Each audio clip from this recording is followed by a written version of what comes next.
This film is purely fictional. Please do not imitate it. Your like and subscribe are the motivation for me to update. Chapter 1. He opened his eyes. It was quiet all around. The pendulum of the old-fashioned pendulum clock hanging on the wall swung silently.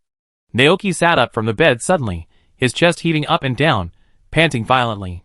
Where is this place? Naoki subconsciously looked around, his heart full of confusion and puzzlement. This is a small wooden house. There was a single bed against the wall in the room, and opposite the bed was a log-colored desk with a bulging mountaineering backpack casually placed on it. On the wall next to it hung a yellowed calendar that looked a bit old. On the other side of the room sat a wooden cabinet, and on the stove next to the cabinet were piled things like coal stoves, as well as soup pots, iron pots, and other kitchen utensils. Looking at this unfamiliar scene, Naoki became even more confused. What's going on? Shouldn't he be working overtime at the company now? Why did he appear here? My head hurts. Something suddenly appeared in his head, and those things made Naoki feel dizzy. A large amount of memories came like a tide, and after digesting them, Naoki suddenly showed an expression of disbelief on his face. Travel through time. After a brief shock, Naoki slowly sorted out the current situation. He did travel through time. He traveled to this world due to fatigue and sudden death caused by working overtime for 5 consecutive days. This is a world completely different from Earth. In addition to humans, there is another kind of creature called Pokemon living here. Whether in the sky, the sea, or the land, they can be seen in every corner of this world. It's the world of Pokemon. Naoki was a little surprised. He can't say that he knows Pokemon very well, but he has played and watched both games and animations. When he was young, he also longed for the life in this world. As we all know, this place is famous for its ease and leisure. As long as humans are 10 years old, they can get their initial Pokemon and travel around the world with them. Since he has traveled through time, can he also travel as he pleases like Xiaoji in the anime? When Naoki thought about being able to get rid of 996 mortgage and car loans, and no longer being a useless office animal, his heart was moved. But soon, he calmed down again. Ideals are full, but reality is skinny. The person he traveled through was also named Naoki. His hometown was Padilla. When he was young, he moved to Hoenn with his parents. Shortly after that, his parents both died of illness, and they went to Hoenn to recuperate. After his parents died, he sold his property and wandered around for many years without any worries, as if he had seen through the world. Finally, at the age of 20, he chose to return to his hometown Padilla, to the ranch left by his grandfather, who had died early, and ended his life there. Although this is the world of Pokemon, the original owner did not capture Pokemon because he did not want to worry about it. These memories emerged in his mind, and Naoki felt a little sad, and he could not help but sigh. Gurgle. His empty stomach made a protesting cry, and Naoki looked at the time. It was 2 o'clock in the morning. From the current situation, the original owner did not seem to have dinner. Naoki sighed, apologized in his heart, and then got out of bed. According to the memory, he opened the original owner's backpack, found a pack of ramen from it, collected some water in the pot, and put it on the coal stove to burn. While waiting for the water to boil, Naoki looked around, but apart from some basic seasonings, he didn't find anything else to eat. Although this is a ranch, it has been abandoned for many years, and the fields in the ranch have long been occupied by weeds and rocks. Naturally, there are no vegetables and fruits, let alone eggs. The memory of the prosperous ranch still remains in my mind. At that time, the ranch was lively and prosperous, with various crops growing in the neat fields, and the branches of the fruit trees were also full of heavy fruits. The Pokemon house is home to a group of large milk cans imported from the Johto region and braided sheep from the Galar region. There are rows of beehives on the grass outside the house. The bees will collect nectar from outside and send it to the beehive to make honey. Every few days, they can harvest a can of crystal clear, sweet, mellow, golden, and sticky honey. At this time, the water boiled. Just as Naoki opened the ramen package and was about to put it in the water, a piece of information suddenly appeared in his mind. Instant ramen, a basic food with low quality and little nutrition, but because it is easy to cook, it is favored by many field workers and travelers, and the effect is unknown. This is... Naoki felt that this thing was familiar. When the ramen was put into the water, as the water boiled, the originally stiff noodles quickly softened. Naoki put the seasoning in it. He can't say that he is proficient in cooking, he only knows a little bit. Because he lives alone, he prepares his 3 meals a day by himself most of the time, because it is more economical, and he learned to cook over time. Soon, the ramen was cooked. Naoki didn't think much about it. He put it in a bowl, and then sat at the desk to fill his stomach with it. But at this moment, the familiar information appeared in his mind again. Clear soup noodles with too much salt, D-negative low-level food. Because of the excessive addition of salt, it has lost its original benefit effect and can only be used to fill the stomach. Eating too much will make you thirsty. Pokemon who like salty taste may like it. Evaluation. Although it is bad, it will not make Pokemon faint after eating it. Naoki's eyebrows jumped. Good guy. He finally remembered where this familiar feeling came from. Isn't this the cooking introduction interface in a game called Cooking Master developed by their game company? It is a rubbish game that is used to cheat Krypton in the name of food. The game is a development type, and the setting in it is that the players have magical abilities. The dishes they make can provide various attributes and benefits to the characters in it, as well as other strange and magical abilities. The magnitude and quality of the gain are related to the level of the dish made by the player. Like most garbage games, the levels of the dishes there range from F- to SSS. The level of the dish is closely related to the rarity and quality of the ingredients, as well as the cooking skills of the player. D- is only average, and if it is a worse F-, it will even bring debuffs to the villains in the game, reducing their attributes and causing them to die suddenly when fighting the enemy. What's going on? Naoki was slightly stunned, and couldn't help but think of the online novels he had read before. Is this my golden finger? While looking at the words Pokemon in the description above, Naoki picked up the bowl and started eating noodles. As the noodles entered his mouth, a salty taste immediately filled his entire mouth. Naoki, Sure enough, too much salt was added. Although I'm not used to it, this is the only food left in the house. Naoki endured it while eating and continued to study the situation of the golden finger. In other words, the food he made now can bring various magical abilities and benefits to the Pokemon that eats it. Probably? Chapter 2. Although he had a rough guess about the effect of the golden finger, Naoki had no way to try it due to some practical reasons. One was that he had no Pokemon around him, and the other was that the original owner was too poor. At 3 o'clock in the morning, Naoki, who barely filled his stomach, began to think about his current situation. For him, traveling to this world is certainly a good thing to be happy about, but no matter which world he is in, no matter what he wants to do, the premise is to fill his stomach first. Naoki cleaned the dishes, and then sat at the desk to sort out the original owner's things. As a wandering wanderer, the original owner's backpack was very simple. In addition to a few sets of clothes, there were only 3 packs of noodles, and a pile of scattered coins and banknotes. Naoki counted the total amount of money, which was about 2,300. This amount of money would not support him to travel, and he would probably starve to death within a month. After calculating the price conversion in this world in his mind, Naoki couldn't help but cover his face and sigh. Alas, it was too hard for him. But thinking of those cute and domineering Pokemon in the anime, Naoki regained his spirits and cheered up. Let's take it one step at a time. Perhaps it was because he had not rested well for a long time before crossing, or because his body was too tired.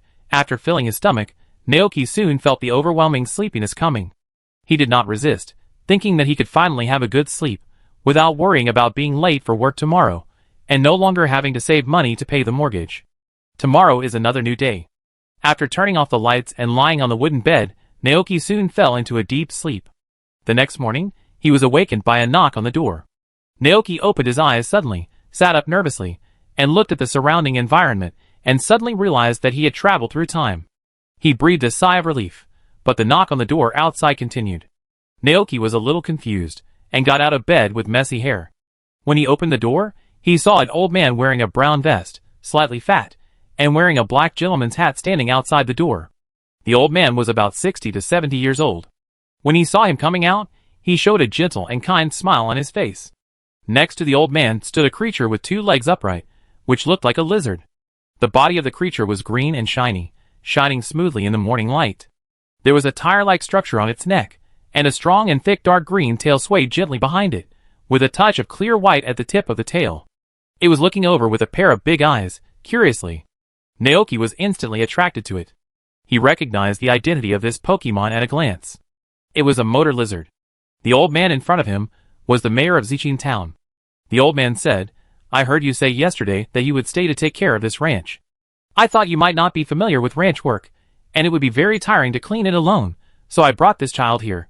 Naoki was slightly stunned. After a little recollection, a memory emerged in his mind. Yesterday morning, When the original owner returned to the ranch, he happened to meet the old mayor. The old mayor recognized him and said after a greeting, "This is the legacy left by your grandfather for you. I know you will come back sooner or later, so I will come to help clean it up every once in a while. Although it has been abandoned for many years, the house can still be lived in. You can rest assured to stay here." The original owner thanked him politely. The old mayor smiled. "I was friends with your grandfather when I was young, and I held you in my arms when you were little. This is what your grandfather asked me to do before he died. I must hand the ranch over to you." The old mayor probably thought that the original owner came back to take care of the ranch, right? Naoki thought. Thinking of this, Naoki instantly understood the current situation, but looking at this motorcycle lizard, he was still a little puzzled. Looking at the tall and thin young man in front of him, the old mayor couldn't help but feel distressed and regretful. What a pitiful child. All his relatives have passed away, and he is the only one left in this world. After seeing his appearance yesterday, the old mayor returned home and brought his motorcycle lizard child here. First, let the motorcycle lizard stay with him so that they can have a companion, and second, the motorcycle lizard can also help him take care of the ranch. The old mayor sighed in his heart and asked gently, "Can you help me take care of it?" Naoki, As an adult, he immediately understood what the old mayor meant. Naoki looked at the motor lizard. The motor lizard also looked at him with wide eyes, innocently and curiously. Motor lizard, a Pokemon with dragon attributes, has lived with people in every household in the Padilla region since ancient times. They have a gentle temperament, and because they are afraid of cold, they can use human body temperature to warm their backs, so they let humans ride on their backs. Therefore, in this special region of Padilla, motor lizard also serves as a means of transportation. Naoki couldn't think of a reason to refuse, because he also wanted to have his own Pokemon. It seemed unlikely that he could get his own initial Pokemon from the local doctor like Xiaoji in the anime. He didn't have a Pokeball on him, and it was even more impossible for him to catch wild Pokemon in the wild with his fists and feet. "Thank you, I will take good care of it," Naoki said. Hearing this, the old mayor felt relieved and grinned. "In that case, I will leave this child to you. Oh, by the way, this is your first day at the ranch. You should not be familiar with the work here, right?" In his previous life, he was used to 996, so everything in front of him was indeed a little strange to Naoki. "Yeah." Naoki nodded. At this moment, the question he was thinking about last night also had an answer. Now he has nowhere to go, and his understanding of this world is only the anime he has watched and the games he has played. In his current situation, staying in this place is the best choice. At least there is a shelter from the wind and rain. The old mayor smiled and said, "In this case, I will take you to visit this ranch, but then again, you left Padilla when you were 10 years old and settled in Hoenn, right?" Naoki, yes. The old mayor couldn't help but sigh. 10 years have passed in a flash. Time flies. The prosperous and bustling scene of the past is still vivid, but now, after the bustle, the people have gone, leaving only a deserted and dilapidated pasture. The farmland is occupied by weeds and rocks, and the Pokemon house has been corroded by time, leaving only a skeleton, and its shape can be vaguely distinguished. The two walked in the ranch, and the motorcycle lizard followed them obediently, secretly observing the human youth. Naoki didn't notice that since he had decided to stay and take care of the ranch, he listened to the old mayor's words very seriously. The old mayor's eyes were full of nostalgia. Every time he went to a place, the scenes of the past would emerge in his mind. The land in front of us is the farmland in the ranch. A long time ago, all kinds of crops grew here. In autumn, all kinds of fruits would be harvested in the fields. That house is where the rancher lives. The big box next to it is the shipping box. The crops and milk you harvest can be put into it. There is a valley to the east of the ranch. Most of the Pokemon that live there are small and docile Pokemon. You can go there to pick mountain products and fruits, and then put the things you don't need into the shipping box. Every day at 5 o'clock in the afternoon, someone in the town will come to take the things in the box away for settlement. The collected goods will be sent to the Jiqing market by a special person for sale. When you become successful, there will be a special car to transport goods. They will transport the products produced in the ranch to various corners of the Padilla area and sell them to different people. Naoki, what is ranch story? Fortunately, he had played farming games before and was familiar with this aspect, so he quickly accepted these things. At this time, Naoki caught a glimpse of an abandoned building surrounded by several large trees and weeds. He couldn't help but be curious. What is that? The old mayor took a look and said with regret, "That is the Pokemon house in the ranch. Your grandfather once imported more than a dozen milk cans from the Johto area and kept them there. At this point, the old mayor frowned again, sighed, and continued, after he died, those milk cans were also sold to others by your parents, and this Pokemon house has gradually become deserted. But don't worry, after you get started, you can go to the woodworking shop and entrust them to help expand the house and repair the Pokemon house. Oh, by the way, I put all the tools you can use on the ranch there. The old mayor pointed to the utility room behind the house and said, axe for chopping trees, hammer for smashing stones, hoe for reclamation, watering can, sickle for mowing grass, and a few bags of crop seeds suitable for spring planting. In short, this ranch is handed over to you. I hope you can take good care of the ranch and restore the prosperity of this place. If that day comes, your grandfather will be very happy. Naoki was silent for a moment, then nodded and said, I do my best. Hearing his reply, the old mayor smiled and said, in that case, I won't say much. I leave the motorcycle lizard in your care. It's very strong and will definitely help you take care of the ranch. Hearing this, the motorcycle lizard cried out happily, GAO. The old mayor smiled, and was about to turn around and leave. But before he could walk a few meters, he suddenly turned around and said, there's one more thing. Naoki said hurriedly, you tell me. The old mayor, you can keep the wood and stones chopped with the axe. When you have enough money, you can send them to the carpentry shop and ask them to help expand the house and Pokemon house. You can save a lot of money on materials. Naoki wrote this down. The old mayor took off his hat from a distance and said gently, I live in Jichin Town. If you have any problems, just come to me. Motor Lizard knows the location. You can ride it directly to the place when the time comes. Okay. Naoki nodded. After that, the old mayor left. In the 198th year of the Alliance calendar, spring had just arrived in the Padilla region, and the temperature had not yet completely warmed up. Naoki and the Motor Lizard stood at the door of the cabin, watching the figure of the old mayor gradually disappear. When he completely disappeared, Naoki turned his head and looked at the shiny Motor Lizard beside him. Although he was an outsider, he could still judge from the appearance and demeanor of the Motor Lizard that the Motor Lizard was in very good health and was well bred. Thinking of the magical setting of creatures like Pokemon, Naoki was curious and couldn't help but say, Motor Lizard? Gale? The Motor Lizard turned its head and looked over. As expected, it knew it was a Motor Lizard. Naoki asked again, can you understand what I say? If you can, just nod your head. Gale.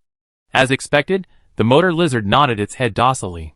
It's really the same as in the anime. Pokemon can directly understand human language. Naoki's heart was completely replaced by novelty. According to the setting, Pokemon is a magical creature whose IQ and emotions are far superior to those of ordinary animals. It is not an exaggeration to say that the IQ and emotions of some Pokemon are comparable to those of humans. Looking at the shiny skin of the motorcycle lizard, Naoki couldn't help but reach out and touch it. It was different from what he imagined. It was not as scary as the real lizards. Instead, it gave people a leather-like texture, just like a motorcycle. For his touch, the motorcycle lizard did not show any disgust, but squinted its eyes comfortably, looking quite happy. Naoki imitated Xiaoji in the anime, and said to Motorcycle Lizard, please take care of me in the future. Gale. After that, Naoki didn't know what to say. He took back his hand, and his stomach suddenly growled. The sound was heard by Motorcycle Lizard, and its eyes looked at Naoki's stomach. Naoki was a little embarrassed, so he asked, have you eaten? I'm going to cook. Do you want to join me? Gale. Although Motorcycle Lizard had already eaten breakfast, it still seemed very happy about the invitation from its new owner. It nodded and followed Naoki back to the cabin.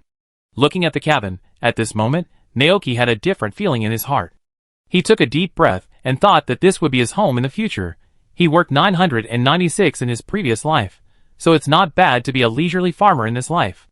Maybe the life of a rancher is tiring, but at least he works for himself here. A new life is about to begin. Naoki took a deep breath and looked at the motorcycle lizard beside him. Speak of the devil, and he will appear. Last night, he was still thinking that he had no Pokemon to test the cheat code, but this morning he got a Motor Lizard. In that case, it's decided to be you. Naoki put the oil in the pot, boil water, and prepare to cook a bowl of clear soup noodles to see what effect it has, whether it can bring all kinds of magical benefits to Pokemon like in the game. Chapter 3. As the most basic dish, the method of making clear soup noodles is very simple. Bring water to a boil, and then add instant ramen noodles.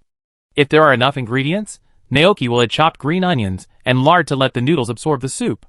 Then, put the noodles into a bowl, The chopped green onions will float on the soup, adding a touch of green to the noodles, making people more appetizing. Finally, add a drop of sesame oil, and then put the soft-boiled egg prepared in advance into it.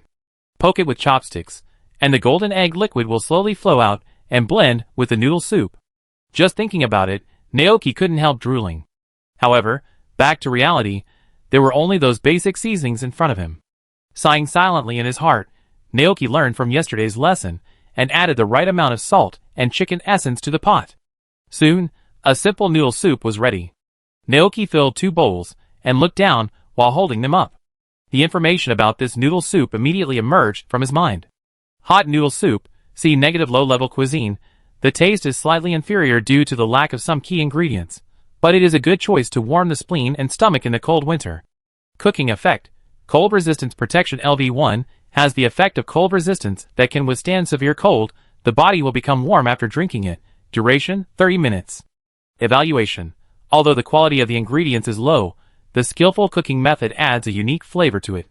When the player becomes rich in the future and can cook master-level dishes, he may recall the past. Naoki, At this time, the motorcycle lizard on the side sniffed the smell floating in the air. Gale? Naoki looked at it, then brought 2 bowls of noodles to the table and called the motor lizard. Come and try it. Gale. The motor lizard frowned uneasily. To be honest, as a motor lizard, it didn't like the taste very much.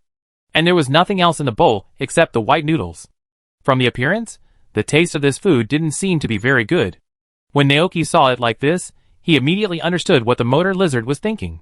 He sighed helplessly in his heart, and didn't force it. Instead, he comforted it. Forget it, if you don't want to eat it, don't eat it. As he said this, he began to fantasize with great joy.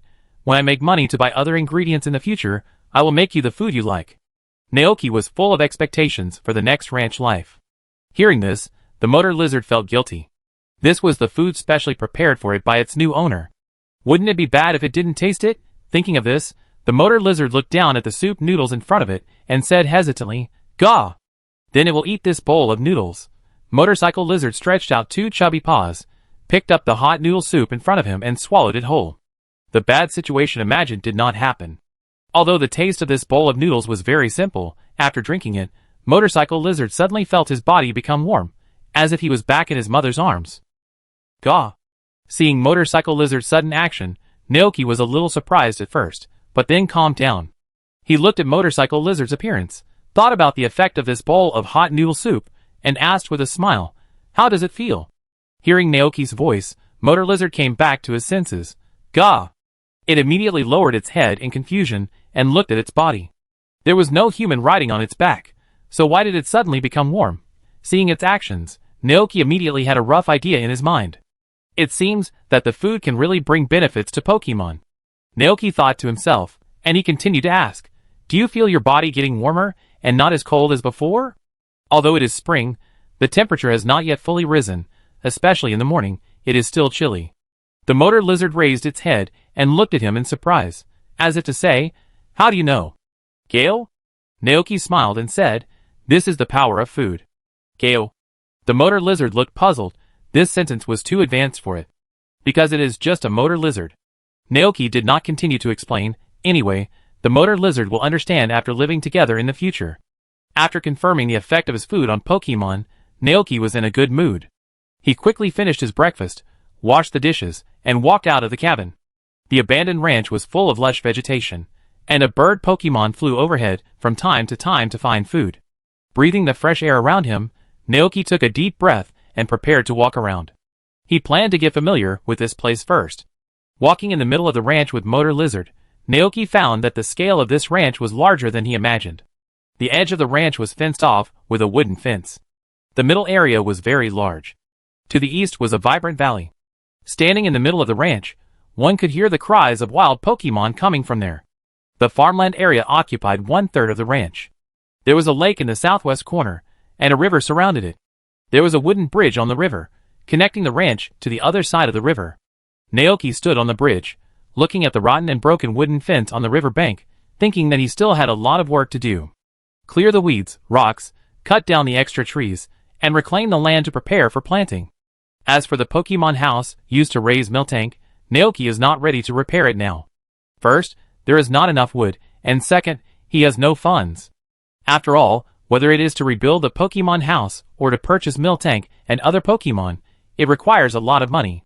Standing in front of the lake at the edge of the farmland, Naoki squatted down and observed the size and depth of the lake, thinking, raising fish here is a very good choice. According to the original owner's memory, in addition to Pokemon, there are also ordinary animals in this world. However, compared to ordinary fish, Naoki wants to raise some water-attributed fish Pokemon, like Magikarp, Goldfish, Uglyfish, and Swampert, etc. Be a little bolder, such as Gyarados, Milotic, Vaporeon, and Sea Lion. Although these fish cannot be eaten, perhaps as a collector, Naoki is satisfied as long as he keeps them here and looks at them. Naoki summarized these things in his mind one by one, and he found that there are many things waiting for him to do. It is far from being completed in a short time. The ranch management games he had played before appeared in his mind, and Naoki was speechless for a while.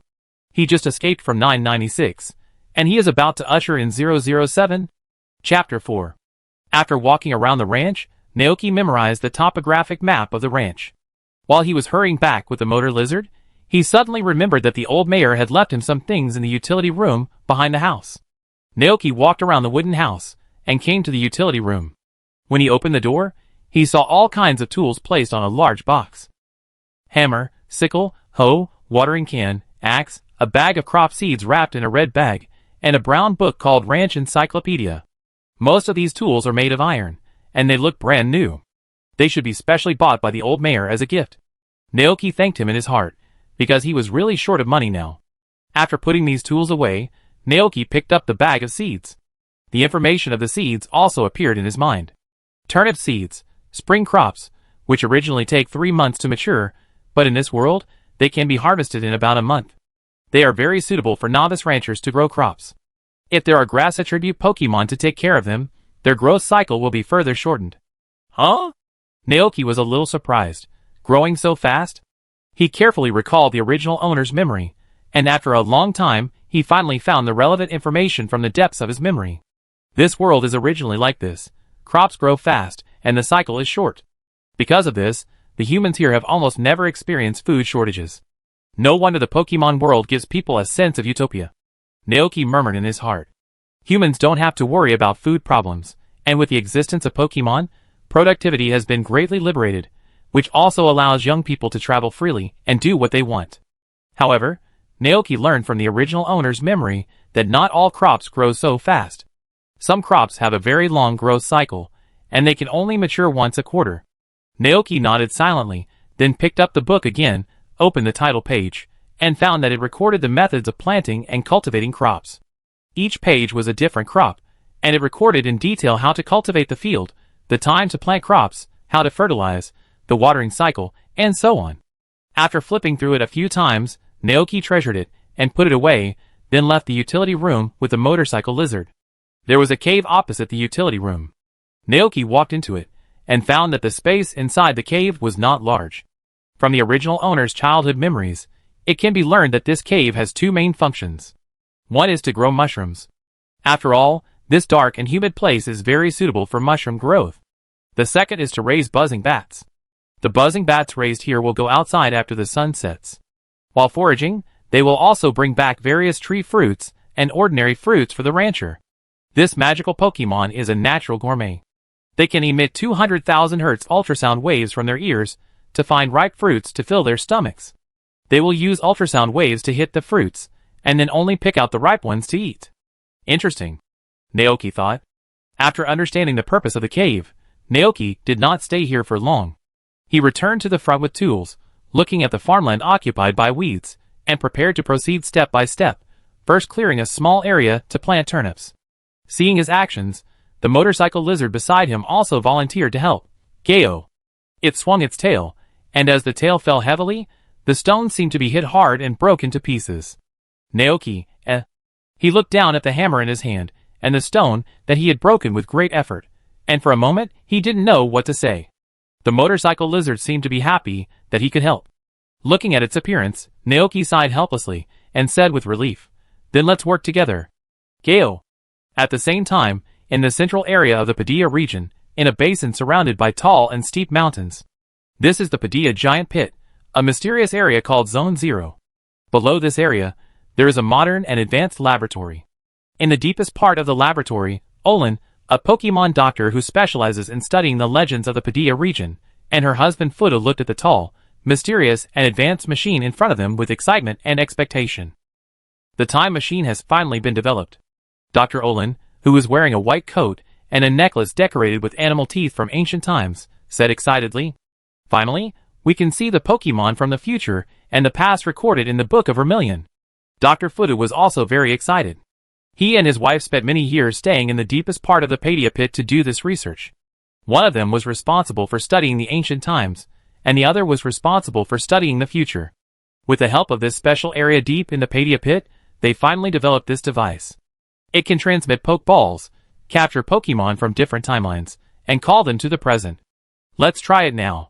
I want to see the Pokemon from different eras with my own eyes," Dr. Olin said. Dr. Fuda nodded. He didn't know what he was thinking about. A hint of tenderness appeared in his expression. He suddenly asked, "Is Papa's 8th birthday coming soon?" Dr. Olin nodded. "It's just right. This time, I can bring back the Pokemon from those eras to accompany Papa to live together." "Then let's get started." Dr. Fuda just had the same idea. He took a deep breath and began to look forward to it. What kind of expression would Papa show if he saw those Pokemon? The child has always loved Pokemon. If he saw the Pokemon of the future and the past, he would definitely be very happy, right? There is no parent who doesn't love their children. If you think about it carefully, they haven't been back to accompany Papa for a long time. It's just right that I can take a vacation this time and spend some time with Papa. Dr. Fuda thought to himself as he and his wife activated the time machine using the ID code. Buzz. Accompanied by a strange buzzing sound, the time machine quietly started to run. The space around the laboratory also underwent strange changes. The wall was like a mirror, pulsating with red and purple light. The two looked at the time machine without blinking, excited and nervous. Soon, the rhythm around slowed down. And then, a dazzling red light flashed from the center of the time machine. The two were extremely nervous. As the light gradually faded, a Pokemon they had never seen before appeared under the time machine. It was a tall and strong mysterious Pokemon standing upright on its feet. Its body was scarlet, with white dots on its face, abdomen, thick legs and tail. It had a thin and long tentacle similar to a dragon's beard on its head, and a cluster of blue-purple gorgeous feathers dotted below, making it look domineering and flamboyant. It had a pair of golden eyes, and looked at the two humans opposite it with a ferocious look. Success.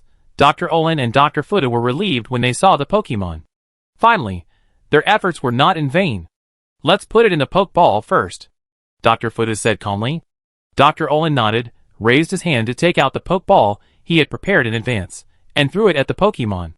However, the moment the Pokemon saw the Pokeball, its golden eyes suddenly narrowed into a slit. It let out a roar whose meaning was incomprehensible, and casually waved its right paw, throwing the Pokeball away. Dr. Olin and Dr. Fuda felt a hint of hostility. Their expressions were tense, and they were about to release the Pokemon around them.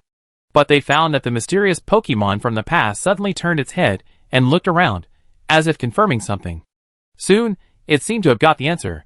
The next second, the Pokemon's eyes showed an incomprehensible emotion, and its legs suddenly exerted force, ignoring the two doctors, and rushed out of the laboratory. It was extremely fast, and before Dr. Olin and Dr. Forte could react, it rushed out of the laboratory in one breath. Then he looked up, and the feathers on his head spread out, turning into something like wings, and rushed straight up. How many years had he been waiting? Golden no longer remembers. The expression on the man's face, when he fell into the time machine, appeared in his mind. Worry, anxiety, panic, and the arm that stretched out to him, trying to hold him. That day, he was still a motorcycle lizard. That day, he fell into the time machine, and returned to ancient times. He was affected by an unknown force, and became what he is now. Chapter 5. Near noon, Naoki and Motorcycle Lizard cleared a small piece of land for planting, and moved the cutwood and stones into the utility room for storage. Gurgle gurgle. After a busy morning, Motorcycle Lizard's stomach made a gurgling sound. It looked down and said, "Gao. Hungry?" Naoki heard the sound and smiled. "Wait a minute, I go make lunch." Motorcycle Lizard immediately became happy. "Gao." They washed their hands in the sink outside, and returned to the cabin.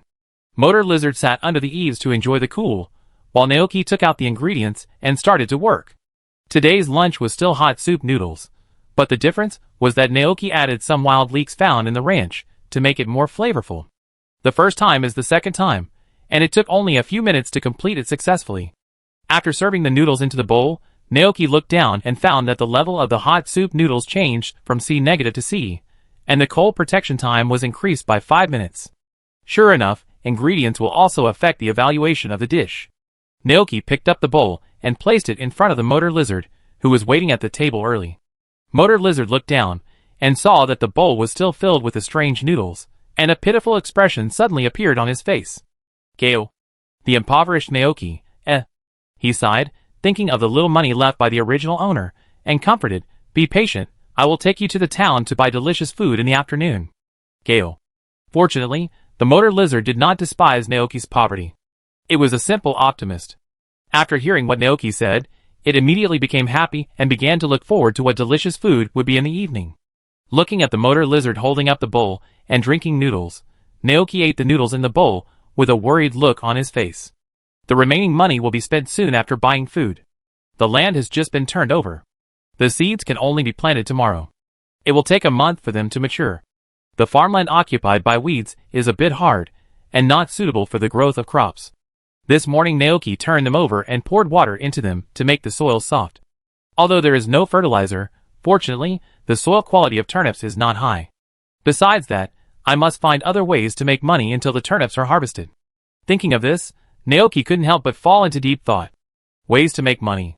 He thought of what he would do when he was playing the game of opening up a ranch. One is to go fishing, and the other is to go to the back mountain and collect mushrooms and fruits there to get through the early stage of the game. But now, he doesn't have a fishing rod, and the only way is to go to the back mountain to try his luck and see if he can find any mountain products. He did what he said. After lunch, Naoki prepared to go to the back mountain. Knowing his intention, the motorcycle lizard, which was originally walking upright, suddenly bent down, changed to 4 limbs on the ground, turned back and shouted at him, Geo! Naoki was slightly startled, and saw the motorcycle lizard in riding mode, and asked, Are you asking me to ride on it? The motorcycle lizard nodded, Geo. With curiosity, Naoki rode on it. After he sat firmly, the motorcycle lizard began to run. It was neither fast nor slow, very stable, carrying Naoki towards the back mountain. Feeling the airflow brushing the tips of his hair, Naoki thought, no wonder the motorcycle lizard has become a means of transportation in the Padia region. This feeling seems to be no different from a normal motorcycle. After crossing a country road, a lush forest appeared in front of him. A large area of sunlight poured down from the top of his head, leaving mottled light and shadows on the ground through the gaps in the leaves. Green caterpillars lying in the bushes, small arrow sparrows standing on branches, rustling sounds coming from the dense bushes, or strange fruits full of juice and heavy hanging on the branches. Everywhere there was a lively scene. Naoki got off the motor lizard and raised his eyebrows to look at the petite Pokemon. Those Pokemon also looked down curiously at the stranger who broke into the forest. Catworm. Evolves into Metapod at level 7 and Butterfree at level 10. This Pokemon is a good choice for novice trainers. Fletch. If I remember correctly, this seems to be a home bird in the Kalos region. The final evolution of Flayhawk is a Pokemon with fire and flying attributes. It feels like a very cool Pokemon. Huh? Could that little white mouse be a family mouse from the Padilla region? Naoki's eyes suddenly saw 3 small figures in a patch of grass. 2 slightly larger white mice carefully poked their heads out, and behind them, they were protecting a petite little white mouse. 3 families. Naoki looked around and didn't find the 4th little white mouse. Seeing his eyes looking in this direction, the 3 family mice shuddered, turned around and burrowed into the grass, disappearing without a trace. Naoki, But I have to say that Pokemon like Ichthyophobia are quite cute. Before this, Naoki didn't think he was a plush lover, but seeing the cute appearance of Ichthyophobia, plus their fine white fur, he was still a little tempted. I wonder what it feels like to touch it. There are many Pokemon in the forest. After taking Motor Lizard for a walk, Naoki couldn't help but feel excited. If he were a trainer, he would definitely take out the Pokeball to fight with them, and then subdue them after getting their approval. Whether it is the fast-growing green caterpillar or the promising little arrow bird, they are all perfect. However, unfortunately, from the original owner's memory, an ordinary red and white ball costs 200 alliance coins, which he can't afford now. Naoki sighed, then turned his attention away from those Pokemon and turned his attention to the mountain products grown in this forest. He walked to a lush fruit tree and reached out to pick a fruit from the tree.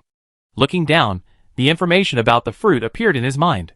Peach fruit, a magical fruit that can cure poisoning. It tastes sweet and can be used to make jam, poffen, fruitcakes, and can also be put into yogurt to make fruit yogurt.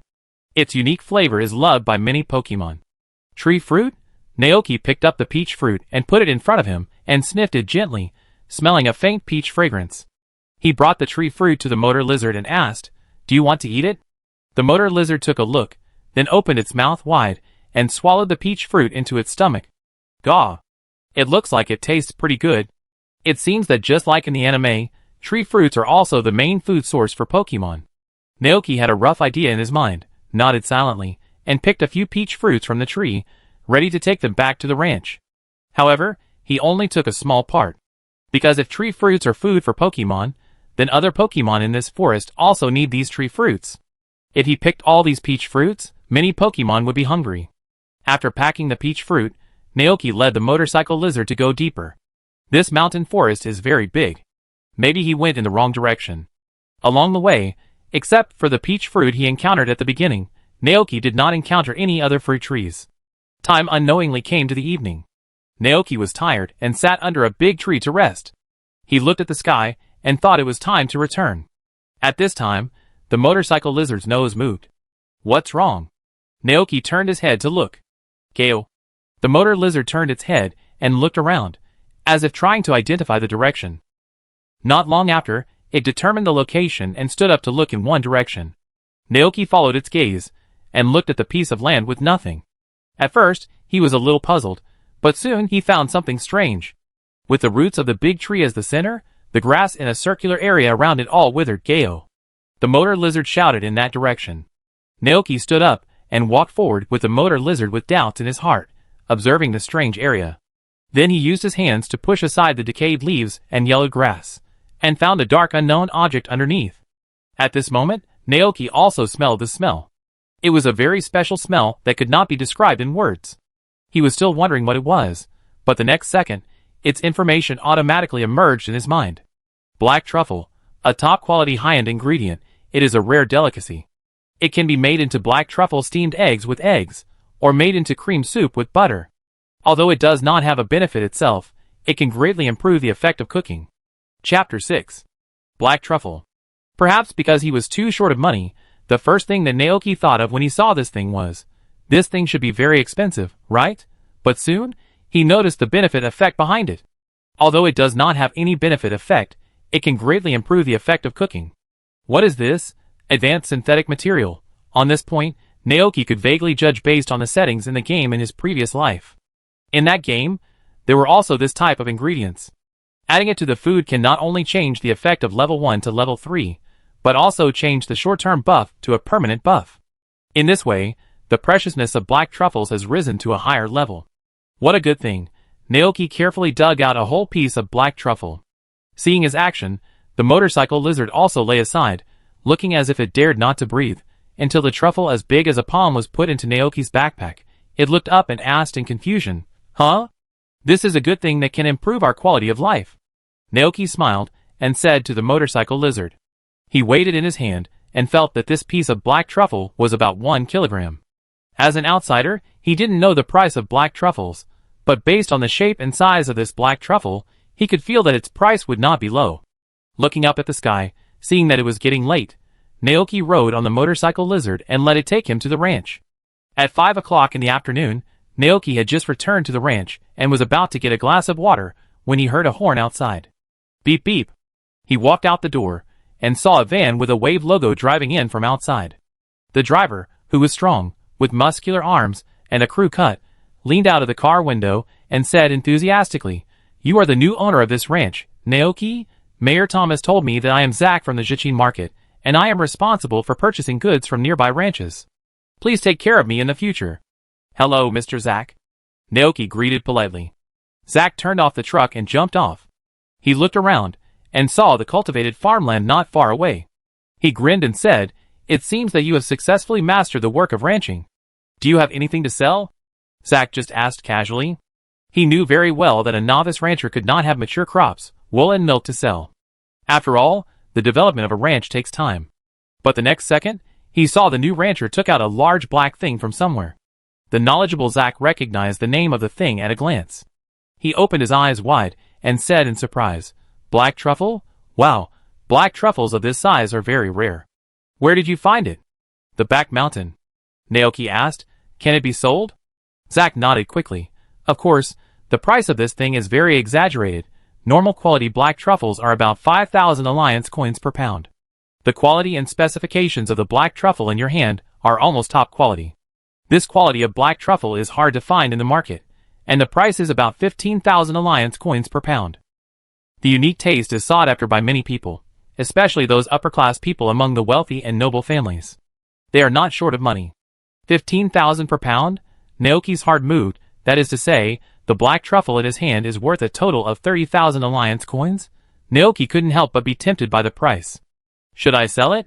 Rare ingredients of this level can greatly improve Pokemon when used in cooking.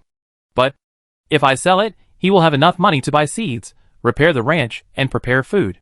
For a moment, Naoki was in hesitation. But soon, he made a decision. You have to look at the long term. Even though black truffles can improve the effect of cooking, if you exchange it for cash, you can speed up the development of the ranch and make more money. When the ranch develops, he can use the money to buy other top-quality ingredients with the same effect. Thinking of this, Naoki no longer hesitated and simply chose to sell it. Seeing this, Zach took a weight from the car to measure it, and then pointed to the mark on it and said to him, 1 kilogram and 100 grams. He took out a calculator and a small notebook, used them to do a brief calculation, and finally said, a total of 33,000 alliance coins. Okay. Naoki nodded. Then I take this black truffle away, Zach said, as he took out a stack of money from his wallet and handed it over. Naoki took it and carefully counted it, and then heaved a sigh of relief. The first money as a rancher was in hand. He finally didn't have to eat tasteless hot noodle soup anymore. Zach had to go to other ranches to collect the goods. Before leaving, he looked around the ranch and suggested, in addition to growing crops and raising Pokemon, there are many ways to make money. You haven't been to Jiaqing Town yet, right? If you go there, remember to buy a fishing rod at the grocery store. You can make money by fishing while the crops are growing. But you don't have to worry. It's very difficult at the beginning. It will be much better in the summer. At that time, in addition to growing ordinary crops, you can also grow hops to make beer. Beer full of pastoral flavor is very popular in big cities. Hops? Suddenly hearing this familiar name, Naoki raised his eyebrows. However, he was not thinking about the brewing process, but the beer brewed by his hands, which might have some strange effects like cooking. Naoki thought so in his heart, nodded, and said to Zach, I remember, thank you very much. Zach smiled heartily. Keep going. After that, he said goodbye to Naoki and drove away in the truck. Naoki returned to the wooden house and looked at the small piece of black truffle left on the table, which he accidentally broke when digging. The price of black truffles is so expensive. I wonder if raising porcupines can help dig out the truffles hidden underground. Naoki pondered for a moment. He planned to keep this small piece of black truffle well, and when he made the desired dish in the future, he would add black truffles to it to enhance the effect of the dish. As for now, looking at the thick stack of alliance coins in his hand, Naoki was in a good mood. It was time to go to the town to buy new ingredients to cook. Naoki rode on the motorcycle lizard and pointed out the direction, and the motorcycle lizard ran towards the destination. Naoki sat on it, looking at the sky dyed red by the sunset, and hummed softly, Ride on my beloved little motorcycle. Gale? The motorcycle lizard looked puzzled. The beloved little motorcycle, was it talking about it? Chapter 7. Jiaqing Town is located in the northwest of the Padilla region. It is a lively seaside town. From the original owner's memory, we know that this town has various local festivals. For example, the Spring Festival, the Water Pokemon Rally, the Summer Limited Fireworks Festival, etc. These unique festivals attracted many outsiders to travel, and coupled with the developed animal husbandry near the town, over time, Jiaqing Town has developed. The place in the town is called Jiaqing Market.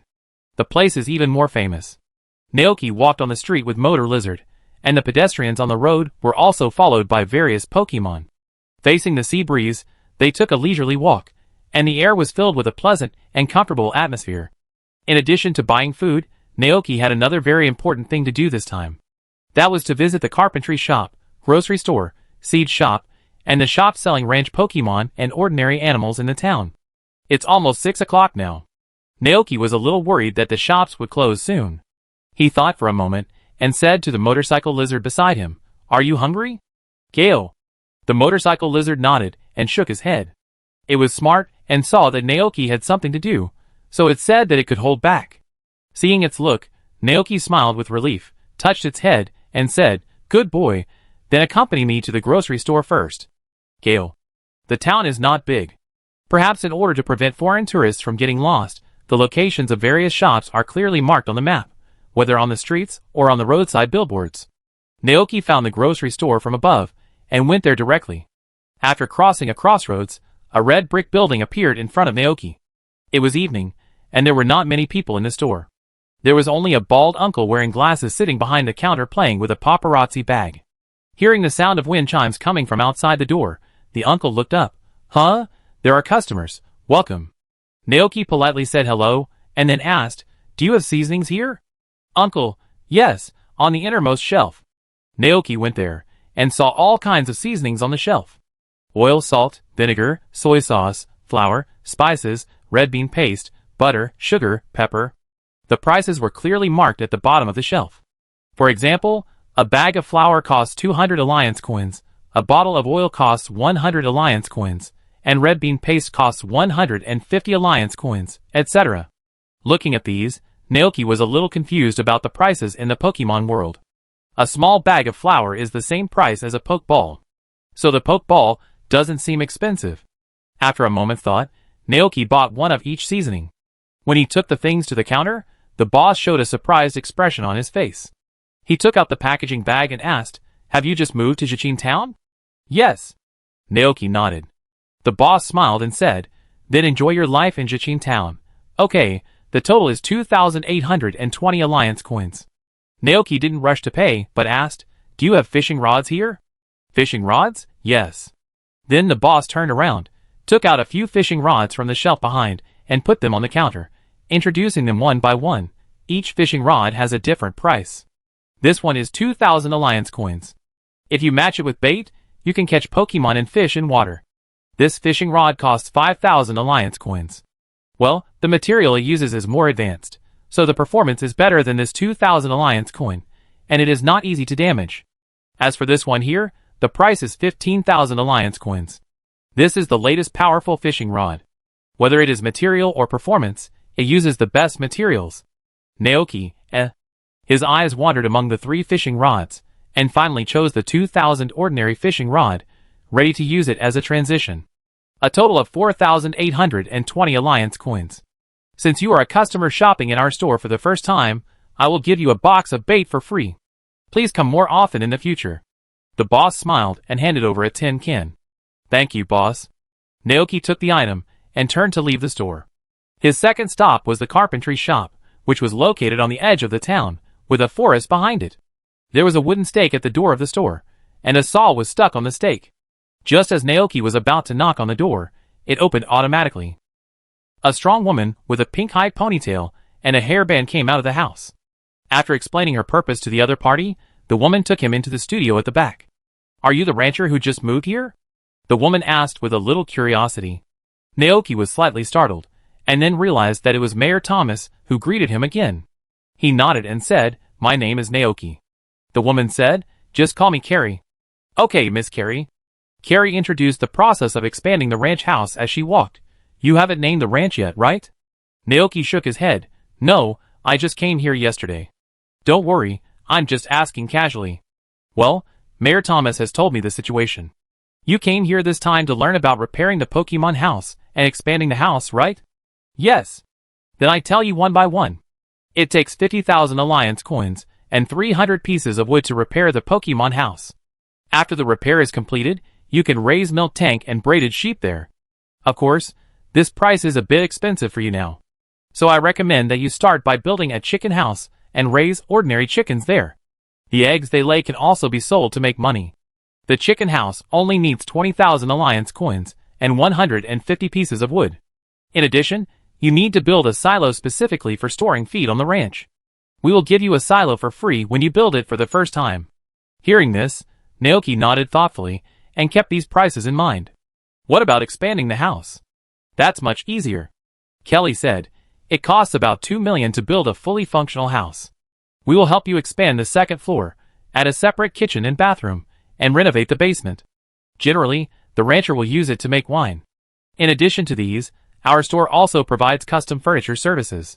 In addition to basic tables, chairs and benches, you can also buy wallpapers, carpets, refrigerators, storage cabinets, various lighting fixtures, etc. 5 minutes later, Naoki walked out of the woodworking shop.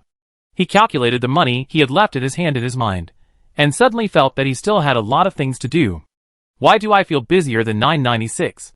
Naoki sighed, imagining the day when the ranch would return to its former prosperity, and his face showed an expectant expression again.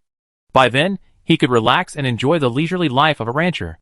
Since the Pokemon house cannot be built now, there is no need for him to go to the store selling ranch animals for the time being. Riding on the motorcycle Lizard, Naoki went to the last destination, the seed store. The owner of the seed store is a middle-aged man wearing a brown coat, brown hair, and a slightly bloated body. When Naoki arrived here, he was having dinner with his wife and daughter. Seeing a customer coming, the boss immediately stood up. Welcome. Come and see what seeds you want to buy? Naoki also didn't know that he only had a bag of turnip seeds sent by the mayor. Under the guidance of the boss, he saw a lot of various seeds on the container. Potatoes, turnips, garlic, strawberries, cabbages, cucumbers, radishes, tomatoes, forage grass, and even some tree fruit seeds, such as peaches and oranges. Naoki was dazzled by the variety. The owner of the seed store introduced, these are all crops and fruit trees suitable for spring planting. They are easy to grow after artificial cultivation. As long as they are watered and fertilized on time, they can grow big and good. Naoki nodded silently. The seeds in this world are different from those in the games he played, such as Ranch Story and Stardew Valley. There are many seeds in a pack here, and a large area can be planted, unlike in the game where a pack of seeds can only be planted on one grid. After thinking for a while, Naoki decided to buy a pack of each seed, including the seeds of the fruit trees. The prices of these seeds are also different. The most basic turnips only cost 60 alliance coins per pack, while strawberries, cucumbers, etc. cost 120, 150 per pack. All the seeds cost a total of 1,370 alliance coins. In this way, the money from selling black truffles was only 27,000. After packing the seeds, Naoki took the motorcycle Lizard out of the store. It was getting dark outside. Naoki looked at the stars in the sky, took a deep breath, and said, okay, we can go to dinner. Gah! The motorcycle Lizard looked a little pitiful. Naoki smiled and touched its head, then took it into a restaurant. After a tiring day, he planned to eat out tonight. The waiter handed over the menu. In addition to human food, the restaurant also had food specially prepared for Pokemon. Pokemon like Motor Lizard should prefer meat, right? Thinking of this, Naoki ordered a meat dish for Motor Lizard and a fruit-set meal for it to reward today's great contributor. Soon, the food was served on the table. Seeing Motor Lizard eating heartily, Naoki felt happy from the bottom of his heart. Pokemon are really innocent and cute.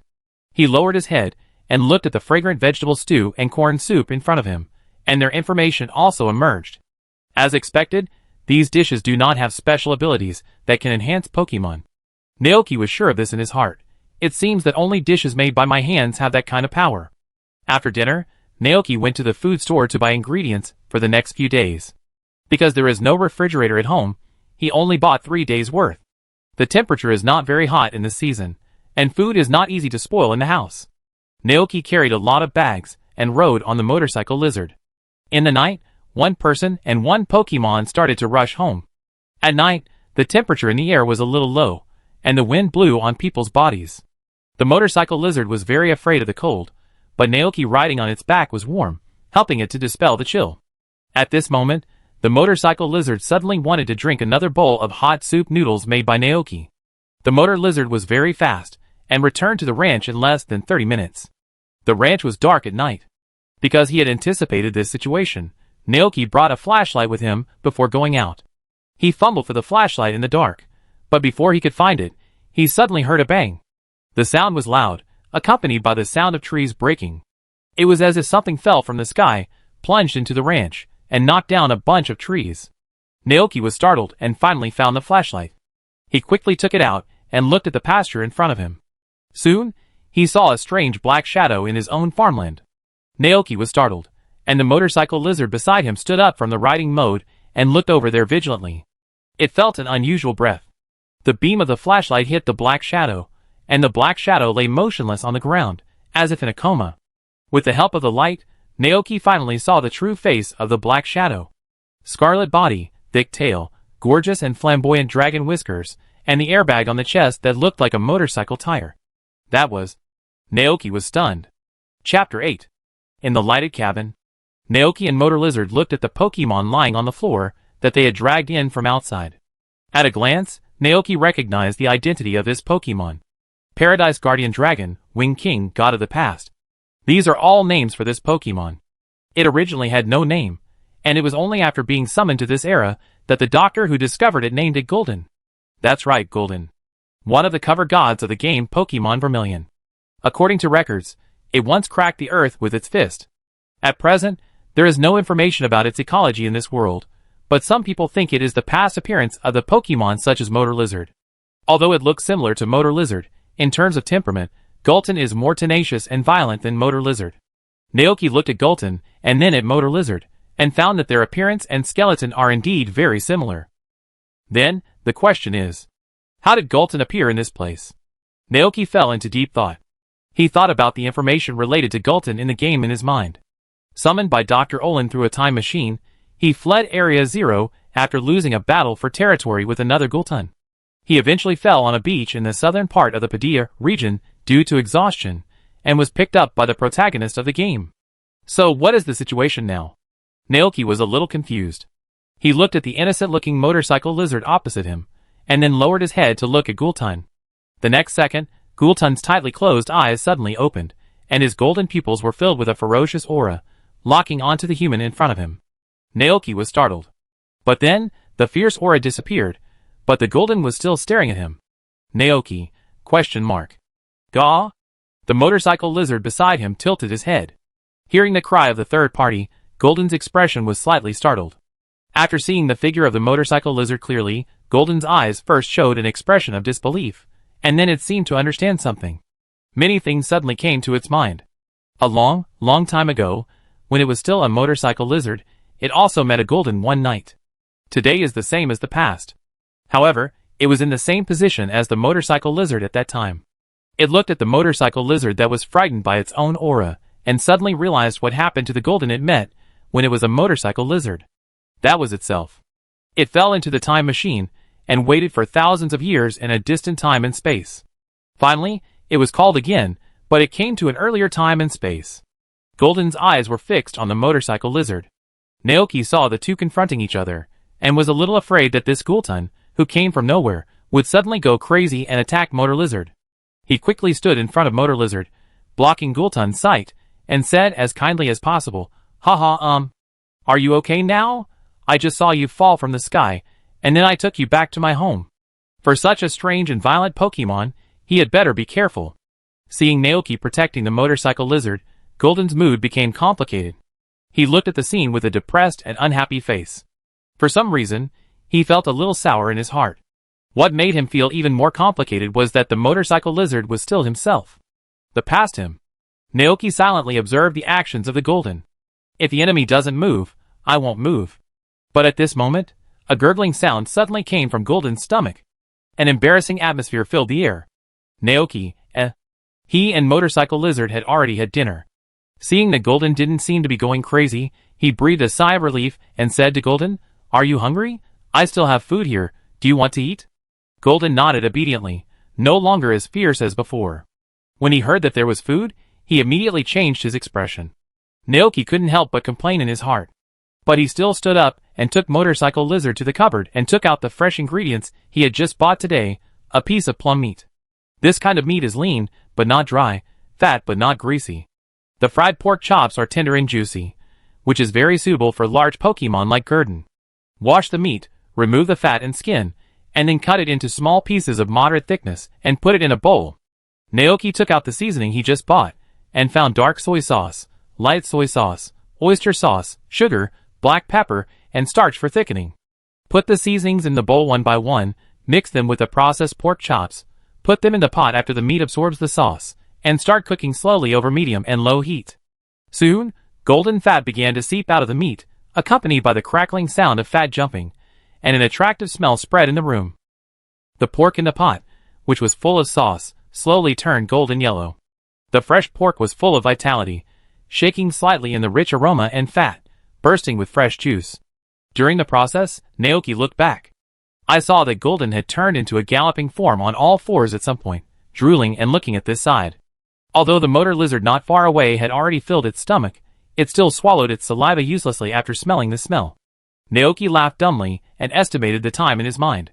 When it was almost time, he took the steak out of the pot, divided it into 2 portions, and put them on the white plate.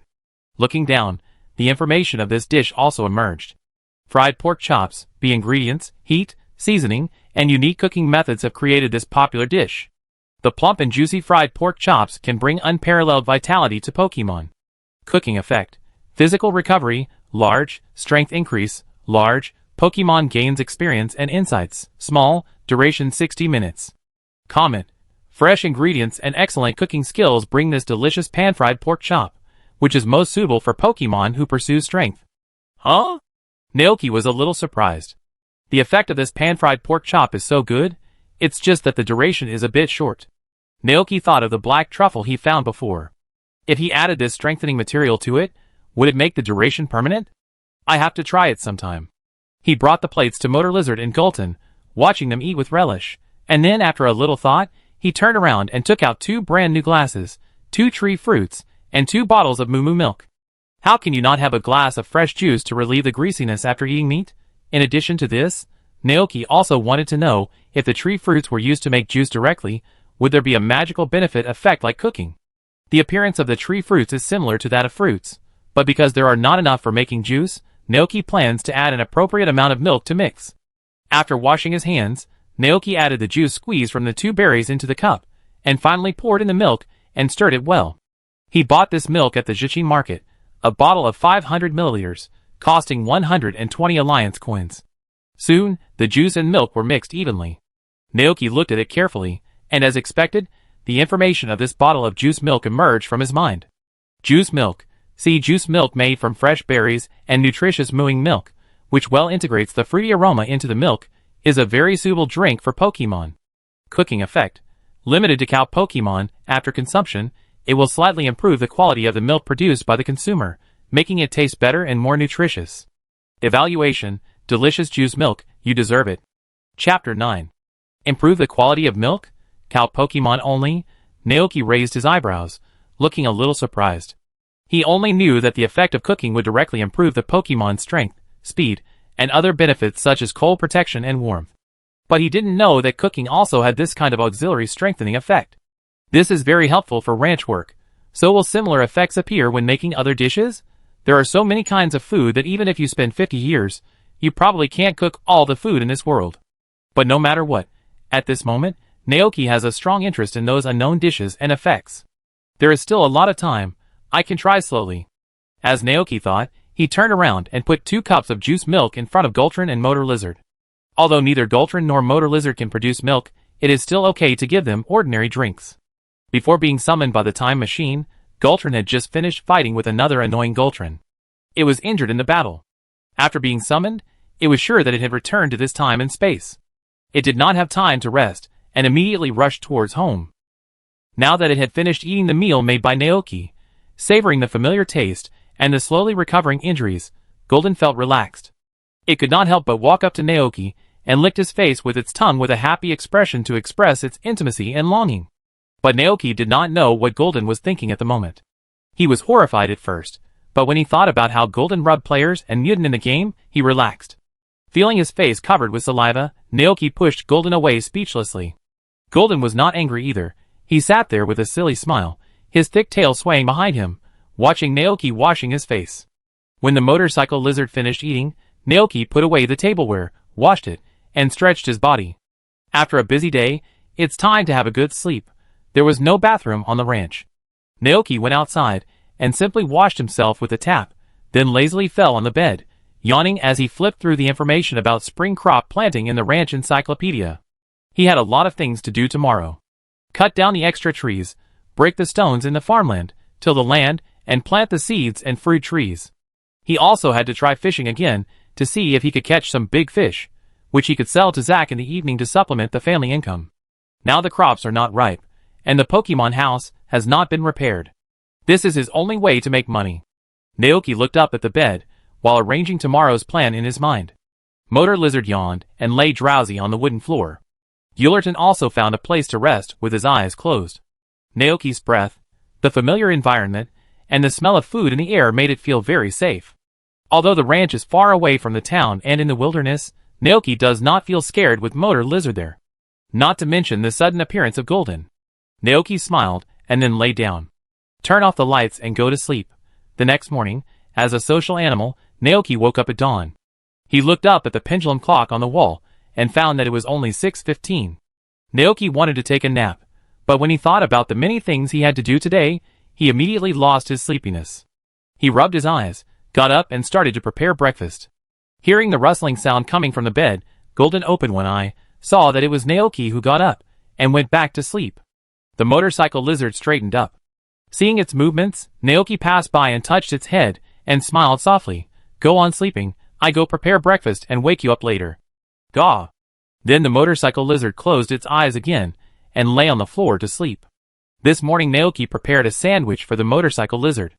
Mixed the toast bought from the Jichin market, the steak fried by himself, and the freshly sliced tomatoes and lettuce together, and finally spread a thick layer of cheese sauce, and a fresh sandwich is ready.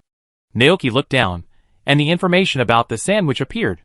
Sandwich, a sandwich that combines a variety of fresh ingredients, a combination of meat and vegetables, rich in nutrition, very suitable for breakfast. Cooking effect, energy boost small, makes Pokemon more energetic and less sleepy. Evaluation, basic fast food sandwich, a very good breakfast choice. Just energy boost? Naoki was a little disappointed, but when he thought that only the steak among these ingredients was fried by himself, he thought it was pretty good. After preparing breakfast, Naoki woke up the two Pokemon.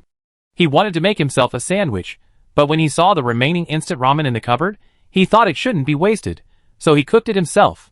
However, when he served the noodles, he was discovered by the sharp-eyed Gulton. It looked down at the sandwich in front of it, then at the bowl of hot soup noodles, and suddenly turned into an upright form, replaced the food, picked up the hot soup noodles, and gulped them down. Naoki, He was a little surprised, looked down at the empty porcelain bowl, and asked, Do you like this? For Gulton, this was the first meal made by Naoki that he had eaten, which was of great significance. In the near future, the ranch will become more and more prosperous, and Naoki will hardly make hot soup noodles anymore. Now that he sees it again, Gulton feels nostalgic. Gulton, Geowawushi. Naoki doesn't understand, but judging from Gulton's expression, he should like it very much, right? This is the opposite of the motorcycle lizard. Naoki didn't think much about it. After washing the dishes, he went outside with a hoe. A new day of work is about to begin. After yesterday morning's training, Naoki and the motorcycle lizard have already cooperated very well. The motorcycle lizard used its tail to break the stones and clean them out, while Naoki followed behind and turned the soil with a hoe. During the period, they also encountered some big trees. Naoki didn't have enough strength, so he handed the axe to the motorcycle lizard and asked it to help cut down the trees. Golden stood not far away and watched the scene. Suddenly, it let out a series of roars, then turned around and ran to a big tree, wrapped its arms around it, and exerted force, uprooting the tree and throwing it aside. Hearing the noise, Naoki and Motor Lizard turned their heads to look over here, with question marks written all over their heads. Golden did not stop. It continued to help cut wood and move stones in the farmland. Naoki's eyes were wide open. What a powerful force. Is it repaying a favor? It must be said that with the help of a Pokemon as powerful as Golden, his workload was indeed reduced. Seeing that Golden did not stop, Naoki and Motor Lizard continued to work. With the addition of Golden, the work efficiency was greatly improved. It only took one morning to clear most of the farmland area. Naoki was sweating and holding a watering can to water the land to make it soft and more suitable for planting. It would be great if there was a water Pokemon at this time. Naoki couldn't help thinking. The land after watering needs to cool down for a while before it can be planted again. Naoki was not in a hurry to sort out the entire farmland area at once. One is that the number of seeds is not enough, and the other is that they are short of manpower and can't handle it. This half is enough for them to be busy for a long time. Chapter 10. At noon, Naoki prepared cold cucumber slices. This kind of food is good for keeping out the heat, and eating it will cool your body down. So Litten and Motor Lizard still ate sandwiches. It's not that Naoki didn't want to cook new dishes, but because he was too tired after a busy morning. So this afternoon, Naoki planned to take a good rest, and go to the river to try fishing. Worried that Motor Lizard would be bored, after lunch, Naoki looked at the glutinous rice flour and red bean paste in the cupboard and fell into deep thought. Maybe he could have some snacks while fishing? Just do it when you think of it. Naoki immediately took out the glutinous rice flour, added water, and kneaded it into dough, rolled it into a long strip and flattened it, then put the red bean paste and sugar prepared in advance into it, and rolled it into a ball shape. Soon, a snow-white dumpling appeared on the stove. Motorcycle Lizard was attracted by this novel little thing, and came forward to observe curiously. Gah! Naoki tilted his head to look at it, and smiled. This is a snack called glutinous rice dumpling. I wonder if you have eaten it before. Motorcycle Lizard shook its head. Gah! Naoki, then you can try it this afternoon. Well, I don't know if you like this taste. Motorcycle Lizard nodded again and again. Gah! Naoki couldn't help laughing and said, Silly, you said you like it before you even taste it. Aren't you afraid that it tastes like hot noodle soup? Gah! Motorcycle Lizard touched its head, with its claws in embarrassment. Gillerton on the other side was simply unbearable to look at. Was it so stupid before? Could that Gulton be looking at it the same way now? At this time, Naoki turned his head and looked at Gulton. He shouted, Gulton. Gulton immediately ran over, and got on the other side of Naoki. Gah? Naoki thought for a moment, and then asked, Did you come here from the Padilla pit? After thinking about it, he decided to ask about the origin of this Gulton. He wanted to know if Gulton was the same as in the game, because he failed in the battle for territory with another Gulton, and fled from Area 0, and entered the Padilla area. Hearing this, the Gulton nodded. Seeing this scene, Naoki secretly said in his heart, as expected. He asked again, Then were you fighting with another Gulton before? The Gulton was dumbfounded. Ga? How did you know? Naoki thought to himself, You little brat, I don't know anything. But for fear of hurting the Gulton's heart, he did not ask it about the result of the territorial battle, but only asked, What are your plans for the future? Gulton, Ga Aoshi. Although he didn't understand, Naoki still understood what Gulton meant. It wanted to stay here. This was exactly what he wanted. Gulton was so strong that he would be a good helper here. Naoki was excited, but he said calmly, You can stay here, but you have to help me take care of the ranch. Gale. Before Naoki finished speaking, Gulton nodded and agreed.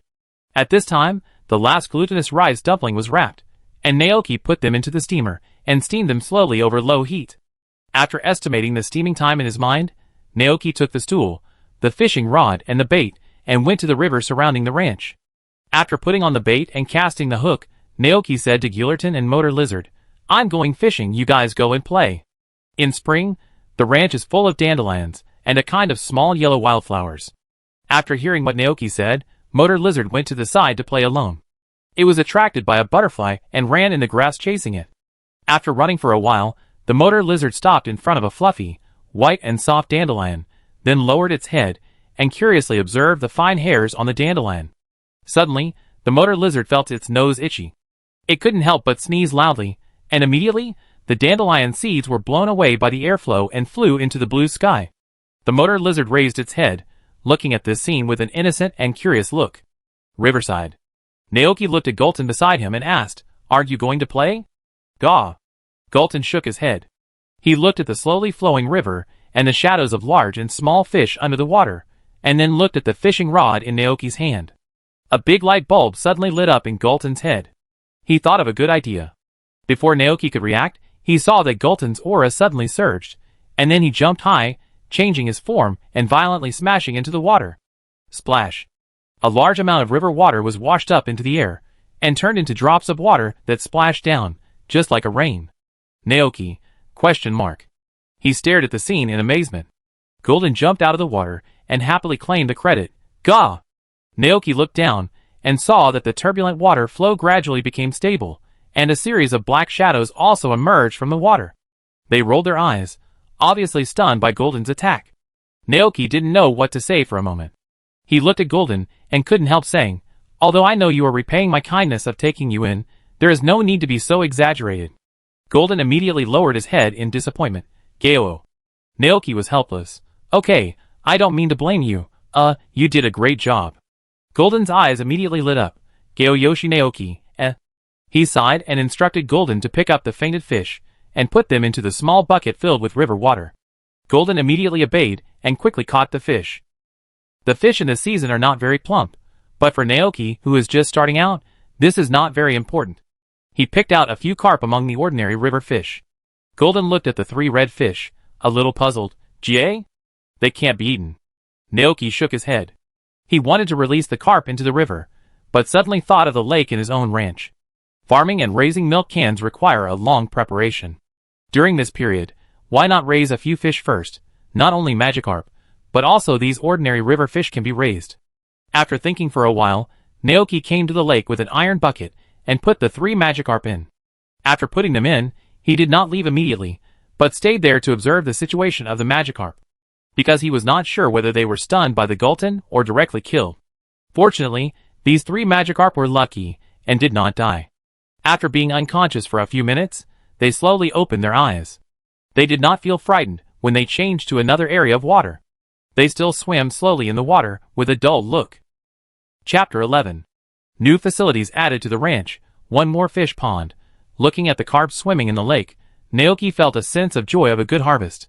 The fishing plan was disrupted by Gillerton. Naoki looked up at the sky, estimated the time in his mind, and planned to go back to the wooden house to see if the glutinous rice balls were steamed. I picked up the iron bucket full of fish and just turned around. I saw the motor lizard running over with a small yellow wildflower in its claws. For me? Naoki asked in surprise. Gaw. The motor lizard nodded, with a naive smile on his face. Isn't this guy too cute? Naoki reached out to take the wildflower, looked at the petals on it, and thought, maybe this is why so many people like Pokemon? They are simple, innocent, and kind. Most Pokemon will accompany you for life as long as you treat them well, and even protect you with their own lives. Naoki sighed in his heart, and at the same time reached out to touch the motor lizard's head, and then turned around to greet Gillerton to go back. But the Gulton, who was watching the fish just a second ago, had disappeared. Looking up, I saw Gulton quickly shuttling through a patch of vibrant grass. The butterflies in the grass were frightened and quickly fled away. About a few minutes later, Gulton came back. In its hand, it held a bunch of colorful flowers, including blue jazz, tulips, and hyacinths.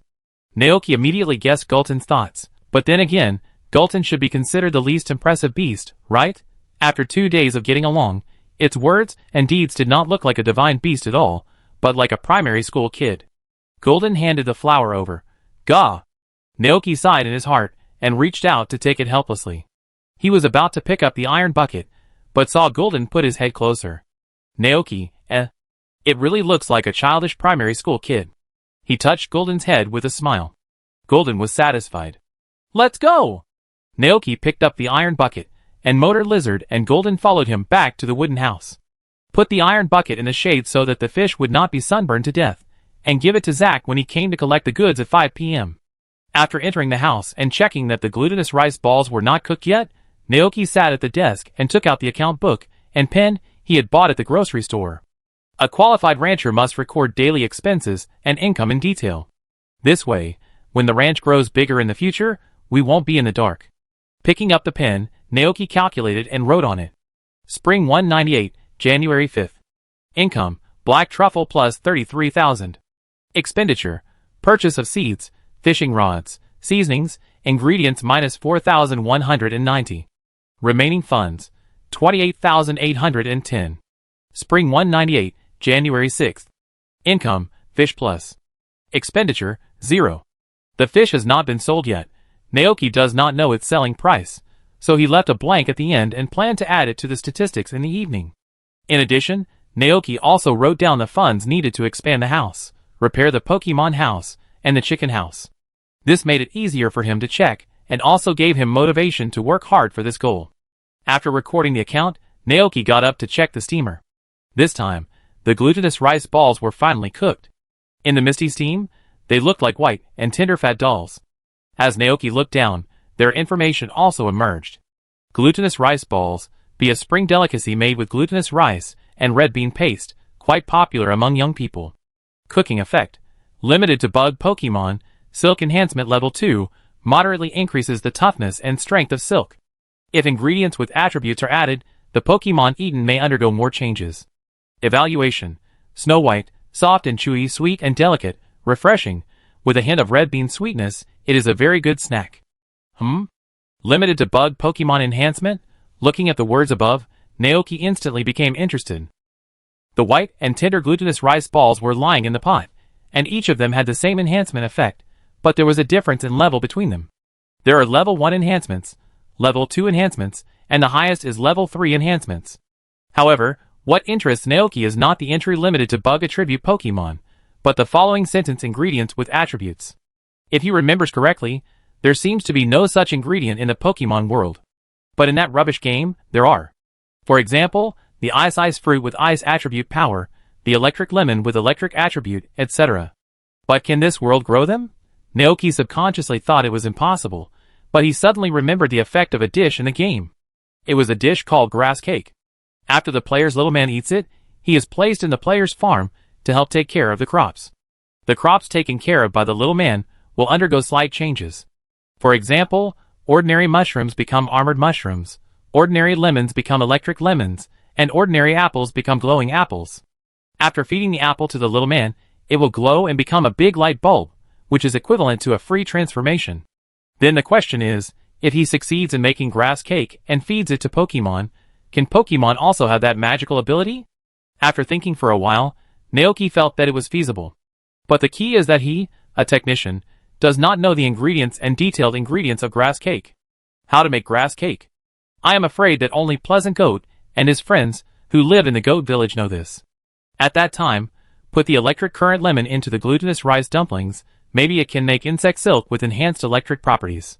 Caterpillars can no longer dream of using electric nets.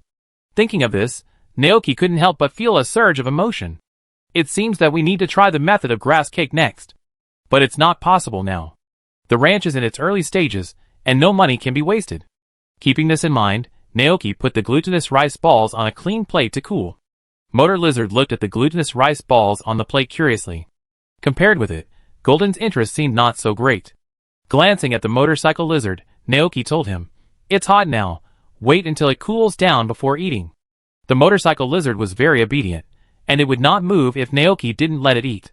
Leaving most of it to Gillerton and the motorcycle lizard, Naoki took out a glutinous rice dumpling with LV3 silk reinforcement. He remembered that there were green caterpillars in the back mountain. He really wanted to know what kind of changes a small glutinous rice dumpling could bring to the green caterpillar, and to what extent it could strengthen the silk. Chapter 12. In the afternoon, Naoki rode Golden straight to the back mountain. As for why he rode Golden instead of motorcycle lizard, that was because when Naoki said he wanted to go to the back mountain, Golden volunteered to take him there. Motorcycle lizard was left by Naoki at the ranch to guard the house to prevent small Pokemon like Psyduck, Weasel, and Raccoon from stealing fish. Riding on Golden is a completely different feeling from riding on motorcycle lizard. The motor lizard looks like a small electric scooter, while Golden is much bigger in comparison, like a large motorcycle. But then again, if it is a motorcycle, Naoki thinks that Malden from the future is more like it. Since this world is where Golden ran out of the Padilla pit, then this should be Ju's world, right? I'm afraid that Papa has also lost his mother, Dr. Olin. Naoki was thinking randomly in his heart. Golden was very fast, and he entered the back mountain area in the blink of an eye. This time, their purpose was not to find mountain products to sell, but to find a caterpillar to test the effect of cooking on it. The forest was lush and green in the afternoon, and the calls of bird Pokemon came from afar. Naoki patted Gillerton on the shoulder and asked it to slow down, and then carefully observed the surroundings, trying to find traces of the caterpillar in the dense tree canopy and deep grass. As we all know, among all Pokemon, the caterpillar is notoriously weak. Although there are weaker Magikarp and Weepies below it, the caterpillar does not seem to be much stronger than them. Before evolution, it can only use 3 moves: Impact, Spinning, and Insect Bite. After evolving into Metapod, it can only use 1 move, Hardening, and no other means of attack. Only after evolving to the final stage of Butterfree can the caterpillar truly realize the transformation from cocoon to butterfly and complete the metamorphosis. In nature, such a weak caterpillar is often preyed upon by other Pokemon. Pidgeot is the most famous natural enemy of the caterpillar. For this reason, in the forest, in order not to be discovered by natural enemies, the caterpillar usually hides in dense places such as bushes and grass, using the surrounding environment to hide itself. At this time, a rustling sound came from the grass next to it. Naoki got off Gillerton and walked forward lightly. The Pokemon hiding in the grass heard the footsteps outside and immediately stopped moving, and the rustling sound disappeared with it. Naoki pushed aside the grass and saw a caterpillar that was tense and looked very scared. "It's you." Seeing the caterpillar clearly, Naoki's eyes lit up, but he soon noticed that the caterpillar seemed injured. After a careful observation, Naoki saw several claw marks on its body, which seemed to be caused by a bird Pokemon. The caterpillar also discovered him and Gul'dan at this moment, and it looked a little scared. Naoki raised his eyebrows, wondering if the caterpillar was lucky. He just happened to have 2 orange fruits to restore his strength. Taking out the 2 orange fruits from his backpack, Naoki stretched out his hand towards the caterpillar. However, the caterpillar seemed to be a little stressed. Seeing the approaching hand, it instinctively opened its mouth and spit out a bunch of white silk. The silk wrapped around Naoki's hand, but its quality was really poor. Naoki pulled hard, and the silk was torn off by him. Too weak. Naoki shook his head, opened his palm to reveal the fruit inside, and explained, "You should be able to understand what I'm saying, right? I don't mean to hurt you. Eat them, and you will be fine." Hearing this, the caterpillar was slightly startled, and looked at the human in front of him with a pair of big black eyes. "Here." Naoki put the fruit on the grass in front of the caterpillar. The caterpillar did not attack him this time. It lowered its head, and began to eat the orange fruit on the ground. When the 2 fruits were eaten until only the cores were left, the caterpillar's injuries were mostly healed. Looking at this scene, Naoki asked, "Do you want to become stronger?" His tone was full of temptation. The caterpillar was puzzled. "You are too weak now. The silk you are so proud of is so vulnerable in front of other Pokemon. Are you often attacked by other Pokemon and chased by them as food?" The caterpillar nodded stupidly. Naoki continued, "Then are you willing to live your life now? Everyone thinks you are weak. Have you ever imagined that one day you can defeat those guys who treat you as food with your own strength, dominate the entire forest, and make all Pokemon dare not look down on you?" "Really? Can it?" The caterpillar was completely stunned. "Is it willing? It is not willing. Everyone thinks it is the weakest Pokemon. Even a newly born Pidgeot can easily prey on it." The caterpillar imagined the scene of stepping on Pidgeot and shocking all bird Pokemon. Its heart suddenly ignited with an unprecedented passion. The trick was successful. Naoki didn't say much. He took out the glutinous rice balls he prepared in advance, put them in front of the caterpillar, and said to it, "Eat it, you will become stronger after eating it." The caterpillar looked at the white thing, and then approached it without hesitation, opened its mouth and began to eat. When it finished eating the whole glutinous rice ball, the caterpillar couldn't help but burp. On the surface, its body didn't seem to have changed. After a little thought, Naoki said to it, "Show me another silk thread." "Shoo!" The caterpillar opened its mouth, and a bunch of slightly sticky white silk threads gushed out of its mouth. Compared to the previous move of spitting silk, this time it spit out a lot more silk. Even the caterpillar itself was stunned.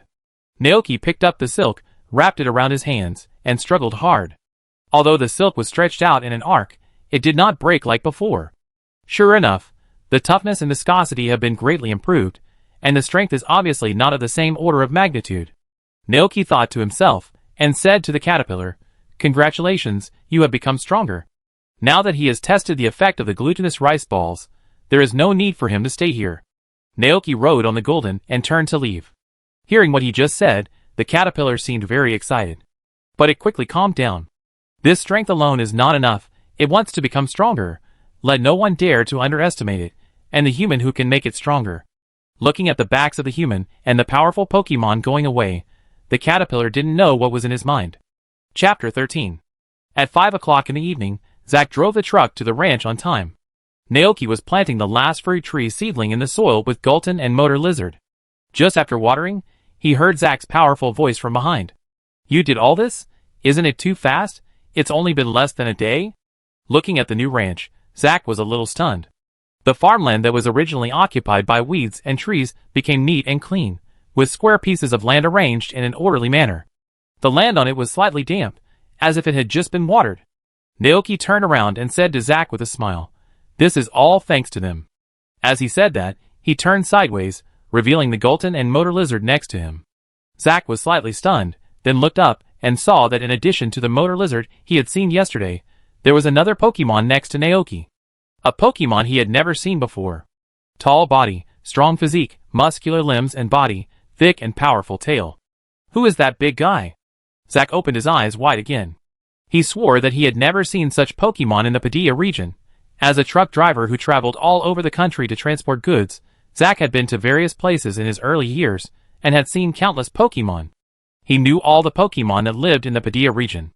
Although he was not a trainer, if he met a trainer who had come out of Orange Academy to train during the transportation, he would not be able to resist having an exciting Pokemon battle with him. But he had never heard of this kind of Pokemon. Seeing Zack's reaction, Naoki was not surprised, because at this time, no one except Dr. Olin had seen Golden. After thinking for a moment, he did not say Golden's name, but said truthfully, "I don't know where it came from. It appeared in the ranch last night, and was injured. Motor Lizard and I saved it. In order to thank us, it stayed in the ranch to help with the work." "I see." Zack murmured and nodded. Looking at the strange Pokemon's expression, he said, "It seems to like you very much. Since you can meet it, it means you are destined to be together." The question in his heart was answered. Zack did not say much, but turned to look at the shipping box and asked, "Did you find mountain products like black truffles today?" "No, but I did catch some fish." As he said, Naoki came under the eaves, picked up the iron bucket full of fish and placed it in front of Zack. Zack squatted down and looked into the bucket. After seeing the scene inside, he couldn't help but exclaimed in surprise, "Huh? So many? As a novice rancher, this kid's fishing skills are too superb, right? Let me see." Zack released his Pokemon, an old builder, and directed it to move the glass fish tank specially used for holding fish from the truck.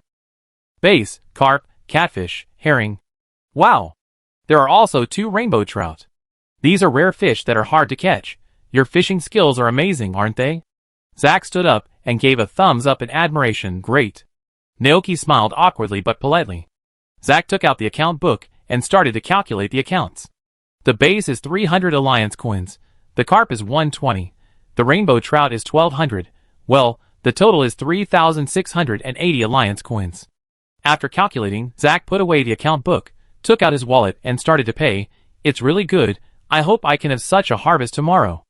As expected, no matter which world you are in, fishing is the main source of income in the early stage.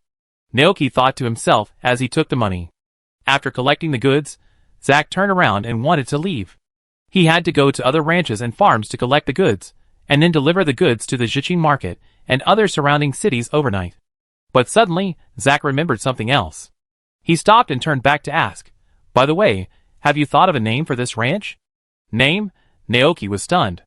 Zack grinned and said, "A good name will also become the ranch's signboard, so that more people will know it. The town will also hold a harvest season, and nearby ranches will participate to see who grows the best crops. The winning ranch will also receive a mysterious prize from the town." Naoki understood. To be honest, he hasn't thought of a name for the ranch yet. But in this regard, he has always been very decisive. So, after just a few seconds of thinking, Naoki came up with a name. "Let's call it Naoki Ranch. Simple and easy to remember, not fancy. Name it after you? Great, then call it Naoki Ranch." Zack smiled and said, "I'm looking forward to the day when this name spreads all over Padilla." "Naoki, eh?" Zack left. Naoki watched him go away, then turned around and looked at the brand new grid farmland in front of him. After returning from the back mountain, he saw that the soil had almost recovered, so he took Gulton and Motor Lizard to plant all the crop seeds he bought. There are many kinds of seeds. Naoki doesn't like messy things, so he specially divided different areas in the field according to the classification before planting.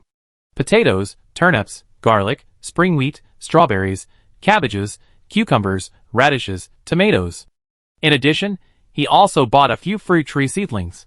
For example, orange fruit, peach fruit, cherry fruit, lemon fruit. These fruit tree seedlings occupy a separate piece of land, and Naoki plans to turn that piece of land into a special fruit tree orchard. The price of ordinary fruit in this world is very cheap, and fruit like orange fruit only sells for 20 alliance coins. Therefore, Naoki did not intend to make money from them, but to save them to make snacks such as fruit cakes, fruit yogurt, and fruit pies for Motor Lizard and Gulton. After working for several hours, Naoki felt exhausted. But looking at the neat fields in front of him, he felt a strange sense of satisfaction. Well, there are too many seeds for the first planting. Naoki was worried that he would make a mistake, so after a little thought, he prepared to make a few wooden signs and stick them in the soil, writing the types of crops on them to distinguish different plots. He had seen a saw for sawing wood in the utility room at the back. But it was a little late today, so Naoki decided to leave it for tomorrow. After stretching, Naoki relaxed, took off his rubber shoes covered with mud, washed his face at the faucet, and put on light sandals. As soon as he turned around, he saw Gulton and Motorcycle Lizard, who were dirty and covered with mud on their feet and tails. Naoki sighed helplessly and said to the two, "Stand still, I wash you." The two Pokemon immediately stood up obediently. Naoki picked up the hose and washed their bodies. When all the mud was washed away, the two big guys shook off the water droplets on their bodies in unison. Naoki was splashed all over, and suddenly felt that they looked like two big dogs. With this weird thought, he turned back to the house, and took out a towel to help Gulton and Motor Lizard clean their bodies, and then drove them into the house. The floor of the wooden house was mopped clean by Naoki, without a trace of dust. In order not to dirty the floor, he would change his shoes on weekdays when going in and out. At this time, it was already late at night. Gulton and Motorcycle Lizard were lying lazily on the floor. Motorcycle Lizard couldn't stop yawning. Gulton looked at his past self with some disdain. The house was lit with warm lights, and Naoki was wearing home slippers, standing in front of the stove to prepare dinner for them. Well, what should we eat tonight? Naoki wanted to make some new dishes, but he was exhausted after a busy day, so he decided to be lazy. Simply fry a steak, take out the sliced toast and lettuce ham, and put them together to make a nutritionally balanced sandwich. Eat. Naoki put the sandwich in front of the two Pokemon, and took his own sandwich to sit at the desk, picking up a pen to complete the rest of the bill for the day. Spring of 198, January 6th. Income, fish plus 3680. Expenditure, 0. Remaining funds, 32490. After recording and finishing dinner, Naoki fell on the bed with satisfaction. Sleep. Chapter 14. The next morning, Naoki opened his eyes, and heard the sound of rain outside. Looking out the window, he saw that the outside world was gray, and the sky was dark. It was raining. The spring rain was continuous, covering the crops that had just been planted. It saves me the effort of watering, Naoki thought. On rainy days, Naoki didn't want his feet to be covered with mud, so he didn't plan to go out for fishing or picking mountain products, so he didn't choose to go out. Instead, he stayed at home to renovate the old house, and rearrange the furniture according to his own preferences. Move the desk under the window so that he can have a wider view when reading in the future, and no longer feel depressed as before. The bed was not moved, leaning against the corner to give him a sense of security. As for the cabinet, Naoki walked around it, and finally prepared to move it to the other side to separate the rest area and the kitchen. But when Naoki directed Gulton to move the cabinet away, he was surprised to find a dusty fireplace behind it. The fireplace was dark, with some traces of burning left. Naoki leaned in to observe, and soon found that the fireplace seemed to be still in normal use. He had nothing to do, so he simply started to clean up the old wood ash left in the fireplace. Soon, the fireplace was cleaned up, and looking at it, Naoki couldn't help thinking, this is really a big surprise. In this way, when winter comes, he can light the fireplace to increase the temperature in the house without worrying about freezing. As an ordinary office worker living in the modern world, this is the first time he has seen a fireplace. Speaking of fireplaces, Naoki remembered the fairy tales he read in storybooks when he was a child. The warm scene of a mother bear in the forest sitting in front of the fireplace knitting a sweater for a little bear, and the little bear playing with a ball of wool beside her. Not to mention, that kind of life is really something people look forward to. Of course, it would be nice if there were more Pokemon. Like the cute Eevee, the warm Vulpix, the adorable Pikachu, the pink and tender Cattail, and so on. This is real life. Naoki couldn't help but sigh. If he hadn't traveled through time, he would probably be rushing to the subway to go to work in the heavy rain. However, the past is over, and there is nothing worth lingering about there. Seizing the present is the most important thing. Naoki shook his head. The room was a little stuffy, so he opened the door to let the wind in. In the cool breeze, Naoki sat at the desk and began to flip through the ranch encyclopedia, looking up the information about spring crops, including how to fertilize, growth cycle, number of harvests, etc. Motor Lizard and Gulton did not disturb him from reading, but quietly lay by the door and listened to the rain. And at this moment, Gulton seemed to feel something. It suddenly stood up and took 2 steps forward. Gulton? Naoki turned his head when he heard the sound, and saw Gulton sticking his head out of the door and looking to the side. What's wrong? Gulton. Gulton tilted his head and looked at the familiar green caterpillar. Seeing its movements, Naoki also stood up and went forward to check. Looking at the green caterpillar curled up under the eaves, soaked by the rain, Naoki showed a surprised expression on his face. Green caterpillar? As if hearing his voice, the green caterpillar opened its eyes a little weakly and looked over. Seeing this scene, Naoki immediately had a bold idea in his mind. Could this green caterpillar be the one he used to test the effect of the glutinous rice balls yesterday? What does it mean by following me? Naoki was surprised and observed the condition of the caterpillar for a while. Seeing that it seemed very weak, he took it into the room, helped it dry the rain, and then took out an old blanket to wrap it in. Seeing the human's actions, the caterpillar's eyes were full of gratitude. It followed me yesterday. But because of its slow speed, and the attacks of some Pokemon on the way, it arrived here after dark. Those Pokemon were very powerful. The caterpillar could only run away from them before, but after eating the magical fruit, it had the ability to fight them. Although it was not enough to defeat those guys, the tough silk could trap them inside. Seeing its own strength, the caterpillar was more grateful to the human who helped it. It wanted to become stronger and make all Pokemon dare not look down on it, so it came. But it was worried that it would disturb the other party, so the caterpillar stayed outside the door. Naoki brought a plate of hot juice that could warm the body and placed it in front of the caterpillar. Watching the caterpillar drinking the juice, Naoki thought of the caterpillar's behavior and thought that this guy might have been fooled by him and wanted to travel with him like Satoshi's Heracross in the anime. After thinking for a moment, Naoki asked tentatively, "Do you want to choose me as your trainer?" The caterpillar stopped drinking water, felt the warm body, and nodded repeatedly. "Hush! But I'm not a trainer." Naoki spread his hands. "As you can see, I'm just an ordinary rancher, and I don't know how to train Pokemon. As for training Pokemon, he only has a lot of theoretical knowledge, which he learned from watching anime, and has never practiced it himself." The caterpillar looked a little sad. Naoki scratched his head. It's worthy of being the Pokemon world. Even a bug is so smart. In order to become stronger, this caterpillar took the initiative to follow and learn from Yang Shi's Chungmin Lishua. If he doesn't show something, it would be too unreasonable. Naoki fell into deep thought. Although the caterpillar Pokemon is very weak, the Butterfree it evolves into is quite good, and can help the crops in the ranch spread pollen and help them grow.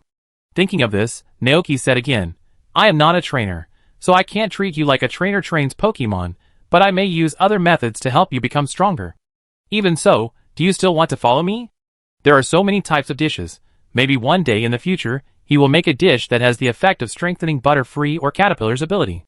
But the probability is not 100%, so Naoki used the word possibly. If the caterpillar is willing, he will let it stay in the ranch and help with the work." The caterpillar understood the meaning of these words. It looked down at the blanket wrapped around it, and then looked at the juice in front of it that could warm its body. This human is so nice. Not only did he save the injured caterpillar in the wild, but he also gave it the fruit that made it stronger. Not only that, he also provided it with blankets and food. At this moment, the caterpillar no longer chose this human just to become stronger. It likes this human. Thinking of this, the caterpillar nodded. Chapter 15. This spring rain lasted until the evening before it stopped. Naoki glanced at the old-fashioned pendulum clock on the wall. It was still more than 20 minutes before 5 o'clock. After thinking for a moment, he prepared to take Golden outside to see if he could catch some more fish and sell them to Zack to supplement the family income. There was a lot of moisture in the air after the rain, which made people feel extremely humid. Transparent water droplets slowly slid down the veins of the leaves on the grass and dripped into the moist and soft soil. Naoki stood under the eaves and put on his rain boots. He left Caterpillar and Motor Lizard at home and took Golden to the river. The reason for this is that Pokemon cannot wear shoes. If they go out, they will inevitably be covered with dirty mud. If they take them out, they will have to bathe them when they come back. Naoki thought it was troublesome, so he only took Golden with him. Motor Lizard, who was not taken out, stood under the eaves, looking at this side eagerly. Golden looked back, and was very happy that Naoki decided to take only him out, even though the motorcycle lizard was itself. Naoki didn't know what Golden was thinking. The two came to the river. Naoki looked at Golden with a smile. "Golden, I leave it to you.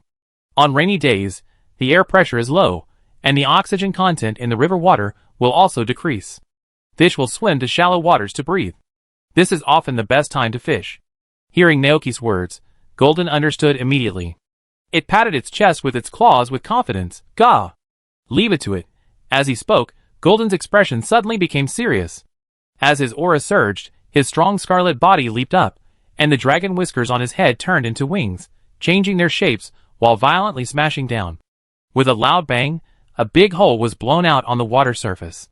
The river water was shaken up and turned into water droplets that fell down. Naoki, that move just now should be Golden's exclusive move, the full power slam, right? Naoki observed Golden's movements, and when he saw it return to the shore in combat form, he confirmed his guess. It was indeed a full-on ram. In the game, Golden's exclusive super move has a power of 100 and a hit rate of 100. When hitting a weak point, the power can be further increased. Using a full-on ram to catch fish is a bit too extravagant. Naoki looked up at the river and saw fish of different sizes floating on it. These fish have suffered a lot. However, Golden seemed to deliberately hold back his strength. Although it looked exaggerated, it did not really hurt the fish. It just stunned them with the aftermath. Ko Gaxi. After completing the task assigned by Naoki, Gullerton seemed very happy. It looked at the shadow of the fish floating in the upper reaches of the river and said eagerly, "Geo?" Although he didn't understand, Naoki still magically understood what it meant, and he quickly stopped it and said, "That's enough. As a qualified rancher, you should consider the long term and not exhaust all the fish, so as to achieve sustainable development. You have to leave time for the fish to reproduce, right? Release ordinary fish Pokemon like Magikarp, and only those ordinary river fish, and after working for more than 10 minutes, they were all caught." The iron bucket was filled to the brim, and Naoki was very happy looking at this scene. A big harvest. Carrying the fish bucket back to the wooden house, Motor Lizard still stood under the eaves and looked out. Seeing Naoki coming back, its eyes suddenly lit up and came forward. That look made Naoki think of the big dog waiting for its owner to come home. Okay, I make you grilled fish tonight." Naoki stroked the motorcycle lizard's head and picked out a few fresh and plump rainbow trout from the bucket with a smile. Just as he finished his work, he heard the sound of the truck starting. Looking up, Zachara, wearing rain boots, opened the door and jumped out. "Today's weather is really bad. It rained all day. I just went to several ranches, and there was nothing to sell. I only collected a few baskets of eggs and a few cans of milk." Zach couldn't help but complain. In this weather, most ranchers won't go out at all. They will choose to stay at home, watch TV with their wives and children, or chat. "Do you have anything to sell?" Zach asked. Naoki took out the bucket of fish he had just caught. It's easier to catch fish on rainy days. Zach's eyes widened. "So many?" Naoki and Golden beside him smiled at each other. "This is really surprising." Zach stepped forward to sort and weigh the fish, and then said, "The total is 5,210 Alliance coins. You are really working hard here." Zach handed over the money. "Thank you for your hard work." Naoki took the money. At this time, the sky began to drizzle again. Zach looked up, picked up the iron bucket and said, "No more words, I'm leaving, the rain will get heavier later." "Okay." The truck hurriedly came and left, pulling fresh seafood towards the direction of Zichin town. Naoki took a deep breath, and then began to help Golden wash the mud off his body. After washing, Golden instinctively shook off the water drops on his body, then turned into a galloping form, happily pounced on Naoki, and licked his face. Naoki was smeared with saliva on his face, and almost fell down. He was speechless. "What's wrong with you all of a sudden?" "Gaw." He put the blanket on Golden and helped it dry the water, then turned back to the house, and put today's income in the drawer. Spring of 198, January 7th. Income, fish plus 5210. Expenditure, 0. Remaining funds, 37,700. I still need to save about 10,000 to repair the Pokemon house. After the repair, I can start raising braided sheep and milk tank on the ranch. But I don't know the price of braided sheep and milk tank, so this money may not be enough. Should we consider building a chicken coop first? Naoki fell into deep thought. Unlike the Pokemon house, it only takes 20,000 Alliance coins to build a chicken coop, and compared to the milk can and the braided sheep, the price of ordinary hens is much cheaper. Hens lay eggs very quickly. A healthy hen can lay 1 egg a day. The eggs can be sold, used to hatch chicks, or kept for making fried eggs, steamed eggs, omelette rice, and other foods. In this way, he won't have to buy eggs from outside, and can be self-sufficient. Although the eggs are much worse than the eggs of Geely eggs, it is impossible for him to raise Geely eggs now. In comparison, raising chickens is much more cost-effective. Thinking of this, Naoki made a decision immediately. When the weather is clear and the ground is dry, he will go to the carpentry shop to commission Carrie to build a chicken coop and officially start the breeding business. Chapter 16. It had just rained, and the house seemed a little damp. Naoki turned around and asked the 3 Pokemon, "Are you hungry?" "Gaw. Gaw. SSS." Motor Lizard, Gulton and Caterpillar all shook their heads. They had hardly moved for a day, and the lunch they hadn't been digested yet, so they weren't hungry yet. Seeing this, Naoki said, "Then I cook later." Before it got dark, he went to the utility room behind the house and started to work. With the help of Gulton and Motor Lizard, Naoki used an axe to chop some of the wood he had collected into firewood, ready to throw it into the fireplace later, to keep warm and also to prevent moisture. In addition, Naoki took out nails and wood, made a simple workbench in the utility room, and then used a saw to saw the wood into the shape of boards and sticks. Finally, the two were combined together to form a simple sign. Naoki gestured the size of the sign, and then handed it to Motor Lizard to hold, ready to take it back to the room later, draw the pattern of crops on it, and use it to mark the plot of farmland. Finally, Naoki made 2 more sticks, and took them back to the bedroom in front. "Green Caterpillar, can you give me some silk?" Naoki asked. The green caterpillar quickly spit out a piece of silk, and Naoki wrapped it around the 2 sticks. Suddenly, a simple clothes drying rack was ready. "It feels good. Now there is a place to dry clothes." Naoki clapped his hands, then stood up and looked at the time. Seeing that it was already 7 o'clock in the evening, he said to the 3 Pokemon, "Wait, I go cook for you now." Before starting to cook, Naoki put the firewood into the fireplace and lit it with fire. As the flames jumped, the room slowly warmed up. Naoki took off his coat, put on only a shirt, and went to the kitchen area to prepare dinner. Today's dinner is grilled fish.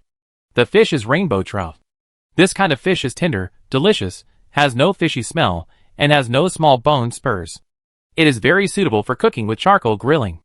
Naoki processed the fish, then applied a thin layer of cooking oil on the surface, and finally put it in the pan and fried it until both sides were golden brown. When it was almost done, the fish was taken out, the prepared sauce was put into the cut belly, and finally it was grilled on an open fire. Soon, an alluring aroma spread in the room. Gulton and Motor Lizard, who were yawning lazily, smelled the smell and immediately became alert, and raised their heads to look over here.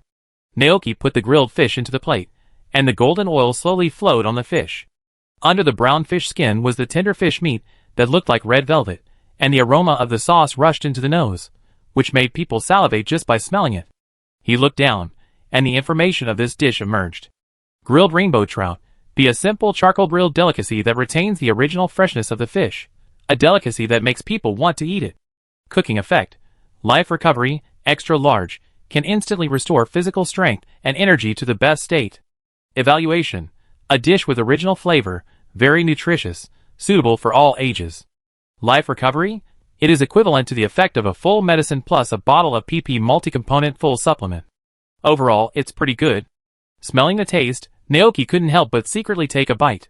The moment he took a bite, he first felt the crispy fish skin, followed by the soft fish meat.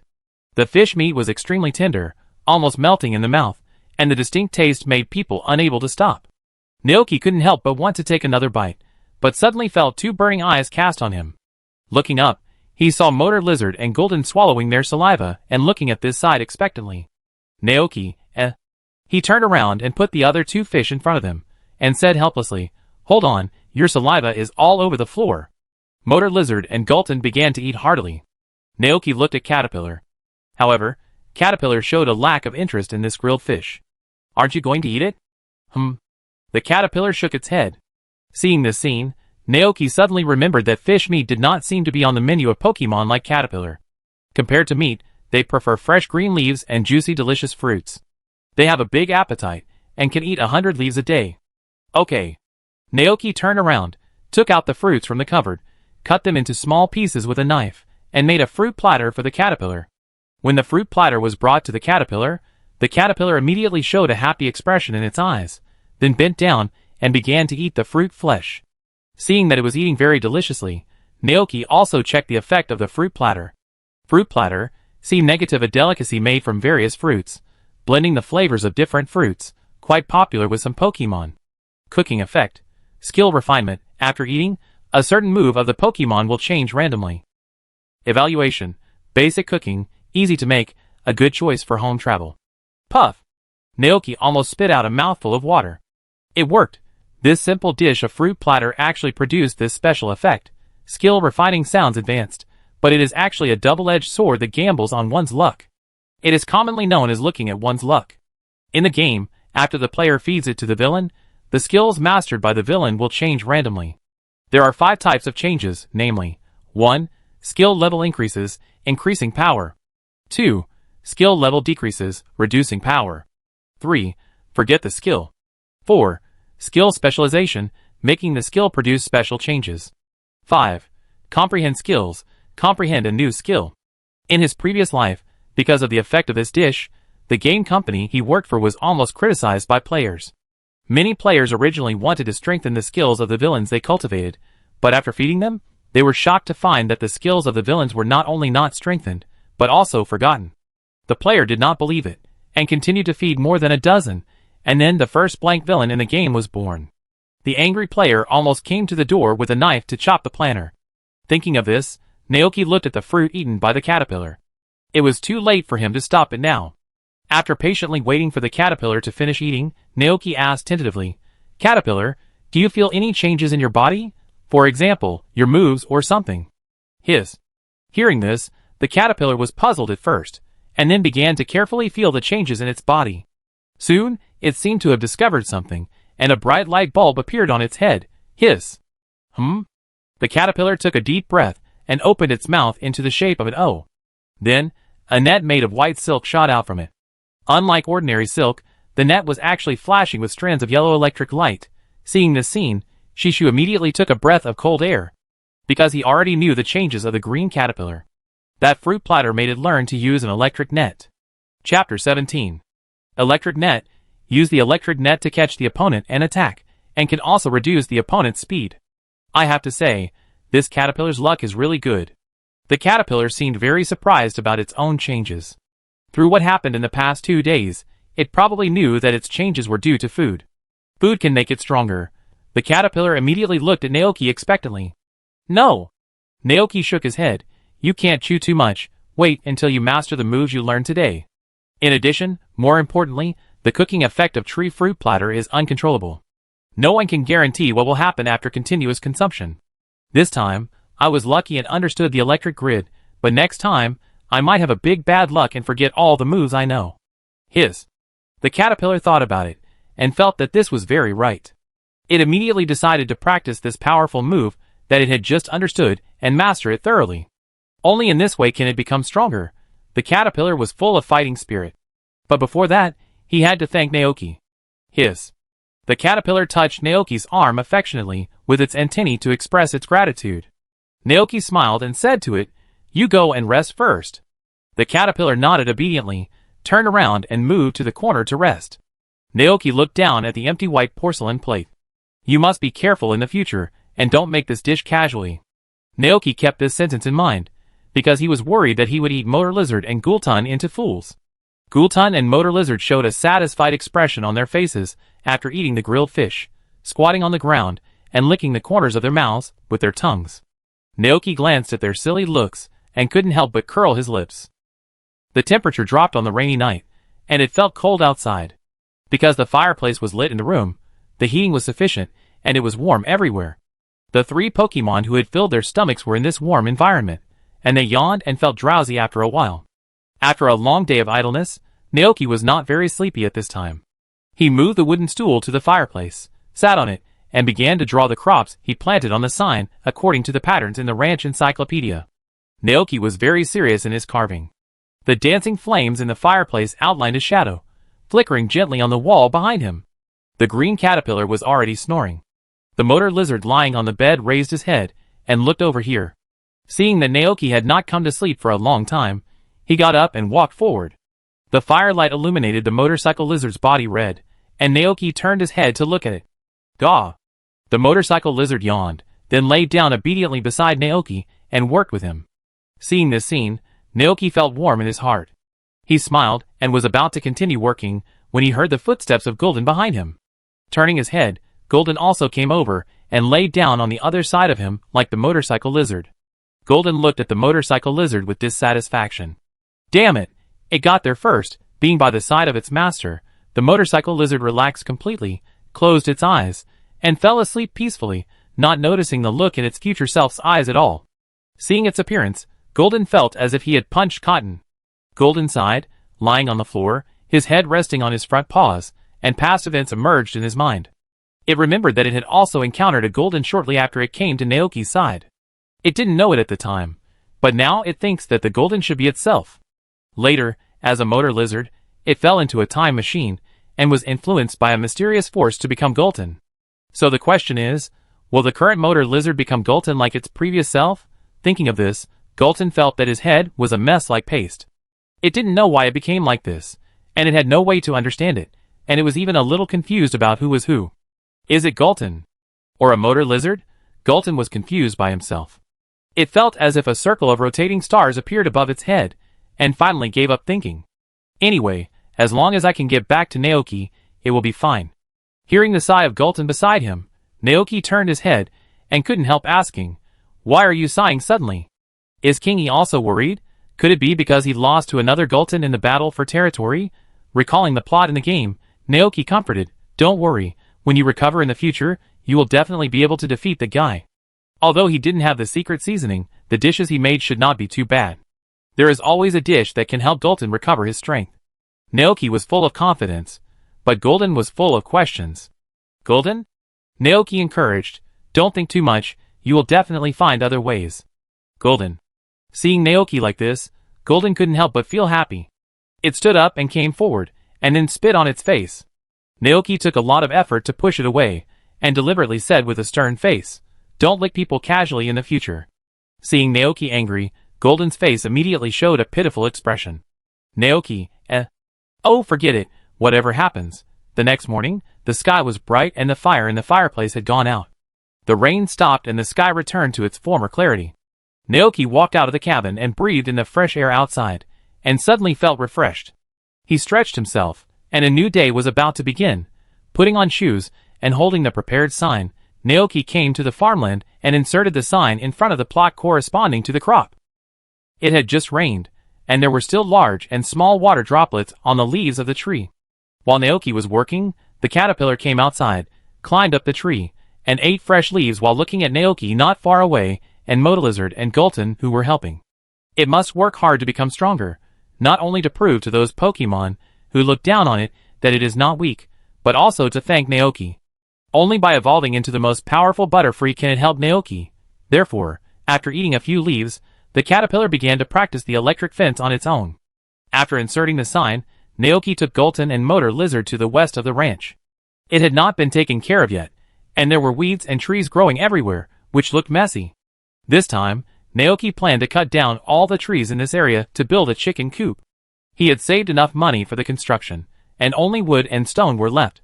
In 2 days at most, he could go to Jichin Town and ask Carrie to come to the carpentry shop to help build a chicken coop and start the breeding business. Chapter 18. At 5 o'clock in the evening, Zack came to collect the goods on time. But Naoki didn't have anything to sell today.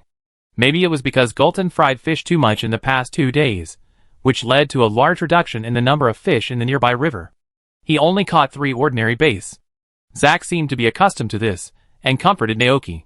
"This kind of thing is normal. Fishing depends on luck. Your luck is already very good. You know, some people may not catch a fish even if they sit by the river for a whole day." Naoki, Air Force, right? After selling the 3 bass, and taking the 600 Alliance coins from Zack, Naoki wondered if he should go fishing in the sea west of Jichin Town. The fish in the river were almost caught by them, and it might take a long time to recover. During this period, the crops in the ranch have not grown yet, and he has no other way to make money except fishing. But Naoki is not in a hurry. After all, the most important thing at the moment is to get the chicken coop done. After washing himself and the 2 Pokemon with a tap, Naoki returned to the cabin and began to prepare dinner. The rainbow trout was gone, and only some smoked sausages and ham were left at home, which were common cooked food in the Jichin market. They were easy to store, and would not go bad even if left at room temperature for several days, making them very suitable for places without refrigerators. But at the same time, the sandwiches made with smoked sausages and ham had no special effect. Despite this, Golden and Motor Lizard still enjoyed the meal. This reminded Naoki of a proverb from his previous life. A dog does not dislike a poor home. In this world, Pokemon are like domestic dogs. Once they recognize you as their owner, They will not dislike you regardless of whether you are poor or not. Not only that, Pokemon will live with humans, and with their emotions and intelligence, Naoki feels that it is more appropriate to call them family members. As for the caterpillar, Naoki knew that it had been practicing its moves hard outside all day, and when it was tired, it would gnaw on the fresh green leaves on the tree. After a day of chewing, it probably isn't very hungry now. It didn't even come back. Naoki went out to take a look and found that it simply slept on a big tree in the pasture. The caterpillar seemed to like the big tree outside more than inside the house.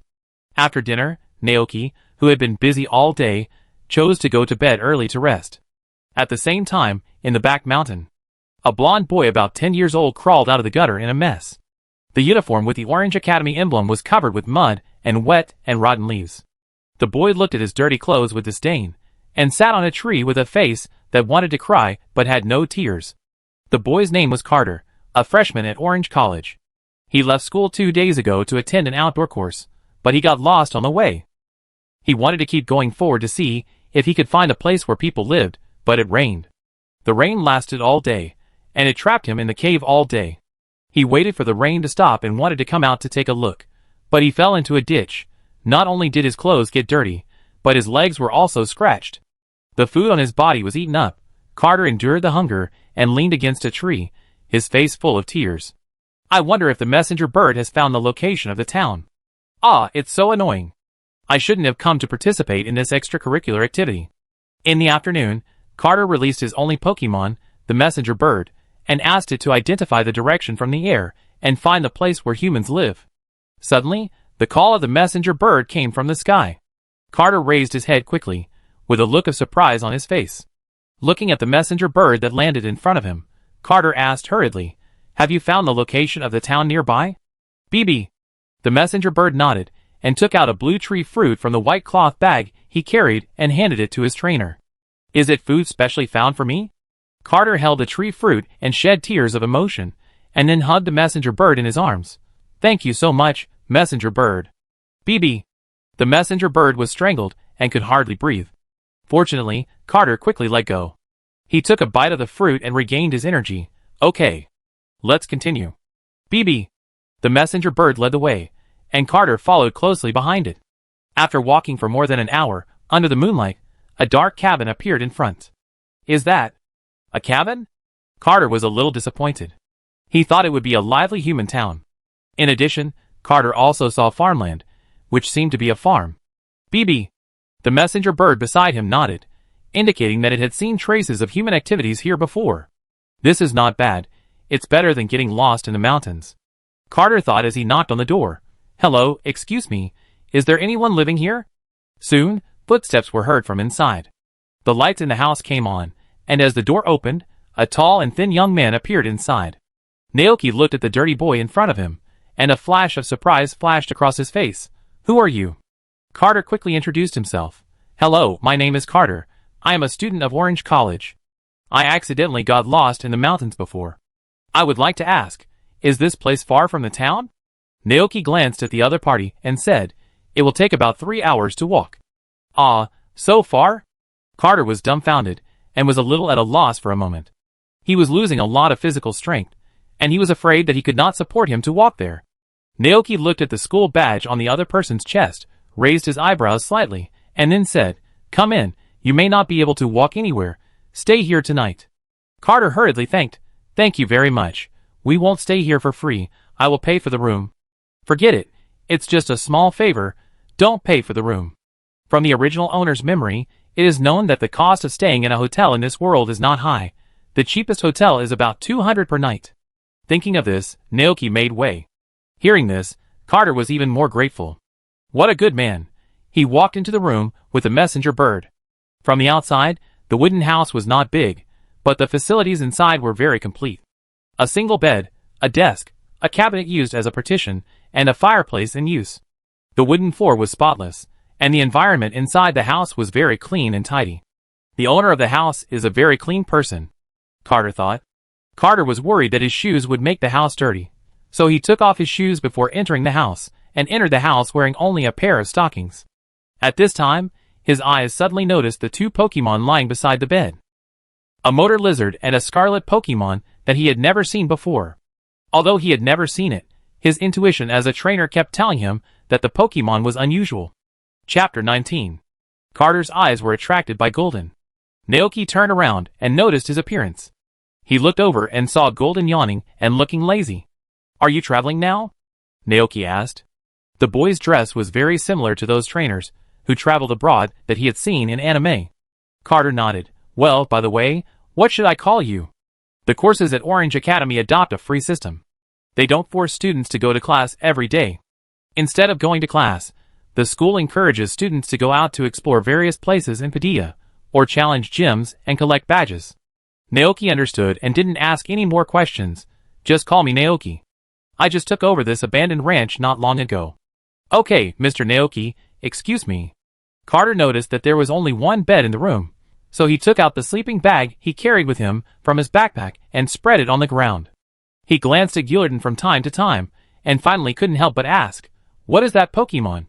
The name of Gulton was given by Dr. Olin, who discovered it. At this time, Gulton's name should not have spread to the extent of being widely known. Thinking of this, Naoki pretended not to know the name of Gulton and shook his head. "I don't know, I just met it not long ago, and it seems that the Pokemon Encyclopedia has not yet included its information." Hearing this, Carter seemed very excited. "That is the Pokemon that has not been discovered yet. Mr. Naoki, have you captured it?" "Captured?" Naoki looked at Gillerton and said, "Is that right?" "Wow." Carter showed envy in his eyes. "Mr. Naoki, you must be a very powerful trainer, right?" Naoki: "No, I'm just a rancher." But Carter didn't really believe it. The aura of that Pokemon is very strong. If you are not a very powerful trainer, how can you capture it? As we all know, if you want to capture a Pokemon, you need to defeat it head-on and prove your strength to it. Only in that way will the Pokemon recognize him, and be willing to be put into the Pokeball. Naoki, He didn't know what to say. He looked up at the time, and saw that it was late, so he chose to go to bed. Carter had experienced a day of wind and rain outside, and was exhausted physically and mentally, so he got into his sleeping bag and fell asleep quickly. After a night of silence, Carter woke up early the next morning. After a good sleep, he felt refreshed all over. He looked up at the bed, and saw that Mr. Naoki had not woken up yet. Carter got up quietly, took the Pokeball of the messenger bird and went outside. Standing under the eaves, the pasture that he could not see clearly last night was finally revealed in front of him. Neat ridges, brown soft soil, and signs inserted in front of the land. The distance was a bit far, so Carter could not see clearly, so he walked to the front of the farmland area. Now he finally saw the patterns, and words engraved on the signs. Turnips, potatoes. Carter read them out, and then thought, Mr. Naoki is a very careful person. It can be seen that this abandoned ranch is well managed by him. Everyone is working hard. Thinking of this, Carter picked up the Pokeball. Messenger bird, we can't be lazy. Accompanied by a flash of white light, the messenger bird appeared in the air. Before breakfast, let's exercise well, Carter said with fighting spirit. This is how he has been training the messenger bird. Every morning after getting up, he would run a few laps with the messenger bird on the school playground, and then go to have breakfast. BB. The messenger bird responded, and then flapped its wings, and started training around the ranch with the trainer. After running a few laps, the man and the bird stopped. They stood under a tree at the edge of the ranch, and rested for a few minutes. Carter said again, then next, let's practice the moves you have mastered. Have you mastered the frozen wind that you learned last time? BB. The messenger bird nodded. At this moment, Carter suddenly noticed a wild green caterpillar on the branch above his head. His eyes lit up immediately, and he directed the messenger bird, come and compete with this green caterpillar. BB. Hearing the voice below, the green caterpillar on the treetop looked down calmly. Want to fight it? The caterpillar looked at the messenger bird without fear. Seeing that the caterpillar was also ready for battle, Carter began to give orders. Messenger bird, use freezing wind. BB. After the order was given, the ice energy on the messenger bird quickly condensed. It flapped its wings, and a stream of frozen cold air automatically condensed, and swept towards the caterpillar on the branch. Although the ice attribute does not restrain the caterpillar, the messenger bird has worked so hard for so long, the power of the freezing wind must have been greatly improved compared to before, and it must be no problem to defeat a caterpillar. As we all know, caterpillars are notoriously weak. When facing other Pokemon, they have almost no ability to resist except spitting out fragile silk. Looking at the freezing wind sweeping out, Carter couldn't help thinking. However, The next second, the caterpillar made an unexpected move. It looked at the freezing wind calmly, and then quickly spit out silk from its mouth to block in front of it. The amount of silk was surprisingly large. In just a few breaths, a seamless insect net was formed. The freezing wind hit the insect net, and although it froze the insect net into ice, the ice that looked like an umbrella just protected the caterpillar behind it. What? Carter was slightly stunned. While he was stunned, the insect net that was frozen into ice fell to the ground, and then a large net flashing with yellow electricity shot out from behind. The messenger bird had no time to react before its body was hit by the electric net. The electric current spread, and the messenger bird let out a painful cry, and then rolled its eyes, and lost its ability to fight. Seeing this scene, Carter froze in place, with an expression of disbelief on his face. If he was not mistaken, the move used by the green caterpillar just now was an electric net? But how is it possible? Is this still the green caterpillar he knows? At this time, a sound of footsteps came from behind. Carter turned around and saw Naoki walking towards him. Just as he was about to say something, he saw the wild green caterpillar on the tree jump down and go to Naoki's side. Carter opened his eyes wide and changed his words halfway through. Mr. Naoki. Is this caterpillar your Pokemon? Yes. Naoki nodded, and he looked at the unconscious messenger bird, raised his eyebrows and asked, Did you fight it just now? Judging from the appearance of the messenger bird, it should have been defeated by the caterpillar's electric net. The electric attribute restrains the flying attribute twice, and the caterpillar's unexpected attack, it is not surprising that it can defeat the messenger bird. Hearing this, the young master from the city blushed immediately and apologized quickly. I'm very sorry. I thought it was a wild Pokemon. Naoki was about to speak when suddenly, a rich milky white light burst out from the green caterpillar next to him. In the light, the body of the green caterpillar changed rapidly. The originally soft body became as hard as iron. The compound legs under the body disappeared and became smooth. The body was crescent-shaped, with a green protrusion on the back and black eyes half open and half closed. When the white light dissipated, the original green caterpillar disappeared, replaced by a brand new metal pupa. Looking at this scene, Carter opened his mouth in surprise. Gene evolved. Naoki smiled. I should thank you for helping the caterpillar complete its evolution. No, it's not my credit. Carter was a little embarrassed. Naoki smiled, reached out, and picked up the metal pupa and walked towards the wooden house. Let's go back first. Your messenger bird seems to need treatment. Carter followed. Naoki looked down at the caterpillar and said to it, Congratulations, you have successfully evolved. The Metapod cannot speak or move, and can only use hardening.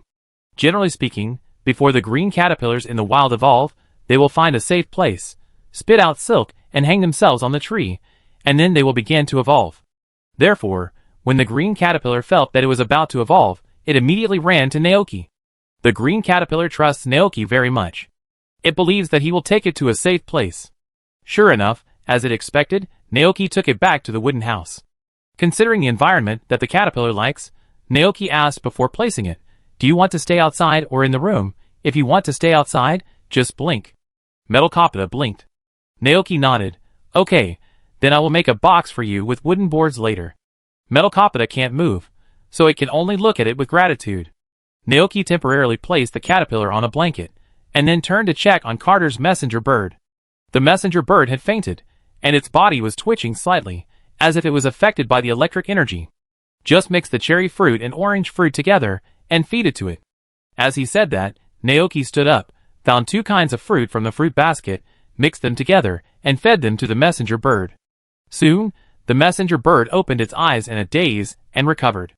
Seeing this scene, Carter breathed a sigh of relief, but then he thought of the caterpillar's performance just now, and asked in shock, Mr. Naoki, how did you do it? Naoki was slightly stunned. What? Carter, how did you train Caterpillar to that level? A caterpillar with the insect attribute could actually defeat the flying attribute messenger bird with one move. What's even more unbelievable is that the caterpillar could actually use a trick like electrical grid. It's impossible for the caterpillar to learn this move by itself, unless someone has specially trained it.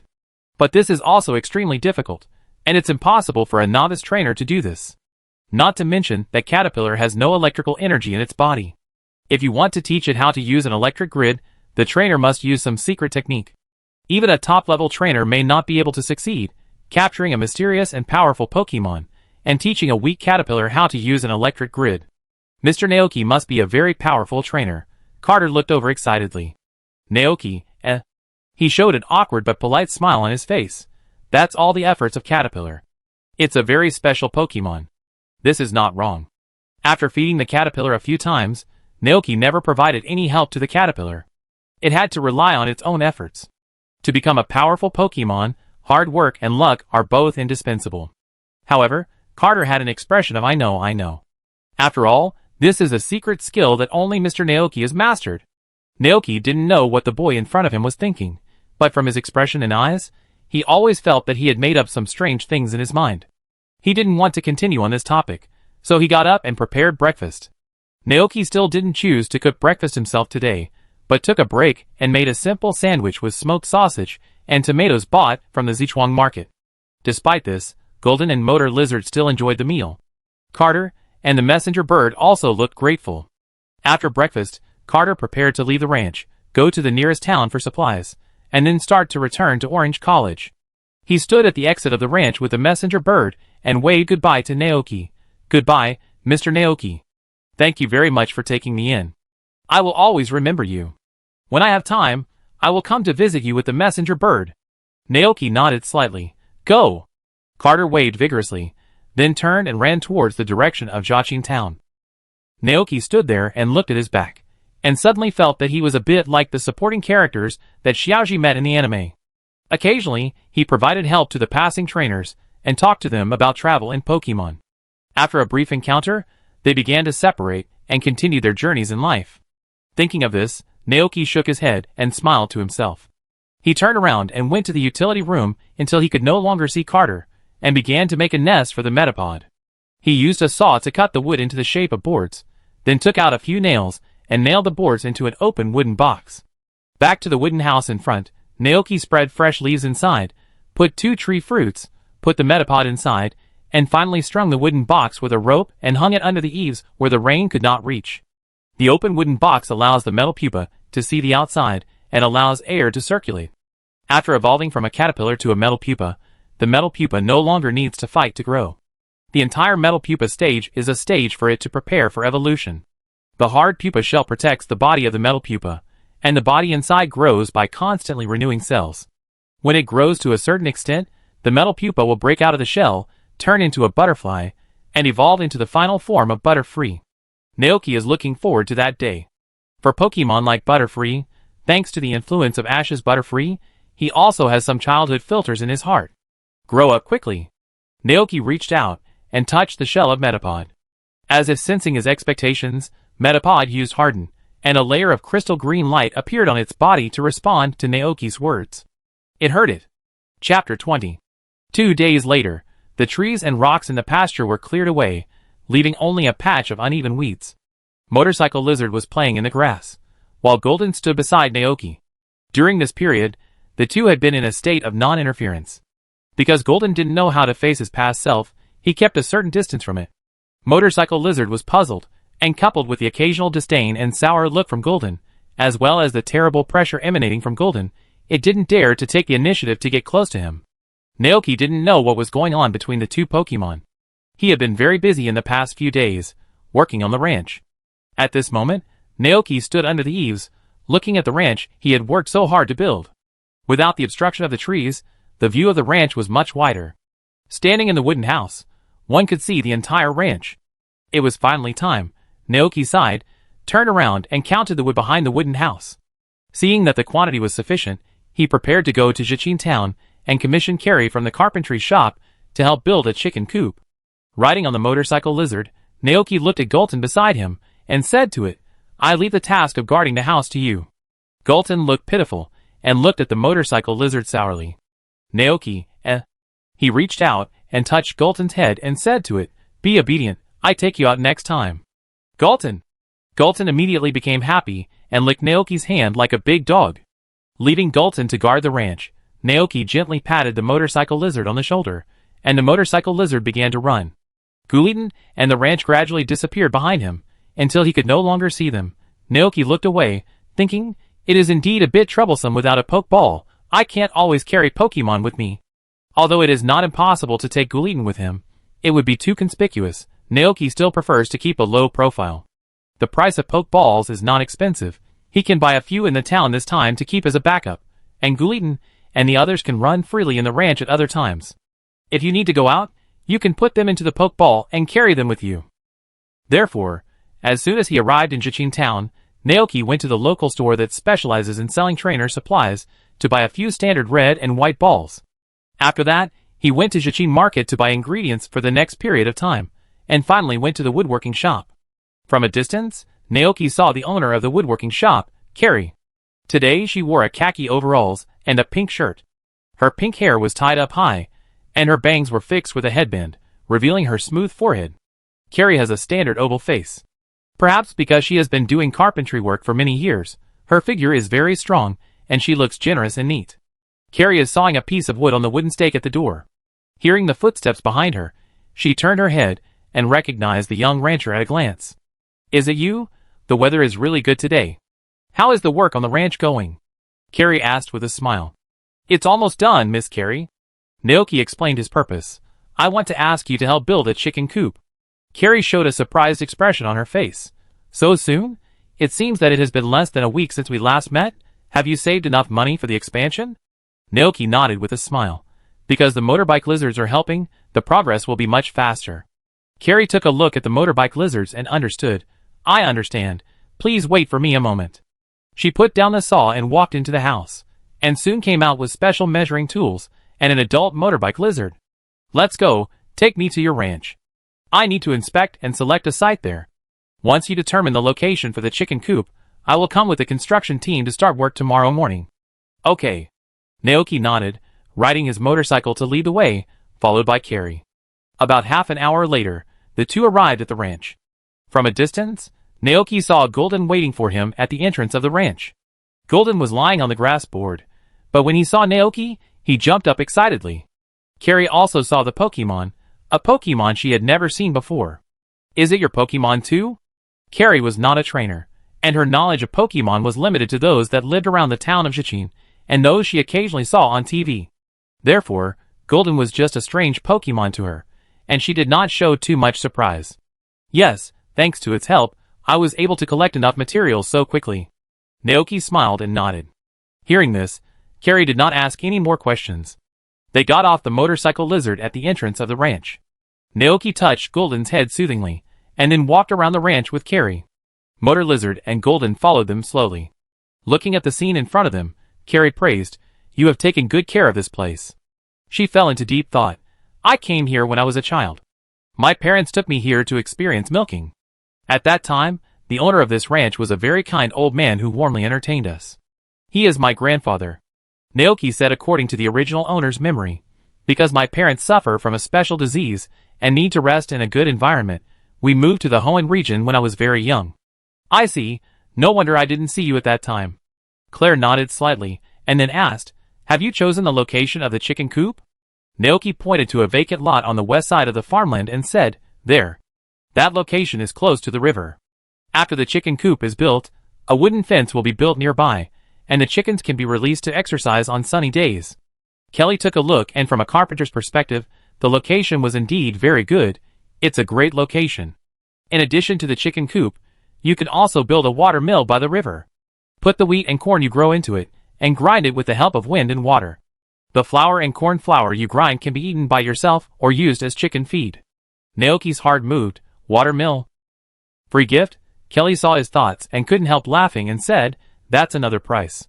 When you have enough funds, I will come to help you build it." Naoki, After deciding on the site, Carrie took out her tools to measure it. After collecting the data, she walked around the ranch under Naoki's guidance. After all, they would need to cooperate in the future, so it was necessary to inspect the ranch in advance, and it could also help with the ranch planning. Chapter 21. The two came to the farmland area. Carrie squatted down to observe the environment here, and then said, "The soil here is very good, very suitable for growing crops." Naoki recalled the ranch game he had played before and asked, "Miss Carrie, do you have an automatic watering machine? The kind that can be inserted into the soil to automatically water. Like automatic sprinklers, the ranch will grow bigger and bigger in the future, and more crops will be planted. He may not be able to handle it alone. At this time, it would be nice to have an automatic sprinkler, which can automatically water the surrounding grids every morning, saving both effort and worry." However, ideals are full, but reality is very skinny. Carrie was a little helpless. Where can such a thing be found? Naoki, Sure enough, games are just games. Carrie, but there is another kind of automatic device. Huh? Carrie, lay water pipes underground in advance, set up faucets, and then use sophisticated instruments to set the time. At the specified time, it will automatically spray water around for irrigation. The kind of thing you mentioned that can be used by plugging it into the ground and producing water out of thin air, at least in our era, does not exist. Hearing this, Naoki's heart moved. Can your store make it? Of course. Claire raised her eyebrows and said, but the price is very expensive. A set of machines that can cover the entire farmland requires about 30,000 to 40,000 alliance coins, pipes laid underground, water pumps, and timing instruments. The price of these sold separately is not very expensive, but if the quantity is too large. Naoki understood. 30 or 40,000 alliance coins, although not much, it is obviously not something he can afford now. Seemingly aware of his current situation, Carrie said, of course, there is another way to water the plants. What? Naoki was slightly stunned. Carrie smiled. Water-attributed Pokemon, they can use water-attributed moves to help water the plants. In the city, some wild Pokemon will also cooperate with humans and be hired by humans to work for us, such as the gulls that help Mail, the construction workers of the construction company, and the strong men of the moving company. I think you should have seen them, right? Naoki had never seen it, but the original owner had. He nodded. Carrie continued, Pokemon's needs are simple. As long as we can provide enough food and snacks, they will help us work. It is for this reason that the relationship between humans and Pokemon has become more and more harmonious over the years. No need to go out to the wild to find food, no need to fight with other Pokemon for tree fruits, and you can get a house that can shelter from wind and rain. For Pokemon, is there anything more worthwhile than this in the world?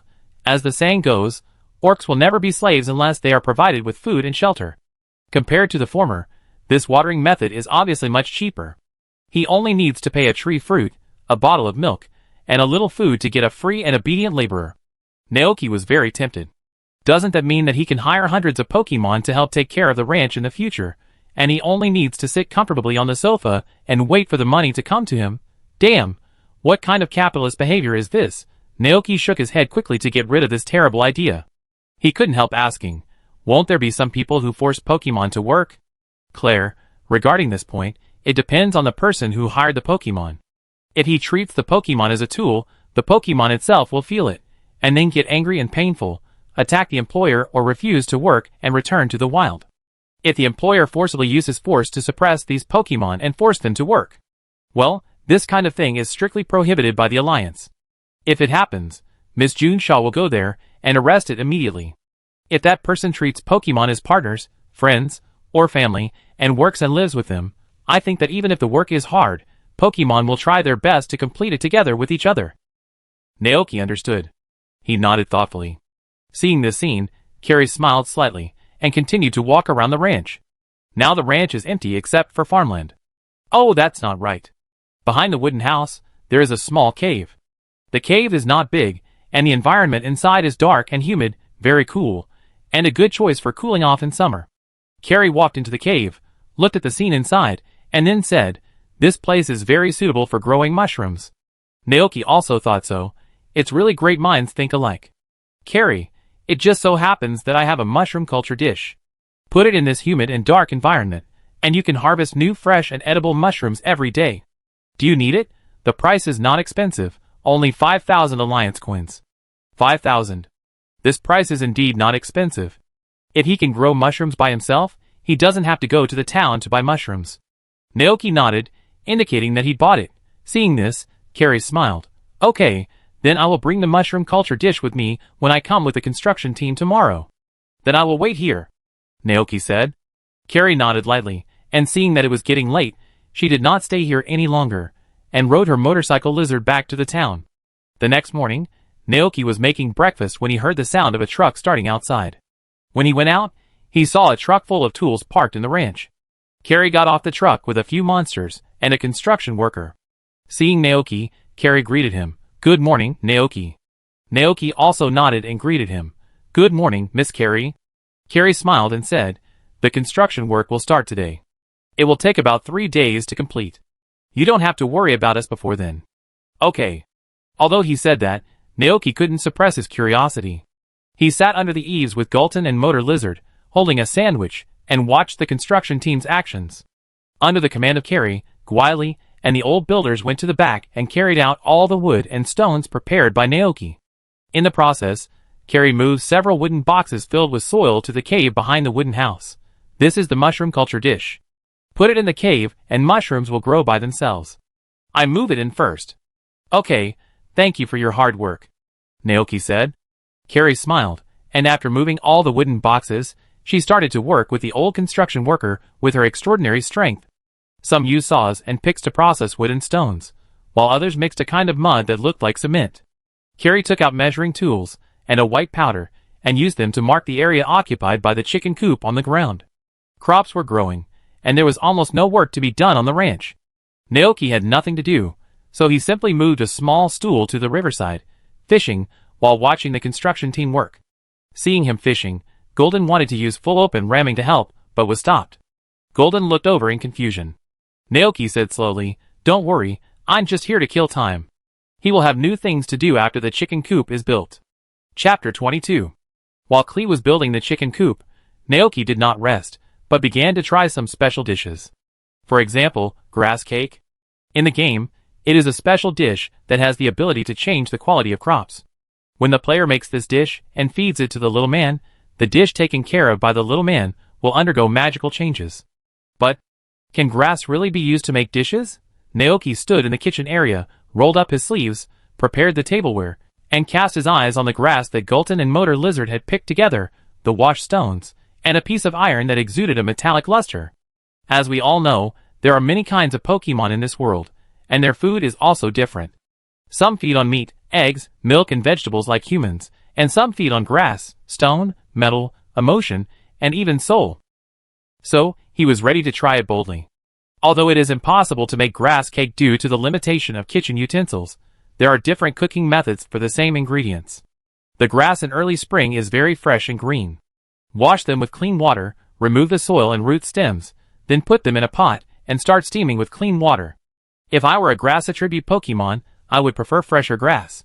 While waiting, Naoki put himself into the body of a grass attribute Pokemon. So, the grass cannot be steamed too old or too dry, and the moisture and original juice inside must be locked as much as possible. Naoki calculated the time in his mind, and when the 5 minutes were up, he put on gloves and took out the white porcelain plate containing the green grass. The steamed green grass lay wet in the plate. Naoki looked down, and the information about the grass also appeared in his mind. Steamed grass, D- low-level cuisine. While locking in the juice and moisture inside the grass, the cooking method of steaming the grass increases the taste of the grass, making it more popular with some herbivorous Pokemon. Cuisine effect. After eating, the probability of a grass-type Pokemon learning a grass attribute move is slightly increased. Evaluation. Food that humans cannot eat is a rare delicacy for Pokemon. Your bold attempt will create an unprecedented precedent in the Pokemon world. One day, your magical food will spread to the ears of all Pokemon in the world, and make them crazy. Come on, try to make food that makes Pokemon happy. Naoki, Turning his eyes away from that long piece of nonsense, Naoki looked at the green grass and the white porcelain plate in front of him in shock. Although he had expected it in his heart, he couldn't help but be shocked when he really saw the scene at this moment. It's really possible to cook with grass, and the level is not the lowest F-. Then the question is, can it be made with stones and iron blocks? A bold idea came to Naoki's mind. He looked at the iron block emitting metallic luster, and decided to change the cooking method. He put the oil in the pan, put the iron block in after the oil is hot, and then put various seasonings in order, mainly peppers, and put the iron block in turn. When the iron block is covered with red pepper oil, it will be immediately served. Naoki looked down. Spicy iron block, D low-level food. Because the ingredients are too hard and the taste is spicy, ordinary Pokemon cannot eat it, but perhaps a certain Pokemon will have a special liking for it. Food effect. After eating, Pokemon's control of fire and steel attributes will be slightly improved. Additional effect. After giving it to Sidolin, its favorability will be slightly improved. Evaluation. What the hell is this evaluation? Naoki was a little confused, but when he saw the effect above, the thought of as expected came to his mind again. Metal, like grass, can also be used for cooking. Then, I'm afraid that ordinary stones on the roadside can also be used. After all, Pokemon like Onix and Rhydon feed on stones in the mountains. However, what surprised Naoki the most was the additional effect of this. Hot Iron Nugget. Improve the favorability of Hedalin. Speaking of Hedalin, we have to mention the distant Sinnoh region and the ancient myths circulating in that region. According to legend, the creator god Arceus created this world. In order to provide the world with a material and spiritual foundation, he created the Pokemon Dialga, who controls time, the Pokemon Palkia, who controls space, and the three lake gods, Akanom, Uxie, and Imrito, who live in another dimension and bring emotions, wisdom, and knowledge to the world. And Cinderace was born in this process. In ancient times, many fragments fell off during the battle between Dialga and Palkia, and those fragments fell to the ground and became Cinderace. But Shurdolin should be in Sinnoh now, right? Naoki fell into deep thought. If it is set in the game, Shurdolin also exists in Hoenn in addition to Sinnoh. But it is impossible for him to go to those two regions at present, and even if he goes, he does not know the exact location of Shurdolin. Thinking of this, Naoki looked at the hot iron block in front of him with a little regret. He turned his head and saw Gulton and Motor Lizard waiting eagerly by the side, and deliberately teased them. Do you want to eat? Gullerton and Motor Lizard looked at the iron block covered with red chili oil, and shook their heads in unison. They were in agreement on this matter. Naoki regretfully dumped the stone and grass into the trash can. These two special dishes will not be used in the short term. However, if he has time in the future, he must go to the Sinnoh region for a stroll. Fire Steel. Sidolin, that's a mythical beast. Although it is a low-ranking mythical beast, it is also a very rare Pokemon compared to Caterpillar and others. As a former collector, Naoki had a collecting habit in his heart.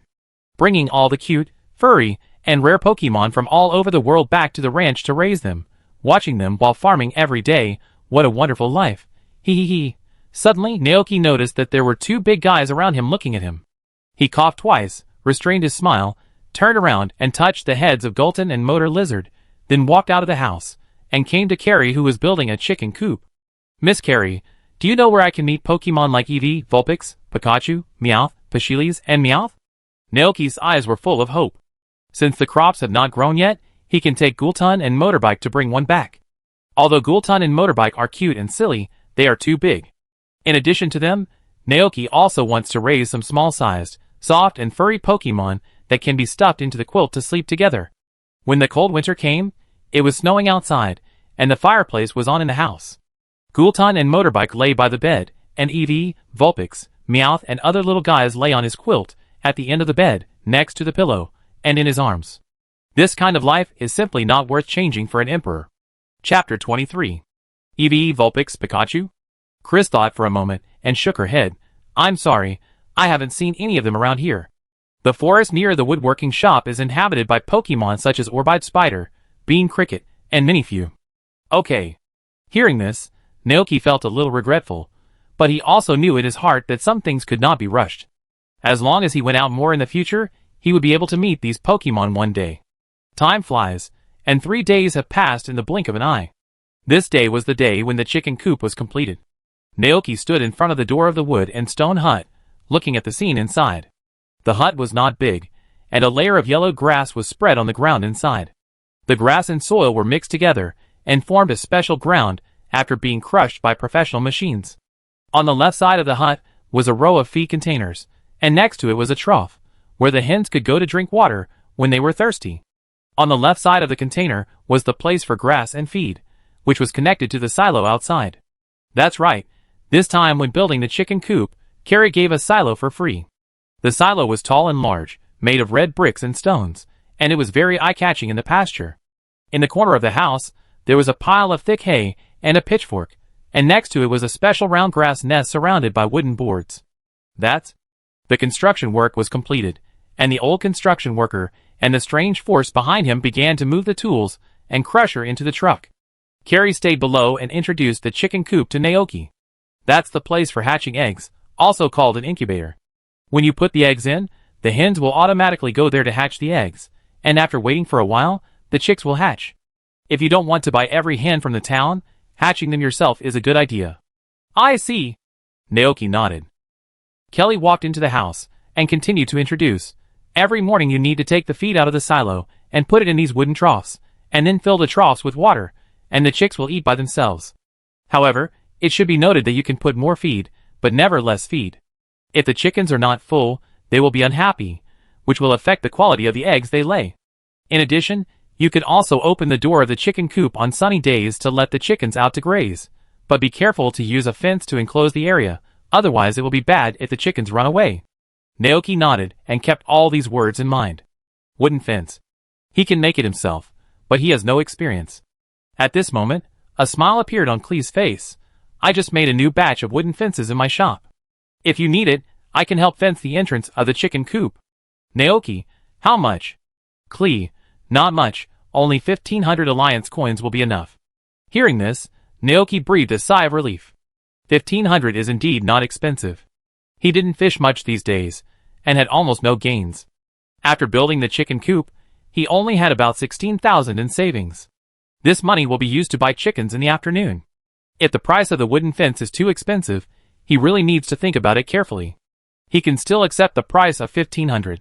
After paying the money decisively, Carrie waved her hand, and the two monsters began to carry the wooden fence out of the car with their muscular forearms. Seeing this scene, Naoki couldn't help but say, "You have been ready for a long time." Carrie smiled softly, "Because I know you will definitely buy it." Naoki, Klee took the hammer from the old builder, and worked with Gwylie to surround the chicken coop with wooden fences. After the last wooden fence was hammered into the soil, she pointed to the area opposite the chicken coop and said, "You can build a water mill there. With it, you can grind flour and make chicken feed yourself." Well, the price is not expensive, only 15,000 alliance coins, and we will help prepare the materials and facilities needed.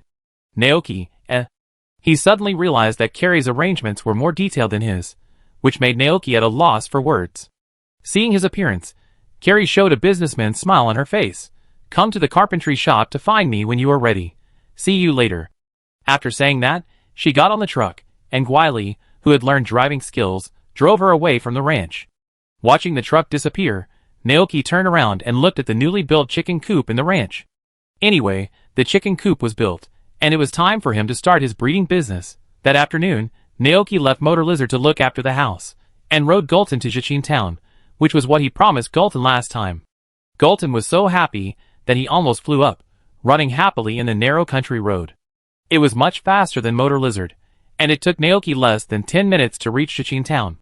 Gulton changed into a four-limbed galloping form, and followed Naoki. Occasionally, trainers would pass by on the street with their own Pokemon, so people were not too surprised by this situation, but would occasionally cast curious eyes at Gulton. After all, it was a Pokemon they had never seen before. Naoki pretended not to see it, and quickly came to the ranch in the town. Although it was a ranch, it did not make a living by breeding, but mainly relied on selling ordinary animals and farm Pokemon. Because the nature of this sale was different from the nature of selling Pokemon on the black market, the Alliance allowed this type of transaction on the surface. The name of the ranch is Happy Ranch, and there is a big grinning milk can painted on the doorplate. Naoki took Gulton into the room. The owner here is a kind-looking, gray-haired old man. He is wearing a pair of reading glasses, and looking down at the newspaper in his hand. Hearing the footsteps coming from outside the door, the old man looked up and saw the huge figure of Gulton, and couldn't help but be startled. But when he saw Naoki next to Gulton, he relaxed. He stroked his chest and panted, "I was startled. I thought a wild Pokemon broke into the store. Are you here to buy ranch animals?" Naoki was a little surprised. "How did you know?" The old man showed a proud expression on his face. "That's right, Mayor Thomas told me not long ago that a new rancher moved here. That child should be you, right?" Naoki nodded slightly. "It's me." "Ha ha." The old man laughed. "Old man, my guess was right." He folded the newspaper and put it away, then stood up and led the way. "In that case, follow me to the ranch behind to see what animals and Pokemon are needed." Chapter 24. After passing through the back door, an area surrounded by transparent glass appeared in front of us. This place is a bit like the backyard of Professor Oak's laboratory in the anime, with rivers, grass, trees, caves, and lakes. Some artificially raised Pokemon run carefree here, or sit in the shade of the trees to cool off. Naoki's eyes swept over them, and he silently recited the names of those Pokemon in his heart: Milky Way, Braided Sheep, Minifu, Saltstone Pokemon, Saltstone Giant, Frost Milk Fairy. There is no doubt that these are Pokemon that can be raised on the ranch. The kind-looking old man with gray hair on his temples was a little hunched. He put his hands behind his back and led the way in front while introducing the Pokemon and ordinary animals in this happy ranch to Naoki. I raised these children by myself. Each of them is healthy and well-behaved. They are looking forward to being taken back to the ranch by their new owners. As expected, the playful Pokemon cast curious glances at Naoki, who was following the old man. Naoki looked at the group of Saltstone Pokemon surrounding the Saltstone Giant with some surprise, and couldn't help asking, "Can Saltstone Pokemons be raised?" "Of course," the old man said with a smile. "Don't underestimate them. In ancient times, they were very important Pokemon. For humans living on this land, these children are indispensable." Naoki recalled the characteristics of Saltstone Pokemons and asked, "Because they can produce salt?" "That's right." The old man nodded. The body of the Saltstone Pokemon is made of very precious rock salt. As long as they walk on the ground, their bodies will be worn by the ground, leaving a lot of salt traces. As long as you collect these salts, you can get a bottle of very precious rock salt. Of course, this does not harm their bodies. As long as they want, they can make new salt in their bodies at any time to replenish. When it evolves into Saltstone and Saltstone Giant, the salt will be more nutritious and rich in various minerals. As long as you sprinkle the salt rubbed by Saltstone Giant on the injured Pokemon, no matter how serious the injury is, it can be healed. And the dishes made with these salts will taste even better, and their selling price is much higher than the moo milk produced by the big milk tank. Hearing this, Naoki understood, and then asked about the price of the Saltstone treasure. "How much do they cost?" "Old man, one Saltstone treasure costs 10,000 Alliance coins." 10,000. It sounds a bit expensive, but Naoki calculated the value that the Saltstone treasure can bring in his mind, and couldn't help but feel that this price is very cheap. With a Saltstone treasure, he no longer needs to buy salt from outside, and in addition to using it himself, he can also sell it to others and make a profit quickly. But even so, this price is still a bit expensive for Naoki, who is currently in financial difficulties. He smacked his lips slightly in his heart, fumbled for the banknotes in his pocket, and finally sighed. Alas! Let's wait until the crops of this season are ripe. He can also try his luck in the back mountain and see if he can find some rare mountain products to sell. However, neither fishing nor looking for mountain products lasts long, and luck is needed. Reality is not a game. The number of fish living in a body of water is limited. After large-scale fishing, it will be difficult to catch fish from there again, unless you change the body of water. A map near the ranch appeared in Naoki's mind. To the west of the ranch, through the town of Jichin, you will reach the endless Padilla Sea, where there are more abundant seafood resources. To the north of the ranch, after crossing the back mountain and passing through a forest, you can reach the Dagwa Lake, where you can catch more freshwater fish. It's just a while before the crops are ripe, so I can ask Golden to take me to these two places. Naoki was thinking about the next plan in his mind. If he remembered correctly, there were traces of the very rare Pokemon Dragonite in the Cauldron Lake. Dragonite evolved into Dragonite, which is smart and powerful. When the ranch becomes prosperous in the future, we can also develop offline business and let people in the town order fresh milk directly from the ranch. At that time, we can ask the fast Dragonite to help deliver it. Under the guidance of the old man, Naoki walked around the ranch and saw some very special Pokemon. For example, the milk-producing milk can, the hairy braided sheep, the mini-foo that can produce olive oil, the buzzing bat that helps pick tree fruits, and the frosty milk fairy that can produce fresh cream. The whole body of Frosty Milk Fairy is made of cream, and it exudes a sweet and fragrant milky fragrance. Just smelling it can make people feel strong happiness. When Naoki walked to it, he swallowed several times. His movements were caught by the Frosty Milk Fairy, and the cute little guy immediately hid behind a tree, trembling, as if he was afraid that he would be eaten if he was a little later. The old man laughed softly when he saw this scene, and he comforted the Frosty Milk Fairy. "Don't be afraid, this is the new rancher in town." After being comforted by the old man, the Frosty Milk Fairy's fear was much better. The old man smiled and said to Naoki, "It is also a very special Pokemon. There are 63 confirmed forms of Frosty Milk Fairy, and each form produces a different flavor of cream. For example, the cream made by this little guy is vanilla flavored, and there is also a Frosty Milk Fairy that can make milky caramel flavored cream." This made Naoki hungry. After a round of shopping, the two returned to the front desk. The old man took out a price list from the drawer and said, "See what kind of animals and Pokemon you want to buy." Naoki looked down and saw that the price of each Pokemon was clearly marked on it. Ordinary animals: Rooster 600, Hen 800, Duck 800. Pokemon: Trubby 2500, Minifew 2500, Frostmilk 2600, Buzzbat 3000, Braided Sheep 10,000, Milkkin 20,000, Saltstone 10,000. Feed: 50 portions of chicken feed, 100 portions of cattle and sheep feed, 100 portions of sweet food, 100 portions of salty food. Looking at the prices above, Naoki asked, "How much is one portion of food?" "About 2 kilograms. These grains are made of tree fruits, salt, flour, eggs, and other materials. One portion of grain is enough for a Pokemon to eat for half a month." The old man looked down at the contents and introduced them one by one. Chicken feed is made of corn flour mixed with grains. One portion can last for a month. Cow and sheep feed is dry grass. The appetite of big milk cans and braided sheep is not large. One portion is about half a month. As for 3 bees and buzzing bats, they don't need you to provide food. As long as you give them a place to live, they will go out to find food by themselves.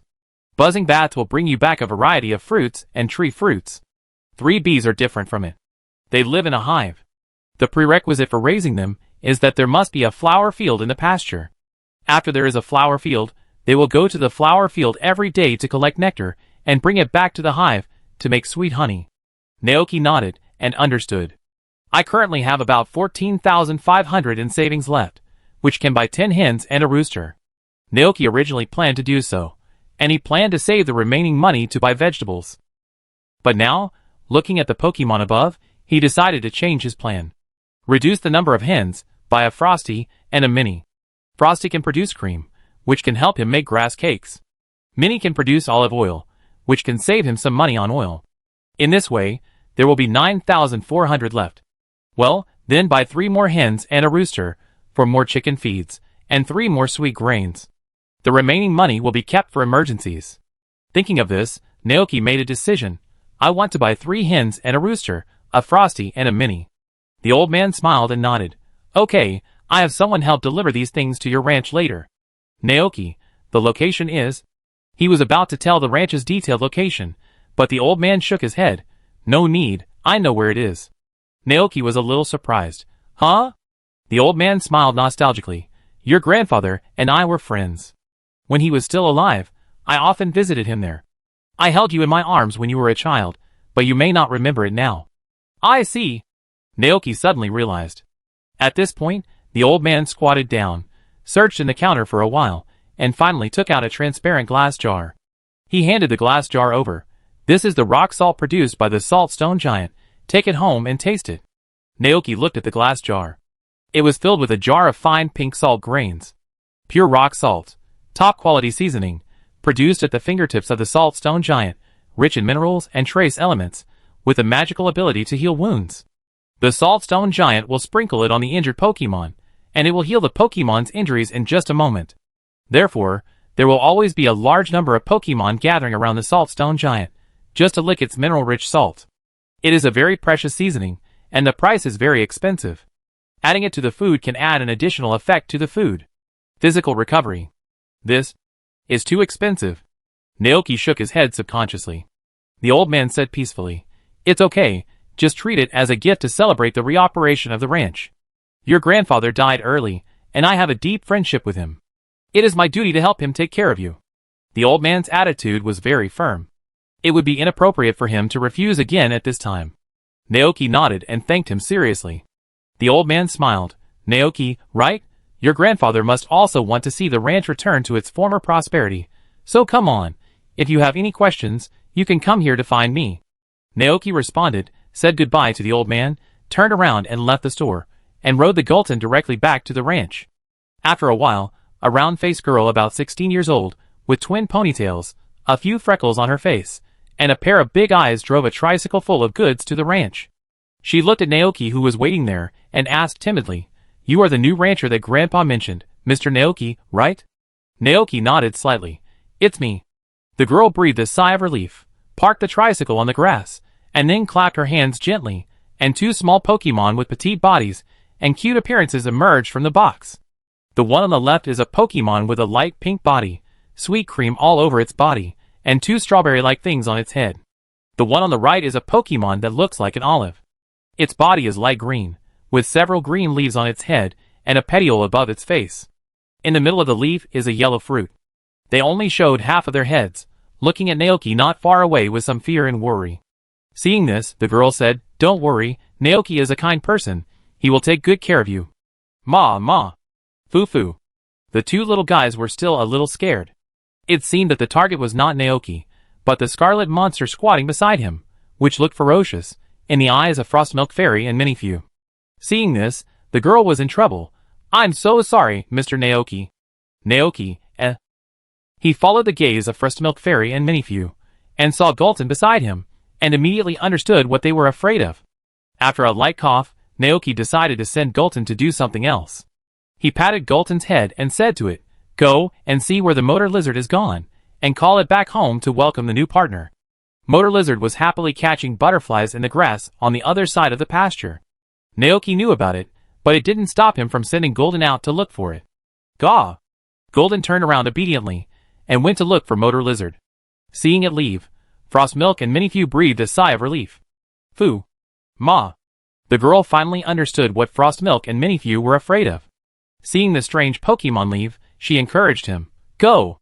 Frosty and Minifew then jumped out of the car, and moved carefully in front of Naoki. In order not to give them a sense of oppression, Naoki deliberately squatted down, reached out, and touched the heads of the two Pokemon, and said, "Please take care of them, Minifew, Frosty." Pokemon are very pure and kind by nature. Feeling the kindness expressed by the humans in front of them, they also showed happy smiles on their faces.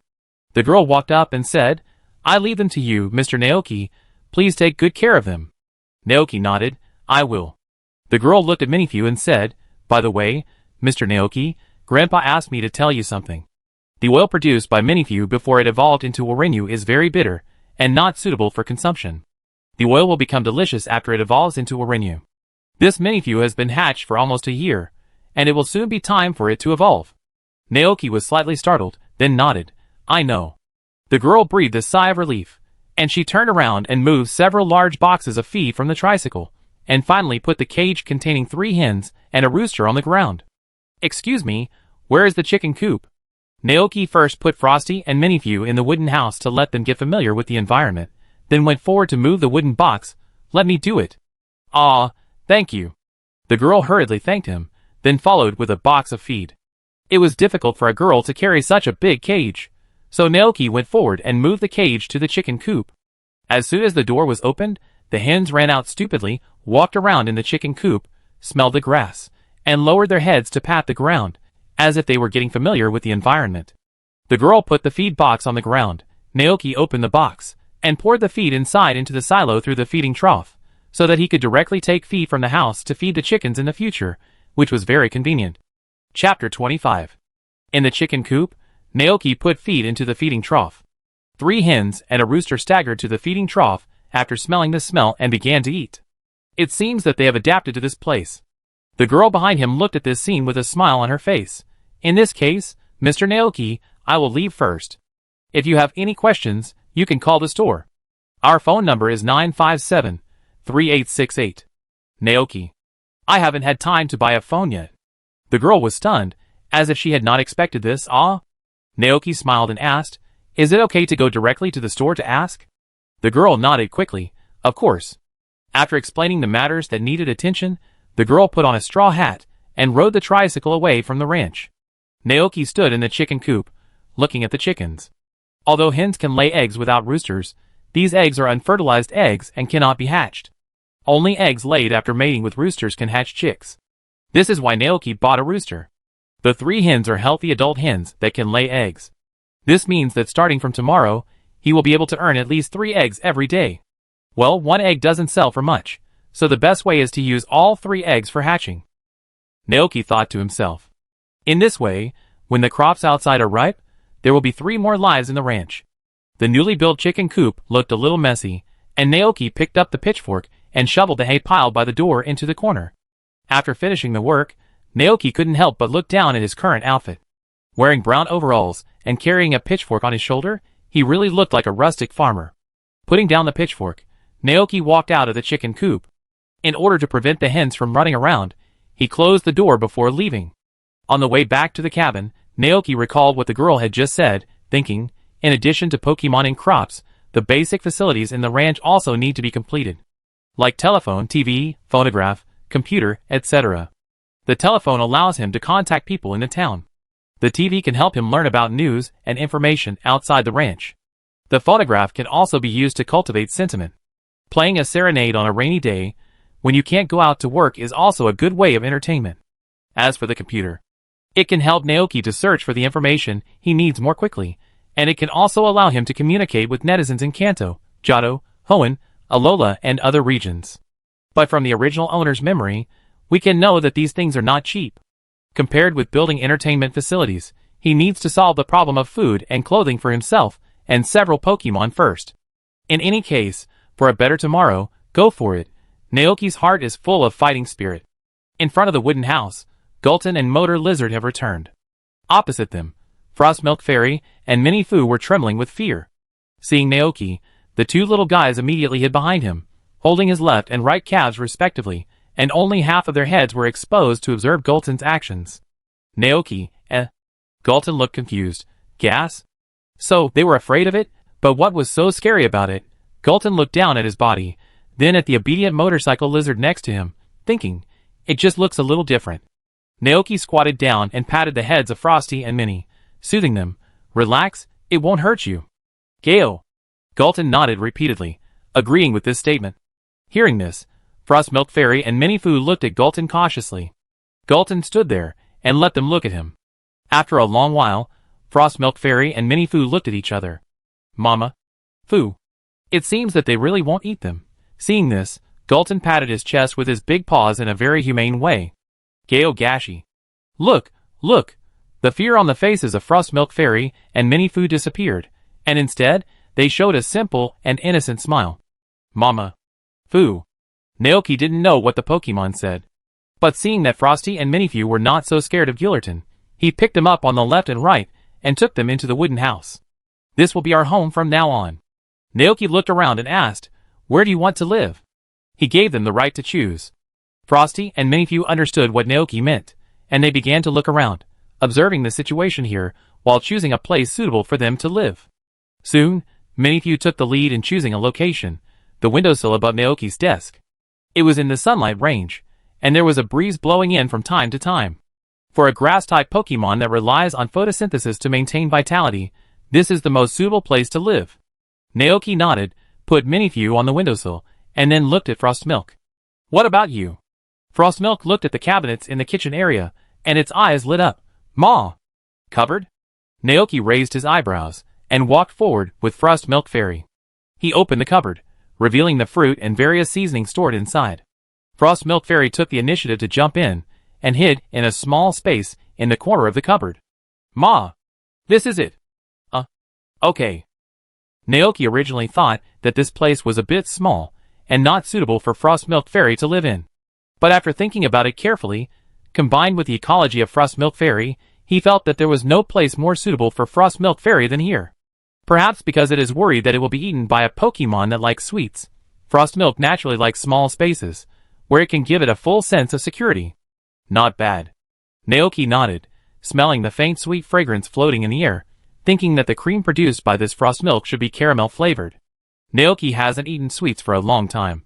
Now when he smelled this smell, he suddenly had a terrible idea of licking Frostmilk. He quickly retracted this thought, and after placing Frostmilk, he turned to look at Minifu.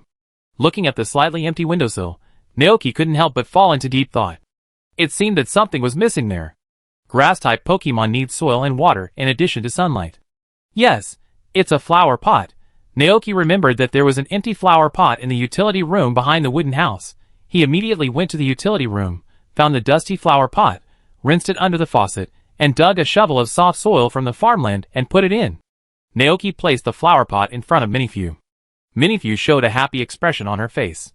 It jumped into the flower pot, put its little feet into the soil, and then lazily basked in the sun. You know how to enjoy it. Naoki smiled lightly, put the flower pot on the windowsill, and then opened the window to let the breeze from outside blow in. Chapter 26. Some grass-type Pokemon are very special. They do not need food, but can survive with sunlight, soil, and clean water. Minifu is one of them. When it basks in the sun, it converts the nutrients produced by photosynthesis into oil in its body, and stores it in the fruit on its head. It can survive for a week without food or water. Looking at Minifu's lazy look, Naoki also sat down at the desk. Looking back, Golden was standing there looking at him with a bright look. Perhaps tired from chasing butterflies outside, Motor Lizard was lying on the wooden floor and yawning. In the cupboard, Frost Milk Fairy looked at this new home with satisfaction. On the windowsill, Mini Fu lazily basked in the sun and the breeze. Under the eaves outside, the iron pupa evolved from the green caterpillar is working hard to grow, waiting for that day to come. In the newly built chicken coop, the hens walked around clucking. Under the soft soil, the crops that can bring hope to people are thriving. In the cave behind the house, the mycelium of the mushrooms is sprouting. I believe it will grow into delicious and plump mushrooms in a few days. Compared with when Naoki first came here, the whole ranch has changed a lot. It's really getting more and more lively. Naoki felt an unprecedented sense of satisfaction in his heart. He took out the account book and recorded today's income and expenditure in detail. Spring 198, January 14th. Income, expenditure, chicken house completed, wooden fence, purchased 3 hens, 1 rooster, 1 frosty fairy, 1 mini foo, minus 30600. Remaining funds, 5,900. Looking at the names of Frosty Fairy and Mini Foo on the account book, Naoki suddenly realized something. In fact, he didn't need to buy some Pokemon from the ranch in town. The ranchers were not trainers, and had no fighting ability. Wild Pokemon such as Saltstone, Buzzbat, and Miltank were basically impossible for these ordinary ranchers to catch, and even if they were caught, they would need time to train them to work on the ranch. Compared to wild Pokemon, Pokemon bred artificially were mostly very docile, would not attack people, and would actively cooperate with the ranchers to work. Therefore, the most convenient way for them is to buy directly from the ranch where special people raise Pokemon. But it is different for Naoki. He turned his head and looked at Golden. Golden is a legendary Pokemon, a great existence known as the Winged King. Its combat power should be far superior to that of ordinary Pokemon. With Golden, Naoki can do what ordinary ranchers cannot do, and capture Pokemon directly from the wild and bring them back to the ranch. It has been decided. I will go to Dogwa Lake tomorrow to investigate the Pokemon ecology there, see if there are any Pokemon suitable for raising in the ranch. It was already dark outside, and the whole ranch was shrouded in dusk. Naoki took Gulton and Motor Lizard to check the crops in the farmland. Half a month later, the fast-growing crop, turnip, had successfully grown leaves, and clusters of them were neatly arranged in the grid farmland, which looked very pleasing to the eye. Fortunately, there are only a few weeds, no bugs. After pulling out the weeds, Naoki looked up at the sky. Seeing that it was getting late, he took Gulton and Motor Lizard back to the house, and began to prepare dinner. When the Frosty Fairy in the cupboard saw his action, she immediately jumped out of the cupboard and came to the stove, looking not afraid of fire at all. Naoki raised his eyebrows and guessed, "Do you want to prepare dinner with me?" "Ma." Frosty Fairy nodded happily. Naoki looked down at the ingredients placed in front of him, including eggs, tree fruits, smoked sausages, toast slices, raw steaks, and noodles. They can be used to make fried pork chops, steamed eggs, sandwiches, and clear soup noodles. To celebrate the arrival of Frosty and Minifew, Naoki plans to cook a few more dishes tonight. Now after hearing what Frosty said, he began to think about what kind of dishes cream can be used to make. As we all know, Frosty can make whipped cream from its hands, and it will give the fruit decorated with whipped cream to the trainer it trusts. The happier Frosty feels, the more fragrant the whipped cream it makes. Since the desserts decorated with this whipped cream are extremely delicious, it is the dream of every pastry chef to make Frosty a partner. Cream. Naoki looked at the toast and berries in the package, and suddenly came up with a good idea. Cream fruitcake. Although he didn't have an oven or a whisk, he could use toast as a cake base. Just spread a layer of fresh cream on it, and put a few berries on it to make a simple fruitcake. In that case, let's prepare it together. Naoki stacked a few toast slices together, used a kitchen knife to grind them into a round shape, and then placed them in front of the Frosty Milk Fairy. "Use your cream to spread this cake base," Naoki said. The clever Frost Milk Fairy immediately understood what he meant. It stretched out its hand, and a steady stream of fresh cream poured out from it, spreading it on the cake base made of toast. When it was almost done, Naoki called a halt, smoothed the cream with a knife, and then cut the fruit into small pieces and placed them on top. In this way, a caramel-flavored cream fruitcake was made. Naoki looked down, and the information about the cake also emerged. Cream fruitcake, caramel flavor, D-negative, a dessert of average quality, a fruitcake made with cream whipped by the cream fairy. If a normal cake base is used, its level may be higher. Cooking effect. Sweet Dream EP1, After being eaten by Pokemon, it can make Pokemon temporarily forget its troubles and sorrows, have a beautiful dream, and see the people and things it wants to see in the dream. Evaluation. A dessert that can bring happiness to humans and Pokemon. Huh? The effect of making Pokemon have sweet dreams? Naoki was a little surprised. He originally thought the effect would be to restore physical strength. But then again, having sweet dreams seems to be the ability of the dream god Cresselia. Naoki pondered for a moment. Having successfully helped Naoki make the cake, Frosty Milk Fairy seemed very happy. Naoki couldn't help laughing and said, "Wait a little longer, I make a few more dishes." Mama? Hearing this, Frosty Milk Fairy immediately raised her hand and asked if she needed more cream. "I don't need it for the time being." Naoki shook his head. "Let's make desserts together next time." Mama. Frosty Milk Fairy happily agreed. And Naoki began to prepare the rest of the dishes. Fried pork chops, clear soup noodles, steamed eggs, sandwiches, and finally squeezed a few cups of tree juice. When making the first 3 dishes, Naoki specially added the pure rock salt given to him by the old man of Happy Ranch. As expected, when these dishes were completed, there was an additional effect physical strength recovery at the end. Naoki had made deep-fried pork cutlet and clear soup noodles before, but steamed egg was his first time making the dish. The steamed egg liquid showed a slightly yellowish color, dotted with a bunch of chopped green onions, and finally poured a drop of sesame oil, which sparkled translucent oil under the light. When it was picked up, the steamed egg in the bowl would shake gently with a movement, like pudding. Steamed egg, B+, a dish of average quality, but with the addition of pure rock salt, it has an extra magical effect. Cooking effect. Slippery LV3, limited to hairless Pokemon. After eating, the Pokemon's body will become smooth and shiny, and it will be easier to break free from contact-type moves when fighting with the opponent. Duration, 3 hours. Additional effect. Stamina recovery. Comment. Enjoy it with your Pokemon. Chapter 27. Slippery. What kind of weird dishes are these? After serving several dishes on the table, Naoki brought the Frosty Milk Fairy to the table. Sniffing his hand secretly, there was indeed a sweet caramel cream smell on it. Gulatin and Motor Lizard also gathered in front of the table, and Naoki brought Minifu over and put it together with the Frosty Milk Fairy. The 2 cute little guys sat in a row and happily ate the cake that Naoki had cut, with cream all over their faces. "How does it taste?" Naoki asked curiously. Mafu, Frosty Milk Fairy, and Minifu showed happy smiles on their faces. "It seems that they think the cake tastes very good." "That's good. The fresh cream produced by Frosty Milk Fairy is of excellent quality. The taste of the cake made from it must not be bad. Gulatin and Motor Lizard should also like it." When Naoki turned his head to look at Gulatin and Motor Lizard, he saw that they were also full of food, just like 2 big cats. Naoki, no, to be precise, it was 2 big silly lizards. "I don't know how the effect of a sweet dream will be manifested."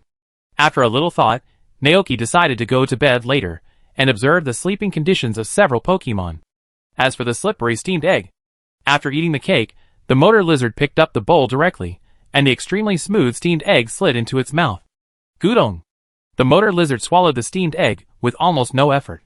Because it ate too fast, it seemed that it didn't have time to taste the taste of the steamed egg. Motorcycle Lizard had a confused expression on his face. Why did he feel like he had eaten nothing? Motorcycle Lizard lowered his head and looked at the empty bowl, then at the steamed eggs in other bowls. Frosty Milk Fairy and Minifu were eating cakes, and their portions were still untouched. Gulatin's bowl was also clean, but he didn't eat as rudely as Motorcycle Lizard, but ate slowly, as if he knew how to taste the steamed eggs. After looking around, Motorcycle Lizard retracted his gaze and looked at his own bowl. Why does it feel so silly? Naoki remembered what the old mayor said, that this Motorcycle Lizard seemed not to be fully grown yet, and its mind and other things should not be mature.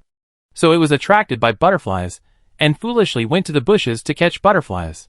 Thinking of this, Naoki couldn't help but push his share over. "Eat mine." "Gaw!" The Motorcycle Lizard's eyes lit up, and it was about to happily take it, but suddenly felt a sight coming from the side that could not be ignored. Gulton, stare! Gale. The Motorcycle Lizard seemed a little scared of Gulton. Naoki slightly raised his eyebrows. "Gahis!"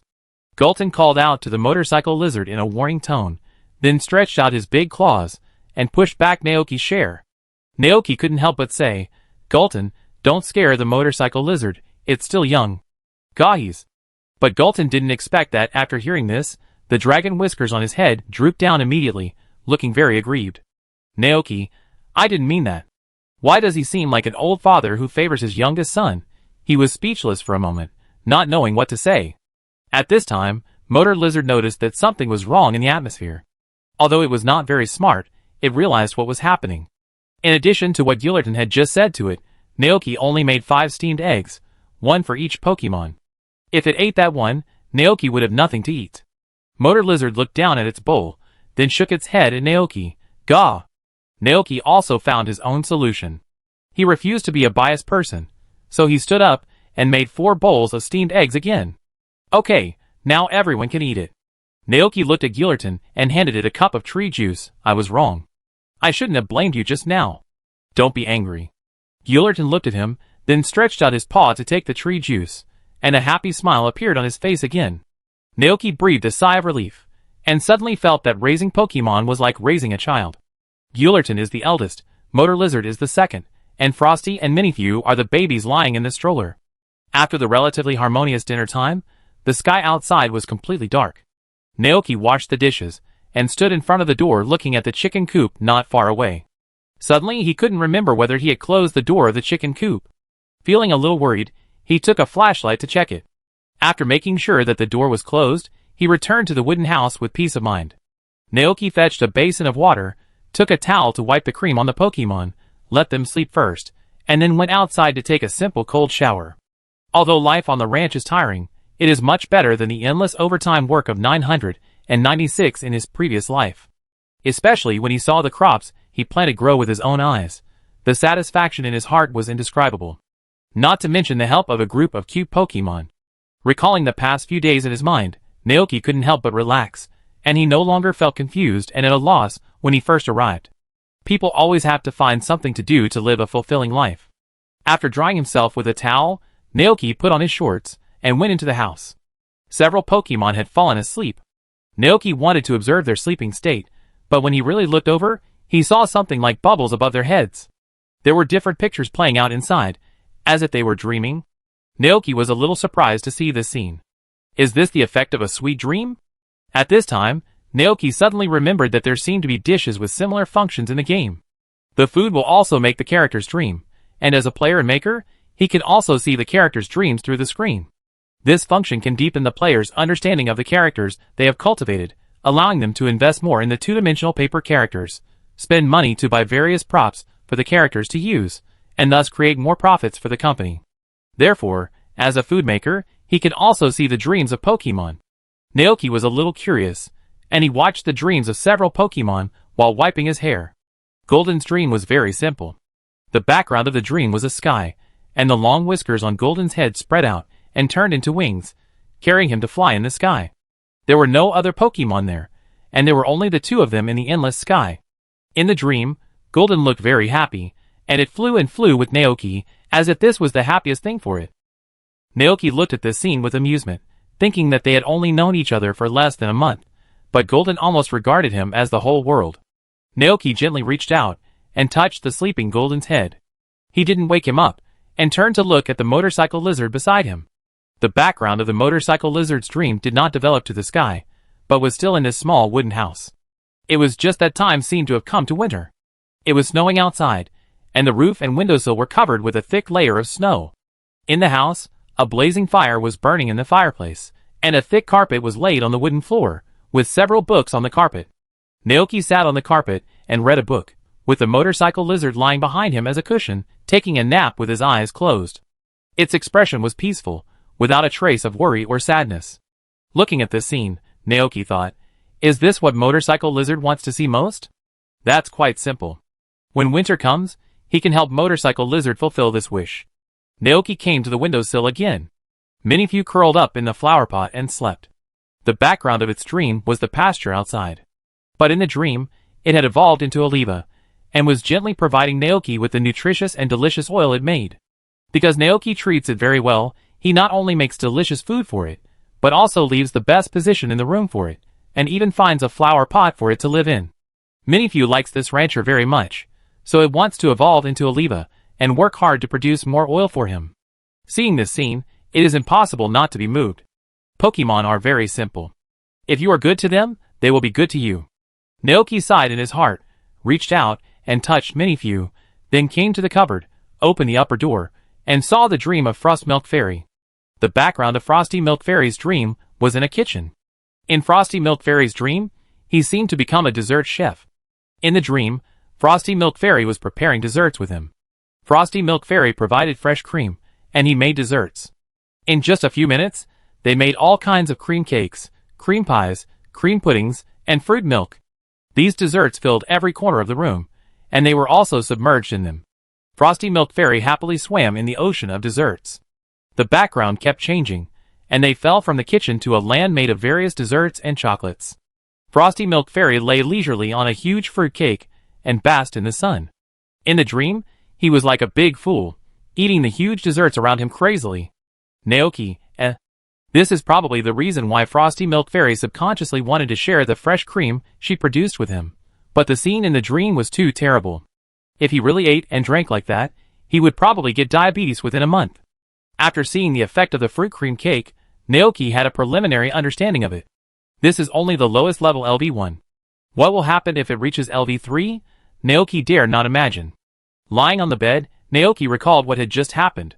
Obviously, for these Pokemon, he who suddenly broke into this world has become an indispensable existence in their hearts. Naoki took a deep breath. At this moment, he no longer had the confusion he had when he first came to this world, but instead had a new motivation. He was not only running the ranch with a mentality of just getting by and playing games, but also for the Pokemon around him to live a better life, and for the new life he had ushered in. He wanted to work hard to run the ranch and build a home for them. Naoki was full of energy. The next morning, he got up early to feed the chickens in the chicken coop. After a night, 3 eggs of different sizes appeared on the ground in the chicken coop. Naoki picked them up and put them away, then began to add water to the water tank and sprinkle feed into the feeding trough. The so-called chicken feed is actually a small piece of mixed grains, which looks a bit like cat food. Looking at the feed in his hand, Naoki's heart moved, and he suddenly thought of the steamed grass and hot iron blocks that he had thrown away before. The question is, can chicken feed be processed in the same way? Although he is a human being, Naoki feels that his thinking should not be limited to human edible ingredients, and he should open his mind and try to make dishes with other things. Thinking of this, Naoki grabbed a handful of chicken feed and took it back to the cabin. He looked at the feed in the bowl and fell into deep thought. What method should be used to process it? Steaming, boiling, frying? Chickens are omnivores, and they accept everything, whether it is vegetables, grains, or meat. Naoki felt that these operations were no different from melting the purchased chocolate and then pouring it into his own mold to cool and shape it. Anyway, let's try it first. Thinking of this, Naoki boiled water in a pot and prepared to try steaming chicken feed. Chicken feed is made of grains, and it will fall apart if steamed for too long, so Naoki only steamed it for 3 minutes before taking it out of the pot. The steamed chicken feed was a little soft and rotten. As the heat rose, Naoki smelled the smell of grains, but from the outside, it looked like a dark dish. Looking down, the corresponding information emerged. Steamed chicken feed, a dish that cannot be evaluated, not suitable for human consumption, but perhaps some other creatures will like it. Cooking effect, eggs explode. After feeding roosters, the speed of egg fertilization is accelerated. After feeding hens, a large number of eggs can be laid in a short time. But after giving birth, the hen will enter a 15-day cooling period, during which time she can no longer lay eggs or eat this dish, and needs to consume a lot of food to replenish her physical strength. Rating: a work with a very creative mind. Poof! Fuck! It actually works? Naoki was very shocked. He couldn't wait to see what effect this thing had, so he brought it to the chicken coop. Gulatin and Motor Lizard followed. Naoki picked a hen at random, and put the steamed soft chicken feed in front of it. The hen tilted her head and looked down, then ate it. 1 second, 2 seconds, 3 seconds, and at the 5th second, the hen suddenly flapped her wings and took off. With her eyes wide open, she quickly ran to a piece of hay, exerting all the muscles in her body at the same time. Cluck! Then, accompanied by a loud cry, a round egg rolled out from behind the hen. Then another one after another, fell on the hay like a seed machine gun. Naoki, Motor Lizard, and Golden all stared at this scene in amazement. This crazy egg-laying lasted for about a minute. As the last egg fell, the hen showed a relieved expression on her face, as if a long-constipated human had finally been relieved. It flapped its wings and ran to the side with a look of exhaustion. And the haystack was already filled with eggs, like a small mountain. Chapter 28. 1, 2, 3. 17, 18, 20. Damn, so many? Naoki was a little shocked. He turned his head and looked at the hen. After laying so many eggs at once, it seemed to be in a state of exhaustion. It even started to stagger when walking, and looked very listless. After wandering for a while, the hen walked to the feeding trough again, and began to eat the chicken feed inside crazily. Seeing this scene, Naoki was a little worried. Could it be that this hen was broken by him? Naoki looked at it for a while, and then recalled the effect of that special chicken feed in his mind. When fed to roosters, it speeds up the fertilization of eggs, and when fed to hens, it can lay a large number of eggs in a short period of time. But after laying eggs, the hen will enter a 15-day cooling period, during which time it can no longer lay eggs, nor can it eat this food, and it needs to consume a lot of food to replenish its physical strength.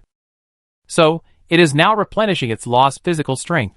Naoki heaved a sigh of relief. Fortunately, the effect of this dish is not to drain the hen dry at once. From the description, it should be similar to an advance payment, laying the eggs that can be laid in the next 15 days in advance. After giving birth, the hen will enter a state of exhaustion and consume a lot of feed. Naoki stood aside and observed the behavior of the hen. After it finished eating its own feed, it began to eat the feed of the other two hens. It stopped until it finished eating all the feed in the feeding trough, returned to its nest, lay on the pile of eggs, yawned, and soon fell asleep. Naoki stood up and began to calculate in his mind. From the original owner's memory, it can be learned that eggs in this world are very cheap. A box of 10 eggs sold in the market only costs 250 alliance coins. And Zach bought the eggs from the ranch at the purchase price, so the price he sold was lower than the market price. This means that the total price of the pile of eggs in front of him is less than 500. After deducting the money for the feed eaten by the hens, there is no profit at all. Thinking about it this way, the effect of this dish doesn't seem so outrageous. Naoki took half of the eggs to keep for himself, and left the other half for the hens to hatch. He also opened the door of the chicken coop, and put the other 3 chickens outside to bask in the sun and breathe fresh air. After doing all this, Naoki went to water the crops in the field. There was only more than 4,000 yuan left, and it would take more than half a month for this batch of crops to mature. You can't make much money from eggs, so today Naoki plans to explore the Big Pot Lake located in the north of the ranch. In order to prevent wild Pokemon from causing trouble in the ranch while he was away, Naoki planned to let Motor Lizard stay to look after the house. After returning to the cabin, he took out the 6 Pokeballs he bought at the store in Jichin Town last time. He had left them in the drawer since he bought them. Because they were not needed in the ranch, he wanted to bring Pokemon with him when he went out to do business in the future. Thinking of this, Naoki looked at Golden beside him. Golden was also looking at him. "Have you seen this thing?" Naoki asked. "Others." Golden nodded his big head. Seeing this scene, Naoki thought, Golden must have seen it from Dr. Olin when he was in Area 0. In the game, Golden has always been Dr. Olin's Pokemon. After Dr. Olin's death, it lost in the battle for territory with another Golden, escaped from the Padia pit, and met the protagonist of the game on the beach. Then the protagonist of the game got Golden's Pokeball from Dr. Olin's son, Piper. So now Golden's Pokeball should be in Piper's hands? Naoki fell into deep thought. Piper, nicknamed Batman, because his parents, Dr. Olin and Dr. Fortu, also passed away like Batman's parents. As the son of Dr. Olin and Dr. Fortu, Piper once lived with his parents and Gultun for a long time. But later, the wildness and fighting spirit hidden deep in Gultun's heart caused it to attack other Pokemon. Seeing that Gultun's existence was about to be known to the world, and in order to prevent more Pokemon from being attacked by Gultun, Dr. Olin could only take it back to the Padia pit and live in it from then on. This made the young Papa feel that it was Golden who took away his mother. In addition, Dr. Olin was busy with experiments and ignored Papa, which made Papa hate Golden and his parents and didn't like others mentioning them. Forget it, let's put this matter aside for later. After all, Golden's Pokeball is with Papa, and Pokemon that have been captured cannot be captured with the Pokeball. Because the Pokeball will mark the Pokemon with something similar to a mark when it is first captured. At this time, if you use other Pokeballs to capture it, the Pokeball will not react. If Naoki remembers correctly, ordinary Pokeballs seem to be set up like this. For the sake of testing, he held the ball against Golden's body. But after a few seconds, Golden was not collected in the Pokeball. Seeing this, Golden looked down at the Pokeball and looked a little confused. It really can't be captured. Naoki put away the Pokeball and gave up the idea of collecting Golden. He put drinking water, tree fruits, pokeballs, and other items into the travel backpack, and then put the travel backpack on his back, ready to go to the Big Pot Lake with Gulton to explore and investigate the information of the fish there. At this moment, the call of the motorcycle lizard suddenly came from outside the door. Naoki walked out of the door with the travel backpack on his back to check, and saw the motorcycle lizard looking at the direction of the ranch entrance and roaring at it. "Geo! What's wrong?" Naoki looked in the direction of its gaze, and then saw two familiar yet unfamiliar figures, one big and one small. The one walking in front was a heroic woman, wearing a white coat, a primitive animal skin coat inside, and an animal tooth necklace around her neck, exuding a wild charm. Behind her followed a short boy about 8 years old. Like the woman in front, he had short beige-brown hair, and from the outside, they seemed to be a mother and son. They stopped not far away, and looked at Naoki and Gulden standing under the eaves. The woman's eyes were full of confidence, her eyes stayed on Gulden, and then she politely asked Naoki beside her, "Hello, did you save this Pokemon?" Chapter 29. What the hell? Looking at the two people opposite, two names immediately popped up in Naoki's mind, Dr. Olin and her son Piper. What's going on? Didn't Dr. Olin die? Naoki quickly brainstormed and looked at the little boy next to Dr. Olin. The boy was not very old, but judging from his very similar appearance to Dr. Olin, they were definitely related by blood. He is Piper. So what time is it now? Could it be that he came to the time when the plot of the game Pokemon Vermilion just started, but 10 years earlier? But why did Gulden escape from the Padilla pit with injuries, like in the plot of the game? No, now doesn't seem to be the time to talk about this. Naoki looked at Dr. Olin and Piper, who were waiting for answers not far away. He nodded and pretended not to know. "Who are you?" Dr. Olin stared at his eyes for a while, then moved away, and looked at Gulden beside him. "I am Dr. Olin, and the Pokemon next to you is called Gulden, from the distant ancient times. Not long ago, we used a certain technology to summon it from that era here, but after coming here, it attacked us and escaped from the Institute." Gullerton. Naoki pondered over the information that was not in the game. Dr. Olin continued, "However, the primitive and root power from the distant ancient times is too violent. Sooner or later, this power will cause it to attack other Pokemon and humans." After this, Gullerton left Dr. Olin and her husband Dr. Four to use the time machine to summon a new Gullerton and a Millerton from the future respectively. They took the two Pokemon home and lived with their son Papa for a while. At first, everything was fine, but suddenly one day, Gulden and Milden became violent and attacked other Pokemon. In order to prevent more Pokemon from being attacked, Dr. Olin and Dr. Fudu took them back to Area 0 at the bottom of the Padilla pit. At the same time, they began to track the Gulden that escaped from Area 0, and finally found its trace in the town of Jichin. Naoki frowned when he heard it. Gulton on the side had a tense expression. Gulton. When Naoki looked at it, the tense expression on Gulton's face immediately softened. Looking at this scene, Dr. Olin was a little surprised, but thinking of the horrific scene of Gulton and Milton attacking Pokemon and destroying the Earth, she continued, "It seems that it has developed feelings for you. I'm sorry, the Pokemon summoned from ancient times are violent, and they are different from modern Pokemon. We can't guarantee that it won't hurt you, let alone Pokemon and humans other than you. So, I hope you can return Gulton to us, and we will take it away from the Padilla region and go to where it should go." Hearing this, Naoki's heart tightened. He knew that what Dr. Olin said was right. Although Gulton gave people a silly and cute feeling in the game, it had a hot temper that forced Dr. Olin to take it back to Area 0. In terms of emotion and reason, Dr. Olin could take this Gulton back. But Dr. Olin took out a special Pokeball from the pocket of his white coat, ready to capture this Gulton and bring it back to Area 0. Dr. Olin threw a Pokeball at Gulden. Gulden looked at the Pokeball flying towards him, and suddenly became violent. A terrifying force crazily climbed up his body. Gulden took a step forward, roared, and rushed out with a tall red body.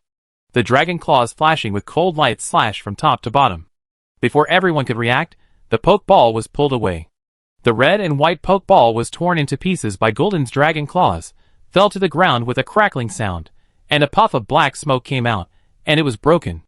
Then, Gulden showed an attacking gesture towards Dr. Olin. Naoki was startled by Gulden's sudden action and shouted, "Gulden!" At the same time, the little Piper who originally looked unhappy also moved and stood in front of Dr. Olin. "You are not allowed to hurt her." A white light emerged from his pocket and fell to the ground, and the figure of the Mastiff Godfather emerged from it. Gulden ignored the Mastiff Godfather. When he heard Naoki's call, it stopped, turned around and shouted at Naoki aggrievedly. "Gah! Gulton?" Naoki called out tentatively. Then he saw the Gulton walk up to him, and very sadly held him in its arms with its big paws, as if it was acting like a spoiled child. Naoki was slightly startled. Dr. Olin, who was standing opposite, looked at this scene with a look of shock, confusion, and disbelief on his face. That Gulton. Although Naoki didn't know what happened, he magically understood Gulton's meaning and felt its emotions. It wants to stay here. It doesn't want to leave him. Naoki's mind was filled with memories of the past. He looked into Golden's eyes and asked, "Will you hurt me and other Pokemon?" Golden shook his big head. "Ga." After getting Golden's promise, Naoki looked at Dr. Olin and Piper opposite him and said to them, "Sorry, Dr. Olin, I can't give Golden to you." Dr. Olin was puzzled. "Why? Aren't you afraid that it will suddenly attack you one day?" Naoki shook his head, his heart clear as a mirror. "I believe it. Instead of worrying about things that haven't happened yet, I prefer to believe my eyes. What I see and know now, the Golden will not do that kind of thing." Hearing this, Dr. Olin was stunned. At this moment, she looked at the Golden that seemed very special, and suddenly wanted to know what happened to it after leaving Area Zero. Olin has a dream in her heart. She wants to see a world where ancient Pokemon and modern Pokemon live happily together. So, after reading the Book of Vermilion, she and her husband went to the dangerous Padilla Pit, built an observatory there, and began to study the time machine using the deepest crystals to summon those ancient and future Pokemon to this timeline. But the Gulton and Milton they summoned showed a violent side, which frustrated Dr. Olin and her husband. And now, she saw the other side of the Pokemon called Wing King in the Book of Vermilion. "If you can, please tell me what happened after you met this Gulton?" Dr. Olin said. Chapter 30. In the wooden house, Dr. Olin and Little Peepa sat on the chairs used to entertain guests, observing the situation here. There were various furniture in the house. Although the room was a bit narrow, everything looked very well organized. There was a flower pot on the windowsill, and a miniature puff lay in the pot, basking in the sun lazily. Judging from its mental state, it was well taken care of. It seemed that the owner here was a person who loved cleanliness and Pokemon very much. "Sorry for the wait." Naoki brought a drink to each of Dr. Olin, Little Piper, and Godfather Mastiff. There was no tea on the ranch, so he used Moo Moo milk bought from the Zikin market, added cream and berry cubes from the Cream Milk Fairy, and it became a simple caramel-flavored berry milk. The effect of this cup of milk is that it can make Pokemon recall sweet and happy things, and restore physical strength at the same time. Little Piper, who still looked unhappy, took a sip of the milk and immediately showed a surprised expression on his face. The Mastiff Godfather beside him licked it several times with his tongue, and then opened his eyes wide, and then couldn't help but speed up the licking action. Dr. Olin did not move, but began to narrate, "My husband Futu and I have been studying the Pokemon of the past and future in the cenotes in the Padilla region. Until not long ago, the time machine was successfully developed, and the Pokemon recorded in the Vermilion book were summoned to the world we live in." Naoki looked at Dr. Olin and keenly noticed the information in her words. "The Book of Vermilion?" Dr. Olin was surprised and said, "Don't you know? I've heard of it." He knows it very well. Naoki thought, but what he cares about is that Dr. Olin is talking about the Book of Vermilion, not the Book of Vermilion and the Book of Purple. As we all know, GF will sell the game in two versions. Pokemon Vermilion tells the story of Dr. Olin and the Pokemon in the past, and the one there is the Book of Vermilion. The author of the Book of Vermilion is a man named Hyja. The book records that he and the observation team arrived at the unknown area of the Padilla region, where they saw a group of paradoxical Pokemon that did not exist in the Padilla region.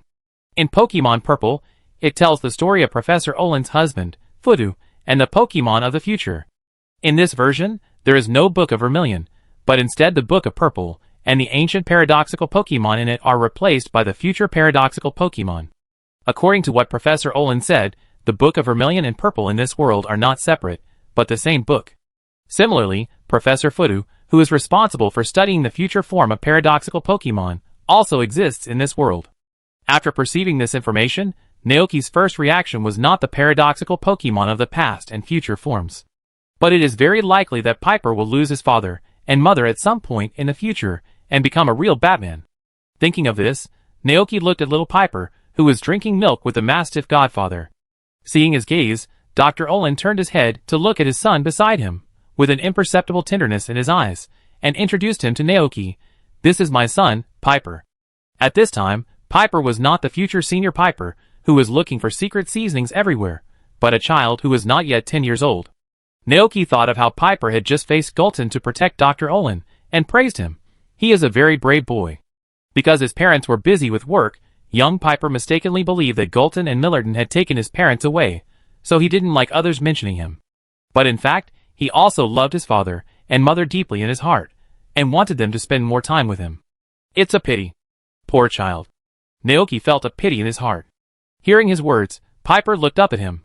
Dr. Olin, who was standing by, also smiled. Papa has always been very sensible. My husband and I don't have time to take care of him because of work, so he has lived alone since he was very young. Papa lowered his head again, drinking juice silently without saying a word. Woof woof. The mastiff godfather beside him barked twice. Dr. Olin added, by the way, there is also the mastiff godfather living with Papa. Naoki nodded, without saying much, but told Dr. Olin about his encounter with Gulton. That night, it suddenly appeared in the ranch. Because it was injured, I took it back to the house with Motor Lizard and treated it with tree fruits and wound medicine. After that, it stayed and has been living with us. Did it show any aggressive or angry behavior during this period? Naoki recalled carefully, then shook his head. No, it has always been very well behaved. Thinking of the way Gulton used his ultimate move to fry fish, he couldn't help but curl his lips. It will also actively help me work in its own way, but sometimes it will not know the importance of the matter, and use its best moves to help me catch fish. Dr. Olin, She imagined the scene, and suddenly felt incredible. Dr. Olin looked thoughtful. After a moment, she turned her head to look at the Gulton lying not far away, pretending to close his eyes to rest, but actually paying attention to this side all the time. Strong body, scarlet skin, arrogant dragon whiskers, thick and heavy soles. Everything looked the same as the Gulton they summoned later. Was it because it knew that it was the rancher who saved it, and developed feelings for him? Dr. Olin could not think of any other possibility. After thinking for a while, Dr. Olin took out a somewhat outdated mobile phone from the pocket of her white coat. She said to Naoki, "Please wait a moment, I want to communicate with my husband, Dr. Fudu." Naoki nodded slightly. Okay. Dr. Olin went out the door, and stood on the grass of the pasture to make a call. Only Naoki and Piper were left in the house. Looking at the poor boy in front of him with a tragic life, Naoki couldn't help but say, "Your name is Piper, right?" Piper retracted her gaze from her mother's back, and then responded in a muffled voice, "Yes." Naoki followed his gaze, and said, "Your mother is a very capable person. She actually developed a time machine. Have you ever imagined riding a time machine to take a look at the distant past and future?" Piper looked down at the mastiff godfather beside her, and her tone sounded a little muffled. "That is their wish." At this time, Dr. Olin hung up the phone and returned to the house. She had a brief communication with her husband, and after careful consideration, they decided to let Gulton stay here. Dr. Olin glanced at Gulton, then said to Naoki, "Naoki, I leave Gulton in your care. It seems that they have already discussed it." Naoki nodded, "I will." Dr. Olin said again, "Do you have contact information? Let's exchange it. If anything happens to Gulton in the future, or if you need any help, you can contact me at any time. At the same time, I also hope to learn more about Gulton from you." Chapter 31. Naoki was somewhat embarrassed. "I don't have a phone call yet." Dr. Olin was slightly startled. She belatedly thought of what she had just seen outside. This ranch seemed to have just started, and judging from the young man's clothes and living environment, his life was a little tight. Thinking of this, Dr. Olin didn't say much. She just said that she would come again in the afternoon, and left with little Piper. Naoki looked at her back in confusion, and when he could no longer see her, he turned around and looked at Gillerton, who was hiding behind the door and observing secretly. Naoki heaved a sigh of relief and smiled at it. "They're gone." Gillerton, Gillerton. Naoki went forward and stroked Gillerton like a dog. Gillerton felt very comfortable being stroked, and almost made a gurgling sound. Seeing how it enjoyed itself, Naoki said with a smile, "Do you like me so much?" All in all, they had only lived together for half a month.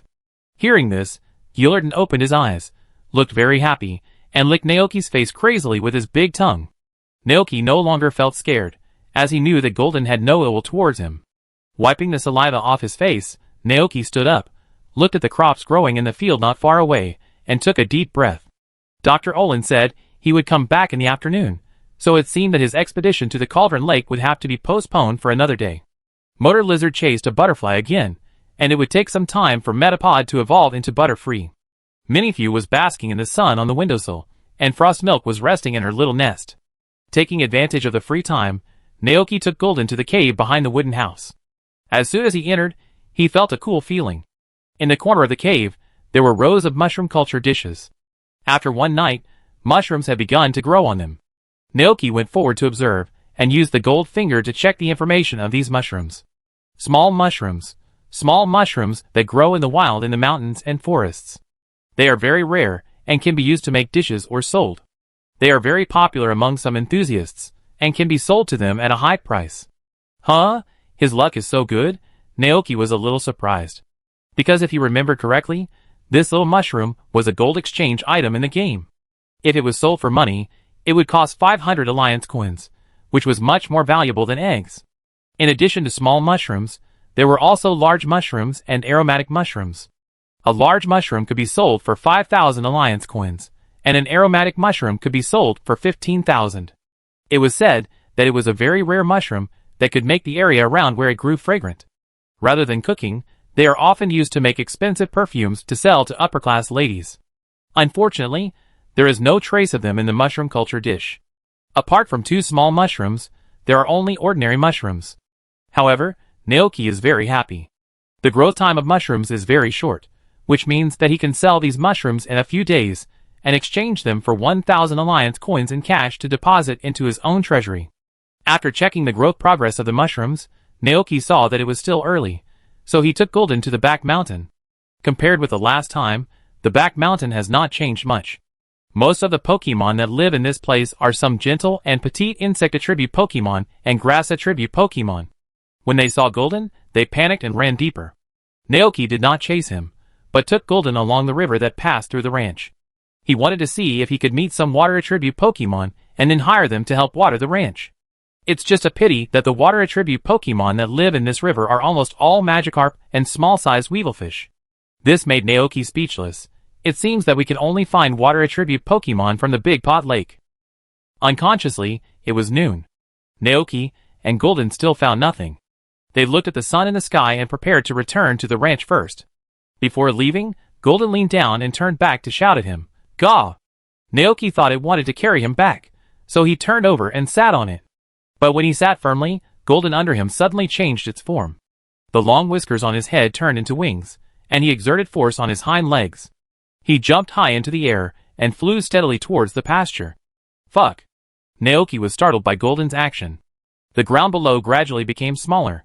Naoki was afraid that he would fall, so he hugged Golden's neck tightly and said in surprise, "You can fly?" Golden seemed very happy and shouted, "Gaw!" Naoki realized that at this time, Golden had not yet had a territorial dispute with the Golden in the game. He was not injured and could fly from beginning to end. After the initial shock, Naoki's emotions gradually calmed down. It was his first time to experience the feeling of flying on a Pokemon, and he couldn't help but look around curiously. The altitude of the Guillotin's flight was not exaggerated above the clouds, and riding on its back, one could clearly see the scene below. The vast forest, the tall back mountain surrounded by green trees, the pasture in the distance, and the town of Jichin and the endless Padia Sea in the distance. Feeling the rhythm of the wind, Naoki's heart was excited. This feeling is really great. At 3 p.m., Dr. Olin and Piper finally returned here. She directed a man wearing a blue cap and work clothes and said, "This is it." Naoki was slightly stunned and asked, "What is this?" Dr. Olin chuckled and said, "This is the latest video phone, which was installed for you at the expense of the Institute.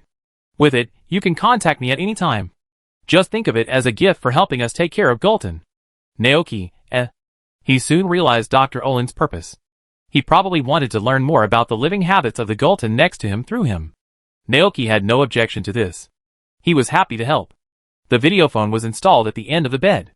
Next to the end of the bed was the windowsill, where a little cutie was basking in the sun. After the phone was installed, Dr. Olin expressed his gratitude to Naoki earnestly. "Thank you very much for helping us study the ecological habits of Gulton. You must like Pokemon very much, right?"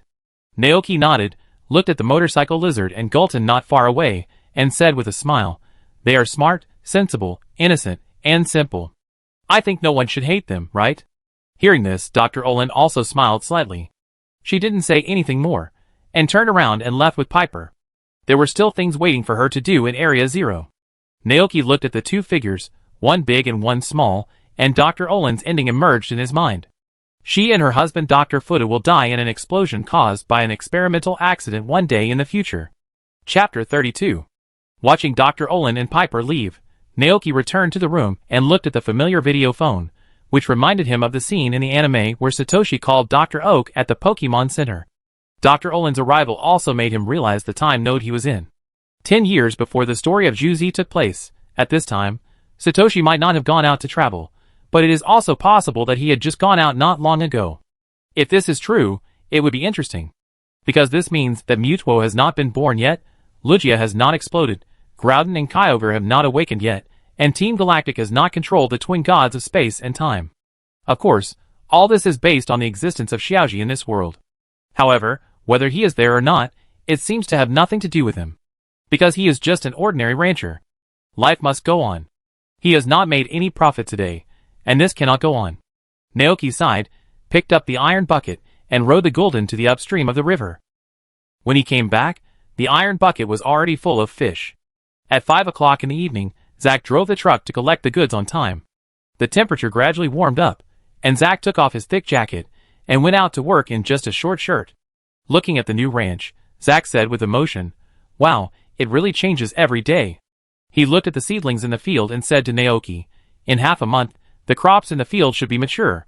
Naoki, "Yes. Before you plant your next batch of crops, you can go to the town to buy some fertilizer to fertilize them. The higher the quality of the crops, the higher the price they can be sold for." Zack said casually, and then asked, "What did you get today?" Naoki handed over the bucket of fish. Zack counted them, then took out the account book to calculate, and finally took out a stack of money from his bag and handed it over with a smile. "A total of 2,620 Alliance coins. Please keep it." Naoki reached out to take it. Zack moved the goods to the car, then sat in the driver's seat, and waved to Naoki while reversing, "See you tomorrow." Naoki also said, "See you tomorrow." After seeing Zack off, the sky darkened. It was getting late, so Naoki went back to the house to prepare dinner. Frosty Milk Fairy jumped down from the cupboard and ran to the desk to play with Minifew. Naoki looked at them, thinking that the two little guys had been staying indoors for the past 2 days, and had hardly gone out, so he said to them, "Don't you feel bored staying in the house all the time? Go out for a walk once in a while." "Mama." Fu. Hearing this, Frosty and Minifew looked outside, seeming to be a little scared of the strange world. Naoki understood.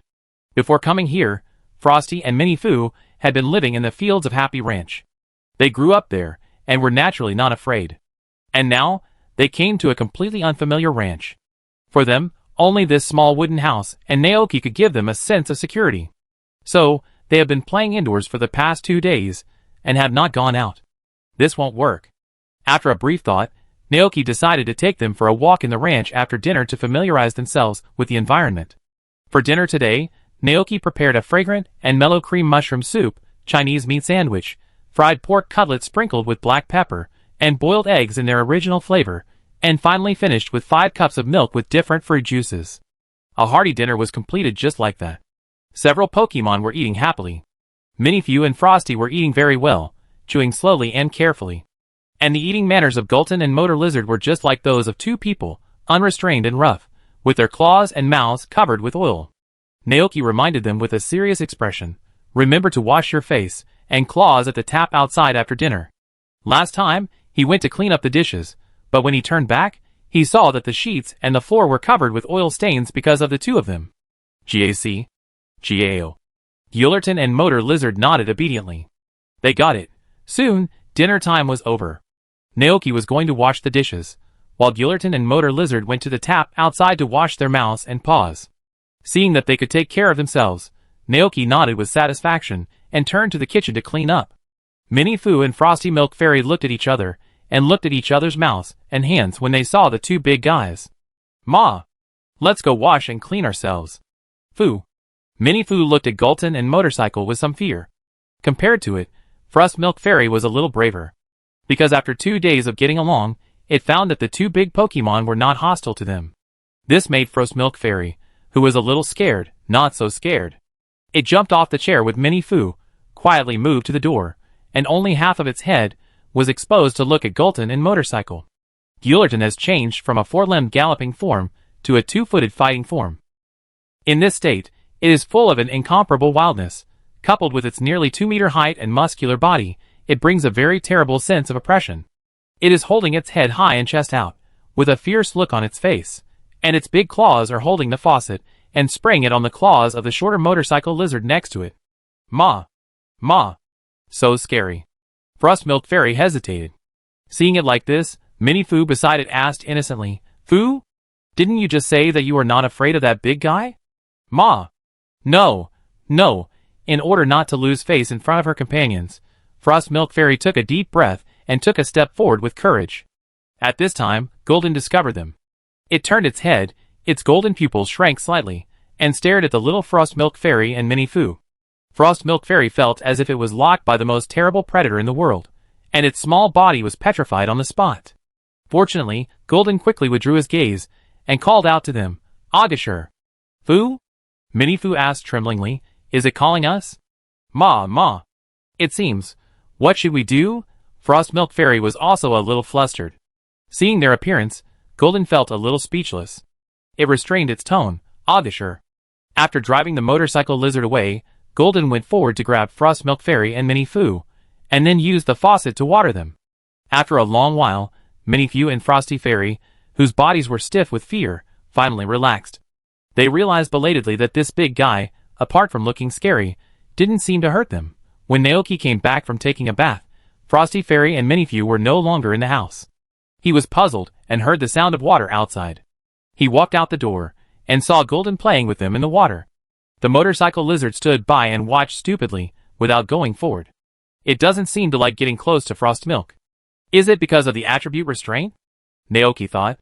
After all, the fairy attribute Frost Milk is twice as restrained as the dragon attribute Motolizard. However, Golden, who is also a dragon attribute, doesn't seem to reject Frost Milk at all. Maybe it's because Golden is strong enough to ignore the influence of Frost Milk's attributes? Naoki thought.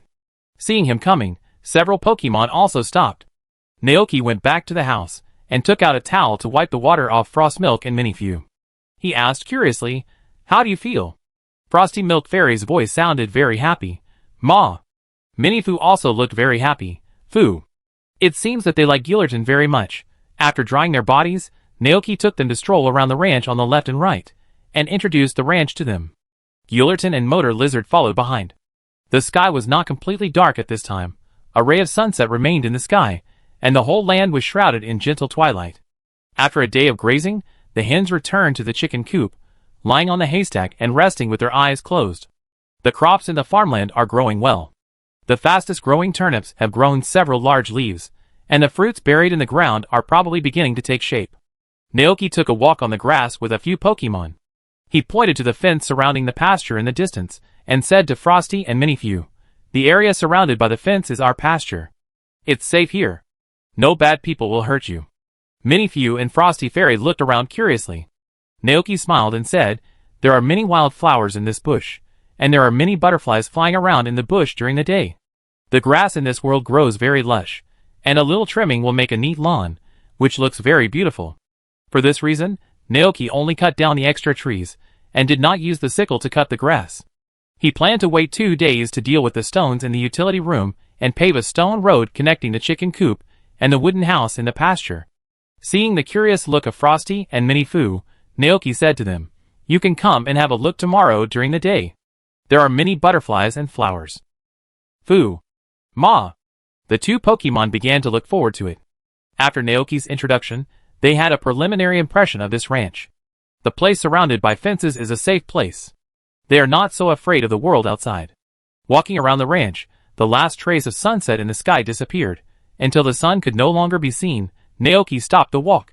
He returned to the house with a few Pokemon.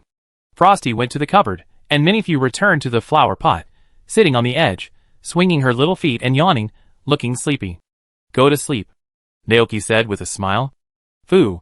Minnie Fu responded, lying on her back in the flower pot, lying on the soft soil, closing her eyes peacefully, and soon snoring. Naoki turned around, looked at Golden and Motor Lizard beside the bed, then sat on the bed and packed up his things. Tomorrow morning he was going to go to the Big Pot Lake. Because he didn't know if he could get back in time for lunch, Naoki planned to prepare a few nutritionally balanced sandwiches and tree juice for the Motor Lizards. This time, In addition to finding a new fishing spot, Naoki also planned to hire a water-type Pokemon that could use a water gun and pray for rain to come back to work. At the same time, he had to bring some food with him, because catching Pokemon is a technical job. Based on years of experience watching anime, if you want to catch a wild Pokemon, in addition to fighting, you could also use food to lure it, invest in emotions, and so on. After all, orcs will never be slaves unless they are provided with food and shelter. Pokemon are simpler than orcs. Except for those that can only be captured through battle, most of them will follow you as long as you give them some food. Therefore, Naoki made several more dishes with good color, fragrance, and taste. The dishes are suitable for Pokemon that like to eat tree fruits, like to eat meat, and have sweet, spicy, and sour tastes. These dishes also need to be easy to carry and store. After working overtime to make them, Naoki put them into his backpack. When he unzipped it, he suddenly saw a few Pokeballs at the bottom. Looking at them, Naoki suddenly remembered something. Dr. Olin didn't give him Golden's Pokeball. No, to be precise, Golden's Pokeball had been destroyed by it. Naoki's mind flashed with the image of Golden using his dragon claws to knock the Pokeball away. So the question is, after the Pokeball is destroyed, does the market left on the Pokemon still exist? After thinking for a moment, Naoki picked up a Pokeball and used it on Golden. But after a few seconds, the Pokeball did not respond at all. It seems the mark still exists, Naoki thought. He threw the Pokeball into his backpack, and just as he zipped it up, he suddenly remembered something. He opened his backpack again and took out a red and white ball from it and came to the motorcycle lizard. Gaw! The motorcycle lizard quickly recognized the Pokeball and realized that its master was finally going to subdue it. A happy expression appeared on the motorcycle lizard's face. It took the initiative to put its head forward. The moment it touched the center button of the Pokeball, its body turned into a red light and was taken in. Then, it shook twice and then quieted down. This meant that it was captured successfully. Is this the feeling of capturing a Pokemon? Naoki weighed the Pokeball in his hand, held it loosely, and made a throwing motion. He saw trainers in the anime throwing Pokeballs like this. However, because he was worried that the Pokeball would hit the wall and get damaged, Naoki did not really throw it, but held it in his hand and pressed a button. Then, the Pokeball opened automatically, and a beam of light shot out from it, revealing the figure of the motor lizard on the wooden floor. How does it feel? Naoki asked. Motor lizard looked very excited. Gaw! Judging from its reaction, it seems that the feeling of entering the Pokeball is not bad. But in Naoki's opinion, there are also good and bad Pokeballs. The ordinary red and white ball is the most basic Pokeball. Above that, there are advanced balls, super balls, luxury balls, etc. The performance and living environment of the Pokeballs are better as they go up. The luxurious and comfortable interior space of the luxury ball that makes Pokemon feel luxurious has been personally certified by Meowth, one of the 3 members of Team Rocket.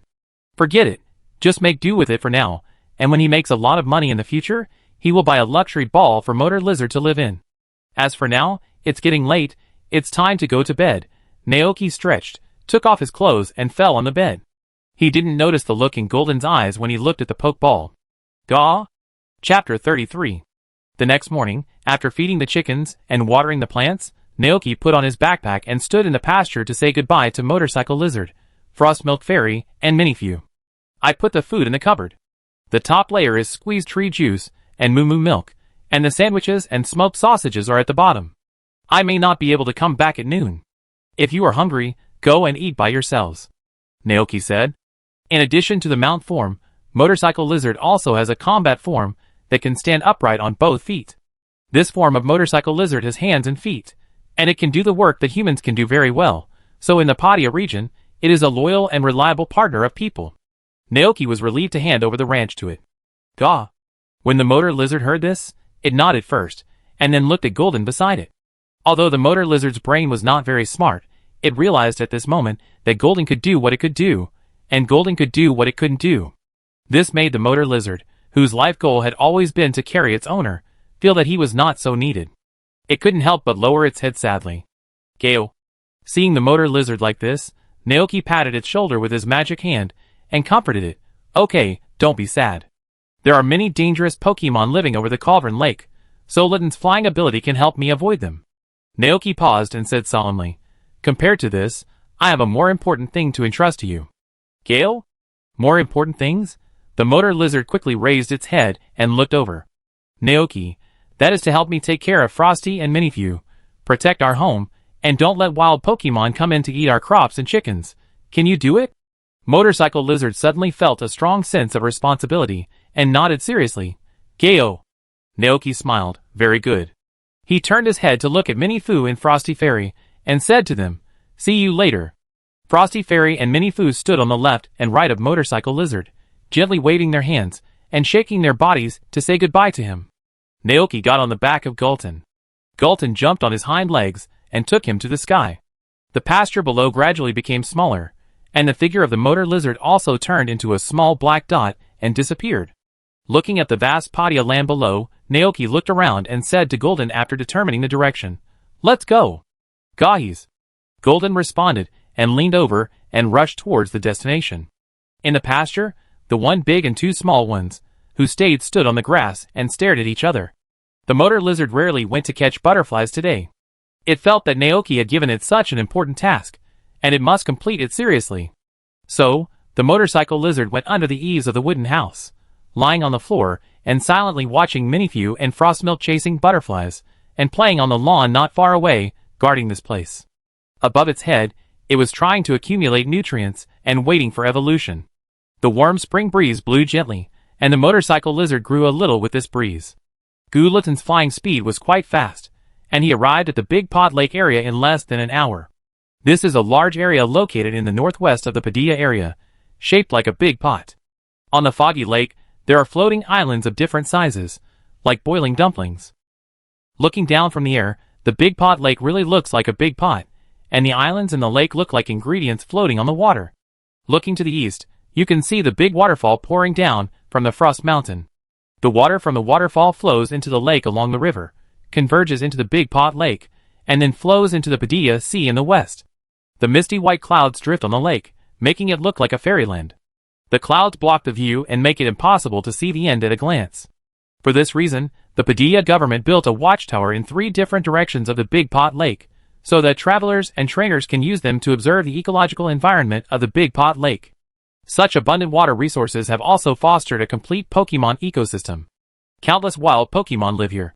For seasoned deer drinking water in the woods by the lake, tropical dragons eating under the heavy fruit trees, slowpokes floating on the water, basking in the sun, and Gyarados roaming around on the water. And the Militaris mimicking sushi, pretending to be weak to attract prey.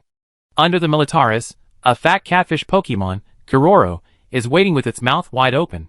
Naoki can guarantee that once prey is hooked and flies down to eat the Mililong, the Chahuba below will jump out of the water and swallow the prey and the Mililong into its mouth. Of course, Chahuba will not eat Mililong together. Because for it, Mililong is a good partner for hunting together. Although Chahuba is a big eater, he is not very good at hunting, and his mind is not very smart. Therefore, it will join hands with Mililong to catch prey and respect Mililong as a leader, while Mililong will live in Chahuba's mouth to protect itself from external attacks. TSK, what a magical Pokemon ecosystem. Naoki withdrew his gaze from the Dragonite and looked around, looking for the Pokemon he liked. Yes, this time he came here mainly to capture a wild Dragonite, or a Dratini or Dragonite that has not evolved yet. One reason is that this Pokemon looks cute, and the other is that they can pray for rain, which can directly achieve 2 purposes with one dragon. It can pray for rain and water, and can also help deliver letters. The internet in this era was not so developed, and the pace of life was very slow, so more people were still using a rather backward way of communication, sending letters. Unfortunately, Naoki rode on Gorilla and flew over the lake for a long time without finding any trace of Dragonite. Strange, is the distribution of Pokemon in reality different from that in the game? Naoki muttered to himself. If he remembered correctly, there was a Dragonite in the Big Pot Lake in the game. Seeing that he couldn't find Dragonite, Naoki turned his attention to other Pokemon. Tropical Dragon, the Mount Lamb and the Mount Goat. Tropical Dragon can grow fruit on its neck twice a year, sweet and delicious. It is said that children in the south will eat the bunch of fruits on the neck of tropical dragons as snacks, which is very popular among children. For this reason, there are many ranches that cultivate tropical dragons in warm places. The lamb and goat can produce goat milk. Although it is not as famous as the mooing milk of the big milk tank, it is also a very good source of milk. What surprised Naoki the most was that he found traces of salt stone treasures and salt stone forts on a hillside not far from the lake. The saltstone treasures in the town are sold for 10,000 each. If he can capture a few here, wouldn't it mean that he can save tens of thousands for other things? Chapter 34. Last time he went to town, Naoki bought a total of 6 Pokeballs. After Motor Lizard used one, there were still 5 left. This meant that he could bring 5 Pokemon back to the ranch today. 1 tropical dragon, 2 lambs and goats, and 2 saltstones. Just right. Oh no, we're still missing a Pokemon that can pray for rain and use a water gun. Naoki silently calculated in his mind. Of course, if these Pokemon don't want to be captured, he won't force them. The main point is that it is a matter of mutual consent. Otherwise, even if the Pokemon is captured by force, it may not cooperate with him in the work after returning to the ranch. Therefore, the Pokemon's willingness is also a very important factor. Naoki walked around the area above and observed the types and ecology of wild Pokemon here from the sky. He was not in a hurry to capture them immediately. A qualified rancher must have enough patience. After all, you can't eat hot tofu in a hurry. At this moment, Naoki suddenly heard someone shouting. He looked in the direction of the voice and saw a young man with a backpack and a telescope in his hand calling him loudly on a watchtower not far away. "Brother over there. Hey, brother, over here." Naoki was slightly stunned. Was he calling him?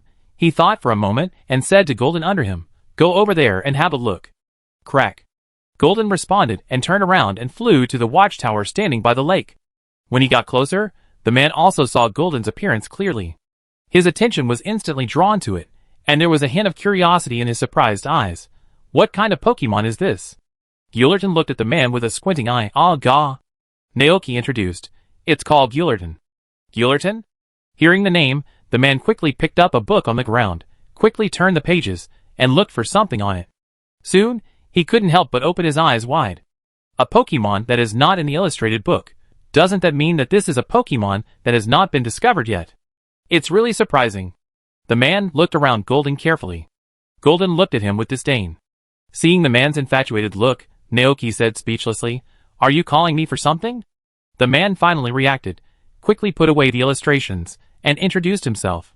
"My name is Yosuke, I came from the distant Galar region, and I am currently traveling in Padia to study the Pokemon ecology in various places." He showed an embarrassed expression on his face. "I just saw you writing it in the sky, so I'm really sorry. But then again, the Pokemon ecology in Padia is really fascinating. I have lived in this watchtower for half a month, and I have discovered as many as 48 types of Pokemon." As he said this, the man squatted down and took out a hand-painted book from his bag casually placed beside him.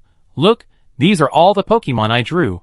It records their ecological habits and areas of appearance in detail."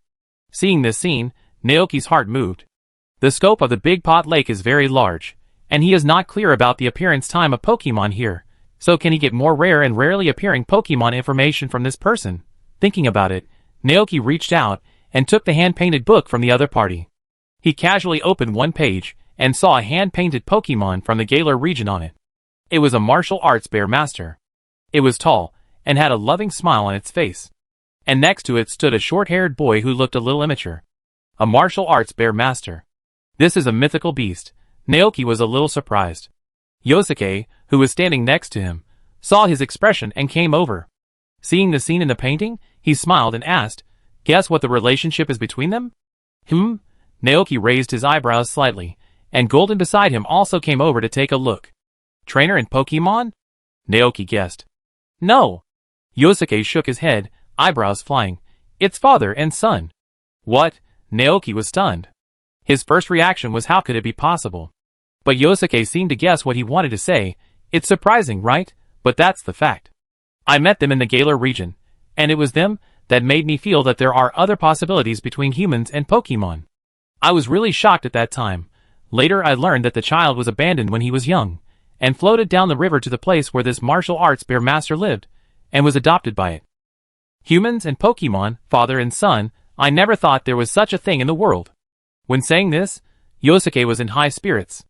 Naoki thought to himself that this was nothing. He had heard of humans and Pokemon getting married. People like Gardevoir and Mother Superpower are frequent visitors. He didn't pay too much attention to this matter, but focused on the sketchbook in front of him. At this time, Yosuke came over again and asked, "Can I draw a picture for this Pokemon? As a reward, I can make you my best sandwich, and the Pokemon will say it's delicious, please." Naoki, He waved his hand casually, then sat down cross-legged. Draw it, draw it. The man was very excited. Arigato. He took out another half-used sketchbook and pencil from his backpack, sat on the ground, and concentrated on drawing the figure of Golden. Naoki then realized that the sketchbook in his hand was already full of drawings. Golden. Hearing Golden's cry, Naoki looked up and saw that it was stiff and looked at him pitifully. Naoki was about to speak, but Yosuke said, "Don't be too nervous. Just sit in your most relaxed and natural posture." So Naoki waved to Golden, and Golden laid down beside him, resting his big head on his legs. Seeing this, Yosuke's eyes lit up. "Good, very good, that's it. Perfect posture. This Pokemon trusts you very much." Naoki smiled and scratched Golden's chin, then flipped through the picture book in his hand, checking the Pokemon ecology near the Big Pot Lake. There are indeed more Pokemon in this area than he imagined. In addition to the ones just discovered outside, there are also the docile Mariluli, the blue bird with wings as white and soft as clouds, the sticky beauty living in the damp cave, the pink lowly giant forge with a hammer in hand. The book unfolds from Yosuke's perspective.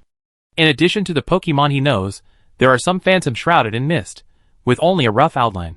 There is a question mark next to the Phantom, which seems to be a rare Pokemon that Yosuke has not seen. Some of the Phantoms Naoki couldn't recognize, but when he turned to one of them, he suddenly saw a familiar outline. It seemed to be a cliff, with a layer of fog covering the top of the cliff, and in the fog there was the shadow of a Pokemon. The Pokemon's body was fat, and looked very round. Next to it, there was also a question mark. Below the question mark was a description. An unknown Pokemon came up here on time at 7 o'clock every night, would sit here until 5 o'clock the next morning, and then fly back to the sea. Unfortunately, the cliff was too high, I couldn't climb up, and I couldn't see its appearance clearly, I could only see a vague shadow. Chapter 35. Is this Dragonite? Looking at the outline of the black shadow, Naoki's mind immediately appeared the chubby and round body of Dragonite. He wanted to ask Yosuke about this Pokemon, but when he looked up, he saw him drawing with a focused expression. Naoki thought about it, and decided not to disturb him now. He continued to flip through the picture book in his hand. But because his thoughts were completely attracted by Dragonite, Naoki looked uninterested in the following Pokemon, such as Tree Monster, Leaf King, and Exposed Ball Mushroom. After more than an hour, the man finally stopped writing. Looking at his painting, he showed a surprised expression on his face. "It's a perfect finish, look." Then he handed the drawing paper with Golden to Naoki. On the drawing paper, Golden lay peacefully beside Naoki, with his big head resting on his legs. Naoki was concentrating on flipping through the book in his hand. This scene looked natural and warm. "Awesome." Naoki gave a thumbs up and asked, "Have you been learning to paint for a long time?" Yosuke scratched his head. "Not really, my parents signed me up for a painting class, but I only attended for 3 months before I went out to travel. I'm still in the process of training." Naoki didn't know much about this. Yosuke put away his pen with satisfaction, closed the picture book, and asked with interest, "But then again, you are also a trainer traveling outside, right?" "No." Naoki shook his head. "I'm a rancher, currently running a ranch. If you need eggs, you can go to Naoki Ranch east of Jichin Town to buy them." While answering, Naoki did not forget to promote the things in his ranch. And Yosuke couldn't help but open his eyes wide after hearing this. "Rancher? Okay." Yosuke opened his mouth and said, "I thought you were a trainer who came to Dogwa Lake to capture Pokemon. There are many kinds of Pokemon living here. I often see trainers coming here to capture Pokemon these days." Speaking of wild Pokemon, Naoki took the opportunity to spread the page with a picture of what seemed to be Dragonite in front of him. "Is this Pokemon still here?" "You mean it? It's still there." Yosuke was surprised. "You are interested in it too?" Naoki did not deny. "If it's convenient, can you tell me about it?" "Of course." Yosuke recalled and narrated. "I found it a week ago. At that time, I was investigating a Pokemon that did not exist in the Galar region on the island in the lake west of the Great Pot Lake. It was disguised as sushi. Out of curiosity, I wanted to observe it closely, but I don't know why, I was suddenly attacked by a Kororo. In a panic, I fell into the lake, and was chased by a group of light cod. I was washed to a cliff by the lake. When I looked up, I saw this Pokemon sitting on the cliff looking at the moon. But in the evening, the Big Pot Lake would be foggy, and I couldn't see its appearance clearly. I could only see a vague shadow. There is no such Pokemon in the Galar region. I was attracted by it, and began to observe it. Later, I found that it would come to the top on time at 7 o'clock every night. It will stay there until 5 in the morning of the next day, and then fly back to the sea on time. No matter it is windy or rainy, it will be very punctual. It's a pity that I don't have a flying Pokemon, so I can't go to such a high place. Yosuke's face was full of regret, and at this moment, he suddenly remembered that there was a flying Pokemon in front of him. Yosuke's eyes suddenly lit up. Can you take me to see its true face? I just want to see it. Yes, I can. Naoki hesitated. The mysterious Pokemon would not come until 7 p.m., but he could not stay here for too long. He had to go back to deal with the ranch work and prepare dinner for the Pokemon. After thinking for a moment, Naoki asked, "It will stay here all night, and will not leave halfway, right?" Yosuke nodded, "Yes." "Naoki, then let's do this. I will come after 7 p.m. He told him about the work waiting for him to do at the ranch. Yosuke nodded immediately. "No problem, I will wait for you here." After the two of them made an agreement, Naoki rode Gul'dan and left the watchtower. He looked at the 5 Pokeballs in his hand and began to think about which Pokemon to take back to the ranch. First of all, for the ranch at this stage, Saltstone is the most needed, because its salt production and value are both high. According to the ranch encyclopedia given by Mayor Thomas, Pokemon like Saltstone will rub against the ground as long as they move, thus producing salt particles. Therefore, people will build a special salt house for it, and lay a special storage film on the floor. On average, a Saltstone Pokemon can produce a small bag of about 500 grams of rock salt every 5 days. The market price of such a small bag of rock salt is 3,000 Alliance coins. The reason why it is so expensive is that rock salt is very rich in minerals, and long-term consumption is very beneficial to humans and Pokemon. Not only that, this kind of rock salt can also be used directly for Pokemon, which can quickly heal their injuries. Excluding the cost of feeding, one Pokemon can earn more than 2,500 Alliance coins in 5 days, which is 15,000 a month. If you raise 10 Pokemon, you can earn 150,000 a month. After they evolve into Saltstone and Saltstone Giant, the salt production will be increased. If the rancher does not abuse the Saltstone treasures, and is willing to spend time playing with them every day in addition to feeding them, making them happy, paying attention to their health, and not letting them get sick, then for this rancher, it will be a big profit. Thinking of this, Naoki let Gul'dan fly to the place where the Saltstone treasure was found before according to the location in his memory. It is located on the east side of the Big Pot Lake, near a rocky place on Frost Mountain. There is a cave in the back, which seems to be where the Saltstone treasures live. Naoki gently patted Gul'dan's neck, and Gul'dan hissed, then landed in front of the cave. The Saltstone treasures, who were basking in the sun and playing with each other on the rocks, felt the strange breath, and they all panicked and fled back to the cave. Naoki, is he so scary? Although he failed in the first battle, Naoki was not discouraged. He took out the delicacies he was proud of, salted dried fish and salted plums. Because he was worried that suddenly breaking into the cave would scare the Saltstone treasures, Naoki did not choose to enter, but stood outside and began to throw dried fish and plums into it. Chapter 36. If you remember correctly, the taste of Pokemon like Saltstone is salty. After evolving into Saltstone, they will even actively spray salt on their prey to make it salted. Therefore, for them, the specially salted plums and dried fish are very attractive. At first, the Saltstone that escaped into the cave did not react. But as more and more dried fish and plums were thrown in, they could no longer hold back, and walked forward cautiously, and came to the plums on the ground and feasted on them. Salt. How delicious. A group of Saltstone treasures showed happy expressions on their faces. But the food thrown in was limited, and there was more than one Saltstone treasure in the cave, so soon the plums and dried fish were eaten up. Just when the group of Saltstone treasures felt sad, a piece of dried fish suddenly flew in from outside. The dried fish was thrown not far in front of them. A few Saltstone treasures blinked their eyes, but they couldn't resist the temptation after all, moved forward a distance, picked up the dried fish and ate it. At this moment, another piece of dried fish was thrown not far ahead. The dried fish just now was not dangerous, so this one must not be dangerous either. After the previous attempt, the group of salt and stone treasures came to this conclusion. So they happily walked and ate, and were slowly fished out of the cave. By the time they reacted, they had unknowingly come to the front of the two big guys just now. Salt. The salt and stone treasures were panicked and trembling. If I had known, I wouldn't be so greedy, Naoki, He took a quick glance, and saw that there were 5 salt Pokemons in front of him. 5, and he happened to have 5 Pokeballs in his hand. If he could take these 5 away. Naoki coughed lightly, then opened his backpack, took out a plum from it, and handed it to the salt Pokemon in front. Here. The salt Pokemon froze in place. Then, he distributed food to the other 4 salt Pokemons. Except for the smallest salt stone treasure that looked a little malnourished, the other 4 were obviously not as afraid of him as before.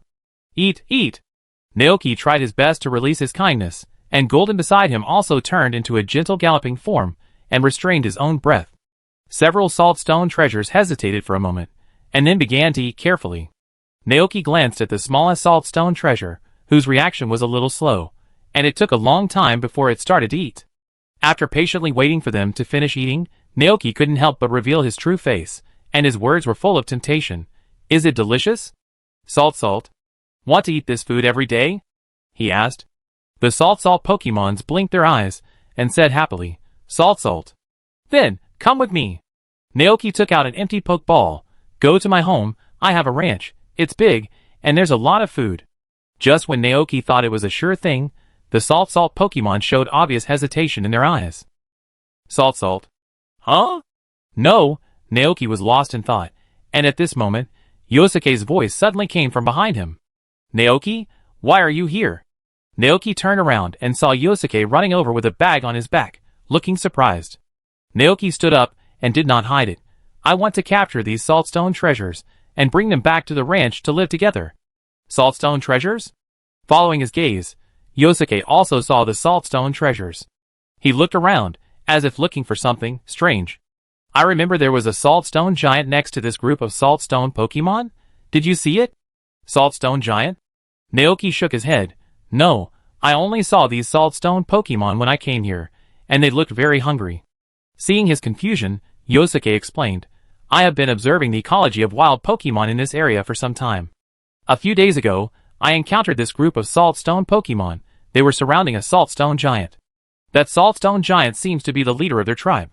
He usually takes them to look for food and hang out outside. Look! As he said that, Yosuke took out the picture album and turned it over. It clearly recorded a scene in this place where this group of saltstone treasures surrounded a saltstone giant. The saltstone giant held a few tree fruits in its big hands, and was feeding these saltstone treasures. I didn't see it. Naoki shook his head. Yosuke touched his chin and thought for a moment, this is strange. The saltstone giant will not leave the saltstone Pokemon, and there is no Pokemon that can defeat it near this place, so it seems that there is only one possibility left. Naoki also thought of this at this time, and the two said in unison, was it captured by the trainer? If this is true, the trainer is too irresponsible, right? He captured the leader and left behind a group of hungry babies. If it were him, he would not leave any of them alive, and take them all away. That won't do. Yosuke frowned. Without the saltstone, other Pokemon will soon come to fight for this territory. And the weak saltstone Pokemon have almost no fighting ability. Hearing this, Naoki's desire to subdue them and return to the ranch became stronger. But judging from the attitude of these saltstone Pokemon, they don't seem to want to leave yet, and are waiting for the saltstone Pokemon to come back. Naoki, take them back to your ranch. Yosuke said. Naoki, but they don't seem to want to leave here? Yosuke, then use the trainer's way to capture them.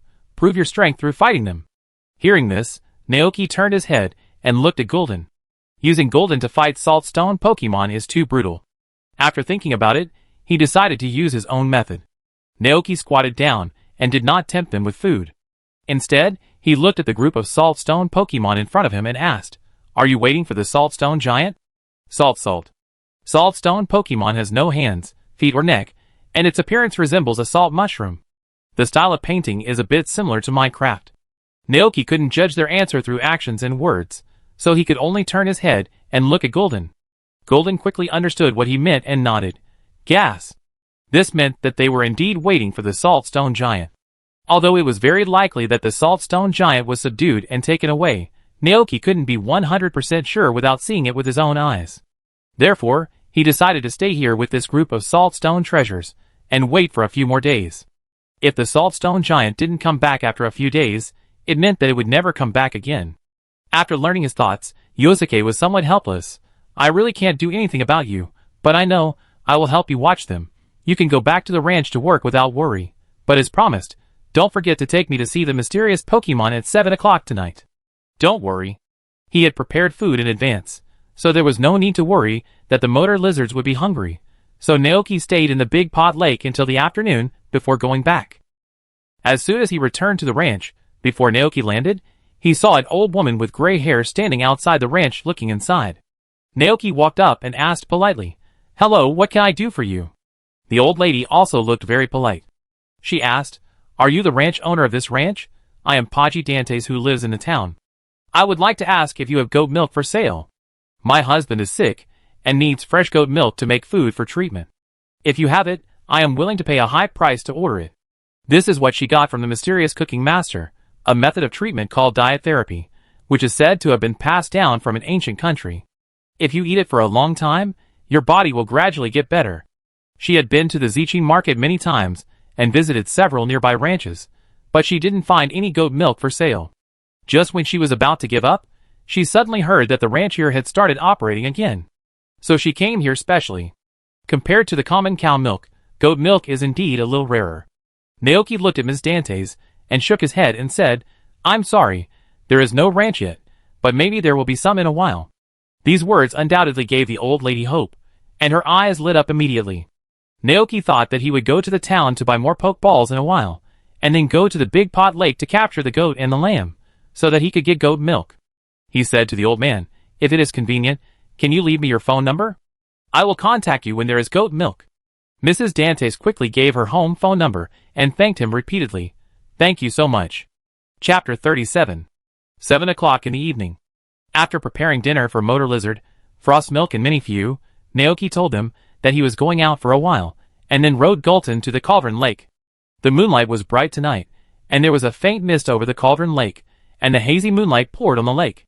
When the Pokemon below jumped out of the water, the silvery white full moon would break with the rippling water. "You are finally here." Yosuke did not return to the watchtower, but simply built a simple camping site by the lake. The bonfire lit in front of the tent was very conspicuous in the night. Next to him stood a Pokemon with a shield in his left hand and a sword in his right hand, with thick black eyebrows and a calm expression. And the group of salt Pokemons were cuddling by the fire, drowsy. Naoki placed the prepared food in front of them, and the young Pokemon immediately opened their eyes, with surprise on their faces. "Sure enough, the salt Pokemons like your dried fish better than my sandwiches." Yosuke touched his head. They didn't eat tonight. His secret sandwiches were not attractive to the salt Pokemons. Looking at the salt stone Pokemon that started to eat, Naoki smiled and said, "After all, it is a Pokemon born from the rock salt layer underground, so it must not have the same taste for food as humans." Yosuke agreed, "That's right." He glanced at the time and said, "It's already 7:30, when do we leave?" Naoki said, "We can leave now." "Great." Yosuke seemed very excited. He stood up, took out the picture book and pen from his backpack and put them in his pocket, and then said to the Pokemon that looked like a knight, "Song Bing Bing, I leave this to you." "Ga." The onion Pokemon saluted and said that he would definitely protect these salt Pokemons. Naoki looked at the onion Pokemon with interest and asked curiously, "It evolved from Farfetch'd, right?" "Yes, only Farfetch'd in the Galar region can evolve into onion Pokemon." Yosuke introduced with a smile. "It is a very brave and hard-working Pokemon. Its fighting posture is very similar to the brave warriors in the movies." Naoki nodded, and his eyes were attracted by the onion Pokemon's hands holding a sword shaped like an onion stem, and a shield made of onion leaves. That kind of green onion is a very important thing. They will use it as a weapon. For Song Yubing, the green onion that has been with him for many years is more important than anything else. But at the same time, its green onion is also an excellent food. Feeling a malicious gaze on him, Song Yobing's expression was stern, and he turned his head sharply to look over. Yosuke on the side followed Naoki's gaze, and said with a smile, "The green onion in Song Yobing's hand is the Galar green onion that only grows in the Galar region. Do you want it? I have a few more in my backpack. I can give them to you." Naoki was also very curious about the Galar green onion, because according to his understanding, that kind of green onion is a very delicious seasoning, which can make the taste more delicious when added to the dish. "Then I say thank you in advance." Naoki turned around and looked at the big pot lake in the distance, and said to Yosuke, "We should set off. Do you remember the location of that Pokemon?" "Of course." "Then come up." Naoki patted Gillerton, and Gillerton obediently bent down. Naoki rode on first, and when it was Yosuke's turn, he was flattered. "Can I ride this Pokemon too? Will it not be angry?" Hearing this, Naoki looked at Golden. For Naoki's sake, Golden shook his head generously. Golden. Yosuke immediately became excited. Thank you very much. He rode on carefully. After he sat firmly, Golden flew into the air, flying above the light mist. Yosuke looked around, identified the direction, and then pointed to the west, saying, that place is on the west side of the Cauldron Lake, close to the Padia Sea. We have to cross the Cauldron Lake first. Okay. Naoki said briefly. It was night time, and some Pokemon that were hard to see during the day began to appear in this area. Naoki looked down and saw several Murkrows resting on the branches, sneaky and doing something unknown. At this time, Yosuke suddenly exclaimed, Oh my god! The Leaf King stood up. Naoki followed his gaze, and saw a Leaf King walking back and forth on the grass below. It seemed that it had sensed a strange breath, and the Leaf King. It raised its head sharply, and looked over here. It found us. Yosuke was a little shocked. As we all know, Pokemon like the Leaf King are very lazy. They lie on the ground all day without moving. They usually live lying down and only eat grass that grows where their tentacles can reach. Only when the grass around them is eaten up will it reluctantly move to another place. Even if the trainer messes with it, it will not react. And now, the Leaf King is not lying down, but walking around very actively, with a very sharp expression, always observing the situation around it. That look doesn't look like a Leaf King at all. Naoki's mind flashed with a sentence he heard when he was playing games before. When you see a Leaf King walking around, it must not be a Leaf King, but a Ditto or Zoroark. So, is it Ditto or Zoroark? From its sharp and alert movements, Naoki thinks there is an 80% chance that it is a Zoroark. Zoroark, a furry fox Pokemon, the king of phantoms. Naoki's heart moved. Golden did not stop, and the three of them quickly left the area, and the King of Leaf also disappeared from their sight. Naoki looked at the scene behind him with a little regret. Just now, he even wanted to give up looking for the mysterious Pokemon and go down to verify whether it was King of Leaf or Zoroark. Forget it, you can't pick up sesame seeds and lose watermelons. There will be bread and milk. The Big Pot Lake is here, and he can come to explore it any time in the future. Naoki collected his thoughts. At this time, Golden also crossed the wide Cauldron Lake and came to the other side. Yosuke behind him looked at the cliff not far away and said excitedly, That's it. Naoki looked along and saw a familiar Pokemon on the top of a steep cliff. The Pokemon had a round body, a delicate dragon horn and dragon whiskers on its head, and a pair of small dragon wings on its back. It was sitting on the grass on the top of the cliff in a daze, looking at the moon in the sky with a melancholy face, and sighing sadly from time to time. It was Dragonite. Naoki's heart surged. Dragonite, the quasi-god Pokemon of the Kanto region, is powerful and extremely rare. It is the signature Pokemon of the famous Dragon King Yolondu. It really didn't disappoint him. What Pokemon is that? After seeing the appearance of Dragonite clearly, Yosuke behind him couldn't help but look shocked. Naoki slowly uttered its name, Dragonite. The Dragonite hovered in the air, and didn't land immediately. It's not known whether the Dragonite didn't notice them, or didn't care after it noticed them. After observing from above for a while, Naoki let Golden land behind Dragonite. Yosuke immediately took out a pen and picture book, and drew the scene in front of him, Dragonite looking at the moon. Hearing the sound from behind, Dragonite turned around in confusion. When it saw the people and Pokemon that suddenly appeared, it was startled and a surprised expression immediately appeared on its face. What? When did it come here? So cute. Naoki's eyes were cast on this Dragonite. In reality, Dragonite is very round and plump. Its big belly looks soft, and I don't know what it feels like to touch. The plump and round dragon claws look so cute. It is indeed plump. Naoki really wants to take this Dragonite back to his ranch to raise it. Therefore, he showed his kindness to the other party as much as possible. Good evening, Dragonite. Dragonite blinked its big and round eyes, without showing hostility or attacking. It just looked at it for a few times, sighed softly, then stood up, flew into the sky, left here, and flew into the depths of the sea. Naoki and Yosuke, who stayed behind, looked at each other. After a while, Naoki said, Did we disturb it? Yosuke looked at Dragonite's back and murmured, It seems to be very sad. Does Dragonite, which is at the top of the Pokemon ecosystem, have unsolvable troubles? Yosuke seemed to suddenly remember something. You should have sent out Golden to fight it immediately, defeated it, and put it in the Pokeball, right? That would be too much for a powerful dragon, right? Naoki said tactfully. Besides, I'm not a trainer, and I don't plan to be one. Even if I capture it, I won't use it to fight. I just want to live with it. You should understand that feeling, right? Yosuke said, I know, collectors. I've seen some people before who only capture specific Pokemon for collection. This sentence immediately reminded Naoki of the perverted collector in Lygia's birth. He couldn't help but ask, it shouldn't be like I imagined, made into specimens and collected? How is that possible? Yosuke's eyes widened. Those guys just have a little weird hobby, they are not perverts. I have seen someone who only captures furry, cute and small Pokemon. It is said that the guy sleeps with those Pokemon every day and enjoys the feeling of being surrounded by them. There are also trainers who only like muscular Pokemon, such as Dynamax, Blaziken, Gorilla, Longhair, and Turbot. I think they must have lacked a sense of security when they were young. Naoki, An awkward but polite smile appeared on his face. What a coincidence, he is one of them. Yosuke asked again, but then again, aren't you going to chase it? Naoki thought for a moment, and shook his head. Forget it. Forcing contact may cause it to be disgusted. If I'm not mistaken, it will come here again later. We can get to know each other slowly then. Besides, he can't stay out all night, otherwise the motorcycle lizards will worry. Yosuke also agreed with this statement. That's right. The two returned to the campsite on the east side of the Big Pot Lake.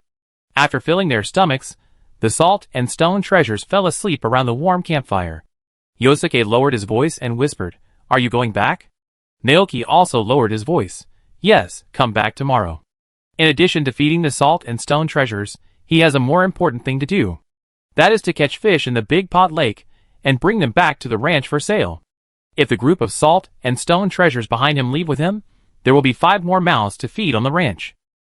Not only that, he also had to find CLI to build a salt house for the salt stone treasures to live in, so that it would be convenient to collect rock salt. The little money he had was not enough. Now looking at the traces left by the salt stone treasures walking on the ground, Naoki felt distressed. There were places where money was needed everywhere, and he had to work hard. When you have time in the future, you can come to my ranch and sit down. I will treat you well then. Naoki told the traveler from the Galar region the specific location of the ranch. Yosuke smiled. Well, I go after I finish investigating the Pokemon ecology of the Big Pot Lake. He was very curious about what the ranch built by the young man in front of him would look like. Naoki also smiled and nodded, turned around to say goodbye to him, and rode the Gulton back to the ranch. Before leaving, he left all the salty food in his backpack. He had to go to the town tomorrow morning, and might not be able to come until noon. When Naoki returned to the ranch, it was already late at night. Although it was late, the motor lizard had not gone to bed yet. It lay under the eaves and looked outside. When it saw Naoki and Golden coming back, the motor lizard's eyes suddenly lit up, and it stood up happily. Naoki walked up and touched its head. Knowing that the motor lizard was working hard to guard the ranch, he smiled and said, Okay, I'm back, go to sleep. Gale. The motor lizard went to rest, and Naoki went to the chicken coop to check the chicken feed and water in the feeding trough, as well as the status of several chickens. Seeing that the water tank was almost empty, he added some more water to it, and went to bed only after he finished his work. The next morning, after finishing his work at the ranch, Naoki went to the town and found the fishing tackle shop in the town according to the signs on the roadside, from where he bought several extra-large fishing nets. It was a pity that Metapod had not yet evolved into Butterfree, otherwise he could have made his own fishing nets. In the next few days, Naoki began to get busy. He and Golden kept going around the Big Pot Lake, the Sea of Sepideh, and the ranch to catch fish, sometimes even until the early morning. Not only him, but also the legendary Pokemon Golden was exhausted. Although it was very hard, Golden had no complaints, but felt happy and fulfilled. Seeing him running back and forth between the Big Pot Lake on the ranch, Yosuke also felt the hard work of running a ranch.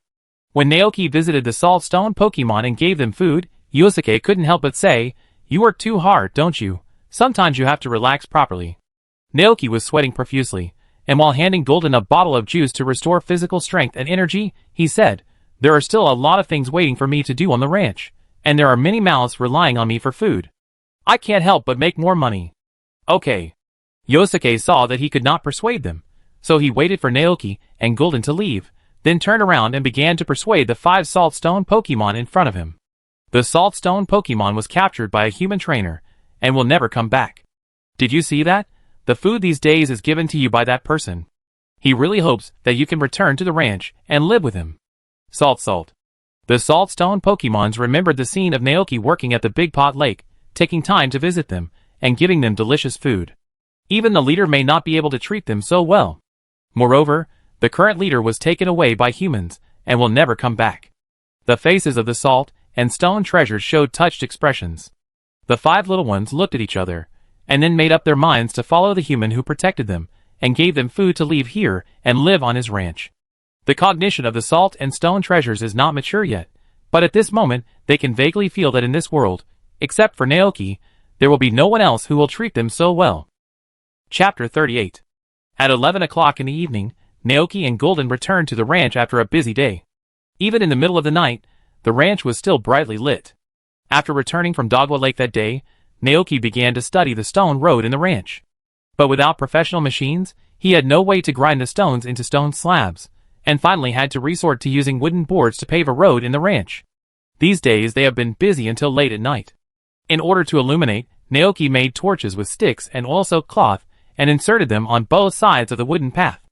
Once it gets dark, a torch can illuminate a large area.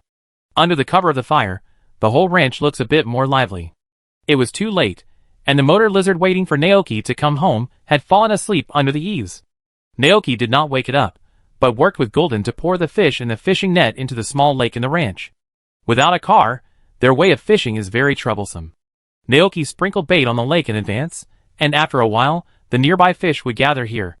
Then it was handed over to Golden. He fished in this area while Naoki fished in another area. When the net was full, they would airlift the full net back to the ranch. Finally, they dumped the fish into the lake, and waited for Zack to come and collect them the next evening. As long as Golden was at the fastest speed, he could get the fish to the lake before they suffocated. Of course, there were also dead fish. These fish were often cooked by Naoki to reward Golden. For convenience, they laid a layer of extra large fishing nets at the bottom of the lake in advance. So when Zack came to collect the goods, he could catch all the fish in the lake by holding the 4 corners of the fishing net. It is worth mentioning that in order to facilitate the loading of fish, the few Magikarp that Naoki had thrown in there were put back into the river by him. Thank you for your hard work. Naoki lifted the hem of his clothes and wiped the sweat off his face, and said to Golden beside him with a smile. Gillerton also wiped the sweat off his face with his big paws. Gah! Naoki looked around and saw that it was getting late, so he said, "Let's stop here today." They returned to the cabin. Naoki woke up the motor lizard and let it go to sleep, and he went to the kitchen area to prepare some midnight snacks. The noise they made woke up Minifew and Frosty Milk Fairy, and the 2 little guys opened their eyes and looked over. So Naoki had to make 2 more portions. The pleasant midnight snack time was over, and Minifew and Frosty Milk Fairy went back to sleep. Gillerton was tired today, and didn't want to compete with Motorcycle Lizard anymore. He returned to his seat, yawned, and fell asleep with his paws as a pillow.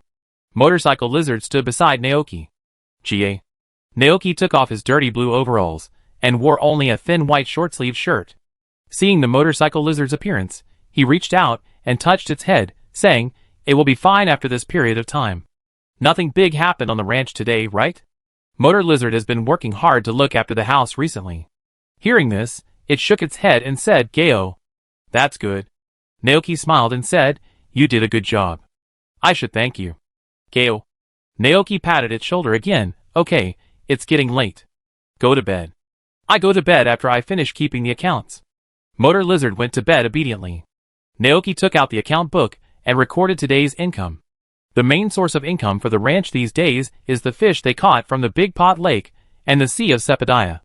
Naoki didn't sell the eggs laid by the hens, but made them into steamed eggs, boiled eggs, fried eggs, and deep-fried eggs to reward several Pokemon. Excluding the cost of buying bait and fishing nets, they earned a total of 43,320 Alliance coins in these 5 days. When he sells the fish in the lake tomorrow, plus the remaining money, his savings will be able to break through 50,000 Alliance coins. Although he was very tired these days, Naoki felt full of motivation when he saw a drawer full of money. Working day and night made his body stronger, his muscle contours more distinct, and his skin tanned a lot, making him look more and more like a real rancher. Just right, I can have a good rest for a while. Naoki stretched his body and leaned back in his chair to think about what he would do tomorrow. With the money, he planned to go to the town to find Carrie to get the salt house done. Although he didn't know whether the salt stone treasures were willing to come to the ranch, it would be no problem to prepare in advance. In addition, I have to buy a few more poke balls, so that I can go to the Big Pot Lake to see if I can capture the lamb, goat, and tropical dragon while CLI is building the salt house. After these things are done, some of the crops planted in the first batch will also be ripe. After harvesting, I have to plow the land again and plant the next batch of seeds. Thinking about these in my mind, Naoki looked up at the old-fashioned pendulum on the wall and found that it was almost 1 o'clock in the morning. Naoki, sleep. The next morning, Naoki went to the friendly store in town and bought 10 Pokeballs. Although he spent 2,000 Alliance coins, Naoki believed that the Pokemon he got back with them would definitely create a value far exceeding 2,000. After leaving the store, he went to Carrie's woodworking shop and went to the forest cabin on the edge of town. Carrie was wearing a thin blue work suit and was chopping wood with an axe. Seeing Naoki coming over, she raised her eyebrows slightly. I heard about your recent events from Zach. He said that you and Golden caught a lot of fish and sold them for a lot of money. You really work hard. Naoki smiled. After all, there are so many Pokemon waiting for me to raise on the ranch. I have to work hard. Claire looked up and down at the young man in front of her. Compared to the first time they met, his body was obviously much stronger, his skin was tanned, and he looked healthier. Carrie praised, "Not bad, you are becoming more and more like a real rancher. You haven't met the ranchers of other ranches nearby, right?" Naoki shook his head. "I haven't had time to visit them yet. What happened to them?" Carrie smiled. "Each of them is a big guy, and years of farm work have made them very strong. I feel that you will become like that one day." Naoki shrugged indifferently. He never cared much about his appearance. After a simple greeting, Carrie talked about business. "What do you want me to build this time?" "Salt house," Naoki said. After careful calculation, raising salt stone treasures and collecting rock salt for sale is one of the most profitable ways to make money. So, he put the salt house first. Chapter 39. No problem. The construction cost is 20,000 Alliance coins in total. But by the way, is there any wood left in the ranch? Kelly asked. She remembered that the last time she went there, she saw that almost all the trees in the ranch had been cut down. Kelly started to promote. If there is none, you can buy it in the store. One piece of wood costs 100 Alliance coins, and the price of stone is cheaper, only 50 Alliance coins. The 20,000 is the labor cost. If the rancher does not have his own materials, he needs to buy them from them. Naoki thought about it. He had been busy fishing these days, and had not cut down any trees. There were limited trees in the ranch. Although there were many trees in the back mountain, large-scale felling would not only damage the environment, but also make some Pokemon homeless. After a little thought, he said directly, "Buy it from you." Carrie smiled. "Okay, the construction team will go to the ranch to start construction in the afternoon. You should be there, right?" The salt house is a standard format. Carrie knows very well how much material and how much land are needed to build a salt house. Naoki nodded and paid the money, which cost a total of 25,000 Alliance coins. After leaving the carpentry shop, he went to the Jiqing market to buy some fresh ingredients. He hadn't developed new dishes for a long time. Because the ingredients in the ranch were limited, and he was busy working, he could only make the same few dishes. Now that he had eggs and milk, it was time to start researching new dishes. When he returned to the ranch, it was almost noon. Naoki didn't have time to rest, so he started to prepare the ingredients. Because there were many people eating, and Gillerton had a huge appetite, if there was not enough food, it would probably go hungry because it was not full. Because of this, Naoki had to prepare a lot of food every day, and the cooking time would be longer. At first, he had no experience and would delay until very late, but later he simply started to cook in advance. For example, now, it was only 10:46, but Naoki started to get busy. Scrape off the fish scales, remove the internal organs, add ginger, Gaylor green onions, a little garlic, and then use the prepared sauce to enhance the flavor and season, and finally steam it in the pot. While steaming the fish, Naoki started multitasking. Wash the ribs he bought, blanch them in water, and finally put the ribs and chopped white radish into the rice cooker and start stewing. Cooking every day has improved Naoki's cooking skills, and even his knife skills have become more proficient. Time passed by, and soon, the rich aroma of the rib soup spread. The boiling soup kept surging, and the lid of the rice cooker was up and down by the rising steam, making a gurgling sound. Gillerton and Motor Lizard were attracted, and looked at the steaming rice cooker eagerly. Naoki wore an apron and shook his finger at them. "No, the rice is not cooked yet. We have to wait a while before we can eat. Go play outside for a while." Geo. Gaxa. Motor Lizard and Gillerton didn't want to go out to play, So they sat on the wooden floor and looked over here. Seeing their appearance, Naoki shook his head helplessly and started to cook rice porridge. Naoki had made ordinary rice porridge once before. It was an E-level dish, and the effect was to restore the weak physical strength of Pokemon. But this time, looking at the rice porridge in the pot, Naoki suddenly fell into deep thought. What should be added to it? A number of names emerged in his mind. Century egg and lean meat porridge, carrot and millet porridge, mushroom and chicken porridge, oatmeal porridge, 8 treasure porridge, corn porridge, purple potato porridge. Unfortunately, most of the ingredients here are not available at home. Naoki looked back. The windowsill was empty. Minifu and Frosty Milk Fairy should be playing in the sun now. Compared to Gillerton and Motor Lizard, who like to eat meat, Frost Milk Fairy and Minifu prefer sweet taste. Steamed sea bass and white radish and pork rib soup are both meat, so there is still one dish that Frost Milk Fairy and Minifu like. Thinking of this, Naoki turned around and opened the cupboard, looking at the ingredients inside, and finally took out a bottle of moo milk and white sugar. He poured the moo milk into the pot, added an appropriate amount of white sugar, and after a while, the name of the dish in the pot changed. Milk porridge, be milk porridge with sugar and moo milk. Cooking effect, better milk LV1, limited to milk-producing Pokemon. After consumption, the quality of the fresh milk produced by the eater will be slightly improved, making it taste better and more nutritious, and it also has the effect of restoring physical strength. Evaluation, nutritious milk porridge, suitable for all ages. Huh? New product? Naoki raised his eyebrows. Better milk. As the name suggests, eating it can make the quality of milk produced by Pokemon better. The Pokemon that suits it. Naoki's mind flashed with the image of Milken and his lamb family. Interesting, I go see if I can capture the lamb when I visit Saltstone this afternoon. However, it's a pity that the effect of this dish is only level 1. Naoki guessed that it was because the quality of the rice he used was relatively ordinary. If he replaced it with better quality rice and white sugar, the strengthening effect of the dish should be further increased. Seeing that the porridge was almost cooked, Naoki wanted to serve it out, and then go outside to call Minifu and the others to come back for dinner. At this moment, he suddenly thought of something.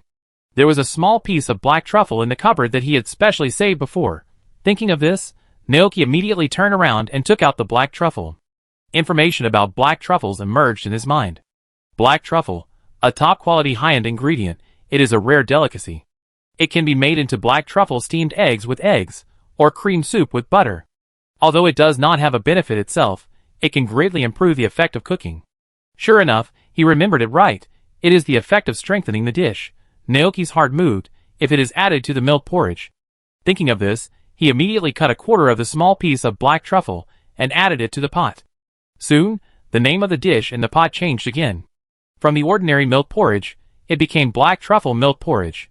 Black truffle milk porridge, as milk porridge with black truffle, white sugar and momo milk. The quality of the dish has been greatly improved due to the addition of black truffle. Cooking effect, better milk level 3, limited to milk-producing Pokemon. After consumption, the quality of the fresh milk produced by the consumer will be greatly improved, making it taste better and more nutritious, and it also has the effect of quickly restoring physical strength. Evaluation, the best milk porridge, the nutrients contained in it are suitable for the growth of all Pokemon, and it is a rare delicacy. Fuck, it's S. Naoki was shocked. He immediately realized the importance of black truffles. At this moment, Naoki even wanted to add black truffles to the pork rib soup and steamed sea bass to see the effect. But reason stopped him, because the effects of the two home-cooked dishes, pork rib soup and steamed sea bass, were very ordinary. One was to increase the upper limit of physical strength in a short period of time, and the other was to restore physical strength. Forget it, I'd better save this thing for later use. Naoki murmured. He treasured the remaining black truffles, and made future plans in his mind. Raise pigs. Must raise pigs. Raise a large group of fragrant pigs, and send them to the back mountain to help find black truffles. Chapter 40. Lunchtime. Naoki propped up his chin, and watched the Pokemon in front of him enjoying their lunch. Frosty Milk Fairy and Minifu ate as usual, chewing slowly, and taking small bites. Golden and Motor Lizard were also as rough as usual. After eating a few big bones, Golden picked up the bowl of black truffle milk porridge and swallowed it down in gulps, which seemed like swallowing a whole fruit. It's a pity that Golden and Motor Lizard can't produce milk. Looking at this scene, Naoki couldn't help feeling a little regretful. Although the Frosty Milk Fairy can spray cream Cream is not milk after all, which is equivalent to the relationship between water and ice. There is a certain difference between the concepts. Few produces olive oil, which has nothing to do with milk. In the afternoon, Carrie arrived on time with the construction team. Naoki told her the location he had chosen in advance, and then rode the Gulton to the direction of the Big Pot Lake. Today he was not going to fish, but to see Yosuke and the 5 saltstone treasures. Seeing that he didn't have a fishing net or fishing rod in his hands, Yosuke seemed a little uncomfortable. "Not fishing today?" he asked. Naoki shook his head. "You have to relax once in a while." "Yosuke, that's not what you told me a few days ago." Naoki: "Well, I have saved enough money to build the Pokemon house, so I plan to take a break until the project is finished." "I see." Yosuke winked and said, "I have good news for you too." Naoki was stunned for a moment. "What?" Yosuke turned around and clapped his hands. "Everyone, come out." As his voice fell, the 5 salt and stone treasures gathered together and ran out of the cave. "Salt, salt, salt, salt." Yosuke smiled and said, "They have made a decision.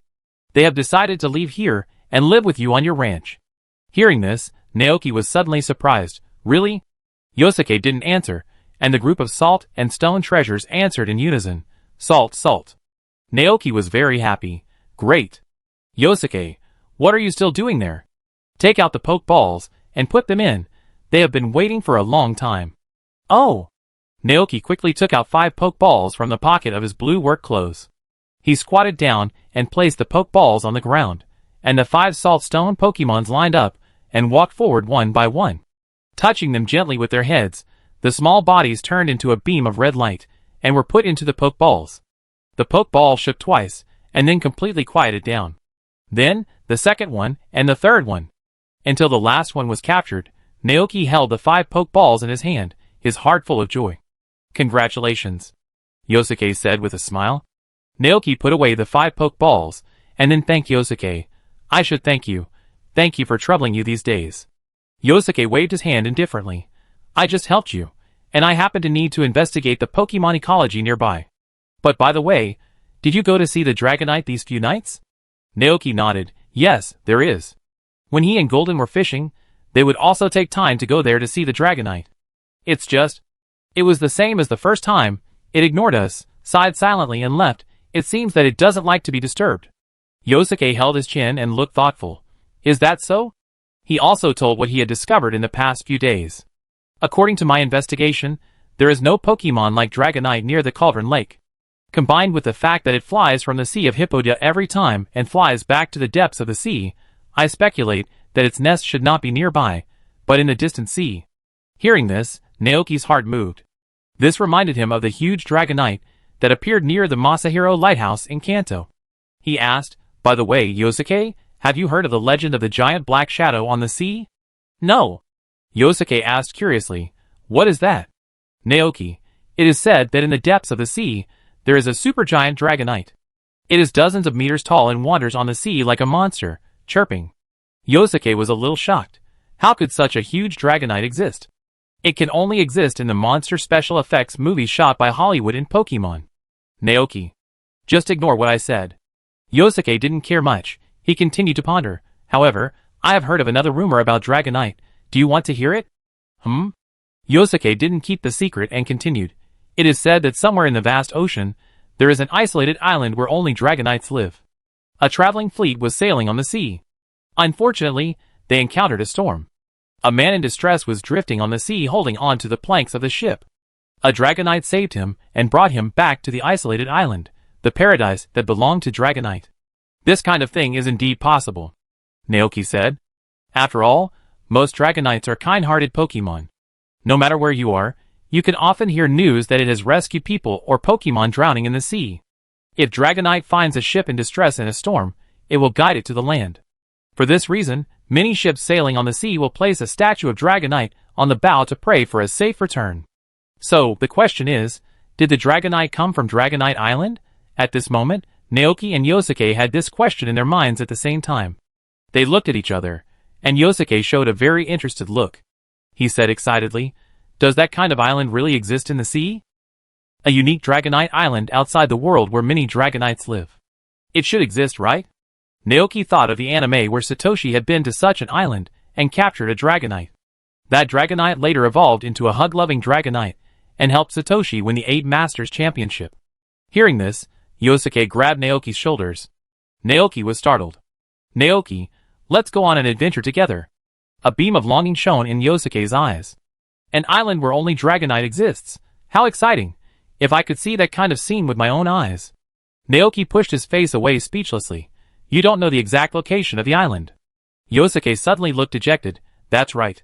Then, he cheered up again, full of motivation. "But I won't give up. As long as I don't stop traveling, I will find the Dragonite Island one day." "Come on!" Naoki encouraged him, and then waved his hand. "I have to go." Yosuke hurriedly said, "Where are you going?" Naoki put away the poke balls containing saltstone, looked at the other empty poke balls inside, and said, "Go and see if you can capture other Pokemon and bring them back to the ranch. For example, the Mount Lamb, the tropical dragon." Chapter 41. As the saying goes, everything is ready except for the east wind. The black truffle milk porridge that can improve the quality of milk has been made, and the next thing is the Pokemon that can produce milk. Let's not talk about Milkykin for now. First, after building the salt house, he has very little money left, and he needs to save it to buy a batch of crop seeds. Second, because the Pokemon house has not been repaired, there is no place for Milkykin to live. This kind of domestic milk-producing Pokemon has certain requirements for the living environment. It is best to live in a warm room. A good environment is conducive to their milk production. In contrast, the Mount Lambs and Mount Goats do not have such troubles, and they live a rougher life. They can generate energy with the leaves on their backs with only water and sunlight, so they can survive on the Rocky Mountains without food. They prefer grasslands that can be blown by the wind to indoors, where they can eat the freshest grass anytime and anywhere. Therefore, Naoki plans to go back and fence off the tall grass on the west side of the pasture, and build an open sheepfold there for the Mount Lamb family to live in. "I go with you." After hearing Naoki's plan, Yosuke quickly got up and cleaned up the campsite with onion. They put out the fire, folded up the tent, and put it into the backpack. Such a large tent was easily stuffed into the small backpack in Yosuke's hands. Naoki was immediately attracted by it, and he looked surprised. "Space backpack?" Yosuke hummed. "It's amazing, right? A small backpack can hold so many things. It is a must-have item for every trainer who travels." Yosuke unzipped the backpack, and Naoki looked inside and saw a large space. In addition to the tent, there were also tables, chairs, benches and pots. Black technology. Absolutely black technology. If this thing is used to catch fish, it would be much more useful than a fishing net. Naoki made up his mind, and went back to the department store in town to ask for information about space backpacks. As for now, he and Yosuke went to the area where the Mount Lamb was active. After hearing about the Pokemon he wanted to capture, Yosuke took the initiative to lead him. He was very familiar with this place, and naturally knew where to meet the Mount Lamb. The two of them walked around the Big Pot Lake, and after crossing a shallow beach, they arrived at an area covered with dense grass. There, they saw a few lambs grazing leisurely. "1, 2, 3 in total. Which one are you going to capture?" Yosuke asked in a low voice. "Of course I want them all." Naoki's eyes were excited. Yosuke was speechless for a moment, but when he thought about how he scolded the trainer who captured the Saltstone Giant and left a group of Saltstone Pokemons behind that day, he was relieved that he would pack them all up and take them home. "Then you should jump out and challenge them now." Knowing that Naoki is not a trainer, Yosuke introduced the process of a trainer catching Pokemon to him. However, Naoki's method of catching Pokemon is different from that of a normal trainer. He shook his head and rejected Yosuke's proposal, but took out 3 green balls from his bag. Yosuke looked puzzled. "What is that? Is it the sticky ball used by ancient trainers to catch Pokemon?" He heard that in the ancient times hundreds of years ago, trainers used something called sticky balls to fight Pokemon in close combat and catch them. Naoki was speechless. "No, this is something I prepared specially for them. Grass ball. See, a special dish made with glutinous rice flour as the skin, lush spring grass, and a small amount of white sugar as the filling. Cooking effect. After eating, it slightly increases the chance of grass attribute Pokemon learning grass attribute moves. Additional effect. Slightly increases the favorability of grass attribute Pokemon. Evaluation. A very imaginative dish. The lamb mount in real life looks very cute. They look like a little goat, with fluffy dark brown fur, a white face, and a brown patch of fur in the middle connecting to the back, giving them a cute look like a cat. It has a round black nose, and 2 round eyes that are also black and bright, and it looks very smart. The most attractive thing is the leaf-shaped green mane on the neck, which looks like a good baby wearing a triangular scarf. So cute, Naoki began to imagine himself riding a little goat for a walk. At this time, Yosuke on the side introduced, Mount lambs are very docile. There are records that they are one of the earliest Pokemon that lived with humans. Even in modern times, there are still residents living in mountainous areas, who ride on their backs and move on mountain roads. You should have no problem catching them. Naoki nodded slightly, then asked Golden to stay behind, and he walked out with a few grass balls. The noise he made while walking immediately attracted the attention of the 3 Mount lambs. They all turned their heads to look over here. Instead of being afraid, their round, black and shiny eyes showed curiosity. Naoki gently threw the green grass ball in his hand that could increase his favorability. The green grass ball landed right in front of one of the lambs. It lowered its head to look at it for a few times, then opened its mouth and ate the green grass ball. The next second, a happy expression appeared on its face. Meh! So delicious. Naoki followed suit and threw a green grass ball to each of the other 2 lambs. They also showed the same expression on their faces after eating. Not until they had eaten all 3 grass balls did the lambs raise their heads and look at the human with expectation. Naoki showed a very friendly smile. He took out 2 poke balls from his pocket and said to them, "Come with me. This way you can eat this kind of food every day." As soon as he finished speaking, 2 lambs ran to him, raised their heads, and bleated at him meekly. Lambs, Naoki, Isn't this too easy? Now he probably understood why the lamb was the first Pokemon to live with humans. Perhaps the ancient ancestors also fed them extra grass by accident, which made the lamb realize that they would have food every day if they followed humans, so they began to live with humans. Not only him, but also the companions of the 2 lambs were very shocked. It stared blankly at the 2 companions who ran away with the human trainer because of a little food, and it didn't come back to its senses for a long time. That expression seemed to be asking, how could you do this? At this time, Naoki cast his eyes on the only remaining lamb. Sensing his gaze, the lamb immediately became full of fighting spirit. Its hoof tip gently touched the ground. Me. Human trainer, if you want to subdue me, prove your strength to me. Seeing its look, Naoki was stunned. He asked tentatively, "Do you want to have a Pokemon battle with me?" Me. The lamb nodded seriously. Naoki, But he is not a trainer. At this moment, the lamb looked behind Naoki. Following its gaze, Naoki saw that Golden had run to his side without him knowing when. Yosuke followed behind, and he also noticed the lamb's appearance, and couldn't help but say to Naoki, "It wants to have a battle with you." At this time, the trainer must fight with the Pokemon. Only by winning will it be willing to enter the Pokeball, and allow you to become its trainer.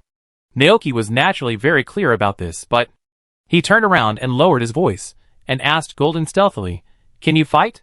Golden immediately nodded with high morale. Gas. Of course, it's just a little lamb. Watch it defeat the other party with one move. Demi. Seeing Golden's confident look, Naoki felt that if Golden hit the lamb with full force, it might die directly.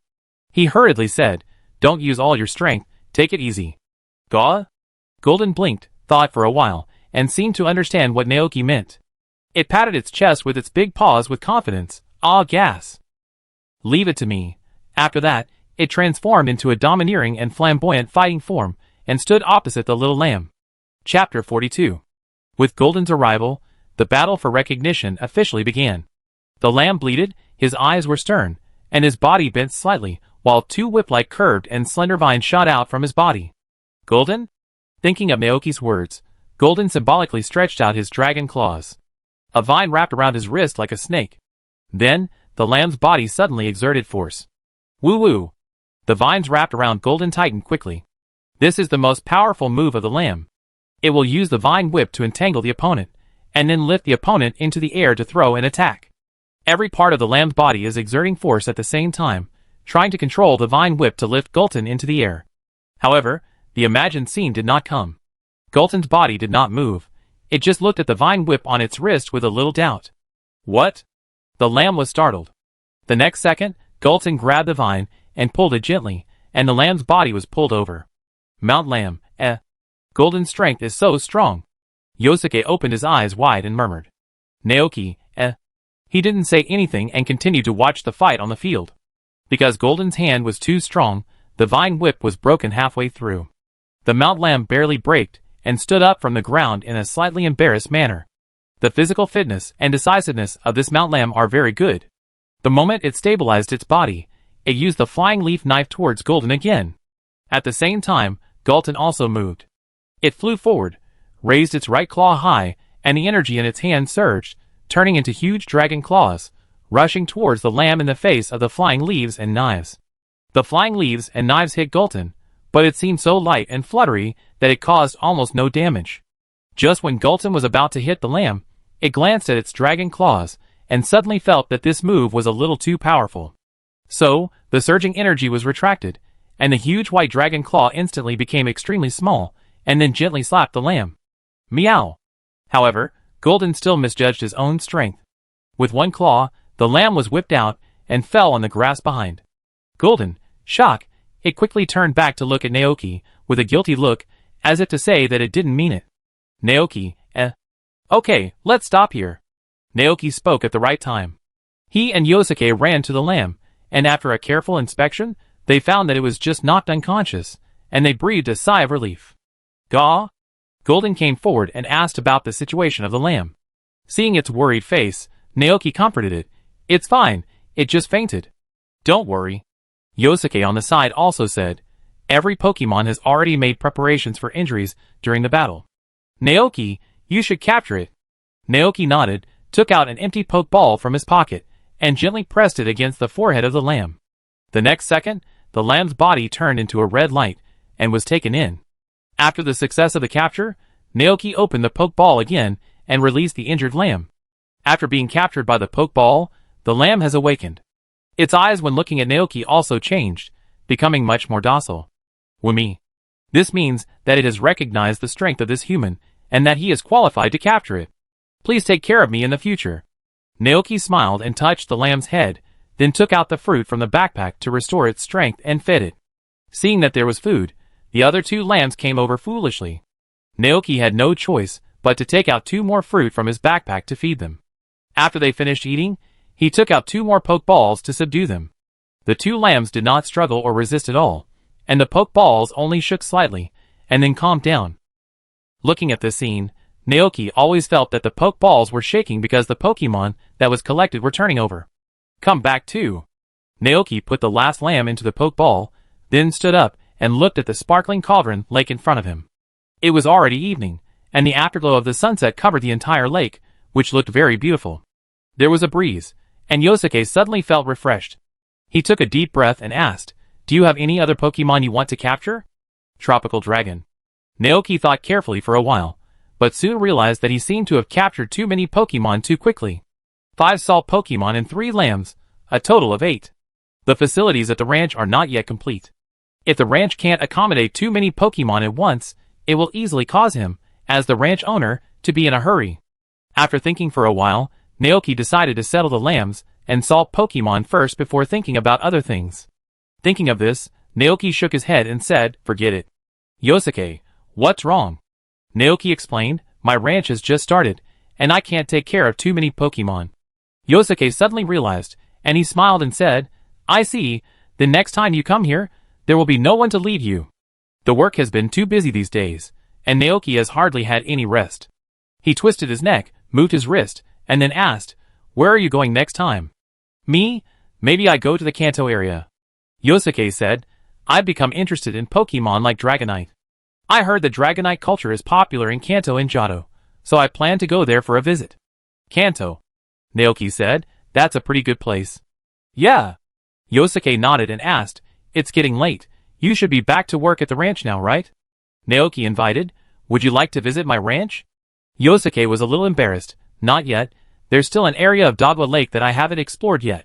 I want to record the Pokemon there before I go there. Okay. Naoki smiled and nodded, you're welcome anytime. He rode on Guillerton, waved goodbye to Yosuke, and turned to return to the ranch. We have a lamb that can produce milk, and a salt stone that produces salt. Next, we should solve their housing and food problems. Naoki arranged the next stage of the plan in his mind. And at this moment, he suddenly thought of something. This trip to Dogwa Lake, no Pokemon that can use Rain Prayer and Water Gun was captured. Naoki thought of the Dragonite that was looking at the moon on the top of the cliff. He planned to go there one last time tonight. If the other party still flew away when he saw him, it meant that it really didn't want to be disturbed, and there was no need for him to disturb it again. Chapter 43. At 5 o'clock in the evening, Naoki returned to the ranch with Saltstone Treasure and his mount, the lamb.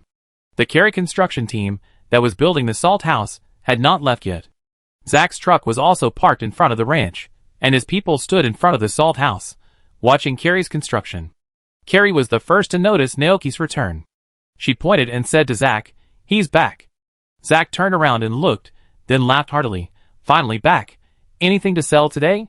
"Yes." Naoki and Golden walked to the lake and pulled up the fishing net together. Suddenly, all the fish in the lake were caught in the air. "Wow! There are still so many." Zach was a little surprised, and then he stepped forward to weigh the fish and count the accounts. While writing and drawing on the account book, he said to Naoki, who was waiting beside him, "By the way, Naoki, the news that you caught a lot of fish these days has spread throughout the Jichin market. A seafood restaurant in the town heard the news and wanted to cooperate with you and order fish from you. Do you have any plans to cooperate?" "Seafood restaurant?" Naoki was a little surprised. Zach nodded, smiling on his dark face, his white teeth very conspicuous. "A very famous seafood restaurant. Many people from other places come here to taste the delicious food." Naoki pondered for a moment, and finally rejected the cooperation. "Forget it. The ranch is too far from the Big Pot Lake and the Sea of Sepidaya, and the way he and Golden catch fish is very primitive. This method is only suitable for the initial transition. If he keeps fishing like that day and night, it would be worse than 996. Besides, raising saltstone treasures is much more profitable than fishing." "I know." Zach nodded. "I tell them, okay, a total of 3,360 Alliance coins." He took out enough money from his bag and handed it over. Naoki took it. Zach turned back to the truck. "See you tomorrow." Naoki nodded slightly. "See you tomorrow." Zach drove the truck away. Clary and her construction team also stopped construction. "It's getting late today. We come back tomorrow to continue working." "Okay." Watching Klee leave, Naoki took out 8 poke balls from his backpack and released the saltstones, and the lambs one by one. The 8 Pokemon looked around curiously. Naoki said to them, "This will be our home from now on." "Saltstones." "Meh." The saltstones showed happy expressions on their faces, while the lambs were attracted by a fertile green grass. They walked slowly in this vast grassland without danger, and lowered their heads from time to time to bite off a few mouthfuls of fresh and lush green grass.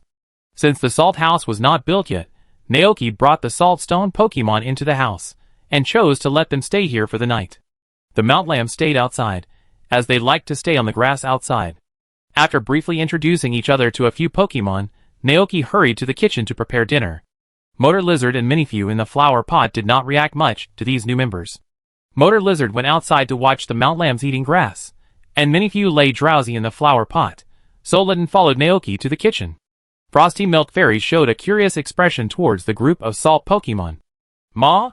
The salt Pokemon looked timidly at the Pokemon that exuded a sweet fragrance all over its body. Compared to them, Frosty Milk Fairy was larger in size, and since it was new here, the 5 salt Pokemons were a little scared and huddled together. "Ma." Frosty Milk Fairy was a little puzzled. Was it that scary? In order to calm them down, Frosty Milk Fairy decided to share her delicious whipped cream with them. So, when Naoki brought dinner to the table, he saw that the saltstone Pokemon were covered with cream. The saltstone Pokemon ate the cream in small bites, looking very happy. Frost Milk Fairy stood in front of them, looking at these stone-like Pokemon with a happy face, sharing her delicious cream with them. "Ma. Eat it, don't be afraid of me. After eating the cream, we are good friends, Naoki, Although I don't know what happened, it feels like they have become good friends." Naoki put the food on the table, and when he looked at the saltstone Pokemon, something unexpected happened. The cream of the Frosty Milk Fairy and the rock salt of the saltstone Pokemon merged together, and a magical chemical reaction occurred. The relevant information emerged in Naoki's mind. Caramel Rock Salt Salty Cream, a brand new cream that combines milk flavor, caramel flavor, sweetness, and rock salt salty flavors. The perfect fusion of various flavors is a good choice for making desserts. It is very attractive to Pokemon who like sweets and salty tastes. "Mama." Seeing Naoki coming out, Frostmilk happily turned around and called out to him. Naoki saw that they seemed to be getting along well, and casually said, "Remember to take good care of these salt Pokemon for me." "Ma."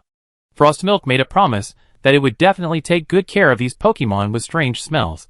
Naoki smiled and thought that this was not bad. In his mind, he also imagined that when the Salt Pokemon evolved into Salt Pokemon, Frost Milk, who had a good relationship with them, would ride on their shoulders. The combination of caramel cream and rock salt sounds really good. The pleasant dinner time ended, and the sky outside darkened.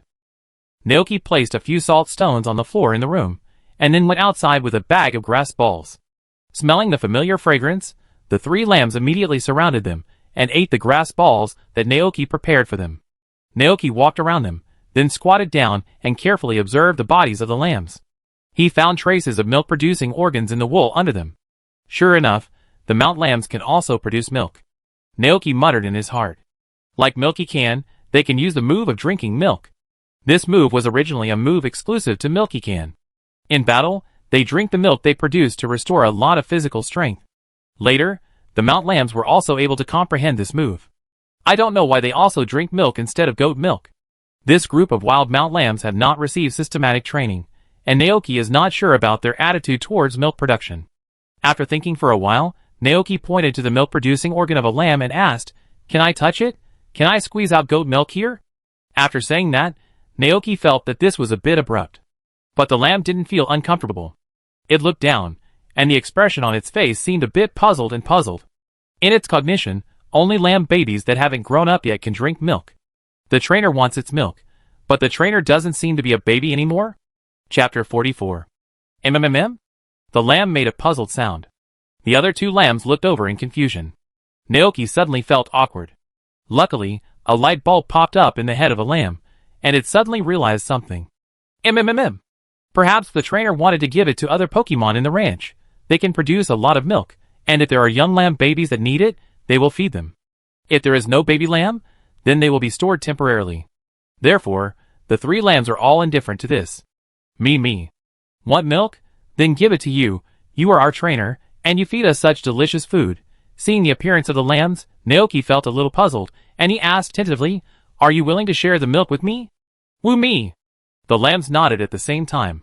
Naoki was delighted, but he felt that his lamb had misunderstood something. After a brief thought, he told his lamb that he needed goat milk and wanted to sell it to make money. After a pause, Naoki said, "I will use the money I earn to buy more ingredients and make more grass balls for you." "Woo me!" The lamb looked confused, as if asking how much more was. Naoki thought for a moment and replied, "A lot. You will never be able to finish it in your lifetime." "Woo me!" After hearing this, the lamb's eyes shone with light, as if they wanted to give all the milk in their bodies right now to exchange for the grass balls. Naoki, that's not necessary. He breathed a sigh of relief and said to the lambs with a smile, "Then it's settled." The lambs provided milk, and he was responsible for raising the 3 of them for life. They agreed to accompany each other. It was late at night. The huge pasture was shrouded in a layer of night. The lambs yawned and lay on a piece of grass. After pressing down a large piece of grass, they soon fell asleep. In the wooden house, the Saltstones, who had eaten and drunk enough, also snuggled up to each other and fell asleep. Naoki stood in front of the door, looking at the Pokemon in the room, and raised his mouth slightly. The ranch was getting more and more lively. "You should go to rest too," Naoki said to the motor lizard standing by. "I have to go out again tonight. You don't have to wait for me. Go to sleep first." "Gah." The motor lizard nodded obediently. Naoki touched its head, then gently closed the door, and rode Gulton to the direction of the Big Pot Lake. Following the direction in his memory, Naoki came to the top of the cliff again. Before he got close, he saw the familiar figure on it. Dragonite was still sitting there in a daze, looking at the moon in the sky with a lost look. Gullerton slowly landed, and Dragonite turned around when he heard the movement. Naoki thought that this Dragonite would fly away directly like the previous few days, but he never thought that it did not leave, but still sat there motionless. Looking closely, compared with the previous few days, this Dragonite seemed to have some more conspicuous scars on its body, and its appearance was also very embarrassed. "Huh? Injured?" Naoki subconsciously took out a fruit with the effect of restoring physical strength from his backpack and handed it to him. Dragonite blinked, looked down at the fruit in the man's hand, and then looked up at the human. "Eat it," Naoki said. "Eat it, and your injuries will heal." "Ouch." Dragonite sighed softly, rejected the human's kindness, and closed his eyes again. Naoki did not feel lost, but sat next to Dragonite with Gulton, and looked at the moon with it. "Are you troubled by anything?" Hearing this, Dragonite lowered his head. Gale? Did you come here because that Dragonite despised you for being weak? At this time, Golden on the side suddenly asked a question. Hearing this, Dragonite raised his head sharply, with a look of surprise on his face. How did you know? Gas. I just know. Golden tilted his head, and deliberately kept it a secret. Dragonite sighed again. Yes, it is a very weak Dragonite. Because it is clumsy by nature, other Dragonites can learn many powerful moves in the process of growing up, but it can't learn any. In the process of growing up, Dragonite gradually accepted this reality, but not long ago, it fell in love with another Dragonite. But the Dragonite rejected it because it couldn't use the dragon tail. Dragonite felt very sad, so it came to this place alone every day to be in a daze. Today during the day, it wanted to train itself by fighting with other Dragonites, but it didn't become stronger, but got injured.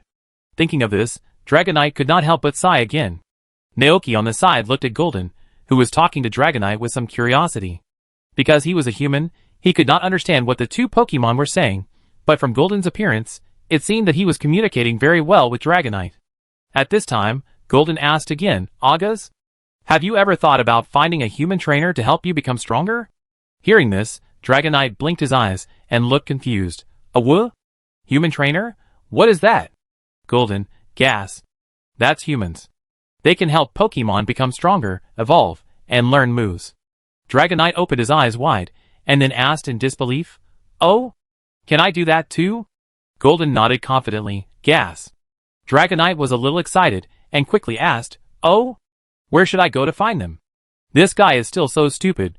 Golden felt a little tired, and cast his eyes on Naoki beside him.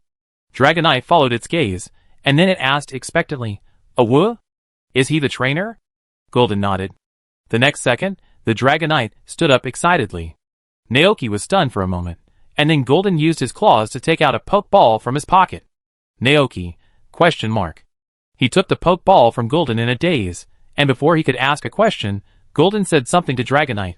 Then, the Dragonite stretched out its claws. The moment it touched the button of the Pokeball, its body was retracted by a red light. Looking at this scene, Golden felt very satisfied. Ah gah! Now I can finally go back to sleep. Naoki was still confused.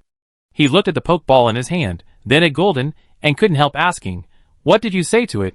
Why did it suddenly change its appearance? Gah! Golden shook his head, indicating that he didn't say anything, then pointed to the Pokeball, stretched out his arm, and showed his muscles. Naoki was slightly startled and guessed, Does it want to become stronger? Ah gah! Golden nodded happily. What the hell? Want to become stronger? So you need a trainer? Why is this Dragonite like a brainless idiot? But he is not a trainer. Naoki looked at the Pokeball in his hand. This should be considered as a capture, right? Chapter 45. After returning to the ranch, Naoki was still in a state of confusion. From Golden's actions and calls, it seemed that he first learned from Dragonite that the other party wanted to become stronger, and Dragonite didn't know what a trainer was. Then, Golden recommended him to Dragonite, telling him that he could help Pokemon become stronger. Although this is not wrong. So, Dragonite excitedly entered the Pokeball, not realizing at all whether the other party was a liar. Should we say it is innocent or stupid? Naoki couldn't judge. Golden landed on the ranch, and Naoki released Dragonite from the Pokeball. Looking at the wounds on its body, Naoki took out the fruit again. This time, the Dragonite did not refuse, it stretched out its claws to take it, and ate the fruit with excitement. As long as it becomes stronger and learns more moves, it can return to the island and prove itself to the Dragonite that thinks it is weak. So, how can it become stronger? Dragonite looked at the human in front of him expectantly. Naoki, He couldn't help but hold his forehead. Let's stop here today, it's getting late. I find a way to make you stronger tomorrow. Ouch. Dragonite suddenly felt a little disappointed. Because there was not enough space in the cabin, Naoki put Dragonite in the Pokeball tonight, and let it sleep in it. The next morning, the sky was bright. Naoki got up, and started to work on the ranch with Motor Lizard and Golden. Dragonite followed them eagerly, waiting for them to come and help him become stronger. Naoki put feed and water into the trough of the chicken coop, turned around and saw Dragonite following closely behind. He was speechless. Naoki returned to the cabin, fried a piece of meat that could increase strength and stamina in a short time, and fed it to Dragonite. After eating, Dragonite's eyes lit up, and it immediately felt the surge of power in its body as if it had endless strength. This made him more convinced of the human in front of him. Naoki, you stay at the ranch, I'm going out to do something, we talk in the afternoon. The work at the ranch is very busy. After feeding the chickens and watering them, Naoki has to go to the town to buy daily necessities. Okay. Naoki handed Dragonite to Gillerton for care, and after a few words of advice, he rode the motorcycle lizard to the town of Jichin. This time, he mainly planned to buy some milking tools and ingredients. The first stop, Naoki went to Happy Ranch. When he opened the door, he saw the girl who sent Frosty and Minnie to the ranch last time. She was wearing an apron and cleaning with a rag in her hand. When she saw the person coming, she immediately stood up and said, "Mr. Naoki, good morning." "Hello." Naoki looked around and asked, "Where is your grandfather?" The girl replied, "Grandpa went out for something today. I can help you with anything you need." "I see." Naoki didn't ask any more questions and simply stated his purpose. The girl looked surprised. "Did you catch a Pokemon that produces milk yourself, Mr. Naoki?" Naoki nodded slightly. "Yes, because the ranch is just starting out. I don't have enough money to buy all of them, so I thought I could catch them myself." "I see. Mr. Naoki must have been a very good trainer in the past." As the girl spoke, she went to the shelf at the back and took out an item. This is a milking machine. In addition to this, there are also milking buckets and glass bottles. Generally, a mount lamb produces milk once every 2 days, and can produce about 2 to 3 kilograms of goat milk at a time. The goat milk will be squeezed into the milking bucket by the rancher with a milking machine, and then put into a glass bottle. At this time, it can be stored for drinking or making cheese and other items, or it can be sold. The selling price will also be different depending on the quality. The better the quality of the goat milk, the higher the selling price. Under normal circumstances, the shipping price of a small bottle of 300 milliliters goat milk is about 200 alliance coins. Of course, the rancher can also sell directly by the bucket, and the other party will pay the corresponding price according to the amount of milk. Naoki had done some research on this before. He directly bought a milking machine, 3 milking buckets, and 200 glass bottles for packaging. These cost a total of 4,600 alliance coins. After paying, the girl said, "Okay, I will deliver these things to your ranch, Mr. Naoki." "Thank you." Naoki thanked him politely, and then took Motor Lizard to the Jichin market to buy a large amount of glutinous rice flour and white sugar, as well as many ingredients that Pokemon usually eat. Glutinous rice flour, white sugar, and grass can be made into grass balls that the lamb likes to eat. He plans to make a lot of them at once, and keep them as feed for the lamb. After finishing his work, Naoki did not stay in the town for long. When he rode the motorcycle lizard back to the ranch, the construction team of Carrie had already come and started construction. Seeing Naoki, Carrie cast her eyes on the dazed Dragonite not far away, with a surprised expression on her face. "I didn't expect that you actually captured a rare Pokemon like Dragonite." Naoki, Can he say that this Dragonite followed him here? But Carrie didn't ask any more questions. She just said it casually, and continued to work on the construction. And Naoki turned around, and put the purchased ingredients into the cupboard. When he came out, the milking machine, milk bucket, and glass bottle were also delivered. After receiving the goods from the girl, Naoki took them to the location of the 3 mount lambs. The 3 mount lambs stood up obediently. Naoki wrapped their milk-producing organs with a milking machine, then placed the milk bucket underneath, and gently squeezed, and a stream of goat milk with a sweet and fishy smell was squeezed into the milk bucket. "Is my strength strong enough? Do you feel uncomfortable?" Naoki asked. "Wumea." The little lamb shook its head, indicating that everything was fine. "That's fine." Naoki breathed a sigh of relief and continued to work. When all the milk of the 3 little lambs was squeezed out, it was just barely enough to fill a milking bucket, about 15 pounds. Naoki took a look at its specifications, 7.5 liters. The specifications of the glass bottle are 300 milliliters, and the price of a bottle is 200 alliance coins. 7.5 liters of goat milk can be sold for about 5,000 alliance coins. Naoki simply calculated the profit of goat milk in his mind. 3 mount lambs are 5,000 in 2 days, and 75,000 in a month. After conversion, it can be converted into 7 salt stone treasures, and then money makes money. "I'm rich." Naoki is very happy. The ranch finally has a stable source of income. He immediately carried the milk bucket back to the cabin, thinking of the old lady who came to order milk a few days ago. Then he took out the account book from the drawer, found the other party's phone number on it, and called it with the video phone. After a few beeps, the call was connected, and Naoki asked, "Hello, Mrs. Dantes? This is Naoki Ranch. Fresh goat milk has arrived. Do you need more? Hearing this, Porgy Dantes on the other end of the phone revealed a hint of surprise in his tone, and hurriedly said, "Yes, thank you so much. Thank you very much." After a few simple words, Naoki learned the other party's needs and address. Customer name, Poggio Dantes. Demand, order 2 bottles of fresh goat milk every morning. Willing to bid 500 Alliance coins for 1 bottle. Address, number 308, Long High Street, Zichin Town. 1 bottle is 500, 2 bottles is 1,000.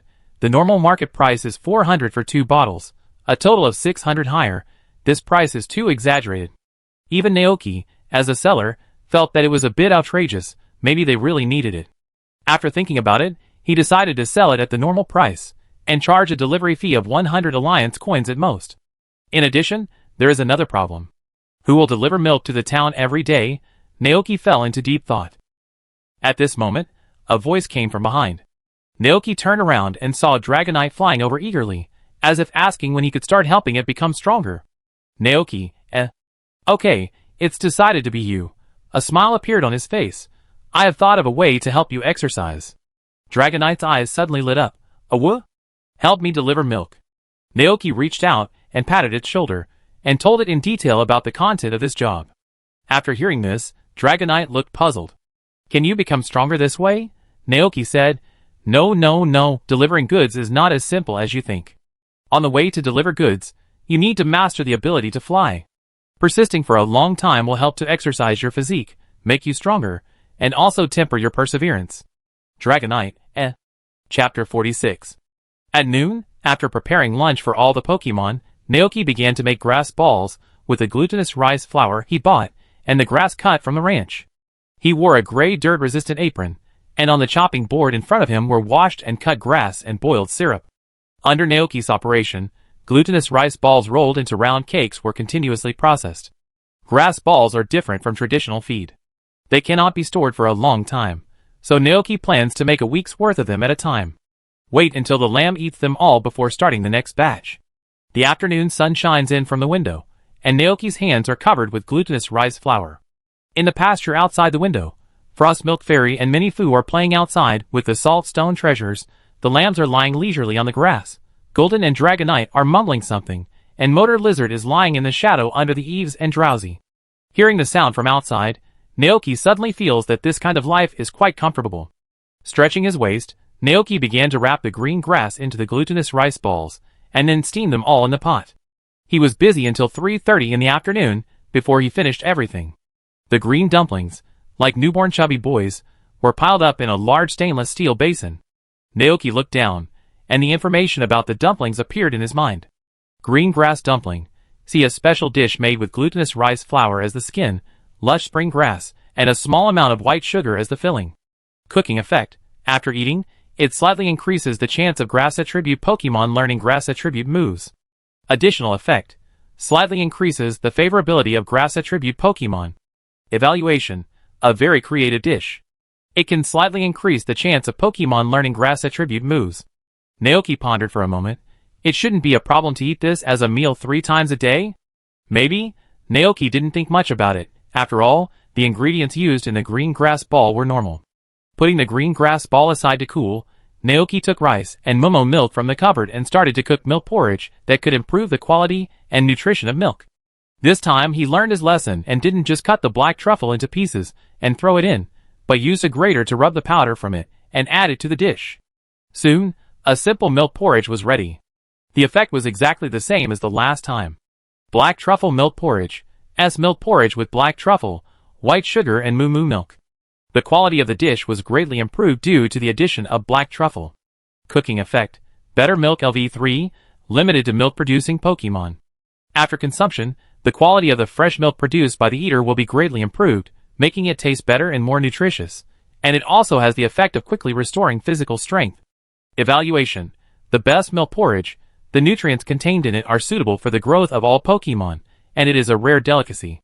Naoki scooped out 3 bowls, brought them to the lambs, and said with a smile, "Drink it." The lambs immediately smelled the strong milky aroma. They usually eat some grains, so they are not opposed to foods such as rice and milk. Perhaps it tasted really good. The 3 lambs drank the porridge very quickly, and soon licked the milk porridge in the bowl clean, and even showed an expression of unsatisfied expression on their faces.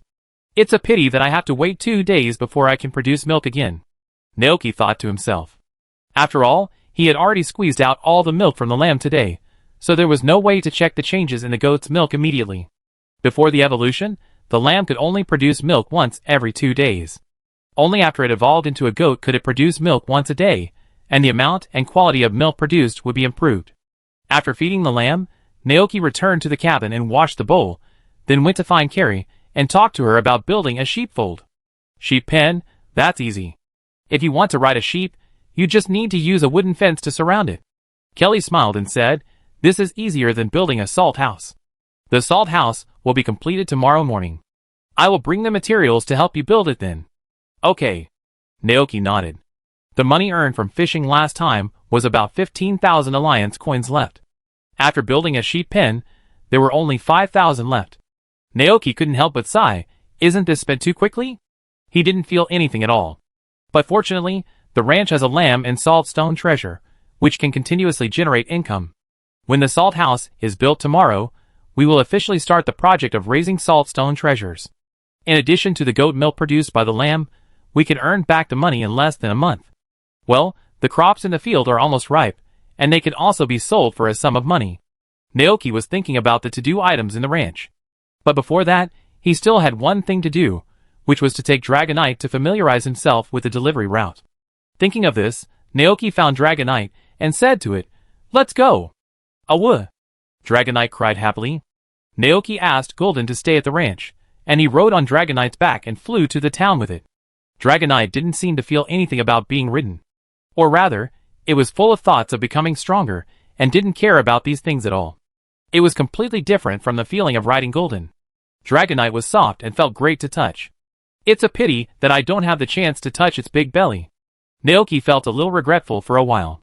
Dragonite was flying in the air, and he couldn't help but feel a little worried.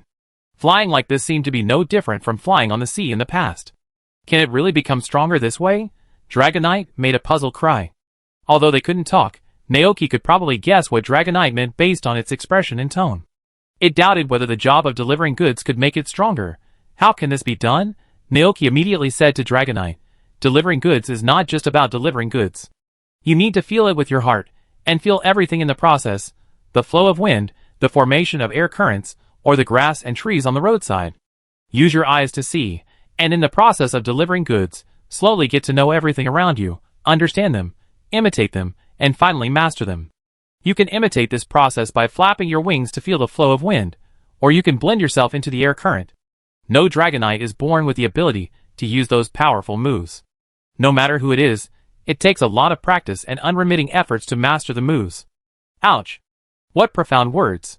Why is it that some of them are incomprehensible to the dragon? However, these sound very powerful. It must learn those powerful moves and become stronger. Dragonite immediately became full of fighting spirit. Chapter 47. Seeing this scene, Naoki heaved a sigh of relief. One man and one dragon came to the town, and Naoki found Blue Sea Street according to the signs. This is a residential area in the northeast corner of the town.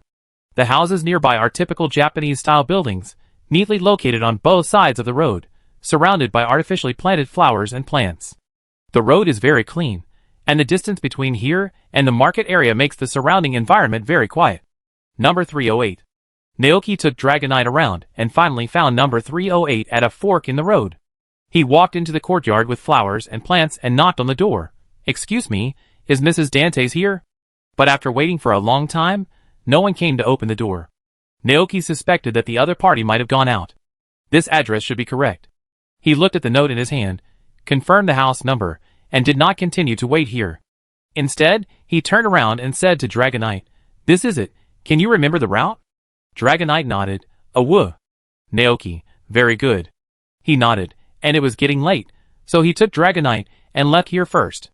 However, Naoki did not return to the ranch immediately, but went to the grocery store in the town and bought a small red shoulder bag. He equipped the shoulder bag on Dragonite, and suddenly, a Dragonite with a red shoulder bag and the image of a deliverman appeared in front of him. Not bad. Naoki nodded with satisfaction, and after circling Dragonite twice, he rode it back to the ranch. The next day, Naoki got up early and prepared breakfast for several Pokemon. After eating, he put 2 bottles of goat milk into the red bag carried by Dragonite. Do you remember the route? Naoki asked. Dragonite looked down at the 2 bottles of milky white goat milk and nodded innocently. Awoo. Naoki, then let's go. Give these 2 bottles of goat milk to the owner of the house. After the instructions were completed, Dragonite flew into the sky with the goat milk and flew towards the town. Naoki looked at its back and thought that he couldn't fool Dragonite for his whole life. After all, Dragonite is a very smart Pokemon. If he found out that he was deceived, he would probably be very angry. So Naoki turned back to the cabin and secretly cooked for Dragonite to help it become stronger and learn its moves. So the question is, what kind of food can have such an effect? Naoki fell into deep thought. Number 308, La High Street, Shichin Town. Paji Dantes got up early to help her seriously ill husband wash up every day.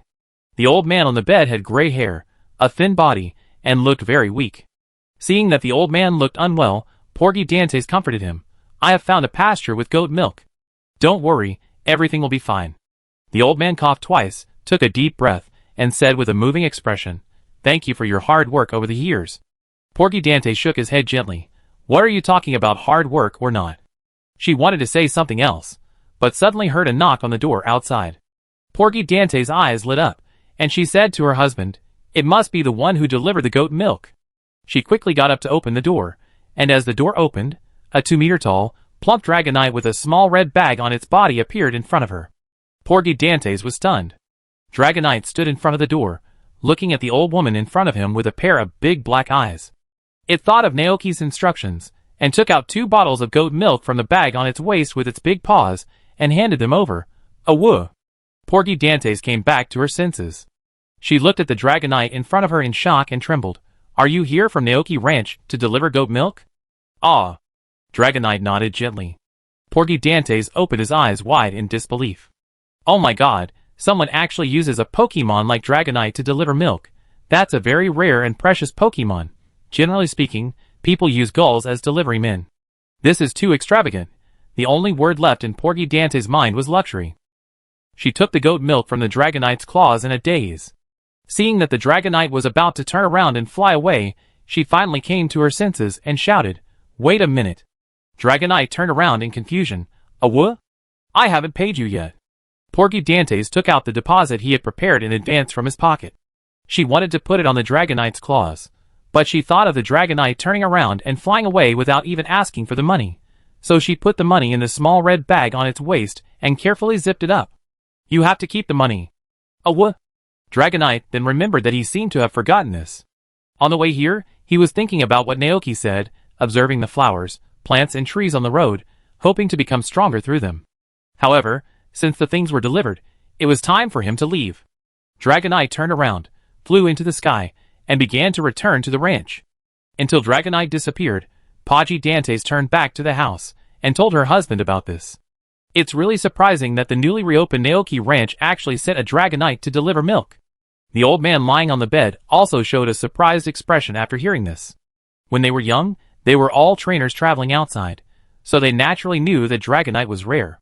They are powerful, cute, kind-hearted, and can carry trainers to the sky and across mountains and seas. A few decades ago, there was also a Dragonite fever in the Padilla region. Countless people want to capture a Dragonite, but this Pokemon is so rare that it is hard to see one even if you travel all over the Padilla region. And now, such a Pokemon is used to deliver milk. If those trainers knew about this, they would be envious to death. The old man said with envy. Even though he is old and no longer young, he still retains the original dream of a trainer in his heart. He once met his Pokemon partner, and a girl, who was also a trainer during his travels. That girl is now his wife. Okay, I should go prepare breakfast. Porgy Dantes stood up with a faint smile on her face. She said with anticipation, After drinking this bowl of medicinal food, your body will be better. At the same time, in the ranch, Naoki and Klee stood in front of a new building. Klee, the salt house is finished, you can go in and take a look. Naoki nodded. Just now, he was called out by Klee to inspect the salt house while developing new dishes, so he temporarily stopped what he was doing and came to check the situation. The appearance of the salt house is very different from that of the chicken house. The chicken house is made of wood, while the salt house is made of stone and cement. The overall style of the house simulates a cave in the wild, with some stones placed in the corners as decoration. When he walked into the house, Naoki saw a transparent film similar to plastic on the ground, but it felt a bit hard to the touch. Kelly introduced, "This is a storage film. When the saltstone treasures move here, the rock salt that falls off due to friction will be left on it. At that time, you only need to pull out the storage film to get a lot of rock salt." Naoki nodded to show that he understood. Kelly smiled slightly and continued, "Now, I'm going to build a sheepfold for you. You can take this time to bring the saltstone treasures here to familiarize yourself with the environment." Chapter 48. Compared to the salt house and the chicken shed, the construction process of the sheepfold is much simpler. Because the Mount Lambs are very smart Pokemon and know what to eat and what not to eat, there is no need to keep them in a pen like ordinary cattle and sheep. Therefore, the sheepfold adopts a semi-open structure as a whole, and a special entrance without a door is reserved for the Mount Lambs to enter and exit. And in the fence, an open awning is built. The space of the awning is large, not to mention 3 Mount Lambs. Even if there are 3 more, it can accommodate them. There are feed troughs and water troughs in the shed, and a thick layer of hay is spread on the floor. When it rains, the lambs can eat grass balls while watching the rain. Soon, the sheepfold was built. Kelly put away the tools, stood up and said, "It's done. Are you satisfied with it? If you are not satisfied, I will help you rebuild it." "It's okay, it's pretty good." Naoki nodded, turned around and said to the 3 lambs watching around him, "What do you think?" "Meh." The lambs were also quite satisfied. Compared to the open field with no obstructions, this semi-enclosed shed and fence can give them a great sense of security. There is no need to worry about being attacked from all directions by other Pokemon like in the wild. The 3 little ones walked forward while bleating, turned around under the shed, and finally lay down on the hay, looking very comfortable. Kelly walked to Naoki and said with a smile, "It seems that they are quite satisfied with this new home." "Indeed." Naoki nodded in agreement. No matter what kind of Pokemon it is, they all have some sense of territory. Unless they are very familiar with it, they will rarely enter the territory of other Pokemon. Claire pointed to the grass in the sheepfold and said, "After a while, when this grass is eaten up by the lambs, you can go to the town to buy some grass seeds. Just sprinkle them on the soil, and they will grow on their own even without watering." After the construction was completed, Claire left the ranch with her construction team. Naoki took out the cooled grass balls from the house and poured them into the trough of the lambs, leaving them for dinner, and filled the water tank next to them. After doing this, he found the saltstone treasures and took them to their new home. In the salt house, Naoki smiled and said to the 5 saltstone treasures, "How is it? This is where you live. Are you satisfied?" Salt. Like the lambs, the saltstone treasures are also very satisfied with their new home. They swarmed into the room, curiously walking around inside, familiarizing themselves with the environment here. At this time, the Frosty Milk Fairy, who was playing outside, heard that the saltstone Pokemon had moved to a new home, so she hurried over with mini food to celebrate. After this period of time, the saltstone Pokemons were no longer afraid of the Frosty Milk Fairy, and they seemed to have become good friends. This relationship was called by Naoki the friendship between caramel cream and rock salt. Not to mention, the new cream after the fusion of the two tastes pretty good, with a cheese and rock salt flavor of Assam milk tea. "You guys play here. I go see if Dragonite is back." Salt. A group of Pokemon nodded. Seeing this, Naoki smiled and went outside.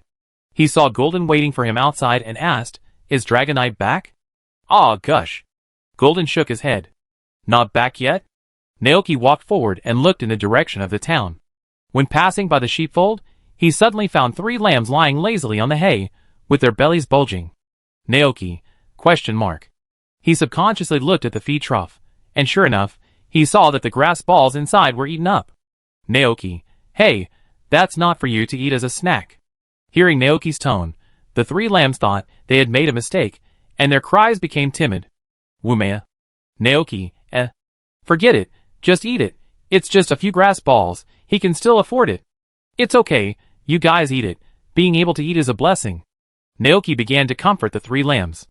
Next, he was going to go back home to try new dishes. But before he could turn around, a green light suddenly burst out from one of the lambs. The light sank into the earth from its body, and a vibrant green glow rose from the surrounding area. In the light, countless green grasses emitting crystal light swayed gently, showing a strong and vigorous vitality. A big question mark appeared above Naoki's head. That is, A grass field, grass field. A grass attribute move. The effect is to turn the surrounding area into a grass field for a short period of time. The Pokemon on it will recover their stamina, and the power of grass attribute moves will also increase.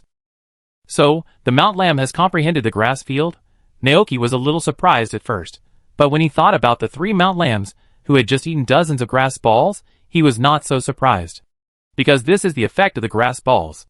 If they learn the green grass field in one day, and eat it for more than 10 years, what kind of moves they can learn, Naoki dare not even imagine.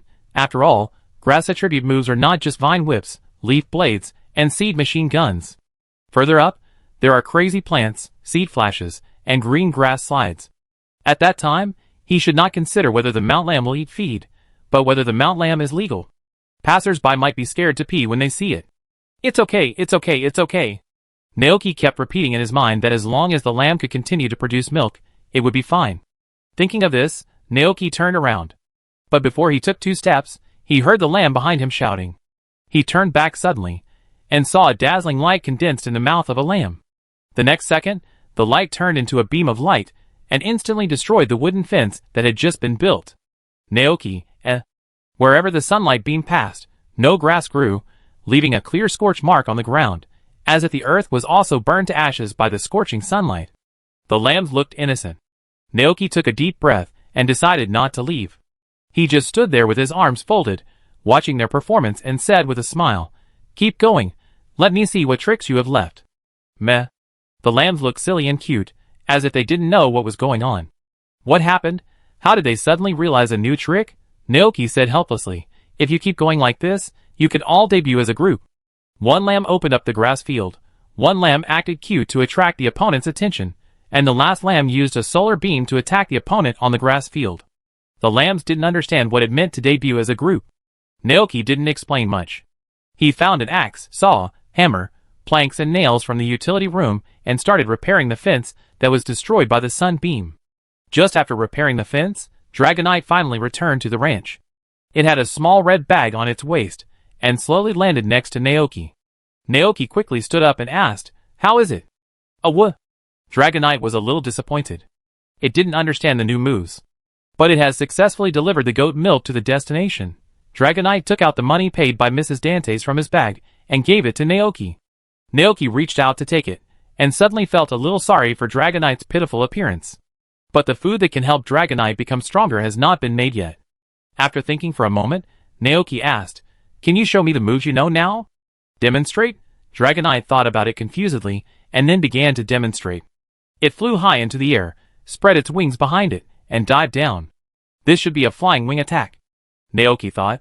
The second move, Dragonite opened his eyes wide, and his eyes became sharp. "Stare?" Naoki raised his eyebrows. This is a move that uses eyes to scare the opponent, and thus lower the defense. But Dragonite's cute and round appearance seemed unconvincing. At least he and Golden didn't feel scared, but thought it was cute, as if they were almost melted by cuteness. The third move, Dragonite created a tornado on the grass, but the tornado was not very large. This move should be a tornado. The fourth move, Dragonite opened its mouth and launched a purple shock wave forward. Dragon's Fury. Naoki recited the name of this move in his mind. He stood there and continued to watch, but Dragonite did not move. Naoki was slightly stunned. "Gone?" Dragonite lowered its big head, looking dejected. Well, it seems that this Dragonite's comprehension is indeed not that high. Naoki took a deep breath and thought about how he would help Pokemon learn moves if he were a trainer.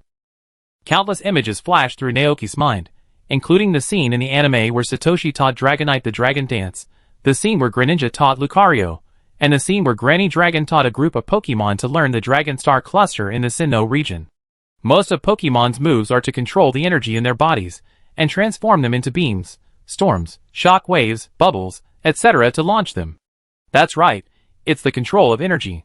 Golden is also a Dragon-type Pokemon. Although I haven't seen it in person, it should have mastered a lot of Dragon-type moves. Moves like Dragon Swarm and Reverse Scale are a bit difficult for Dragonite. In comparison, Dragon Tail is much simpler. After thinking for a moment, Naoki looked at Golden beside him and asked, "Golden, can you use Dragon Tail?" Golden nodded. Naoki's eyes lit up. "Then can you teach Dragonite?" Golden was a bit embarrassed. It only knew how to use it, but had no experience in teaching. Seeing this, Naoki said, "It's okay. Just show it to it. He will explain the principle." That's still okay, Golden thought. So Naoki looked at Dragonite and said to it, "Don't worry about the delivery. Now, I have another move to teach you." Hearing this, Dragonite's eyes lit up. Woo! Naoki put aside the work of repairing the fence and brought Golden and Dragonite to an open space. "Watch out, Dragonite. Pay attention to Gultun's demonstration," Naoki shouted. In the open space, Gultun was ready. It transformed into a fighting form, and a layer of purple light appeared on its thick tail. The next moment, Gultun turned around, and the strong and tough tail swept forward. The surrounding airflow was driven, blowing the grass on the ground crooked. Dragonite watched attentively. After the move was over, Gultun retreated to the side. Naoki said to Dragonite, "Try it." "What?" Dragonite hesitated and stepped forward, imitating the movements of Gultun, but failed. This made Dragonite feel very disappointed. Naoki stood aside with his arms folded, comparing the states of the two Pokemon when they used their moves in his mind, and then said, "Can you mobilize the dragon attribute energy in your body?" "What?" Dragonite blinked and nodded immediately. Dragon Tail is not as simple as just swinging the tail. Gultun's Dragon Tail is also covered with a lot of dragon attribute energy, Naoki explained. So, you can try to concentrate the dragon attribute energy on your tail, and then twitch it. Dragonite seemed to understand. Concentrate the dragon attribute energy on the tail. Dragonite tried again, but still failed. This made it feel a little discouraged. Seeing this, Naoki encouraged, "Don't be discouraged, you must have perseverance. Remember what I told you before?" Dragonite raised its head. Naoki continued, "No Dragonite can perform a move in one go. Since you can't use the dragon tail now, let's do it step by step. Tear down the whole set of movements. First practice mobilizing the energy in your body, and gather it on the tail. When you are proficient, start practicing the next step. I see that you can mobilize the energy. After practicing hard, you will be able to use the dragon tail smoothly." Encouraged by Naoki, Dragonite regained its fighting spirit. It stood there, concentrating and holding its breath, and began to mobilize the dragon attribute energy in its body. Naoki watched for a while, and said to Golden, "You practice with it here, I still have something to do." Golden nodded his big head and agreed. Naoki turned around and walked towards the wooden house. In front of the wooden house, Motor Lizard was lying under the eaves to enjoy the cool, which was almost its exclusive place. Seeing Naoki coming, Motor Lizard stood up with a roar. Naoki touched Motor Lizard's head, and Motor Lizard followed him into the room. The two came to the kitchen area, and Naoki was confused by the prepared ingredients and seasonings on the table. After a little thought, he asked Motor Lizard beside him, "Motor Lizard, do you have any favorite food? The kind that you particularly like to eat?" Motor Lizard and Dragonite are both dragon attribute Pokemon, and its preferences have a certain reference value. Chapter 49. Gale. The motorcycle lizard showed a happy expression on its face, indicating that it liked to eat anything made by Naoki. Although he didn't understand, Naoki could probably guess what it meant based on the motorcycle lizard's expression and movements. He deliberately asked, "Then, what about the hot soup noodles?" The motorcycle lizard immediately drooped its head. "Gale. Okay, I was just kidding you."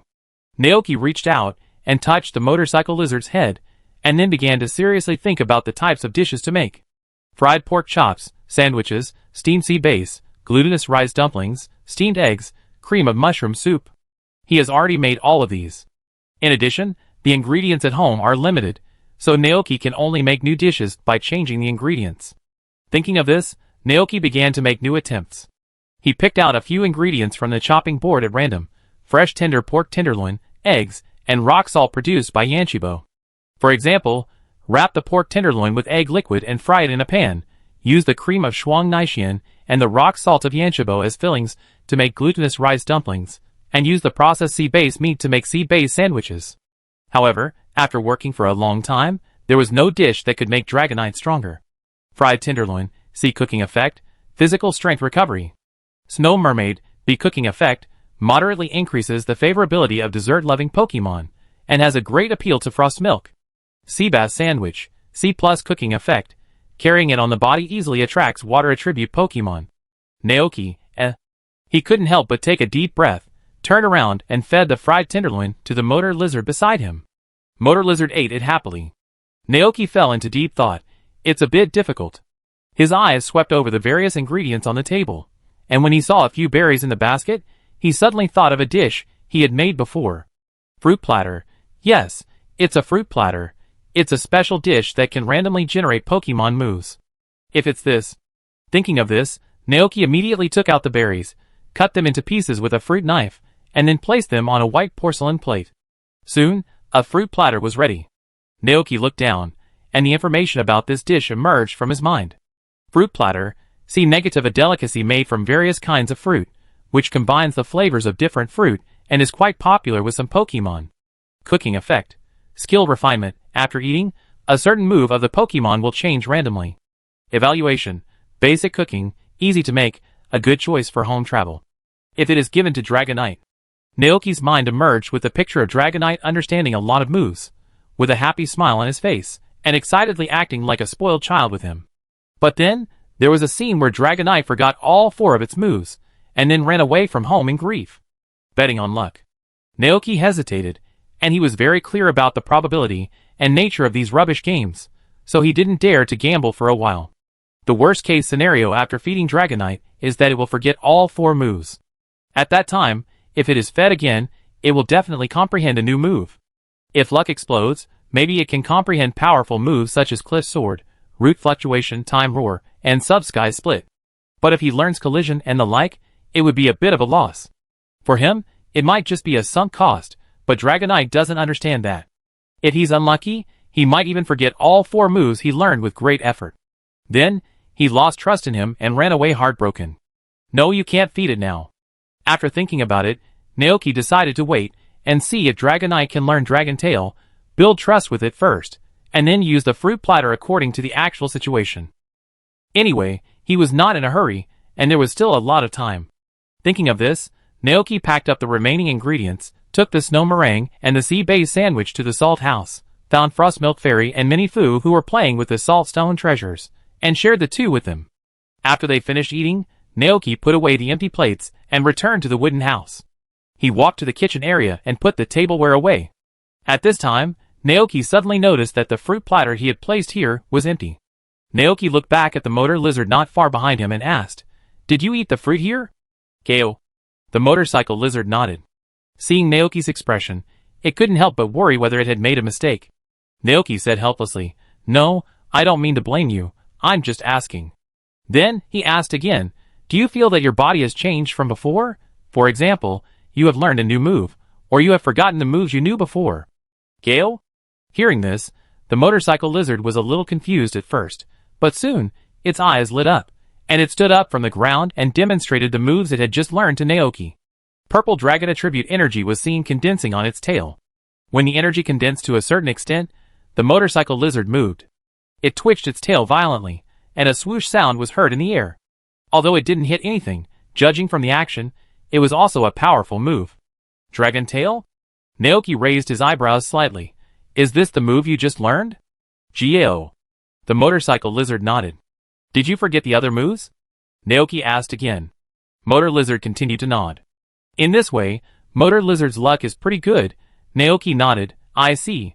In the spring of the 198th year of the Alliance calendar, at the end of January, the temperature in the Padilla region gradually warmed up. Today, 5 days have passed since the completion of the salt house. After a 5-day interval, the breeding of the salt stone treasure, and the Mount Lamb has officially entered the right track. This morning, after feeding the chickens, Naoki went to the salt house. After 5 days of continuous movement of the salt stones, a layer of fine rock salt particles has accumulated on the storage film of the salt house. Looking at this scene, Naoki's face showed the joy of a good harvest. Hugh Gillerton stood aside holding 5 salt stones, and the 5 salt stones were stacked together, leaning obediently in Gillerton's arms. Naoki and Motor Lizard worked together to lift the storage film, collect the rock salt on it, and put it into a sealed cloth bag. The salt stones stayed in Gillerton's arms, and looked at this scene curiously. Salt, salt. They suddenly discovered that Naoki seemed to like the salt on their bodies very much. This made the salt stones very happy. In their opinion, Naoki not only brought them back from the dangerous wild to take care of them. He also built a safe new home for them, and brought them delicious food every day. He also made many new friends here, such as the big sister-like Frosty Milk Fairy, and the quiet and gentle Minnie Fu.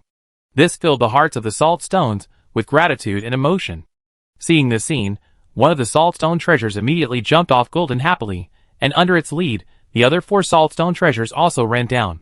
They ran in front of Naoki, making salt salt, salt salt sounds while rubbing their bodies, and suddenly, more rock salt fell from them. It was like a snowfall, with snowflakes falling all over the ground. Chapter 50. Seeing the actions of the salt Pokemon, Naoki was slightly stunned. What are you doing? Salt salt.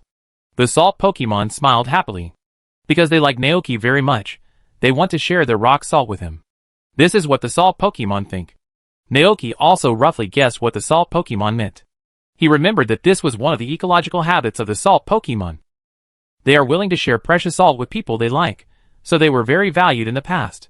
So did these 5 salt stones come to share with him because they saw him collecting salt grains and thought he liked it? Naoki was a little touched, and at the same time he said with a smile, Enough, enough, just the right amount is enough. Salt stones will be worn out when leaving salt marks. Although it is not recorded in the data, if the wear is too severe at one time, it will probably cause a lot of burden on their bodies. Hearing this, the salt stones blinked in confusion. Salt, salt? Is that enough? Naoki squatted down, touched their heads one by one, and said, I know what you mean, but it doesn't matter, just take it slow, you are still young, you need to pay more attention to your body, so that you can grow up healthily and evolve into a powerful saltstone giant. Salt salt. The saltstone treasures seemed to understand. Saltstone giant. They knew that every saltstone treasure would become a saltstone giant when they grew up. The saltstone giant at that time could produce rock salt far beyond the saltstone treasure period. They understand. Light bulbs suddenly lit up in the little heads of the salt stones. Evolve into saltstone giants, and make more and better salt for the best Naoki. Go! Naoki didn't know what the salt stones were thinking. He picked them up and put them back in Gulton's arms, and continued to collect the rock salt on the storage film with the motor lizard. Soon, a bag of rock salt was collected. Naoki relayed the storage film, fed the salt stones, and filled the water tank, and then returned to the wooden house. Put the bag on the scale to weigh it, and soon, a line of numbers appeared on the screen. That is the weight of this bag of rock salt. 3,250 grams. 3,215 grams. Naoki silently calculated in his mind. The shipping price of rock salt is 3,000 alliance coins for 500 grams. So this bag of rock salt can bring me 19,500 in revenue. Wow, it's a bit beyond my expectations. If I continue like this, I can soon expand my new home, buy a refrigerator and a TV, and build a cellar. In the summer, I can grow hops and some fruits, and then make wine in the cellar. The beer and fruit wine brewed from these will also become a very considerable income. Naoki was delighted and happily put away the rock salt, ready to sell it to Zack when he came to collect the goods in the evening. However, before that, he had to take out some for himself. Compared with ordinary salt, the rock salt of saltstone Pokemon is more conducive to physical growth. If consumed for a long time, not only him, but also the Pokemon in the ranch will become healthier and stronger. After putting the rock salt away, Naoki went to the sheepfold again. Today is the day for milking again. The 3 lambs were ready early. When they saw Naoki coming with the milk bucket, they immediately lined up obediently. Naoki asked casually, Have you learned any new moves? Meh. The lamb in the middle nodded. It was the lamb that had fought with Golden. Really? Naoki was a little surprised, so he squatted down to milk and asked, What move is it? The little lamb immediately started to demonstrate. A faint light appeared on its body, and then nothing happened. Is it over? Naoki was stunned. Meh. The little lamb nodded happily. It found that this place was really great. Not only did it have grass balls to eat every day, but it was also safe. What was even more gratifying was that here, it could learn new moves just by lying down. Use it again for me? Naoki didn't see it clearly just now. The lamb gladly agreed, and it used the move again. This time, Naoki saw it. It's photosynthesis. Photosynthesis, a grass attribute move that restores one's own physical strength. Depending on the weather, the amount of recovery will also vary. Naoki said, Not a bad move. The lamb, meh. Keep it up. Naoki just said it casually, and he didn't intend to send the lamb to fight. However, becoming stronger is the nature of Pokemon. For the lamb, this kind of life that can become stronger while lying down is also very beautiful. Soon, the milk bucket was filled, and Naoki carried it back to the cabin. His eyes swept over it, and the information about goat milk appeared in his mind. Goat milk, Top goat milk with the highest quality and nutrition, which is extremely beneficial to the body after consumption, and can also be made into top cheese, top butter, and other foods for consumption. Naoki did not sell the first batch of goat milk, but kept it for himself. He did not ship the second batch of goat milk until it was shipped. The effect of that milk porridge was very significant, so significant that when Zach came to receive the goods the day before yesterday, he exclaimed good milk at the first sight of the goat milk. Generally speaking, the receivers make their bids based on the quality and nutritional value of the fresh milk. After a series of tests, he offered a high price of 600 alliance coins for this top-grade goat milk, which was 3 times higher than the previous 200. Naoki was naturally very satisfied with this. The spring breeze was warm. After finishing his daily work, Naoki moved a small stool to the farmland to check the growth of crops and pull out some weeds. In a month, crops with a shorter growth cycle, such as turnips, potatoes, garlic, and radishes, are almost mature. Their roots were hung with plump and heavy fruits. Of course, this was Naoki's imagination, as the fruits of these crops were buried in the soil and could not be seen. As for cabbage, cucumbers, tomatoes, etc., it would take some time for them to mature. The fruit trees planted on the edge of the farmland also grew out. But they grew slowly, and it took until autumn for them to grow into big trees and then bloom and bear fruit. At this time, Dragonite, who had gone to deliver milk, came back. Its face was filled with excitement. After landing, it looked around and finally found Naoki in the farmland. Dragonite ran over excitedly, stretching out its 2 big fat paws. Before Naoki could react, it hugged him tightly. Woo! Perhaps because it wanted to become stronger, Dragonite had never been as close to him as Saltstone and Frost Milk after joining the ranch. Therefore, Naoki was very surprised by Dragonite's sudden attack. What's wrong? Dragonite looked very happy. Awoo! Naoki seemed to have a feeling. Have you learned the dragon tail? Awoo! Dragonite nodded happily. It has been practicing Dragonite's tail these days according to what Naoki told it, even while delivering goods. Just now, it finally succeeded in using this move, which made Dragonite more convinced of what Naoki said. It was so excited that it ran back and happily hugged Naoki, who helped it learn the new move. Congratulations. Naoki was also happy for Dragonite from the bottom of his heart. He thought, maybe this is what a trainer means? Thinking of this, he took the opportunity to touch Dragonite's big belly a few times. It's so soft. It feels so good, Naoki grinned. The relationship between one person and one dragon has become better. Chapter 51. Dragonite has never been as happy as today. When it was young, no one taught it, and it could not comprehend those powerful moves, so it could only stand aside and watch other Dragonites on the island calling the wind and rain. On the island, it is a famous stupid Dragonite. Although it is not laughed at by everyone, Dragonite still feels sad because of it. Especially when the Dragonite it likes is more powerful than it. Therefore, every night, it will secretly leave Dragonite Island and go to a place where no one is in a daze. Now, it has successfully learned the dragon tail, and the number of moves it has mastered has increased from 4 to 5. This is really a happy thing for the dragon. So, it swung its tail and swung around the ranch to show off. The first stop was in front of the motorcycle lizard lying under the eaves to enjoy the cool. Dragonite used the dragon tail, and said to the motorcycle lizard happily, Awoo! Gale? The motorcycle lizard looked puzzled and looked at the Dragonite in front of him with a silly face. Then, its eyes lit up, as if it had thought of something, and it stood up and used its dragon tail towards the air. It also learned this move, Dragonite, Awoo! In the blank eyes of the motorcycle lizard, Dragonite turned around and came to the sheepfold of the Mount Lamb. It was like a child who got a high score in the exam and couldn't wait to share his score with his friends. The 3 Mount Lambs looked at Dragonite's actions innocently. At first, they were also a little puzzled. But soon, the 3 lambs suddenly understood. They also learned a lot of new moves. The lambs also began to demonstrate. Grassy field, photosynthesis, sunlight beam, vine whip, flying leaf knife. The green light enveloped the entire sheepfold, the thick sunlight beam swept the sky, the green vines danced, and the emerald green leaves fluttered up and down like snowflakes. It was obviously an ordinary sheepfold, but at this moment, it became a fashionable international stage. The sunbeams turned into moving headlights, the vine whips turned into wires, and the flying blades turned into snowflakes made by snow machines. The 3 lambs also turned into top supermodels, showing off themselves in the dazzling beams. Dragonite felt dazzled by the bleeding. So Naoki, who was busy in the field, saw Dragonite running back soon, and even forgot to take off the small red bag around his waist. Aww! Naoki was a little surprised.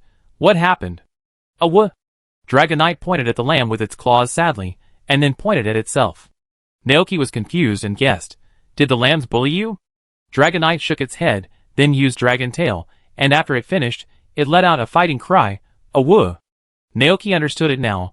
"Now that you have learned Dragon Tail, do you want to learn other moves?" "Awoo!" Dragonite nodded repeatedly. "I see." Naoki began to think about what other moves are more suitable for Dragonite to learn. At this moment, he suddenly thought of the fruit platter from before. Before, he was worried that Dragonite's favorability was not enough, and that it would forget its moves after eating the fruit platter, and thus lose trust in him, so Naoki did not let it use it. And now, Dragonite seems to be able to accept it. After a little thought, Naoki gave the choice to Dragonite himself. "I have a very special way to let you learn new moves." Dragonite's eyes immediately shone with light, and he looked over expectantly. "Awoo?" Naoki continued, "But that method is not under my control, and it is not safe. It may make you forget the moves you know now, or it may make you learn new moves." "Awoo?" Dragonite hesitated when he heard that he would forget the moves. Naoki did not persuade him, but waited patiently on the side. Dragonite's mind emerged with the life on the island, and the dazzling moves of the lamb he just rode. After a while, it finally made a decision. "Awoo! Try it?" Naoki asked. Dragonite nodded. "Okay." Naoki exhaled, and just as he finished the work in the field, he got up and took Dragonite back to the cabin. He first washed his hands that were covered in mud, and then took out the few remaining fruits from the cupboard. These fruits were probably enough for 2 servings. Naoki cut the fruits into pieces, placed them on a plate, and then handed them to Dragonite beside him. Dragonite took it with its claws, and looked at the fruit pieces on the plate with some doubt. "Ouch! Can these ordinary fruit really help it learn new moves?" "Let's try," Naoki said. "Ouch!" Dragonite nodded, tilted his head back, and poured the fruit into his mouth, chewed it a few times, and swallowed it all. After waiting for a while, Naoki asked expectantly, "Do you feel any changes in your body?" Dragonite felt it carefully, and then his eyes lit up and said excitedly, "Ouch!" "Understood? What is it?" Naoki asked hurriedly. The room was too small for Dragonite to be used, so the two went outside. Dragonite flapped its wings and left the ground. Its breath sank, and its eyes became firm. The next second, its body rushed out at lightning speed, and it was difficult for the opponent to react at such a fast speed. Fast? The relevant moves emerged in Naoki's mind. A moment later, Dragonite flew back. It looked excited, as if it couldn't wait to try again. Seeing this, Naoki returned to the room and made a new fruit platter with the remaining fruit. But after finishing, he suddenly had an idea and took out the black truffle from the cupboard and sprinkled some powder on it. When Naoki looked down, he suddenly found that the description of the fruit platter had changed. Fruit platter, B+, a delicacy made with various fruits, blending the flavors of different fruits, adding black truffle powder to make it taste richer, and is quite popular with some Pokemon. Cooking effect, skill refinement. After eating, a certain move of the Pokemon will change randomly, and the chance of comprehending a powerful rare move will increase. Evaluation, basic cooking, easy to make, a good choice for home travel. Increase the chance of comprehending rare moves? Naoki raised his eyebrows slightly. To be honest, this effect was within his expectations. I just don't know whether the specific effect is to broaden the skill pool or increase the chance of comprehending moves. After a little thought, he handed the enhanced fruit platter to Dragonite. Dragonite ate it in big mouthfuls. After a moment, it became tearful. "Awoo!" "Naoki, what did you forget?" he asked. Dragonite shook its tail, and tried to use Dragon Tail, but failed. "Good guy, he forgot it just after learning it. Isn't this too unlucky?" After a little thought, Naoki comforted him. "Don't worry, you still remember how you learned Dragon Tail, right?" "Ouch." Dragonite nodded agreeably. "Naoki, so, the experience is still there. As long as you practice again, it shouldn't take long for you to remember the skills of using Dragon Tail." After trying the power of the fruit platter for the first time, Dragonite felt a little timid. It didn't dare to continue, and went outside pitifully to practice Dragon Tail again. Naoki followed out, stood under the eaves, and watched Dragonite practicing hard, and couldn't help but sigh. After a while, he murmured, "There are no more fruit at home, it seems I have to go to the town to replenish some." Chapter 52. In the evening, Zack came to the ranch to collect the harvest. Naoki brought out goat milk, rock salt, and a few small mushrooms growing in the cave. Wow, today's harvest is very rich. Zack opened his eyes wide. It seems that your ranch is finally back on track. Naoki raised the corner of his mouth. He looked at Motor Lizard and Gulton not far away, and said with emotion, "Yes, this is thanks to everyone's joint efforts. That's how it should be." Zack sighed. Alas, few young people nowadays are willing to stay in the countryside to run ranches and be farmers. Unlike before, it is popular to be a trainer now. Almost every child wants to get his own Pokemon, travel around the world with them, play games, and become the strongest Pokemon trainer. The nearby farms and ranches are run by older people, and you are the only young person, Zack said. Naoki nodded thoughtfully. If we calculate according to the timeline of the anime, this time point is when Xiaoji just left home. Although the profession of trainer has not yet developed to the peak of Pokemon Journey, it has gradually become popular all over the world.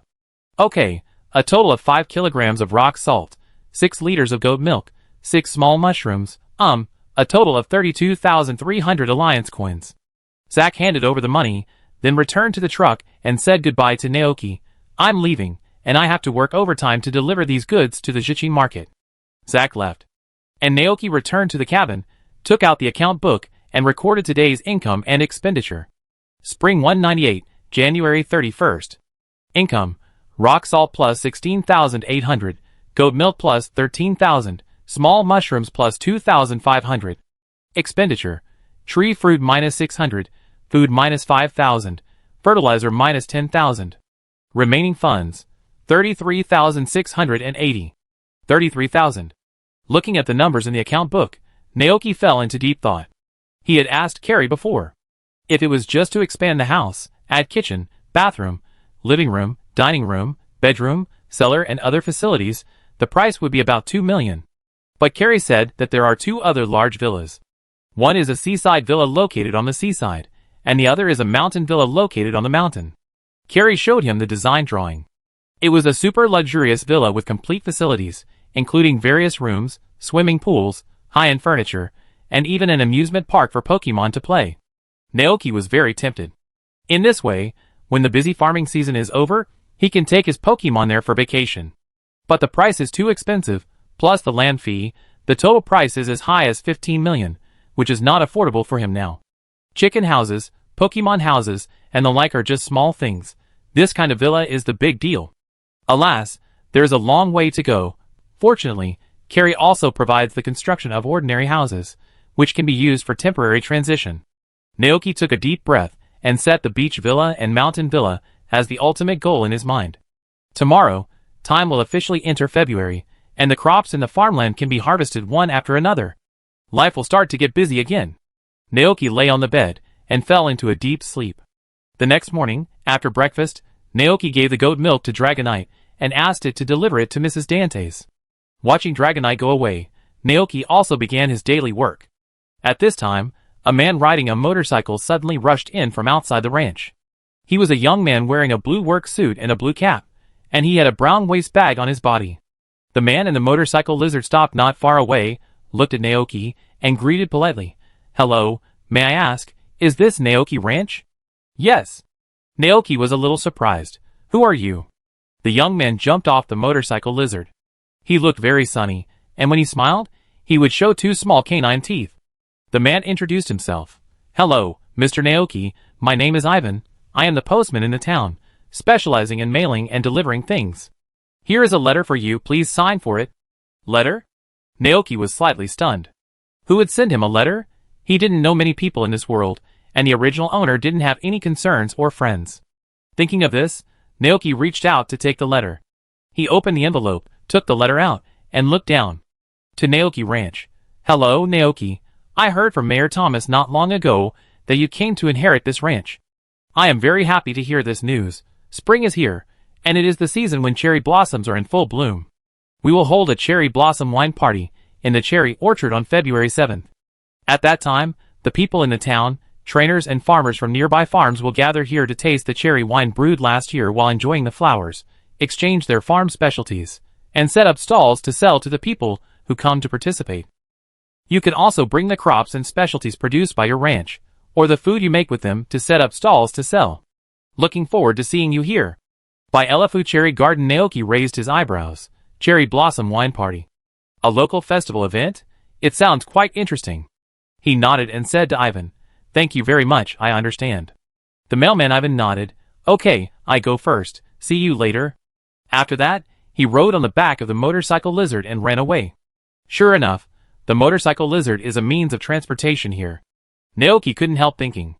After a moment, he smiled and shook his head, and continued to devote himself to the work of the ranch. At the same time, in the town of Jichin, Blue Sea Street, Dragonite came to number 308 as usual and knocked on the door a few times with its big fat paws. Soon, there was a sound of footsteps inside the door. Mrs. Dantes opened the door and saw Dragonite, and a kind smile appeared on her face. "It's Dragonite." "Aww." Dragonite handed over the goat milk. Mrs. Dantes took it, and after paying, she said to Dragonite, "Please wait a moment. I have something I want you to help bring to Naoki." "Aww." Dragonite was a little confused. Mrs. Dantes turned around, took out a package and a letter from the room, and handed it to Dragonite, smiling and saying, "This is the cookie I made by myself. Take it back for Naoki to taste." "Aww." Dragonite nodded obediently, took the letter and cookie, turned around and flew back to the ranch. Mrs. Dantes watched its figure go away, then turned back to the room, and saw her husband, who looked much better, with an expression more relaxed than ever before. "How do you feel today?" The other party said, "I feel much better, and I have some strength back in my body." Hearing this, Mrs. Dantes breathed a sigh of relief.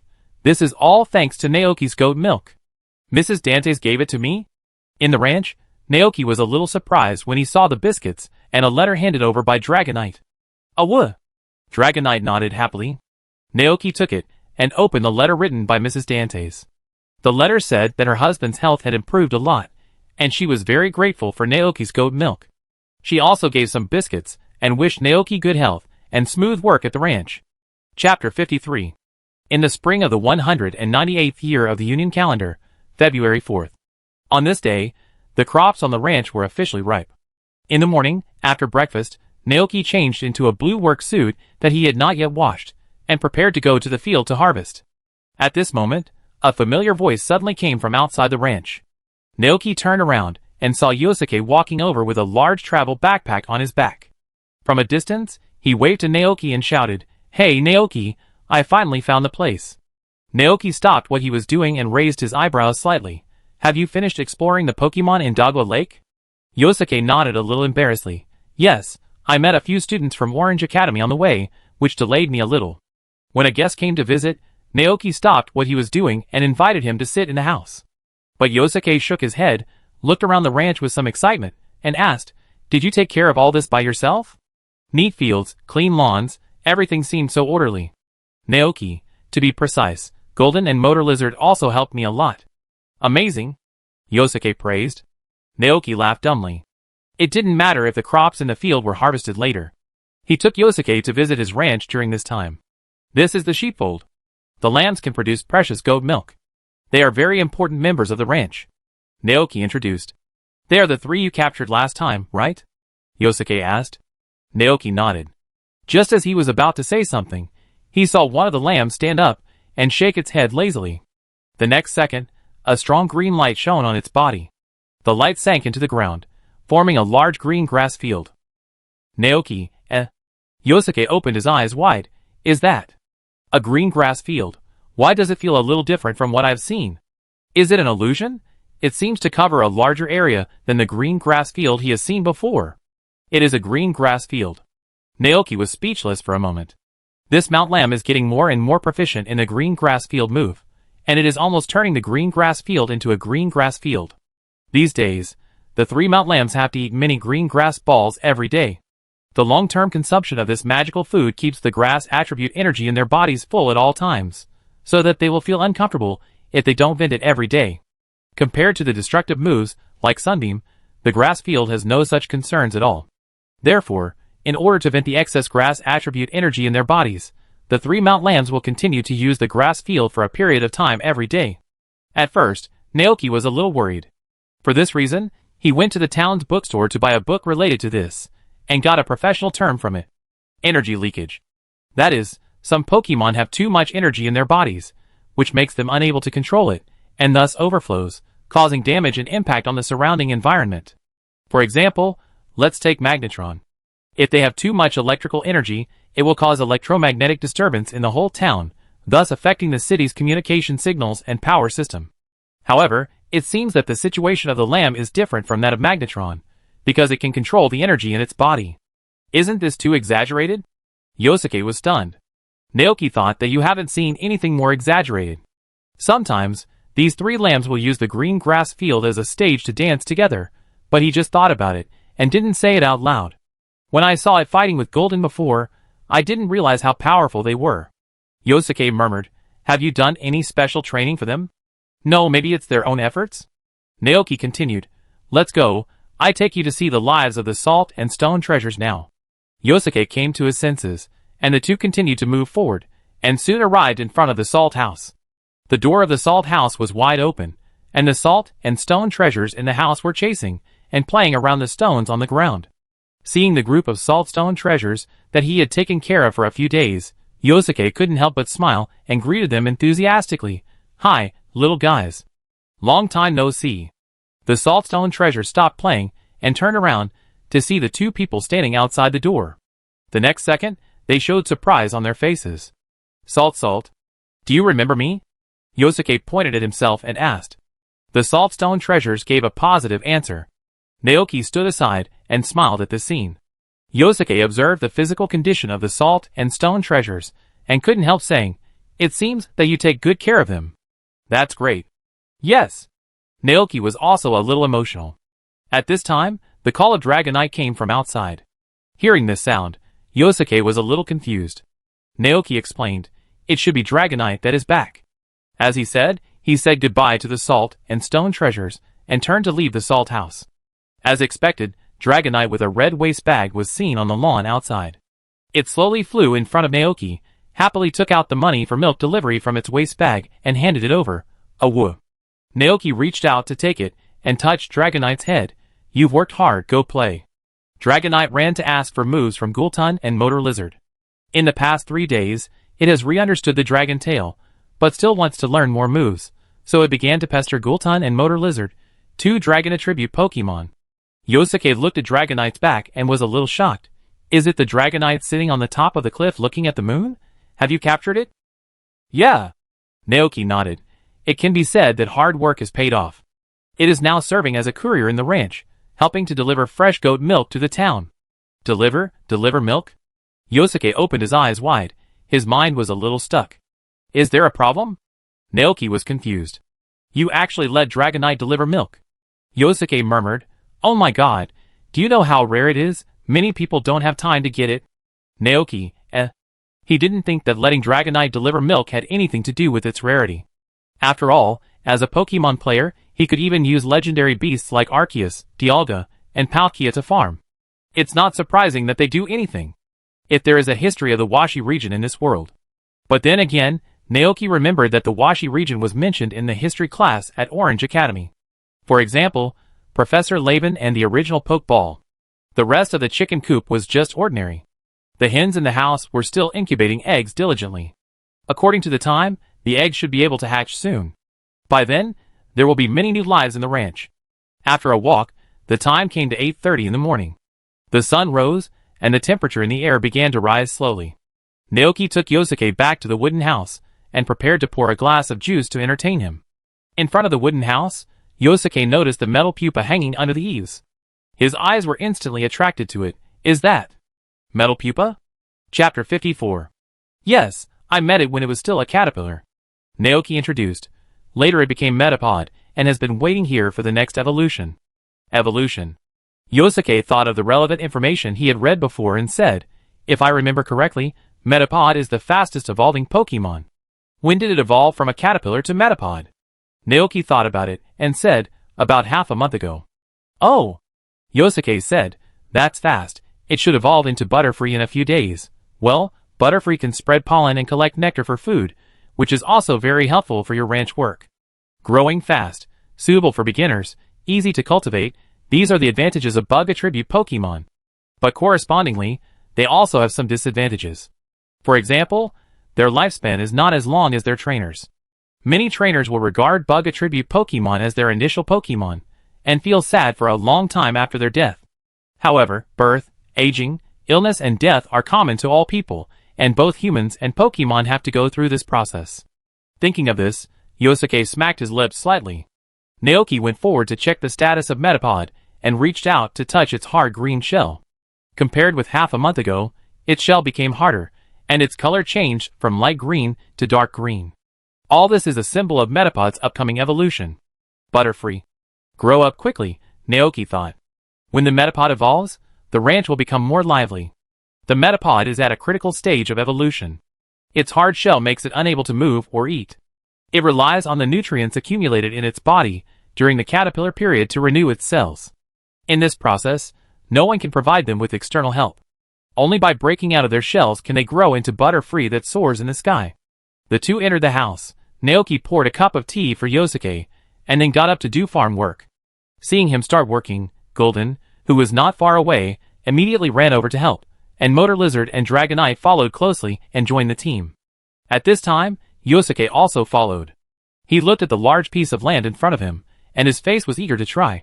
I will help too. This job is very hard. Naoki raised his eyebrows slightly and reminded. Yosuke has never done farm work. His hometown is located in the northern part of Galar, a modern metropolis called Maiman City. But this did not stop him from wanting to experience farm life.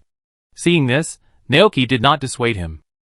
Yosuke also took out 4 Pokeballs from his pocket. With flashes of white light, a Green Ranger, a Flame Ace, a Butler, and a strong blocker appeared in the ranch. Everyone, come and help Naoki harvest the crops. The order was issued, and the 4 Pokemon also joined the harvest. Soon, turnips, potatoes covered with soil, garlic, white and plump radishes, sparkling fresh cucumbers, and plump and juicy tomatoes piled up hills next to the farmland. By the time all the ripe crops were harvested, everyone and their Pokemon were covered in mud. As the last cucumber was picked, Yosuke sat down on the grass. Ranch work is really hard. In comparison, Naoki's endurance was much better, perhaps because of the long-term work, so he didn't fall down immediately. He thanked Yosuke and his 4 Pokemon and smiled. Thank you for your hard work, you guys take a rest first, I go prepare lunch. Great. Yosuke cheered with his Pokemon. Naoki returned to the kitchen to prepare lunch. There were quite a lot of people today, and everyone had consumed a lot of physical strength and energy, so the lunch dishes were mainly for restoring energy and physical strength, like fried pork chops and rice. In addition to some, Naoki also made 3 new dishes with crops harvested from the fields. One is smashed cucumber, and the other is scrambled eggs with tomatoes. In addition to these, Naoki sliced the pork tenderloin, added peppers, ginger, green onions and other ingredients, and made a spicy and fragrant boiled pork slices. After the boiled pork slices are finished, the meat is tender and the vegetables are fresh, the soup is red and shiny, and the spicy flavor hits the face. The meat slices covered with red oil look very tempting. Naoki couldn't help swallowing his saliva, and at the same time, he looked down and the information of these 3 dishes emerged. Smashed cucumber, a simple and easy to make basic dish, an excellent choice for summer heat relief. Cooking effect, heat resistance LV1. Tomato scrambled eggs, see a home-cooked dish, sour and sweet. The freshness of the eggs and the unique taste of tomatoes are perfectly combined. Cooking effect, increase appetite. Boiled pork slices, be delicious boiled pork slices, spicy and fresh. 1 bite can make people spit fire. Cooking effect, fire explosion. Naoki's eyes turned to the boiled pork slices. The next second, the specific content of the cooking effect emerged. Fire explosion. Fire attribute Pokemon limited. For a short period of time, moderately increase the fire attribute energy in the body, and slightly improve the comprehension of fire attribute moves. This is... Naoki was slightly stunned. At this moment, Yosuke, who smelled the fragrance, ignored his fatigue and ran in. What's the smell? It smells so good. When he saw the boiled pork slices clearly, a lot of saliva immediately secreted from his mouth. What kind of food is this? Naoki, it's called boiled pork slices. Boiled pork slices? Yosuke had never heard of or seen this kind of food, so he was a little curious. Naoki didn't explain much. There were too many people, and there was no room inside. He simply ordered Gillerton to move the table outside, and then bring the prepared dishes to the table. The Pokemon around were immediately attracted by the overbearing aroma. Naoki clearly saw that Yosuke's Flare Ace's throat moved, probably swallowing saliva frantically. I'm starting. Yosuke picked up the cutlery, and started eating like crazy. Naoki secretly observed the only fire attribute Pokemon present, Flare Ace. It picked up the cutlery, probably taught by Yosuke, and put a piece of boiled meat wrapped in red oil into its mouth. After chewing it for a few times, its face instantly turned red. The fire attribute energy in its body was constantly rising, and Flare Ace opened its eyes wide, its cheeks bulged, as if it was enduring something. After a few seconds, it seemed to have reached its limit, and then it suddenly raised its head. The next second, a hot red beam of fire shot out of its mouth towards the sky. Yosuke? ? After a while, Flame Ace collapsed on the grass, gasping for air. What's wrong with you, Flame Ace? Yosuke asked hurriedly. Flame Ace stuck out his tongue and shook his head gently. Spicy. Too spicy. Naoki coughed lightly and said at the right time, maybe the fire attribute energy in its body was stimulated by the spicy taste, so it couldn't help but burst out. After a pause, Naoki asked, do you feel uncomfortable in your body? Flame Ace gradually calmed down. It shook its head and didn't feel uncomfortable. Instead, it felt relaxed and refreshed. Naoki, It seems that this Flame Ace is unlucky and didn't comprehend the new moves. Chapter 55. Pokemon of different attributes have different taste preferences. Except for Flare Ace, the others didn't eat much of the boiled pork slices. But Flare Ace only focused on the boiled pork slices. He took a bite and spit out a mouthful of fire. His face was red from the spiciness. It can be said that he was in pain and happy. Yosuke, who was watching from the side, was almost scared to death. He had never encountered such a thing in his nearly 10 years of travel. This made him ask, is it really okay to continue like this? I feel that although this boiled pork slice is spicy, it is not so spicy that it will make people spit fire. Naoki was also a little confused. He was about to ask about the physical condition of the Flash Ace, but the Flash Ace suddenly burst into a flash of light and opened his eyes wide. I saw that its cheeks were propped up high, almost to an exaggerated degree. The terrible fire attribute energy rose from its body. The Flash Ace put down the tableware and turned around suddenly. A ball of flames gushed out of its mouth towards the sky, turning into a brilliant red star. Boom! Amid the explosion, the ball of flame exploded like a gorgeous firework. Looking at this scene, Yosuke was completely stunned. That move is Exploding Flame. Naoki uttered the name softly, and he took back what he had just said about Flash Ace's bad luck. After the move was over, Flash Ace was exhausted and supported his knees with his hands, standing there panting. This is the side effect of Exploding Flame. After using it, the Pokemon will enter a state of exhaustion for a short time and cannot move quickly. Yosuke was surprised and said, Flash Ace, that's the new move you learned, right? Isn't that too much? There is actually a Pokemon that was so spicy that it learned a new move. Flash Ace looked confused. It carefully recalled the feeling of using Explosion Flame just now, and was surprised to find that it could remember the process clearly, and if it had enough energy, it might be able to use that move again. Congratulations. Naoki was not surprised. At this time, Dragonite on the side heard the conversation of several people with sensitive ears. Woo! Learned a new move. These days in the life on the ranch, it learned from Gulton, Motor Lizard and its Mount Lamb that the food made by Naoki has magical powers. In addition, it has tried the fruit platter in person, so it is extremely sensitive to related content. Now that it has witnessed with its own eyes that the rabbit Pokemon has learned a new move after eating that dish, Dragonite's eyes suddenly lit up. It pointed at the remaining boiled meat slices with its big claws and shouted to Naoki, Woo! Naoki raised his eyebrows. You want to eat too? Dragonite nodded repeatedly. Woo! Okay, then I pick up a piece for you to try. Naoki picked up a piece of meat with chopsticks. Dragonite immediately opened its mouth wide and waited for feeding. Naoki fed the meat slice into its mouth. After chewing it twice, Dragonite suddenly opened its eyes wide, and its cheeks were red from the spiciness, as if it could spit fire.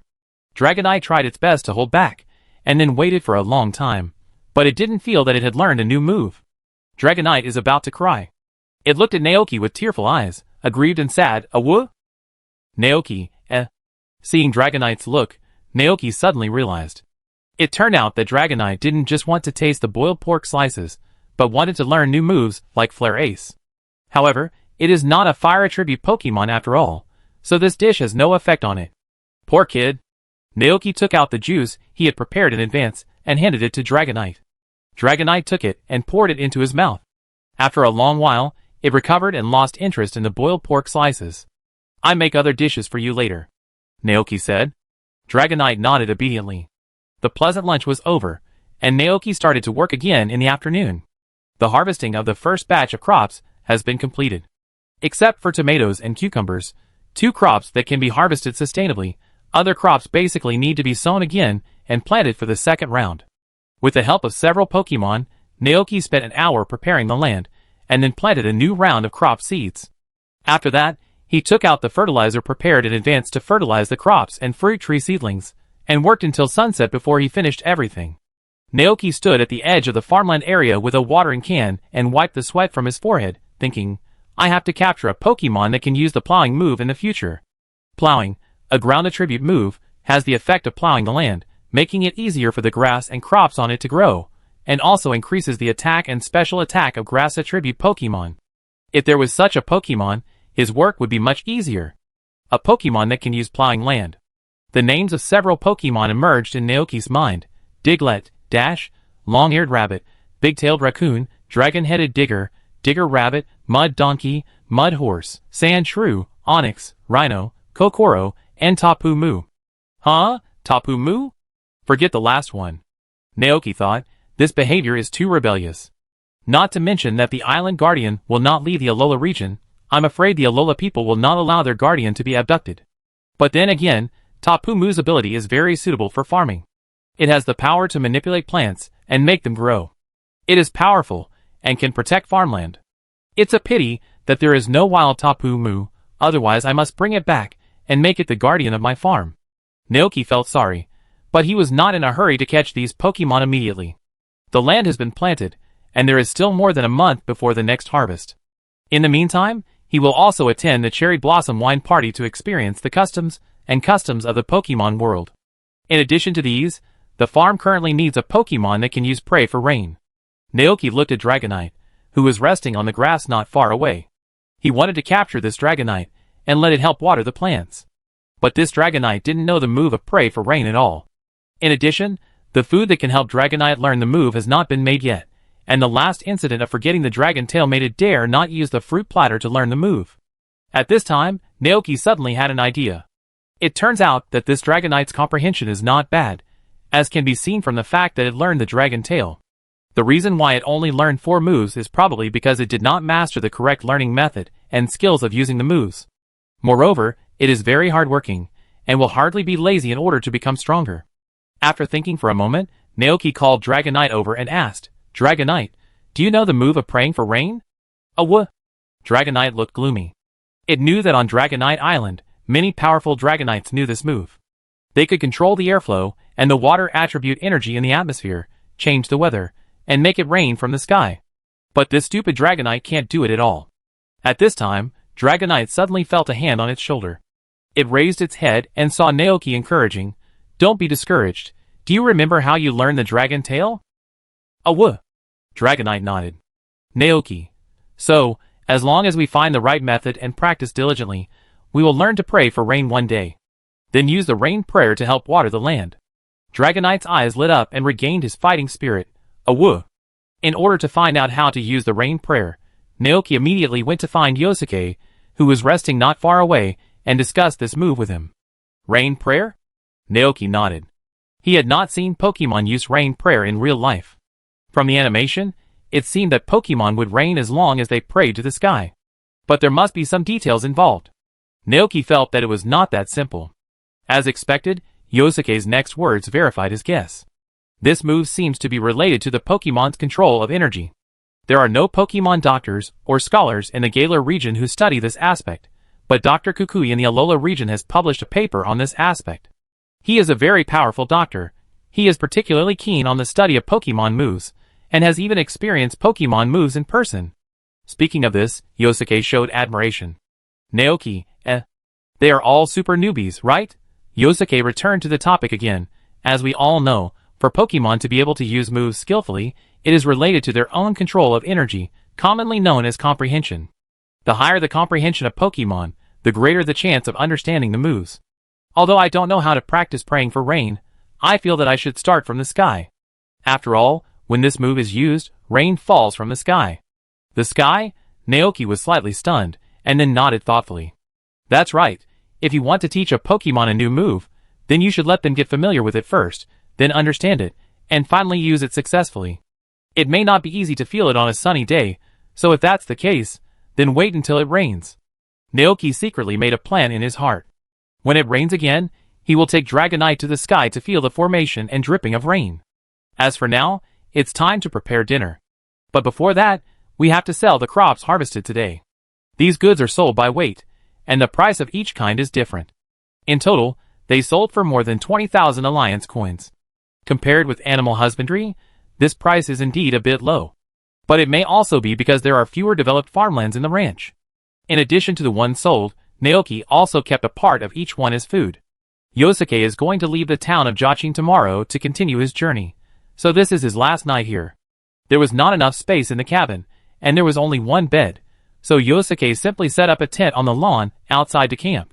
Today's weather was clear, and after nightfall, you could clearly see the stars and the moon in the sky, which illuminated the deep night sky, giving people a sense of tranquility, peace and beauty. After dinner, Naoki did not go to bed immediately, but lay on the grass with a group of Pokemon to look at the stars. The starry sky easily makes people philosophical. Yosuke looked up, pondered for a long time, and suddenly asked, "Are there Pokemon living in the universe like this planet?" Naoki rested his head on his arm, with Gulton and Motor Lizard lying on his left and right.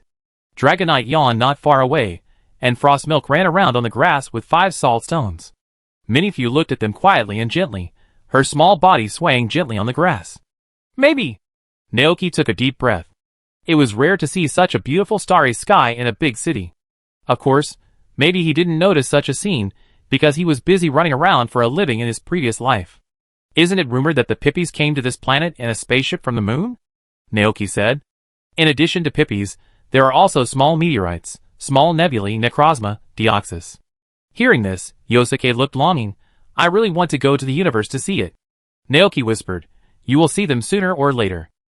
Yosuke was a little puzzled. Huh? Why do you say that?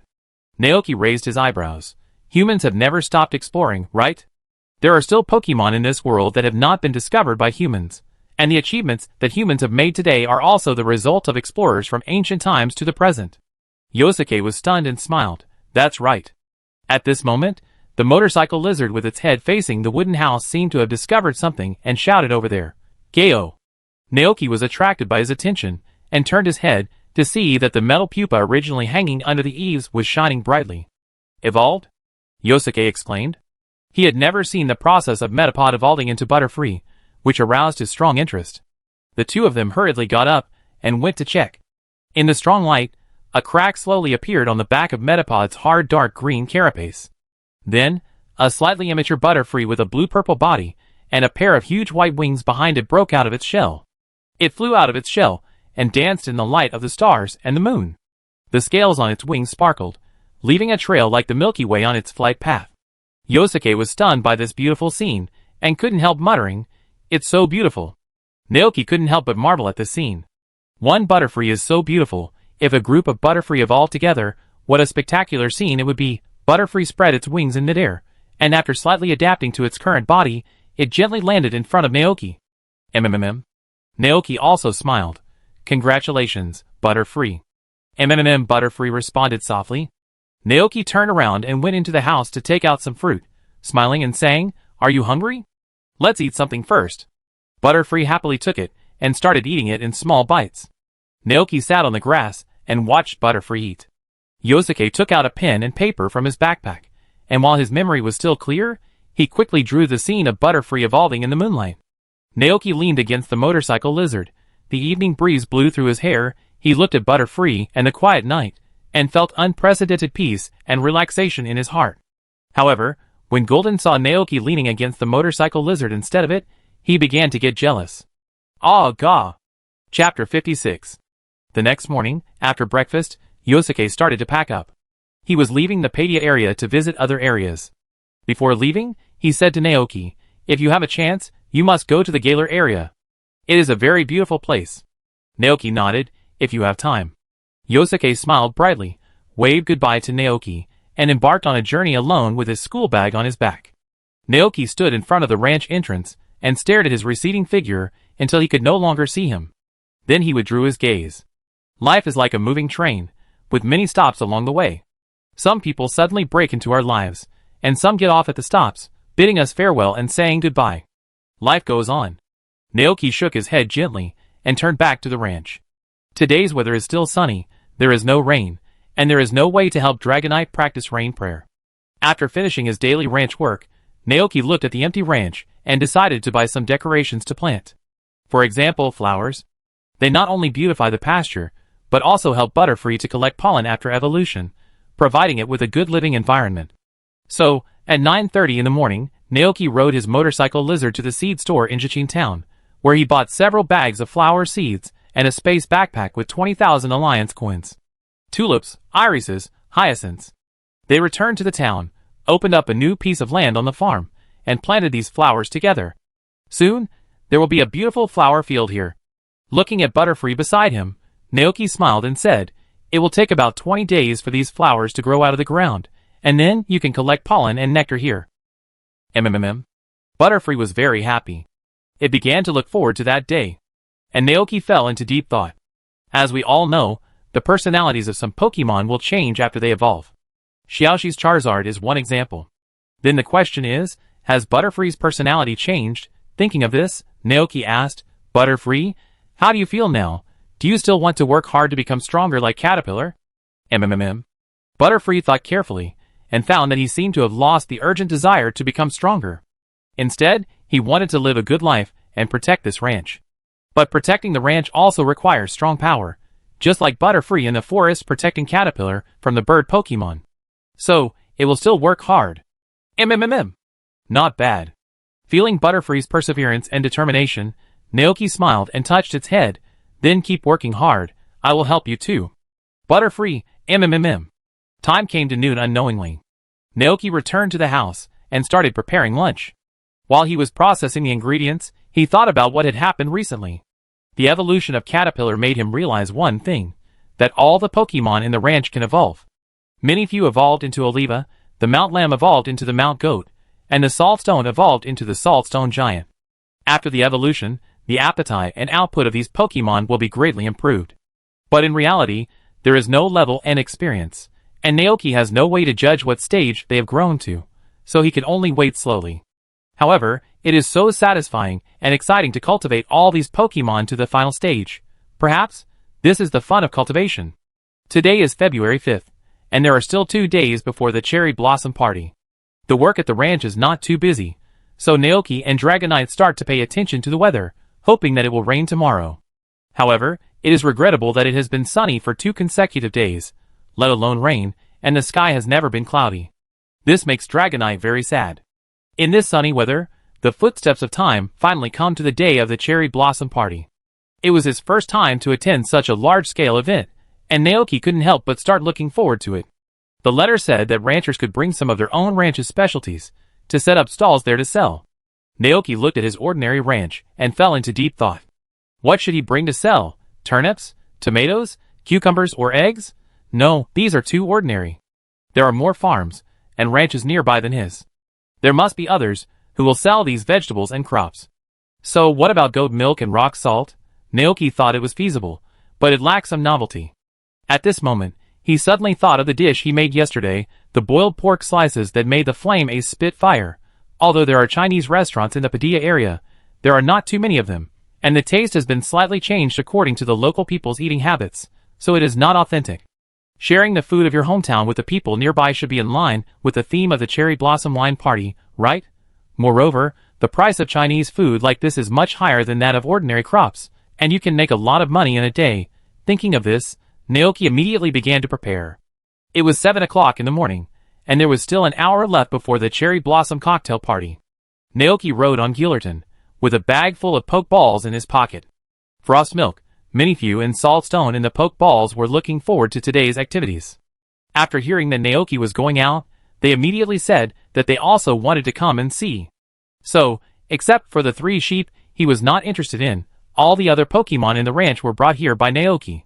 Following the location given in the letter, Naoki soon arrived at the Leaf Cherry Orchard. It was a very large park with a large number of cherry trees planted in it. On the cherry trees hung bunches of heavy, bright red cherries.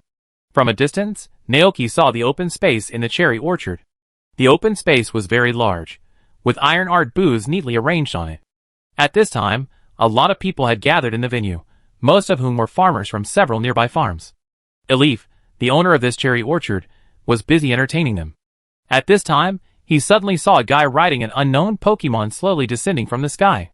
At first, Elif was a little confused, but when he saw the man's appearance clearly, combined with what Mayor Thomas had said to him, he guessed, Naoki? Naoki looked at the strong man in front of him with a circle of brown beard on his face, and guessed his identity in his heart, and greeted politely, Hello, Mr. Elif. Ha ha. Seeing that he guessed correctly, Elif smiled brightly, Finally I meet you. Forgive me for not going to your ranch to say hello to you.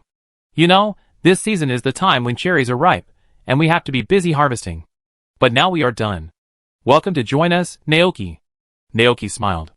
At this time, Elif saw what he was holding in his hand, and was a little surprised. Cooking? It's really good. I can smell the fragrance. We have prepared stalls for everyone in advance. You can pick a place where no one is. In a little while, everyone in the town and tourists from other cities will come here, and there are many trainers passing by here. Okay. Naoki nodded, and took Gulton to find an empty stall. Take out the pot and ingredients from the space backpack and place them on the stall. After everything is ready, Naoki takes out a few Pokemon's Pokeballs and releases them all. Everyone, come out! Accompanied by flashes of white light, Saltstone Pokemon and Frost Milk Fairy appeared behind the stall. They felt the lively atmosphere and showed happy expressions on their faces. Naoki picked up 5 Saltstone Pokemons and placed them in a row on the stall as a facade, and Frost Milk Fairy and Minifuse stood behind them to decorate the stall. Motor Lizard and Gulton stood on the left and right of Naoki to help him. Dragonite sat behind the stall. There was nothing for it to do, so it rested against a cherry tree. Butterfree stayed on the stall, standing on it, and looking at the crowd nearby curiously. For today's dishes, Naoki prepared boiled pork slices that can provide energy for fire attribute Pokemon, tree juice that can restore physical strength and quench thirst, tomato scrambled eggs that are sour and sweet to increase appetite, and steamed eggs that are extremely smooth and make Pokemon's body slippery. The price of each dish is different. The most expensive is the boiled pork slices, which requires 800 Alliance coins. Because the portion is not large, Naoki did not sell it too expensive. Naoki hung a sign with the price written in advance in front of the stall. Everything is ready, just waiting for people to come. At this time, an old lady with blonde hair and a peaceful face at the turnip stall next to her attracted attention. She walked over with a cane, looked at the neatly arranged Saltstone Pokemon in front of the stall, and praised with a smile. Wow, what cute little guys. Are they all your Pokemon? Naoki introduced with a smile. Yes, they live with me on the ranch. They heard about this event and followed me here to participate. The old lady wanted to say something else, but a childish voice came from the side. Daddy, look over there. Dragonite. It's Dragonite. There's Butterfree and Frost Milk. Wow, there's a lot of salty stones. They look so good. They're standing there motionless, so obedient. Naoki looked up and saw a little girl about 7 years old running over excitedly holding an adult's hand. She looked at the Frost Milk on the stall and couldn't help saying, So cute. Mama. Frosty Milk Fairy showed a happy expression. The man behind her looked at Gulton and asked in surprise, What kind of Pokemon is this? Naoki introduced with a smile. It's called Gulton, and it's my most reliable partner. Hearing the word most reliable, Gulton immediately straightened his back. Ah, gah. That's right, it is Naoki's most reliable partner, and his favorite Pokemon. Gulton? Hearing this unfamiliar name, the man murmured, I've never heard of it. Compared to the scary-looking Pokemon like Gulton, the little girl obviously prefers the cute Pokemon like Frost Milk. She looked at Frost Milk with longing. And Frost Milk pointed to the sign in front of the stall cleverly, Mama. The girl looked over, and saw the sign, with the names of the dishes written on it. She asked cutely, Do you want me to buy the dishes on it? So cute, buy. The girl turned around and shouted, Dad, I'm hungry. The man, He took out his wallet resignedly, and bought a glass of juice and a bowl of steamed egg for his beloved daughter. The father and daughter turned around and continued to visit the garden. Naoki looked at Frosty Fairy with a telepathic look and gave it a look of good work. Frosty Fairy looked proud. Mama. It's very smart. As time passed, more and more people came to this cherry orchard. In addition to people, there are also a large number of Pokemon here. Some are carried by passing trainers. Just like when Xiaoji heard about the competitions and activities held in nearby towns during his travels, he would take Pikachu to visit. Some are Pokemon raised in the leaf cherry orchard, such as the small Sakura and Sakura, which are about the same size as the Saltstone Pokemon, and a Mahua dog that wanders around and guards the cherry orchard. Mahua dogs, evolved from paparazzi, can emit a charming fragrance on their bodies. This scent helps the growth of wheat and some crops, so it is highly valued in rural areas. Some are wild Pokemon living nearby. For example, the angry parrots that are attracted by the lively environment and stay on the branches in groups, and the worms rolling in the mud in the forest. Before the party officially started, Naoki sat on the bench and looked curiously at the Pokemon carried by the trainers. New Leaf Meowth, the grass-attributed starter Pokemon of the Padia region. Is that the Carnival Wave Dancer? My butt feels weird. Wow, there is actually a trainer who has captured Tansamaru. I wonder if this Tansamaru will evolve into a Blade of Blade or a Crimson Knight. Electric Belly Frog? Kiki's signature Pokemon. 1, 2, 3, 4, 5, 6. Vulpix really has 6 tails, so fluffy and cute. It would be nice if I could ravage it. Hold Vulpix in his arms, and kiss it crazily, and sleep with it every night, just like holding a cat. Unfortunately, Vulpix is not his Pokemon, and Naoki can only think about it in his heart. Looking at the Vulpix held in the arms of the trainer, with 2 soft little paws drooping, Naoki felt envious. Unconsciously, the time came to 8 o'clock. The owner of the cherry orchard, Alif, looked at the growing crowd and announced happily, "Welcome everyone to Alif Cherry Orchard. Now I declare, this year's Cherry Blossom Wine Party officially begins. Please enjoy it." At the same time, Naoki also welcomed his second guest, a male trainer with a little lion, and wearing the uniform of Orange Academy. Chapter 57. Rick, a freshman at Orange Academy, started with a fire and normal Pokemon, a little Leo. He left school not long ago, and went to the vast Padia region to train, and travel to major cities to collect gym badges. When passing by the town of Jichin, he happened to hear that there would be an event called Cherry Blossom Wine Party here, so he brought little Leo to participate. After walking for a long time, both the man and the lion felt a little hungry. At this time, they happened to smell an extremely tempting fragrance. Following the guidance of the scent, they finally came to a stall selling food. It was a very strange stall. The owner of the stall was a young man wearing a brown denim jacket. He was surrounded by various Pokemon. On the left and right sides were a motor lizard and a strange Pokemon. There was a row of small Saltstone Pokemon on the stall. Behind the Saltstone Pokemon were Frostmilk Fairy and Minnie Fu, who was shaking her body gently. In the back, a Dragonite was sitting under a tree to rest. When he walked over, Butterfree, who was standing on the top of the stall, also lowered his head and looked down. So many rare Pokemon. Rick was very surprised. He couldn't help asking, "Are these all your Pokemon?" Naoki nodded and smiled, "Yes." Rick's eyes immediately showed an envious expression. He had a dream, which was to capture all kinds of rare and powerful Pokemon. At this moment, the little Leo in his arms made a gurgling sound in his stomach. Rick then remembered the purpose of coming here. Naoki smiled and said, "Take a look, what do you want to eat? If it's a little lion, I personally recommend you to buy it a boiled pork slice." Boiled pork slice.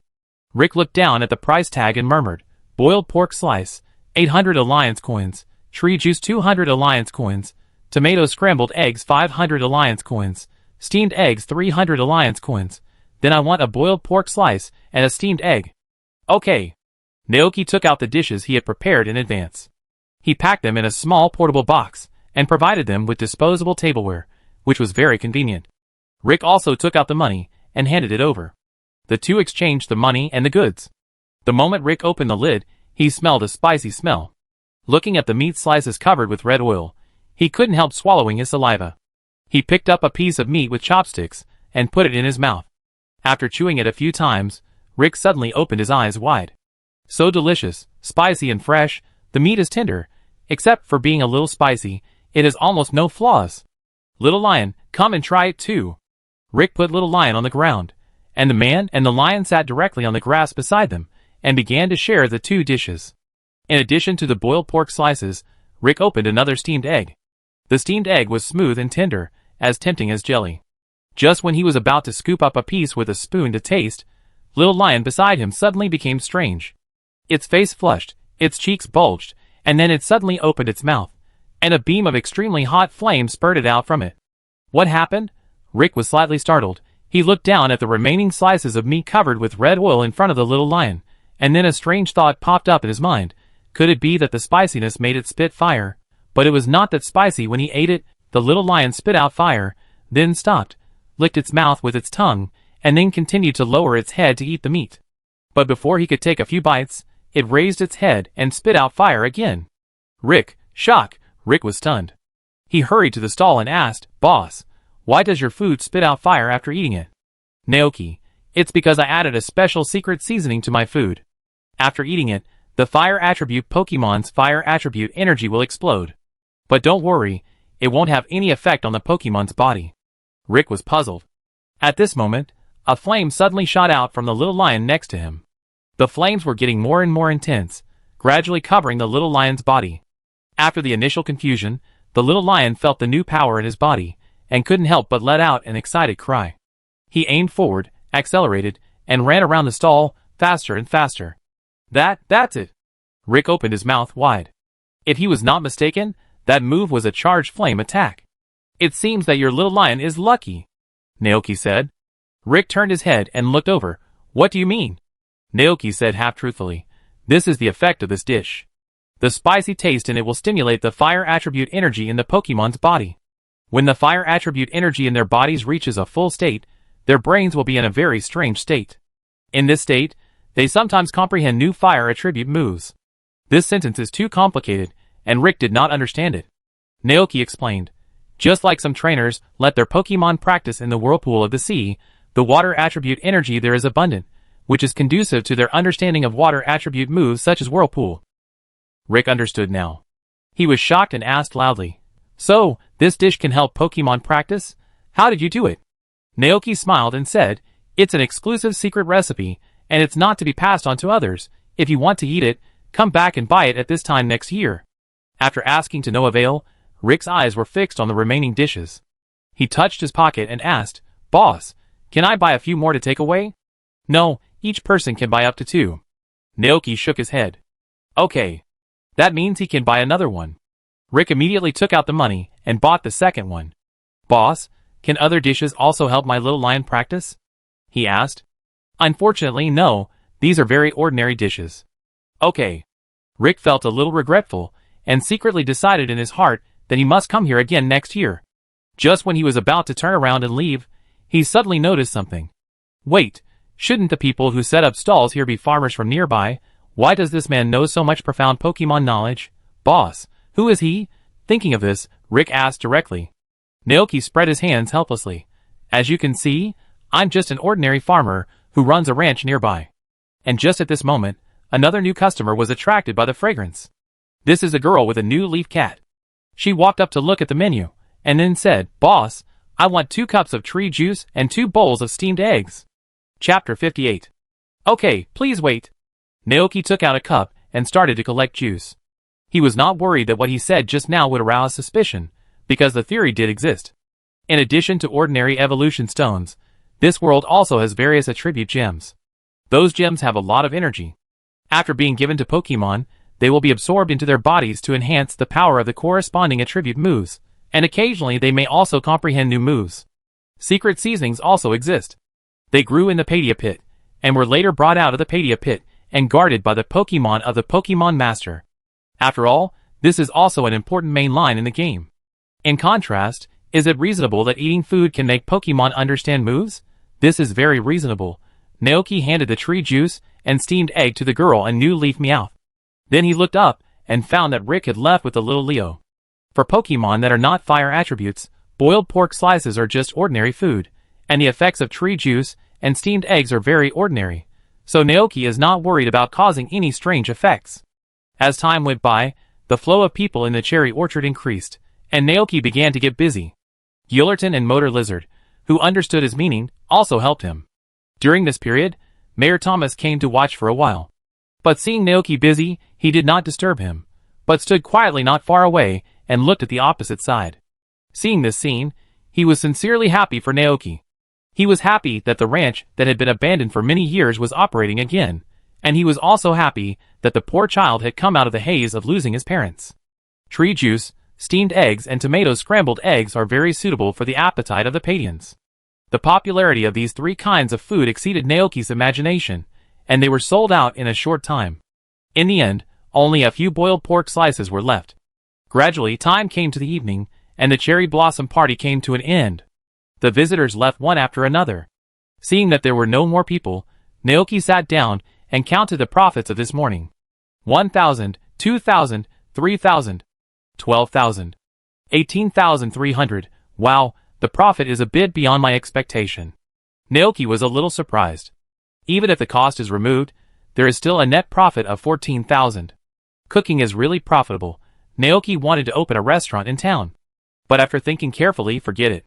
Because running a restaurant requires going to get off work and leaving work on time, it is not as free as a rancher. You can get up at any time you want and do whatever you want after your daily work. This time is usually used by Naoki to play with the Pokemon in the ranch. Thank you for your hard work. Naoki put away the stack of money and smiled at the Pokemon around him.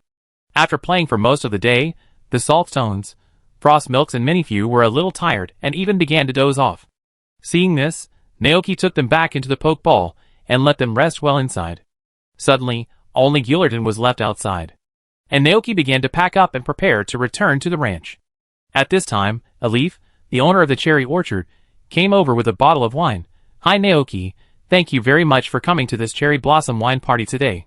This is the fruit wine we brewed with cherries from the cherry orchard. Take it back and taste it. Ah? Naoki was slightly stunned, and then subconsciously wanted to refuse. But Elif said first, please don't refuse, this is my gift to you.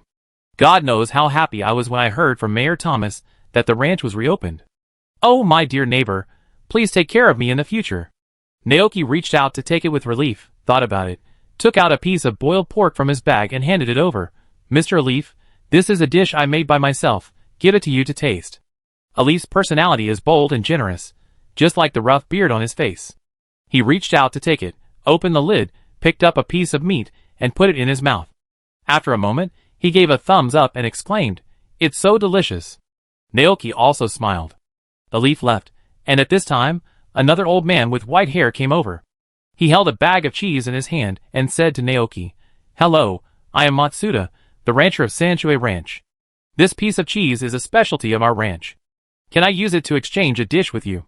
Just now, he smelled the spicy aroma from a long distance, which made Matsuda, who loves spicy food, drool for a long time.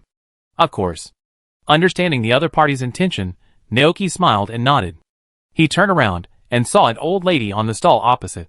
After thinking about it, he took out another dish and handed it over. After all, the other party's cheese was so big that it was far more than the price of a dish. Matsuda happily took it, and the two exchanged it. Naoki kept the cheese. He saw that there were still 3 portions of boiled pork slices left. After thinking about it, he prepared to share them with the stall owner who had not left yet. There happened to be a girl selling desserts next door. When Naoki shared the food with the other party, the girl also smiled and handed over a yellow box. She smiled and her voice sounded very nice. This is the Pofin made by our dessert shop. Naoki, Pofin? The girl nodded. This is a snack that Pokemon likes very much. As long as you feed this snack to your partner Pokemon, it will happily accompany you on adventures. Give it to you. I just saw that there are many Pokemon around you. You must need it very much. Naoki turned around and looked at Gillerton beside him, and nodded with a smile. Thank you. The girl pursed her lips and chuckled. I opened a dessert shop in town. If you want to buy snacks for Pokemon, you can find me there. Snacks? Naoki thought of his golden finger. What would happen if he made Pofin himself? The girl continued, also, if you want to make snacks for Pokemon yourself, you can also find me in the store. Naoki's heart moved, and he nodded and agreed, okay. Next, he shared the last 2 portions of boiled pork slices with the stall owners, who had not left yet, and received a bag of hand-baked cookies and a Pikachu-style mask from each of them. In the evening, the sunset dyed the sky red. Naoki asked Golden beside him wearing a Pikachu mask, how is it? Is it cool? Golden, gaw. Naoki also felt that the Pikachu mask had nothing to do with coolness, but he still put the mask away. Then he returned to the ranch with the things he exchanged from other stall owners. A bottle of cherry wine, a piece of cheese, a box of Bofin, a bag of cookies, and a Pikachu mask. By the time Golden landed in the pasture, it was almost dark. Naoki put his things away, and got up to check the situation in the pasture. Before leaving, He had filled the feed trough of his mount lamb with grass balls and feed, and now there was still some left. Thinking of the greedy look of his mount lamb, Naoki filled it with grass balls again. After that, he went to the chicken coop, fed the hens, and filled the water trough with water. After doing all this, Naoki returned to the cabin, had a simple dinner, and then fell on his bed. After touching Golden's big head, who came over to the bed, Naoki reached out and turned off the light. It was a happy day, time to go to bed. Chapter 59. Boom! The next morning, Naoki was awakened by a thunder. He opened his eyes, was stunned for a few seconds, and then sat up suddenly from the bed. It's raining. The dense raindrops hit the window and made a crackling sound, and the sky outside the window was covered by a dark rain curtain. Several Pokemon in the room were also awakened by the thunder, and they opened their eyes from their sleep and looked around in confusion. There was no need to water on rainy days, so Naoki could be lazy for a while, so he continued to lie on the bed and closed his eyes. At this moment, he suddenly felt a gaze that could not be ignored on him. Naoki opened his eyes and saw Golden leaning his big head over to him, looking at him eagerly beside the bed, and his stomach gurgled. Naoki, well, okay. He could only get dressed and get up helplessly. The air in the house was also filled with wet moisture on rainy days, making people feel very uncomfortable. Before going to prepare breakfast, Naoki put on rubber shoes and raincoat and went to the utility room to get some firewood, put it in the fireplace and light it. As the temperature in the room rose, the moisture evaporated completely, and the house became dry again. Looking up at the old cabin, Naoki whispered to himself, "Fortunately, there is no leak." Several Pokemon woke up, and Frostmilk left the cupboard and went to the window where Minifew was, and stuck to the window with it, looking at the heavy rain outside. Guillerton lay on the wooden floor with peace of mind, waiting for Naoki to cook. Motor Lizard went under the eaves, and stood there feeling the breath of the wind.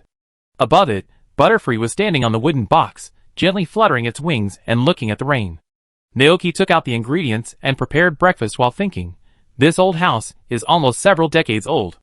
The original owner's grandfather had always lived in this place. At that time, the era was very long and backward, and the ranchers at that time were engaged in animal husbandry. So there was nothing left except a wooden house and an abandoned Pokemon hut. As for why the cabin was not expanded, maybe the old man felt that it was enough for him to live alone, Naoki thought. Taking a deep breath, Naoki thought about the plan to expand the cabin in his mind. Soon, breakfast was ready. Naoki served it on the table, then took out the Pokeball and released Dragonite, who was sleeping soundly inside. Dragonite woke up, rubbed his eyes, and soon noticed the rain outside. This made his eyes light up, and he quickly said to Naoki, "Awoo! It's raining." "I know." Naoki understood what Dragonite meant. "Let's eat first, and then we go upstairs after dinner." Dragonite immediately ate breakfast quickly. Naoki simply drank a bowl of porridge and said to Dragonite, "I have to go feed the chickens. We try again when you come back with milk." Then he took a cucumber and went out, chewing it while running towards the sheepfold.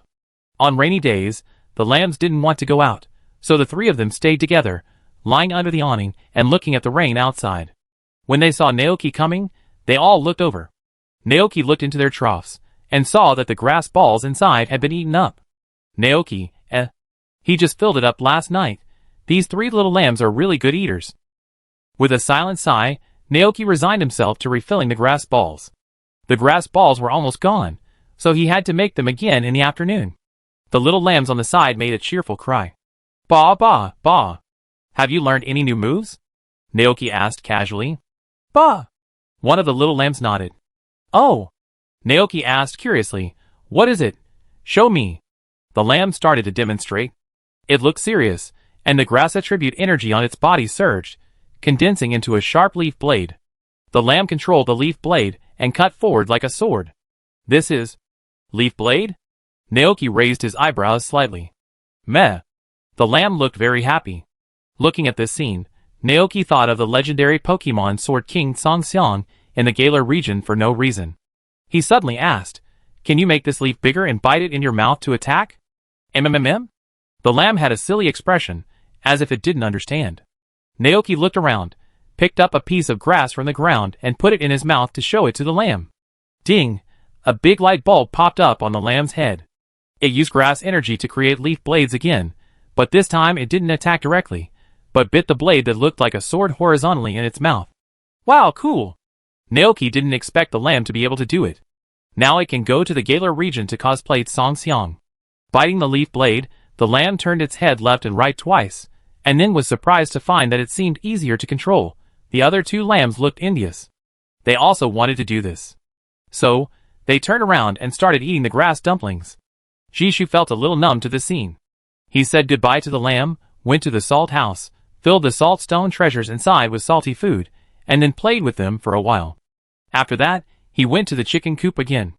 As soon as he entered the door, Naoki heard a burst of childish chirping. He looked down, and when he saw the scene on the haystack, a look of surprise immediately appeared on his face. The eggs hatched.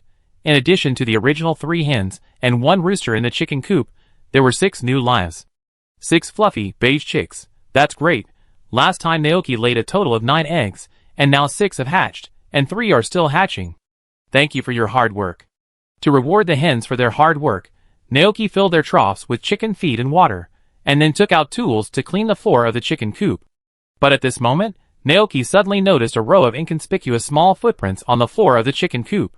Huh? He squatted down to check with some confusion. The plum blossom-shaped small footprints extended from the direction of the door to the feed trough, and then returned to the outside. Is it an animal, or a Pokemon? Several possible figures emerged in Naoki's mind. He followed the small footprints to the outside, but there was grass outside the chicken coop, and it was raining, so the footprints disappeared outside. Standing in front of the door, and looking around for a while, the chicken coop was built by the river, and surrounded by wooden fences. To enter here, you first need to pass through the fence. But the gaps between the fences are very small, which means that the opponent is not big, otherwise the body is very sensitive, and can support it to jump high. After entering the chicken coop, it did not hurt the hens, but chose to steal a handful of chicken feed, which did not attract the attention of other Pokemon at all. This shows that the opponent is very vigilant, and acts very carefully. What is it? Chapter 60. Just as Naoki was thinking, Dragonite, who had gone to deliver milk, came back. It couldn't wait to take off its small red bag, and then flew to Naoki, with bright eyes. Awoo! Naoki smiled helplessly. I know, I take you there right away. The guy who broke into the chicken coop didn't seem to have any bad intentions at the moment. And its size was not even as big as a chicken, so Naoki didn't worry that it would hurt the hens, so he put the matter aside for the time being and turned his attention to training Dragonite. Dragonite is slippery, and it is not easy to ride on rainy days. In addition, it needs to learn moves, so it is not convenient to carry people. So Naoki chose to ride Golden to fly. Put on the raincoat, sit on Golden, and nod to Dragonite beside him. It flapped its wings and flew into the sky in the rain. Naoki and Golden followed closely. The sky above was covered with dark clouds, and inconspicuous lightning and thunder were brewing in it. When it reached the limit, it would explode in the sky. This kind of weather is the best for staying in the hut and fishing. However, if you promise Dragonite, you must keep your word. Naoki exhaled slowly, and suddenly a thunderclap sounded. Naoki was startled, and a little fear arose in his heart. The power of nature. He held onto Golden tightly and looked up. By the way, Golden shouldn't attract lightning, right? If a lightning strikes, Golden, the legendary Pokemon, will be fine, but he, an ordinary human, will be in trouble. Perhaps sensing Naoki's fear, Golden turned around and called out in a soothing voice, "Ah, Golden!" It increased its speed, and immediately rushed into the thundercloud, broke through the thundercloud, and came to the top of the dark cloud. Suddenly, the rain stopped. Naoki looked at the scene below and thanked Gillerton. It was the first time for Naoki to come to this height, and he felt a little short of breath, and it took him a long time to barely adapt. At this time, Dragonite also flew up. Naoki found a dark cloud that looked relatively calm, and then said to Dragonite, "Feel the water attribute energy around you, and feel the process of raindrops forming and falling with your heart, then try to imitate it and control it." Dragonite seemed to understand what he heard. It lowered its altitude slightly, and in the scene covered by rain, it closed its eyes, and felt everything around it. Naoki let Golden go down, and looked at Dragonite from a distance. Time passed by, and the rain in the sky did not slow down at all. Seeing this, Naoki murmured, "It seems that this rain will last all day." And at this moment, thunder and lightning began to brew in the dark clouds above. Before Naoki could react, a bolt of lightning struck. And the target it was aiming at was Dragonite below. The next second, Dragonite was struck by lightning. The yellow electric current instantly spread throughout its body. "Dragonite!" Naoki shouted. The heavy rain fell, and Dragonite felt the pain, clenching its teeth and holding on. Naoki's brain was working quickly, and looking at Dragonite covered in lightning, a bold idea suddenly popped up in his mind. Dragonite, stay calm, try to control the current and release it, Naoki said in a deep voice. From a distance, Dragonite heard his voice. It clenched its teeth and tried to mobilize the lightning energy that struck it. Ouch! With a long cry, Dragonite suddenly burst out with a powerful energy. Its body, which was covered by lightning, slightly accumulated power, and then a dazzling lightning was emitted from in front of it. Looking at this scene, Naoki's eyes flickered slightly. That move. It was 100,000 volts. That's right. It was the most classic 100,000 volts move used by Xiaoji's Pikachu. Only after all the electrical energy in the body was released did Dragonite calm down. It looked very embarrassed, because it was struck by lightning and suffered some minor injuries. The dragon scales on the surface of the skin were struck by lightning, and the original beige color turned into a charred black color. Multiple scales? Naoki's heart moved, and at this moment he finally knew the characteristics of this Dragonite. Multiple scales, the effect is that when the physical strength is full, the damage received will be reduced. Naoki asked, "How do you feel?" The pair of small dragon wings behind Dragonite flapped gently. It looked down at the charred scales on its body, and a wronged expression appeared on its face. So unlucky, it was struck by lightning for no reason. It stretched out its chubby big claws, and touched its scales sadly. Suddenly, a trace of residual lightning shot out of its claws. Woo! Dragonite was startled and quickly swung its claws. The next second, more electricity shot out and wrapped around its fist. Ouch! Dragonite raised its big claws, and looked at it in confusion. What's going on? What happened? Is this a new move? Dragonite looked at Naoki beside him in confusion, wanting to get an answer from him. Looking at Dragonite's fist, Naoki understood in his heart, and he smiled and said, "You can be regarded as a blessing in disguise. Congratulations, Dragonite. This is the Thunder Fist. You can use it to attack your opponent, and the enemy you hit will sometimes enter a paralyzed state. In short, it is a very good move." Ouch! Hearing this, Dragonite suddenly smiled, his big eyes lit up, and a silly smile appeared on his embarrassed face. "So, can you use the 100,000 volts move again?" Naoki said again. "Explode all the electrical energy in your body to attack." Ouch! Dragonite began to try. It concentrated its mind and controlled the electrical energy in its body, trying to explode them. But it failed. Compared to before, the electrical energy in Dragonite's body seemed a little weak, not enough to support it to use 100,000 volts. Dragonite was a little discouraged. Naoki comforted him. "You have done very well. According to my observation, the energy in your body is still very weak, and you lack experience. As long as you practice hard, you will definitely be able to use it." Hearing this, Dragonite regained his fighting spirit. "Then, it's time to continue to comprehend the rain prayer." Ouch! Dragonite looked up at the rain, looking more serious than ever before. After these days of hard work and Naoki's teaching, it felt that it had gradually figured out the skills and tricks to learn moves. Moves are inseparable from the energy and control in the Pokemon's body. To use a move, you should first learn how to control the energy of the relevant attributes. So next you should do this.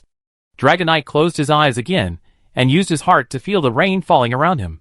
They formed in the sky, dripped from the clouds, fell on the ground, and nourished all things in the world. Breeze, rain, air flow, clouds. Chapter 61.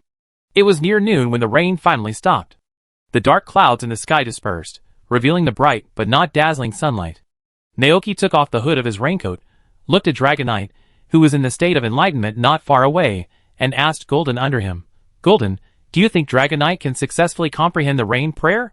Golden opened his mouth and yawned. "Ah gah." Suddenly, Dragonite opened his eyes sharply. Then, the sky moved. The dark clouds that had just dispersed came back and gathered over Dragonite's head and collided with each other. Looking at the scene, Naoki was a little excited. Success, however, the imagined rain did not come. The dark clouds gathered quickly and dispersed quickly. The weather became clear again. Seeing that the prayer for rain failed, Dragonite looked up at the sky blankly, as if a little puzzled. Naoki rode Golden to its side and asked, "What's going on?" Ouch! Naoki followed its gaze and looked up at the sky, thinking, and asked again, "Is it the same as the 100,000 volts just now?" Dragonite felt it carefully, and then a blank look appeared on its face. It didn't understand it either. Seeing this, Naoki fell into deep thought. The power of 100,000 volts can be ranked among the best among the electric attribute moves, and accordingly, its learning difficulty will also increase. Judging from Dragonite's performance just now, it seems to be imitating the process of lightning hitting it, and then being launched by it. But he didn't understand the essence of 100,000 volts, so he failed to use it. So what about praying for rain? Dragonite just successfully summoned the dark clouds, and only one step away from being able to successfully use praying for rain, but it failed at the critical moment. However, Dragonite seemed to have successfully learned something from this rain. This is enough. At least it can summon dark clouds. As long as it practices more, it will be able to use praying for rain one day. After all, this is its first time using it, which is already very good. Naoki was satisfied, and the thought that Dragonite seemed to have become smarter popped up in his mind. Although it was an accident that it comprehended the lightning fist, it comprehended the rain prayer on its own. For an ordinary Pokemon, this is really an exaggerated thing. Or did the lightning just now split Dragonite's intelligence? But on second thought, Dragonite comprehended Dragon Tail within a few days before, which means that its comprehension does not seem to be that bad, but its brain is more straightforward and does not know how to use the moves. Thinking of how it was fooled by him before, Naoki felt that this was possible. And this Dragonite is working hard enough. If this is true, then he has found a treasure. When they returned to the ground, Naoki led Dragonite to the farmland area and set the next training direction for it. Don't worry about the 100,000 volts. Use the faster rain prayer first. You can practice rain prayer here in the future. Dragonite readily agreed. Even if Naoki didn't say it, it would work hard to practice rain prayer until it successfully used this move. Seeing this, Naoki smiled and said, "Then when you have mastered it, I will also leave the work of watering the land to you." Wow! Dragonite blinked, puzzled. Naoki did not explain to Dragonite, but told it a story. The protagonist of the story is a Pokemon named Keldeo. It is hardworking and practices sword drawing and swinging every day. After drawing the sword 10,000 times, it finally comprehended a unique magic move. With only one move of the Holy Sword, it defeated Kyurem, the legendary Pokemon with the title of the strongest dragon. At this point, Naoki changed the subject and said in an exaggerated way, "Maybe you can only make it rain in this small area now, but as long as you keep practicing, one day, the whole world will be covered in your rain, and all Pokemon will look up to you." Ouch! Dragonite's eyes lit up. Although I don't know what Kyurem is and who Keldeo is, these sound very powerful. It immediately took on the watering task, turned around and stood in front of the farmland area, and began to practice praying for rain. Naoki, Sure enough, he is still so innocent. He patted Dragonite on the shoulder and smiled. Try hard. Let Dragonite practice here. Naoki turned around and took off his raincoat, put it on the fence, and walked towards the chicken coop. On the way, Naoki continued to think about whether there was any food that could help Dragonite. But his thinking was limited, and he couldn't think of any food that could enhance the dragon attribute Pokemon. This made Naoki feel a little distressed. What if we start with unconventional items? For example, dragon teeth, dragon scales, etc. If we grind these things into powder and make them into food for Dragonite, can we strengthen it? Naoki wants to try, but it is difficult to obtain these two things. Although it is possible to directly extract teeth and scales from Dragonite, this Dragonite is still very young and has not reached the age of shedding scales and teeth. Forcibly extracting scales and teeth will cause it considerable damage, which will be painful to death. Naoki continued to think. His brain was working quickly, from Pokemon's moves, to the props in the game, to various dragon-related items. At this moment, Naoki suddenly noticed a move. That is Nature's Grace. Nature's Grace, a general move that gains power from tree fruits to attack. Depending on the different tree fruits carried, the properties and power of the move will also change. Based on this move, it can be inferred that the tree fruits also contain different attribute energies, dragon-related tree fruits. Information about several kinds of tree fruits emerged in Naoki's mind. Liba fruit, lemon fruit, jiajian fruit, and berry fruit. So, can we start with these kinds of fruits? Although it is possible to make dishes with fruits, Naoki has a better idea. That is Pofin and Energy Cube. Both of them are Pokemon desserts made from fruits. Thinking of this, Naoki made up his mind to visit the dessert shop in the town after the weather clears tomorrow. As for now, he has to take care of the newly hatched chicks. Walking into the chicken coop, Naoki looked around and observed the situation inside. The plum blossom footprints on the floor were still there, and nothing else appeared. This meant that the other party had not visited this place during this period. Naoki didn't think much about it, and decided to look back. The newly hatched chicks were very fragile and tender. They needed to stay in a warm environment with enough water and the right amount of feed. Yes, the right amount of feed. Unlike Pokemon, these little yellow chickens were not very smart, and they would not feel full after eating. Therefore, as long as there is food in the feed trough, they will keep eating until they are stuffed to death. Therefore, Naoki abolished the free feeding system in the chicken coop and adopted artificial feeding, and resumed it after the chicks grow up. He added an appropriate amount of feed to the feed trough, and closed the doors and windows of the chicken coop to prevent the chicks from running outside or cold wind and rain from blowing in. After finishing all this, it was noon and Naoki began to prepare lunch for mini Pokemon. After lunch, he started to make grass dumplings with glutinous rice flour and grass. Because the lamb he rode ate so fast, he steamed a lot of them this time. He was busy until 4 in the evening, when the green grass dumplings came out of the pot one by one. After putting the grass dumplings away, Naoki looked at the time. Wow, it was already 4:30, and he had to start preparing dinner again. After a busy day, Naoki felt tired and his wrists were a little sore. He felt like he was exhausted in a farming game. He moved a small stool and sat under the eaves, looking at his thriving ranch. Although he was physically exhausted, he was very satisfied in his heart. Oh, it would be nice if there was a hot spring. When you are tired, you can go in and soak to relax. But unfortunately, the town of Zichin is located in the northwest of Padilla. The terrain nearby is mainly plains, snow-capped mountains, and lakes. There are no volcanoes, so hot springs are naturally impossible. However, it is not completely impossible. Naoki suddenly thought of a dish he once made, hot iron nuggets. That dish has an additional effect, that is, after giving it to Seidlin to eat, it will slightly increase its favorability. If Seidlin can be lured here, then just dig a cave under the ranch, let Seidlin create magma in it, and then you can build an artificial hot spring on the surface. Seidlin got a breeder and a new house, and he got a hot spring. Then you can take cute Pokemon to soak in the hot spring.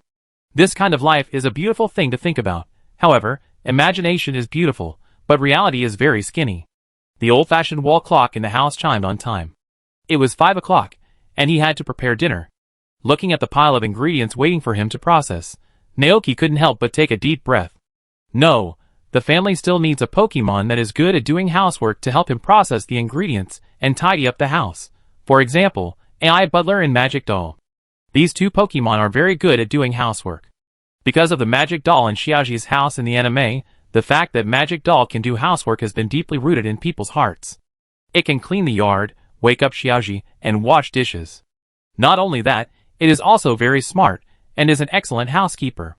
The housekeeper's ability to do housework is not inferior to that of the Magic Wall doll. After all, this Pokemon is Miss Joy's assistant in the Galar region. There are both male and female housekeepers, and different genders are good at different things. The male housekeeper will stay by the owner's side at all times, like a butler to take care of everything. It will use its spiritual power to predict the trainer's actions, and take care of his daily life. Female Ayaka is very good at taking care of children. It hates fighting, and can exchange information with its partners through the collision of horns.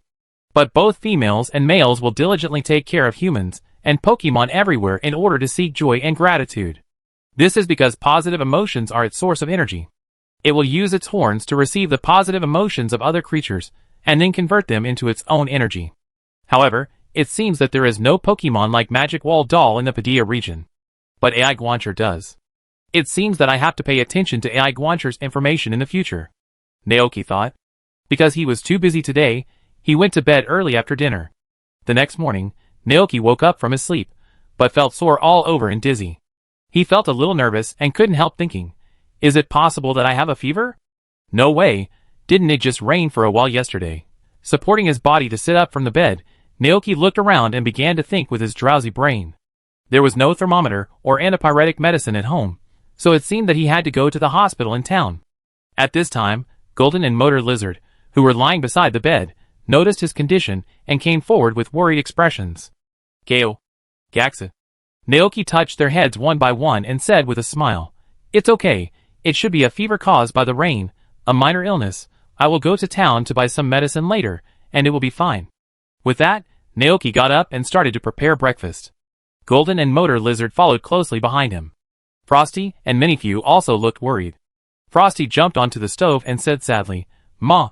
Dragonite, who came out of the Pokeball and was about to deliver milk, immediately blamed himself after hearing the news. Woo! If it wasn't for helping at practice rain prayer, Naoki wouldn't be sick. Dragonite was full of self-blame. Seeing their appearance, Naoki was a little amused. He sniffed and began to give instructions to several Pokemon. It's really okay, Dragonite.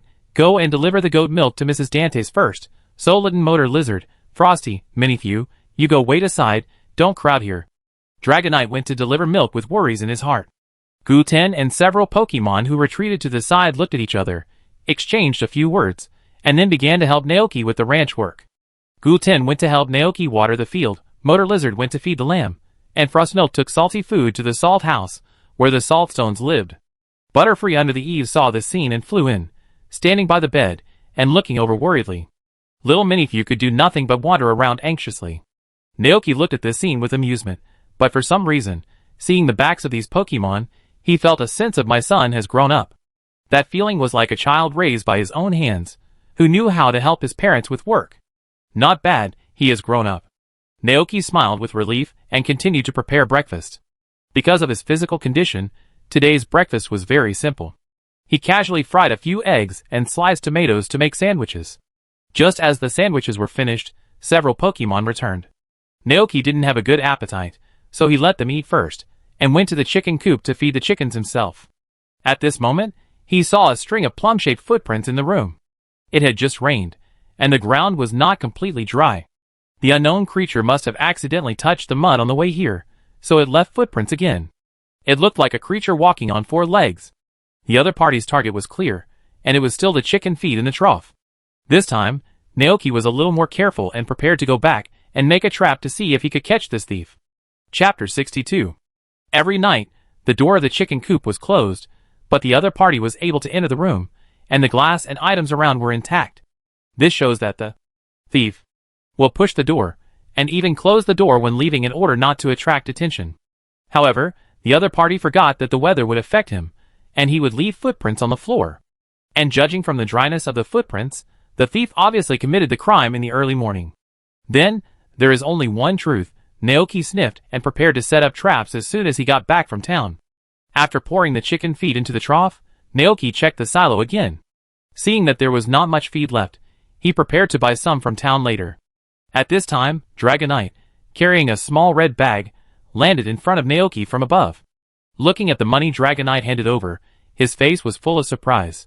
Hey, the milk was delivered? Aww. Dragonite nodded. Naoki was even more surprised.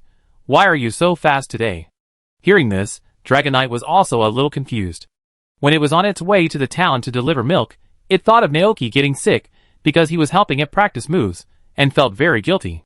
In order to deliver the milk as quickly as possible, and then return to the ranch to visit Naoki, Dragonite tried hard to fly halfway, flying at the fastest speed in its life. And then it became like this. Thinking of this, Dragonite felt it carefully, and suddenly realized it. Ouch! It's a new move. Its practice on the milk delivery route these days has finally paid off. In order to show it to Naoki, Dragonite concentrated and held its breath, with a faint blue halo appearing in its eyes. Then, it felt that its body became much lighter, and its flying speed seemed to become faster. High-speed movement? Naoki was a little surprised. Although he was a little surprised, seeing the Dragonite had mastered a new move, Naoki was sincerely happy for it. Speed, lightning punch, high-speed movement, and the rain prayer and 100,000 volts that he has not yet mastered, this Dragonite knows more and more moves. But now, he really needs to go to the hospital. Dragonite happened to be here, and Naoki asked it to take him to the town. Dragonite readily agreed. Naoki said something to Golden and Motor Lizard, and rode Dragonite to Jichin town. Only Golden and Motor Lizard were left in the ranch, staring at the figure of a man and a dragon in the sky that was gradually going away. Gaw! Gaw! Although the scale of Jichin town is not as large as Zhuotai City and Yangguang City, the infrastructure here is also very complete. Hospital, market, town government, department store, bank, and various other shops. Of course, the hospital and the Pokemon Center are not the same place. One of them is for human treatment, while the other is dedicated to trainers and Pokemon. The process of going to the hospital is also similar to the previous life.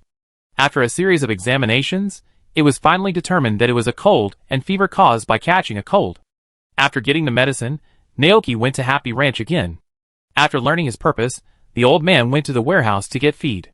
Naoki stood in front of the counter with Dragonite and waited. Dragonite looked around boredly, while Naoki's eyes were on the list of animals or Pokemon on the counter. Ordinary animals: Rooster 600, Hen 800, Duck 800. Pokemon: 3 Bees 2500, Mini 2500, Cream Milk Fairy 2600, Buzzbat 3000, Braided Sheep 10,000, Big Milkkin 20,000, Saltstone Treasure 10,000. Feed: 50 portions of chicken feed, 100 portions of cattle and sheep feed, 100 portions of sweet grain, 100 portions of salty grain. Naoki calculated the funds in the ranch in his mind. During this period, Saltstone and his Mount Lamb earned him a lot of money, which was enough to buy a few new Pokemon. Saltstone, Frostmilk and Minifew are already in the ranch. He is not planning to expand the scale of breeding for the time being, firstly because he can't handle it alone, and secondly because it is too much. After attending the Cherry Blossom Wine Party last time, Naoki found that the pace of life of humans in this world is very slow and leisurely, and they don't seem to be in a hurry at all. In addition, it is not difficult to make money here, and the resources are abundant, which also leads to the attitude of most people towards money being enough to spend. Compared with him, Naoki found that he was almost a king of curls. So, the Pokemon in the ranch should be passed first. Then, there are only 3 bees: Buzzbat, Braided Sheep and Big Milk Tank. Buzzbat can bring back fruit from the wild, but I have planted a lot of fruit trees in the ranch, so I don't need it too much. Braided Sheep can produce a lot of wool, which is a good material for making clothes and sells at a high price. Well, it's okay to raise some. Big Milk Tank can produce moo milk. If you raise it, you don't need to buy moo milk from the market. But the Pokemon house has not been repaired yet. 3 bees are pretty good. They don't need to build some basic facilities. Just put a beehive on the grass, and they will automatically build nests and make honey there. Not only that, there are a lot of flowers planted in the pasture, and the 3 bees can collect nectar from there to make honey of different flavors. For example, tulip honey, rose honey, etc. These honeys taste great, and they are often taken away by bear cubs and circle bears in the wild.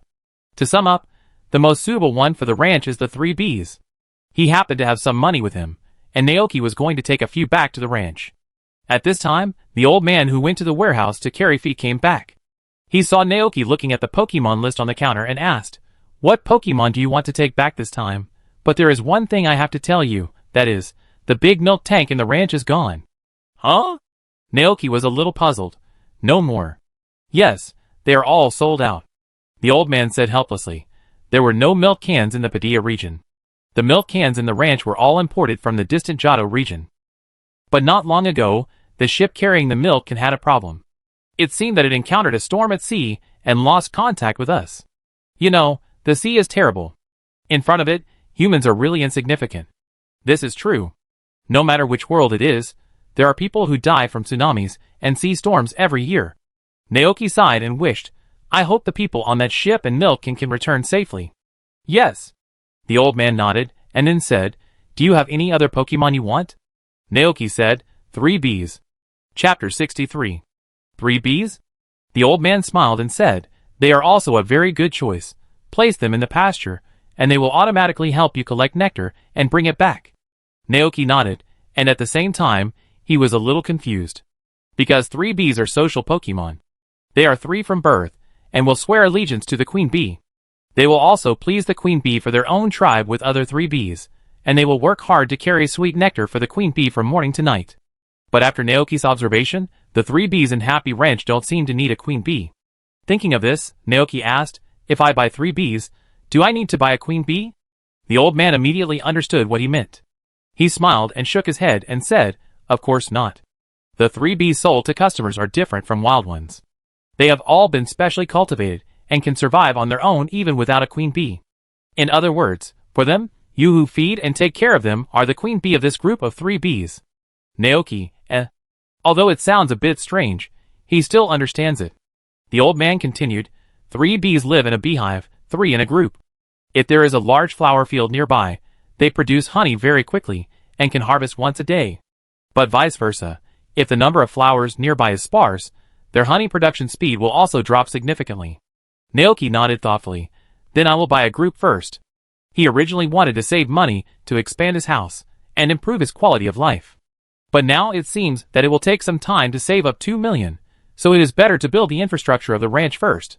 Like the beehive where the 3 bees live, the Pokemon hut for raising milkmen, the sheepfold where the braided sheep live, etc. Okay. The old man smiled. Then I will ask Xiaomei to send the 3 bees and these feeds to you later. Xiaomei is the old man's granddaughter, the girl who sent chickens to Naoki before. She works as a deliverman here. Naoki nodded, paid the money, and left here and returned to the ranch. After taking the medicine with hot water and waiting for more than 10 minutes, Xiaomei, the round-faced girl with freckles on her face, came to the ranch. She greeted Naoki politely. "Hello, Mr. Naoki." Naoki nodded at her. "Hello, Xiaomei." He stepped forward to help Xiaomei put the chicken feed into the silo, and then cast his eyes on the beehive on the tricycle. The appearance of the beehive is like a square triangular roof cabin, supported by 4 pillars below, and a square hole in the front. Looking inside the cave, Naoki saw 3 bees stacked together, looking timidly at the scene outside. Not to mention, bees are quite cute, like honey blocks with wings. And these 3 seem to be male, because Naoki did not see red spots on their faces below. This is the symbol of male bees. Unlike females, male bees have no evolutionary form, and can never evolve into queen bees. In the colony, they usually play the role of worker bees, constantly collecting honey for the queen of the colony. At this time, Xiaomei asked, "Mr. Naoki, where should we put this beehive?" Naoki pointed to the green grass next to the wooden house. "Put it there. It is close to the wooden house and facing the flower field, so it is easier to collect honey." Xiaomei nodded, went forward to put the beehive, then said goodbye to Naoki and turned away. Naoki walked forward, squatted down, looked at the 3 bees, and greeted them. "Hi, 3 bees, my name is Naoki. I am the ranch owner of this ranch. Please take care of me from now on." The 3 bees felt the kindness released by this human, and were not so scared anymore. Seeing this, Naoki found some fruit and snacks from the house, and wanted to feed them to improve their relationship. But the 3 bees just came up and smelled them, then retreated without eating. "Huh? Don't eat fruit?" Naoki was a little surprised, because in his opinion, fruit is a food that every Pokemon can accept. "I forgot to ask Xiaomei just now." After a little thought, Naoki returned to the house, and found the ranch encyclopedia left by Mayor Thomas for him, and finally in the Pokemon raising chapter, found food for the 3 bees. 3 bees are very special Pokemon. Most of the time, they don't need to be fed artificially because they will go out to find pollen and nectar for themselves. But if it is rainy or winter, the 3 bees will generally not choose to go out in the beehive. If the rainy weather lasts too long, the beekeeper can feed them syrup to replenish their physical strength and nutrition. But it should be noted that before winter comes, the beekeeper must leave some honey in the beehive for the 3 bees. They need to rely on this honey to survive this season without flowers. Syrup? Naoki secretly memorized the information and decided to buy some tomorrow, when he went to town to learn how to make bofen. Today, because of a fever, he couldn't go to the dessert shop, so he had to postpone his plan until tomorrow. At this time, the 3 bees began to leave the hive, and take the initiative to contact things in the outside world. At this time, the flower field had just been planted, and had not grown yet, but there were other flowers in the pasture besides that. It was spring, and there were many wild flowers growing in the grass on the pasture, which attracted many butterflies. Before, Motor Lizard often ran over to catch butterflies for fun. The 3 bees also followed the scent, and found the wild flowers. They flapped their transparent little wings, and floated above, gently collecting pollen and nectar from the flowers. They ate some of them, and then took the rest back to the hive to store and make honey. The other 3 bees did the same. Seeing them start working as soon as they arrived at the ranch, Naoki couldn't help thinking, they are really hard working. He also had to work hard. Naoki thought of the thief who broke into the chicken coop, and made a series of capture plans in his mind, and then found Butterfree in the ranch. "Butterfree, can you use paralysis powder or hypnotic powder now?" Naoki asked. Butterfree nodded happily. "Not only that, it can also use a more powerful electric grid." "Very good, then I have a task for you now." Naoki told Butterfree all his plans, then went to the chicken coop, and made a simple mechanism using the tools in the ranch. As long as the door of the chicken coop is pushed open, it will cause a sound, and then Butterfree can find the target, and use hypnotic powder on it. Everything is ready, only the east wind is missing. Next, it is patiently waiting for the fish to take the bait. Chapter 64. The moon was high in the sky. Bubo came to the ranch again. It was very hungry. Since it lost its parents, it had no food source, and could only start looking for food by itself. After observing for a few days, it knew that there was a human and a group of terrible Pokemon living in this place. The lambs with terrifying energy on their mounts, the groups of saltstone Pokemon that always stayed together, and Butterfree that hovered above the ranch and could spit out electric nets. And the scariest and most ferocious-looking red-skinned monster. They always kept Bubo awake in his dreams at midnight. Bubo didn't dare to show up in front of them. He was scared and hungry. Bubo didn't dare to come out to look for food during the day. He could only leave his hiding place carefully at night, when those scary guys were asleep, and steal the small cookies made of barley grains from the safest chicken coop. Tonight, when they were asleep, he came again. He left the safe and hidden tree hole, and came to this scary place. Squeezing through the gap in the fence, Bubo ran to the chicken coop, stretched out his little paw and gently pushed open the door. Then, a strange voice suddenly sounded from inside the house. Bammo! Bubo was so scared that his hair stood up, and he turned into a shadow and hid in a hidden corner. His heart was beating wildly, as if it was about to break through his chest and jump out. Bubo pressed against the wall, not daring to move. The voice quickly disappeared, and after a long time, there was no movement around. Is there no danger? Bubo carefully stuck half of his head out to observe everything outside. In the small chicken coop, the hens were dozing on the haystack, and a group of yellow fluffy chicks were sleeping beside them. The hens did not wake up. Bubo looked elsewhere. The bright moonlight shone in from the window, and the surroundings were surprisingly quiet. The feed trough, the pitchfork, the water bucket, everything was the same as the previous few nights. Bubo breathed a sigh of relief. After making sure there was no danger, it ran out from the corner and ran to the place where the biscuits were placed. Looking at the biscuits left by the hens, Butterfree's eyes suddenly lit up, and he quickly used them to replenish his energy. On the beam of the roof of the chicken coop, Butterfree quietly looked at everything below. The scene of Butterfree eating under the moon was reflected in its eyes. Under the moonlight, Butterfree gently flapped its wings, and suddenly, countless stars of light fell from its wings, like a slowly flowing bright galaxy, flowing to Butterfree below.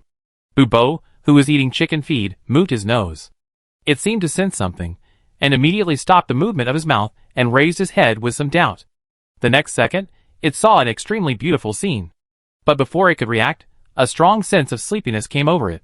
This made Bubo yawn loudly, and the chicken feed in his hand fell to the ground with a snap. So sleepy. Bubo could no longer bear it, and fell to the ground with a plop and fell asleep. When Naoki received the notification and rushed over with a flashlight, this is what he saw. A petite Pokemon was sleeping soundly in his trough.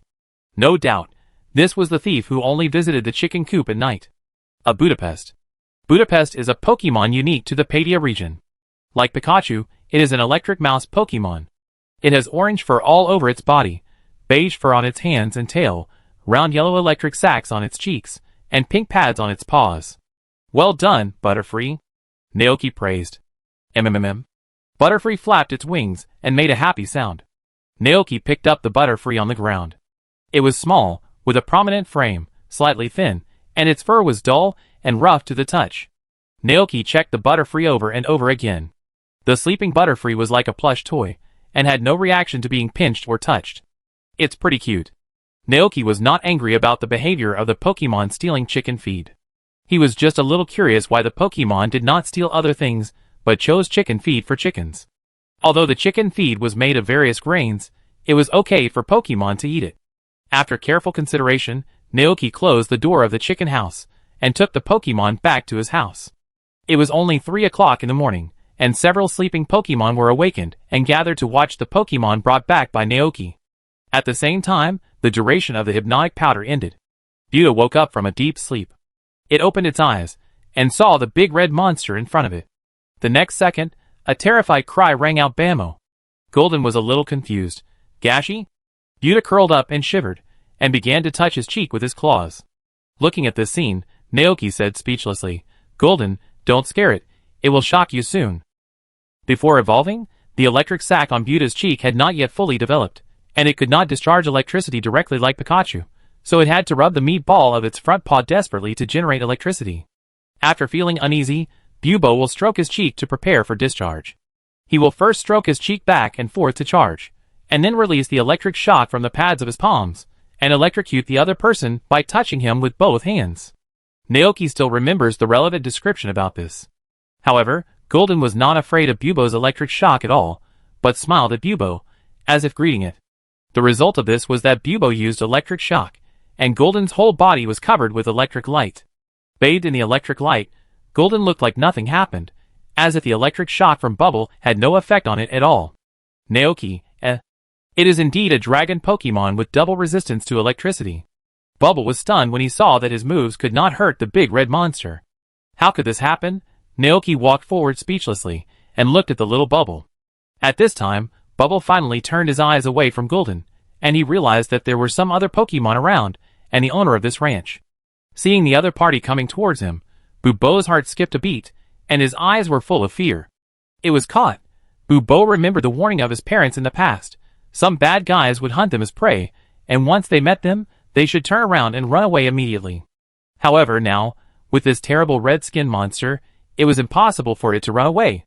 At this moment, Bubo's expression was dull, and there was only one thought in his mind. It's over. It will be eaten by the other party. Bubo closed his eyes in fear. Naoki, What's going on in this little head? Are they that scary? Listen, Bubo, no one here will hurt you, Naoki said. Bamo? Bubo was stunned for a moment. Naoki thought of how it stole chicken feed before, turned around and took out a peach fruit from the cupboard and put it in front of Bubo. Here, are you hungry? Eat it quickly. Bubo was stunned, and then looked at the peach fruit in front of him with some disbelief. This human didn't blame it. Not only that, he also gave it a tree fruit. Buddha was indeed very hungry. After making sure there was no danger, he immediately picked up the tree fruit and ate it. Naoki drove all the Pokemon who were watching to sleep. After Buddha finished eating, he asked, "Do you live near here?" After eating the peach fruit, Buddha was not so afraid of the human in front of him. After hearing this question, Buddha lowered his head with a sad expression, Bamo. It seemed to be gone, so Naoki asked again, "So it is far away?" This time Bubo nodded. It used to live on a meadow.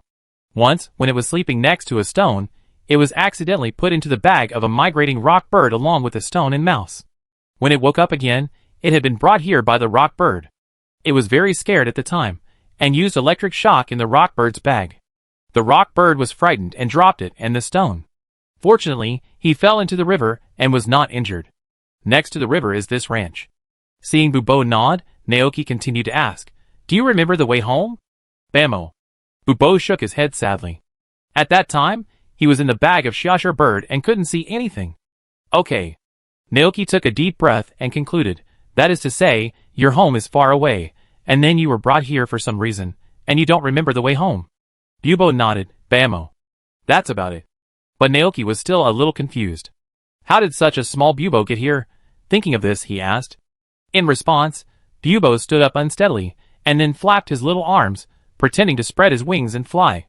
It looked around, then opened its mouth and held a peach fruit pit in its mouth, puffing up its cheeks. After flying for a while, Bubo opened his mouth again and spit out the pit. Naoki was confused. What does this mean? He asked tentatively. Did you fly here? Bamo. Budo shook his head. Did you come here to play by yourself and accidentally get lost? Bamo. Budo continued to shake his head. There was only one possibility left. Naoki thought of the action of Bubo spitting out the fruit core and flapping his wings. This behavior reminded him of a Pokemon in the Padilla region, the stone bird. It was a bird Pokemon based on a white stork. It would make a bag with a fluff and shed feathers on its chest, and then put things in it with its mouth, and throw it down from a high place to play. It would also wrap food in the bag on its chest, and bring it back to the nest. Could it be that? An incredible thought suddenly popped up in Naoki's mind. Was he brought here by the lower stone bird? Bamo Bamo. Budo's eyes suddenly lit up, and he nodded repeatedly. Is that true? Naoki was very surprised. It was almost like Thumbelina in the fairy tale riding a leaf and drifting down the river. Naoki asked, Have you thought about what to do next? Budo's expression was gloomy. Bamo.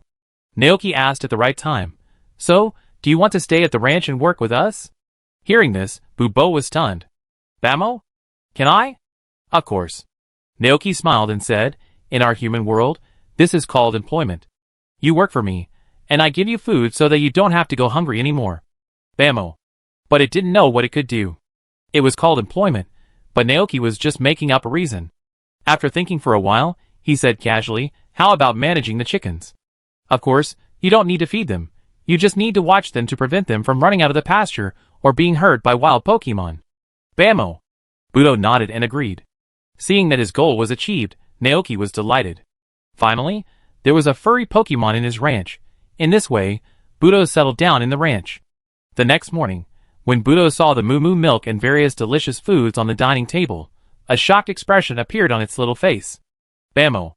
Naoki looked at it with satisfaction and said, "Eat. After breakfast, I will give you a bath." This budgie had no idea where it came from. It was dirty, and even had 2 cockleburs stuck to its fur. Budgie immediately started eating happily. After eating a piece of snack, it shed tears of happiness. This was the most delicious food it had eaten in these days. After breakfast, Dragonite went to the town to deliver milk. Frosty Milk Fairy and Minifew went to play with Saltstone Pa, and Naoki boiled a pot of hot water and gave this budgie a hot bath. Guillerton and Motor Lizard lay not far away and looked at this side. Naoki took out the shower gel and smeared it on Bubble. After a while, a fragrant, clean and tidy Bubble was freshly baked. There was no hair dryer at home, so Naoki first wiped the water off Bubble with a blanket, and then called Butterfree to use wind to help Bubble blow its fur.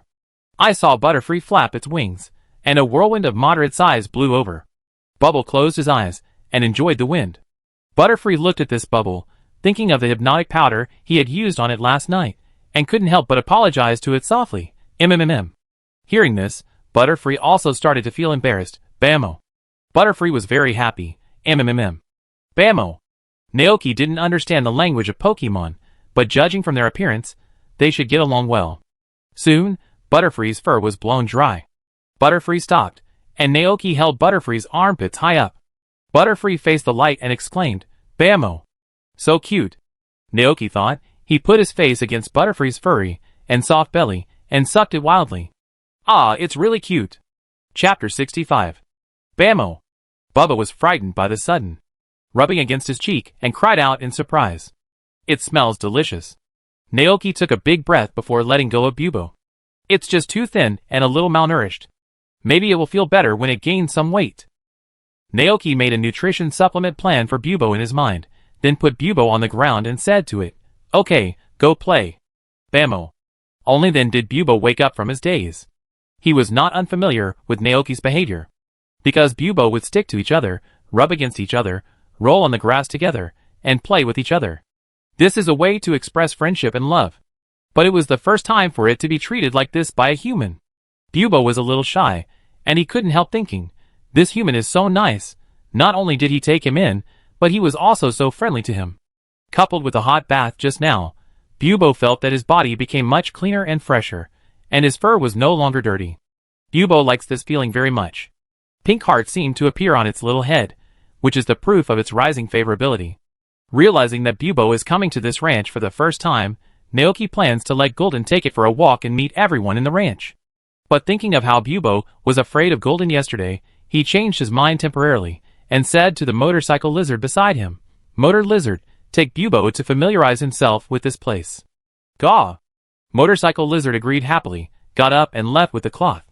And Naoki began to get busy with his daily work. He took out the grass ball for his Mount Lamb from the cupboard, and took a look at the 3 bees on the way to the sheepfold. Early in the morning, the hard-working bees began to carry nectar. When they saw Naoki, they didn't seem as strange as yesterday. Instead, they gently landed beside him, and made happy calls. "Buzz!" Then, the 3 bees guided Naoki to the beehive, and took him to see the honey being brewed inside. That happy look seemed to say, "Just wait a little longer, and the honey will be ready."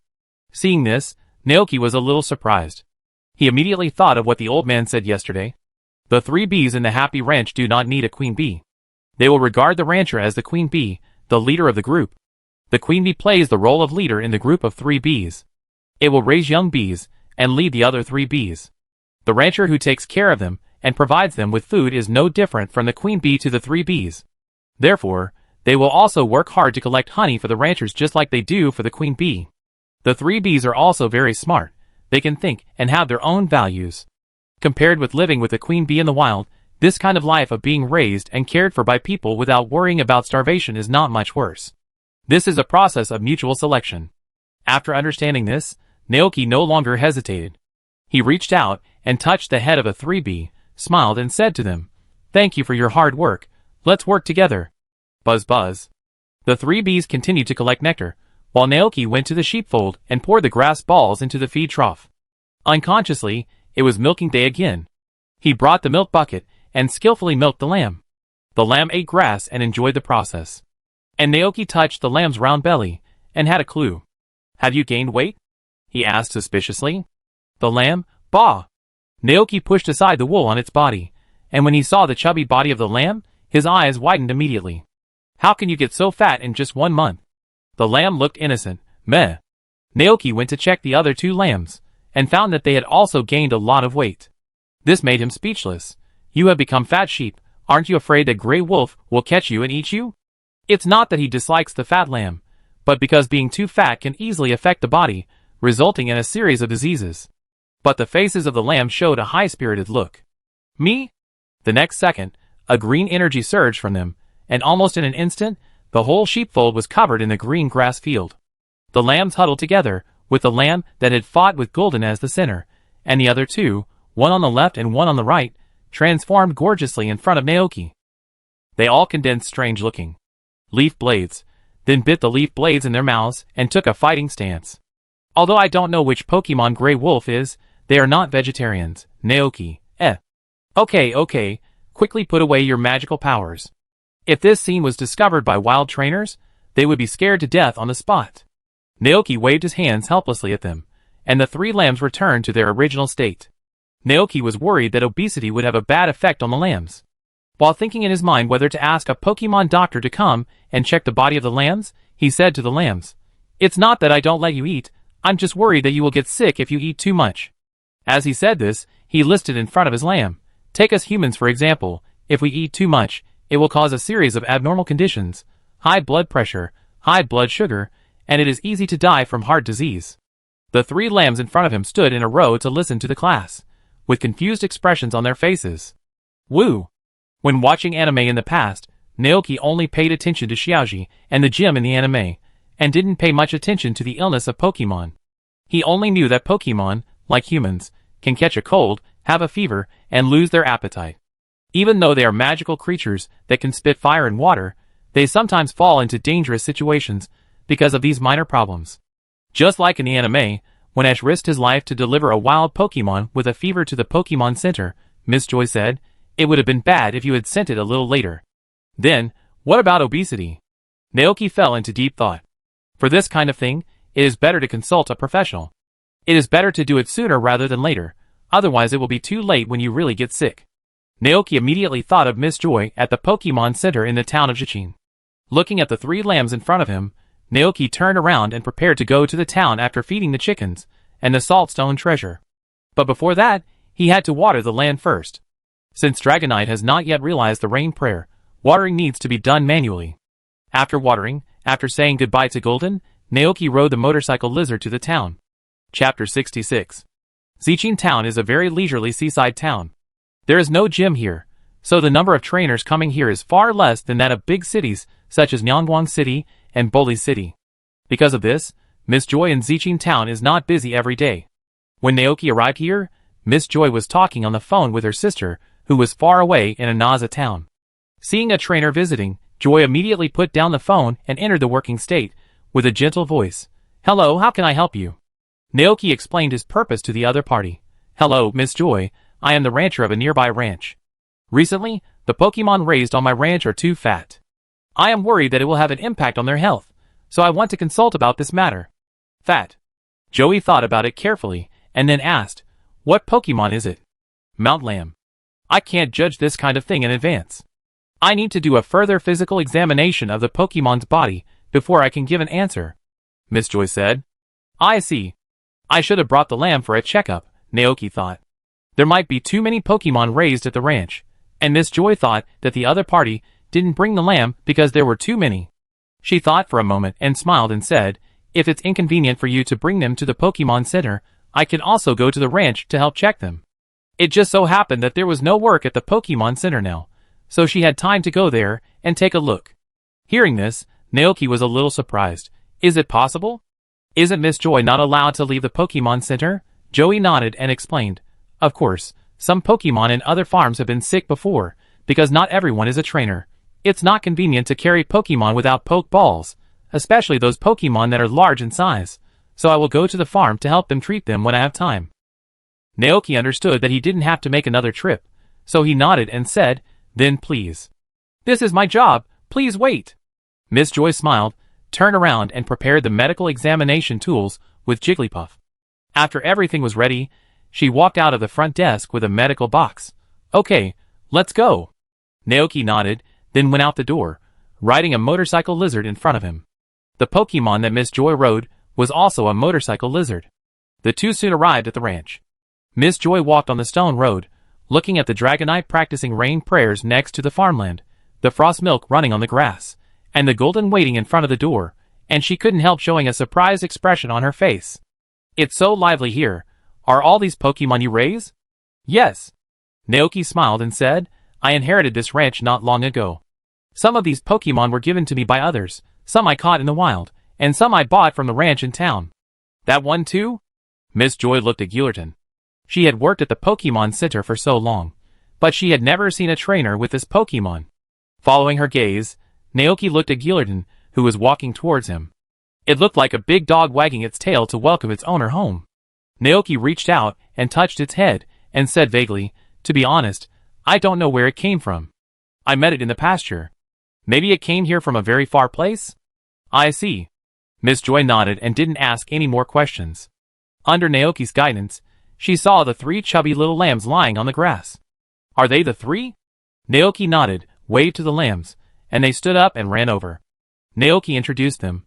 "This is Miss Joy. I will help you do a physical examination next. You have to be good, understand?" "Wumea." The three lambs looked at Miss Joy curiously with their round eyes. Miss Joy smiled softly. "They are so obedient." As she said that, she squatted down, opened the medical box, and took out various inspection tools from it. Okay, it will be done soon." Joy first calmed the lamb's emotions, and then began the formal examination. "Well, the heartbeat is normal, the breathing rate is normal, and the fur is smooth." "Huh? What's going on?" Miss Joy suddenly looked at the energy detection device in front of her in surprise. The grass attribute energy in this lamb has reached an extremely exaggerated level. Naoki's heart tightened. "Is this harmful to their bodies?" "Of course." Miss Joy nodded seriously.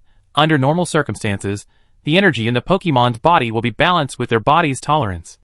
But if the energy exceeds the Pokemon's tolerance, it will cause a series of problems, such as high fever, anorexia, colds, and even worse, it will make the Pokemon's body weaker and weaker." Hearing this, Naoki looked at the three cute little lambs on his mount. At least from their current appearance, they don't look weak at all, and as for anorexia, that's even less likely, and they don't have a fever or cold.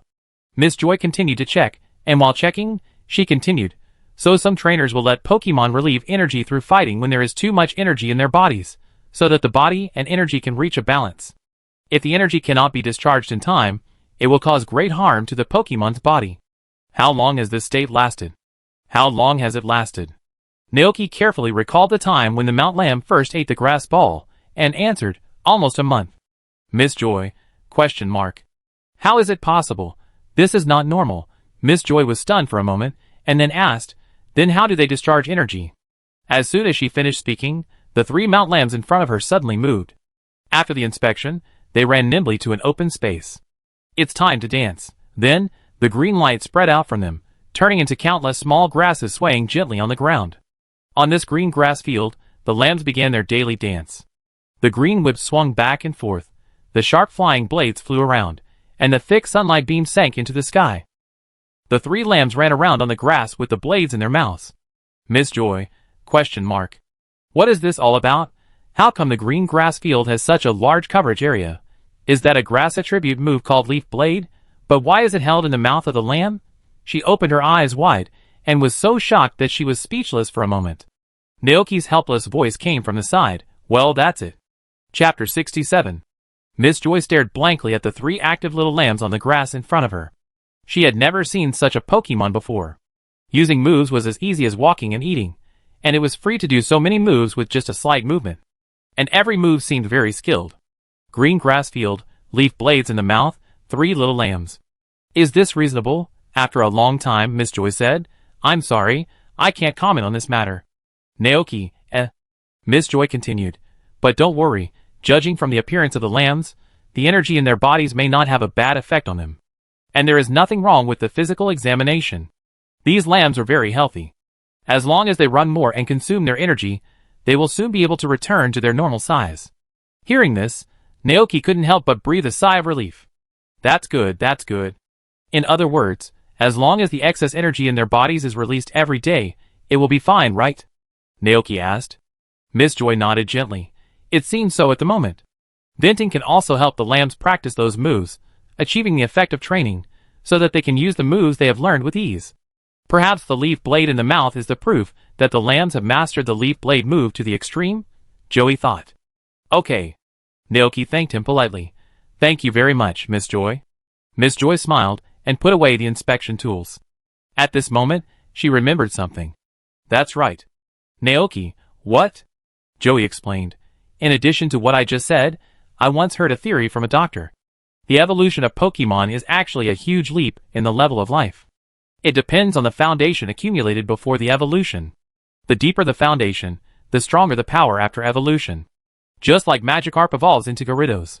These grass attribute energies should also be considered a kind of foundation, right? After these three mounts evolve, they may become very powerful. Is that so? Naoki was slightly startled and began to think about what Miss Joy said. After the consultation, Naoki paid the consultation fee to the other party. Miss Joy rode the motorcycle lizard and left the ranch. Naoki looked at the three running lambs and shook his head helplessly. At this moment, a drop of rain suddenly fell from the sky. Naoki was stunned for a moment, then looked up and saw a dark cloud gathering above the ranch. As the first drop of rain fell, it was as if a switch was turned on. Suddenly, more raindrops fell from the sky. It was raining. Feeling the raindrops falling from the sky, the three lambs dancing on the grass stopped, looked up at the sky, and then jumped back to the awning, standing under it with their black eyes open and looking outside. A drop of rain fell on the face of Minifew, who was taking a nap on the grass. It blinked, looked up and saw Butterfree flying over its head and landing on the wooden box under the eaves. Ma! The Frosty Fairy, who was catching butterflies with the saltstone treasures in the bushes, was soaked like a drowned rat. After a scream, she quickly took them back to the salt house and hid inside to look at the rain outside. Outside the chicken house, Boo-Bo, who was working hard, felt the rain dripping and quickly started to drive the hens into the house. Even the three bees stopped collecting nectar, flapped their wings and flew back to the hive, staying inside silently waiting for the rain to stop. Seeing the rain in the sky, Naoki felt a little surprised. How could it be? It was a sunny day just now. At this moment, he seemed to suddenly realize something and turned his head to look behind him. He saw Dragonite not far away looking at the sky with excitement. Naoki ran over in the rain and asked, "Have you learned it?" Dragonite was very excited. "Awoo! Great!" Naoki was sincerely happy for Dragonite. It was the first time to pray for rain, and Dragonite was not very proficient. This also caused the light rain to stop after about 3 minutes. The dark clouds dispersed, and the sun reappeared above. But even so, Dragonite was still very happy. After learning the dragon tale, it believed that as long as it practiced hard, it would be able to perform a more powerful rain prayer. Just like Naoki said, let the whole world be covered in its rain. Dragonite looked at the vast sky, and a sense of ambition arose in his heart. Naoki, It was almost noon, and Naoki took a short rest before returning to the cabin to prepare lunch for everyone. At this moment, the video phone placed at the end of the bed suddenly rang. Huh? Who would call me at this time? Naoki was a little surprised. He washed his hands that were stained with egg liquid and went forward to answer the call. The next second, Dr. Olin's heroic face appeared on the screen. She was still wearing the white coat, with an animal tooth necklace on her neck, her hair loose, and she was looking over here. Behind her was a silver-white metal wall full of science fiction style, which seemed to be a research institute. Long time no see, Naoki. Dr. Olin greeted with a smile. Long time no see, Dr. Olin. Naoki also responded politely. At this time, a man walked into the camera. He was a man wearing a tight sci-fi style uniform, with a short beard on his chin. Although his face was a little frosted, it could not hide his handsome appearance. The man was about 30 years old. He walked to Dr. Olin and cast his eyes on Naoki opposite. Dr. Olin glanced at the man and introduced, "This is my husband and partner, Dr. Fudu. He and I are studying different directions. I am responsible for studying the past, and he is responsible for studying the future." Naoki knew the other person's identity very well. He looked at the man and greeted him. "Hello, Dr. Fuda." Fuda smiled. "Hello, Naoki. I have heard about you and Gillerton from Warren." Dr. Warren then asked, "I called you this time mainly to find out about Gillerton's current situation. Is it doing well recently?" Naoki nodded. "Everything is fine. It can eat and sleep, no different from ordinary Pokemon." Hearing this, Dr. Olin nodded thoughtfully and asked again, "Did it show its violent side or attack other Pokemon during this period?" "No, it has a very docile personality, or how should I put it?" Naoki thought for a moment, and the image of the motorcycle lizard appeared in his mind. It feels very similar to the motorcycle lizard. Both are very obedient, sensible, and well-behaved. The temperament of the motorcycle lizard is famous for its docility and closeness to people. Otherwise, it would not have become a must-have means of transportation for people in the Padilla region. Hearing this, Dr. Olin and Dr. Fuda looked at each other with a hint of confusion in their eyes. They still remembered that when they first summoned the Gulton, it attacked them directly and almost destroyed the Institute. What happened? Is the Gulton in Naoki's mouth really the same one in their memory? After thinking for a while, Dr. Olin asked again, "What about it in front of other people?" It doesn't seem to have changed." Naoki said, "Not long ago, I took Gulton to a local festival. He stayed by my side the whole time and helped me. He didn't show any stress reaction to the crowd." This made Dr. Olin even more confused. After thinking for a moment, she said, "Thank you very much for the information you provided, Naoki. Today's communication ends here. If you encounter anything later, you can contact us at any time through the video phone." "Okay." Naoki opened his mouth and looked at Dr. Olin and Dr. Fuda opposite. Since both professors are here, doesn't that mean that Piper is really going to lose both of his parents at once? So, is there any way to change this? Naoki was about to say something, but before he could open his mouth, the communication was hung up. Naoki fell into deep thought. Will he help change the fate of the two professors? For his own dream, he summoned the paradoxical Pokemon of the past and the future to the present, thus breaking the current ecological balance and causing those ferocious Pokemon to invade the ecosystem of the Padilla region. Although later, Dr. AI asked the players, Piper, Nemo and Peony, to come to Area 0 to help shut down the time machine, some paradoxical Pokemon still came to the Padilla area. Naoki did not agree with the dreams of the two doctors, but judging from the actions of AI, who inherited the emotions of the two doctors, perhaps they regretted it at the last moment of their lives. It is for this reason that Dr. AI will make changes, and ask the players with Gulton to help shut down the time machine. At the same time, deep in the Padilla pit, the fourth observation station. After the communication ended, Dr. Olin and Dr. Fuda walked outside, and looked at the valley in the distance where thunder flashed, and the Gulton lying lazily on the grass not far away with his eyes closed. They still can't live in peace, Dr. Olin said. Ever since this Gulton and that Milton were summoned, they have been fighting for territory. But neither could beat the other, and the battle ended in a draw. In the end, it seemed as if they had reached some kind of agreement, and each occupied half of the territory. Dr. Forta thought, Miltons are like modern Pokemon, they have intelligence and emotions. If you want them to obey, do you need to defeat them and get their approval? But Dr. Olin didn't agree with this view.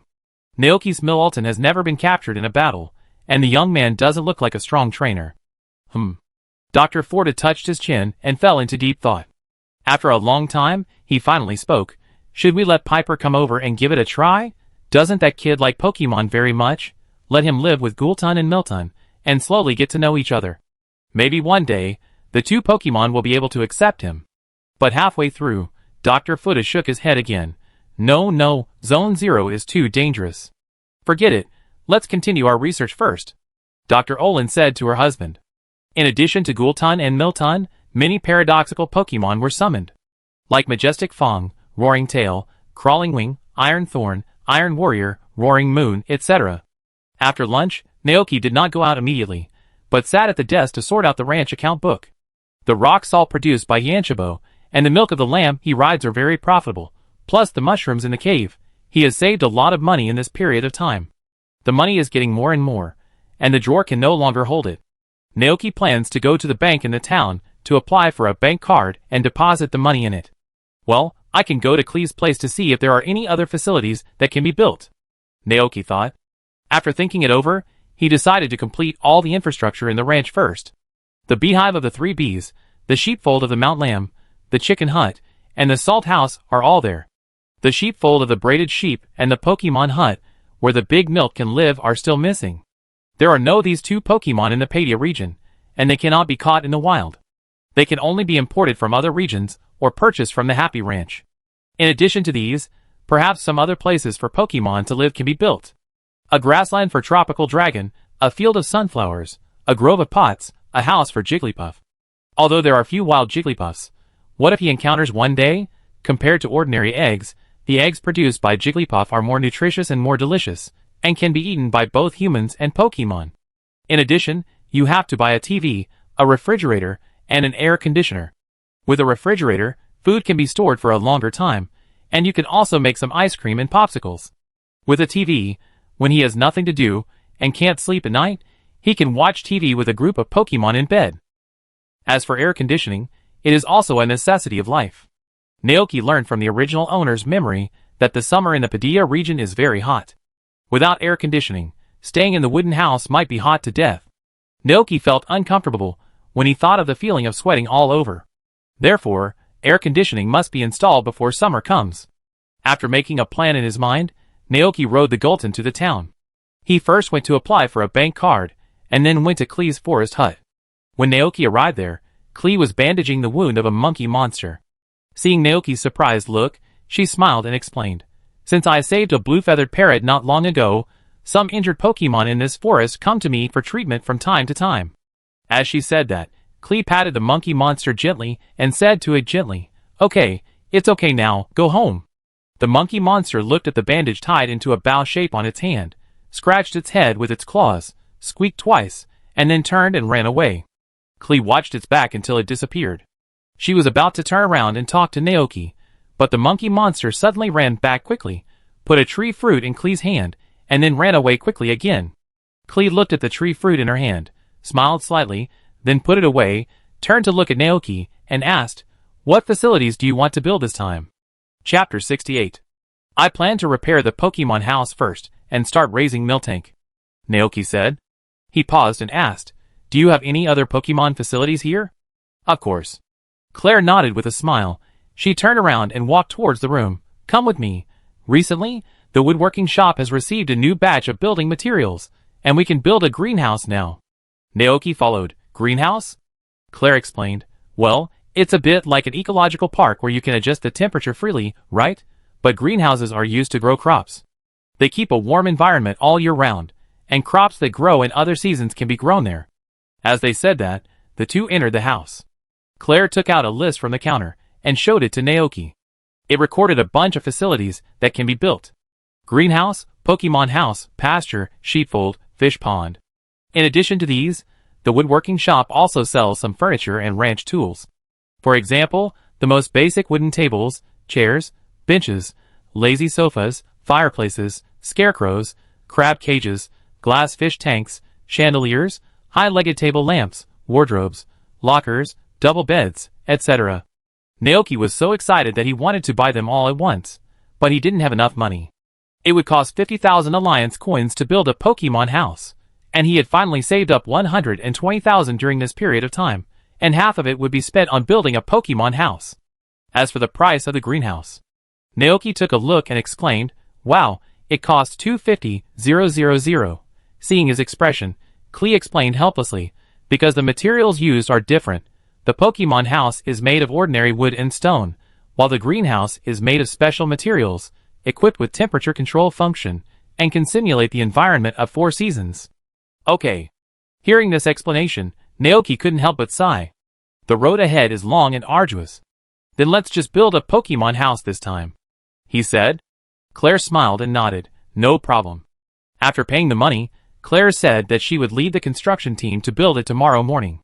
Naoki nodded, then left the carpentry shop and returned to the town of Jachin. This time his destination was the department store in the town.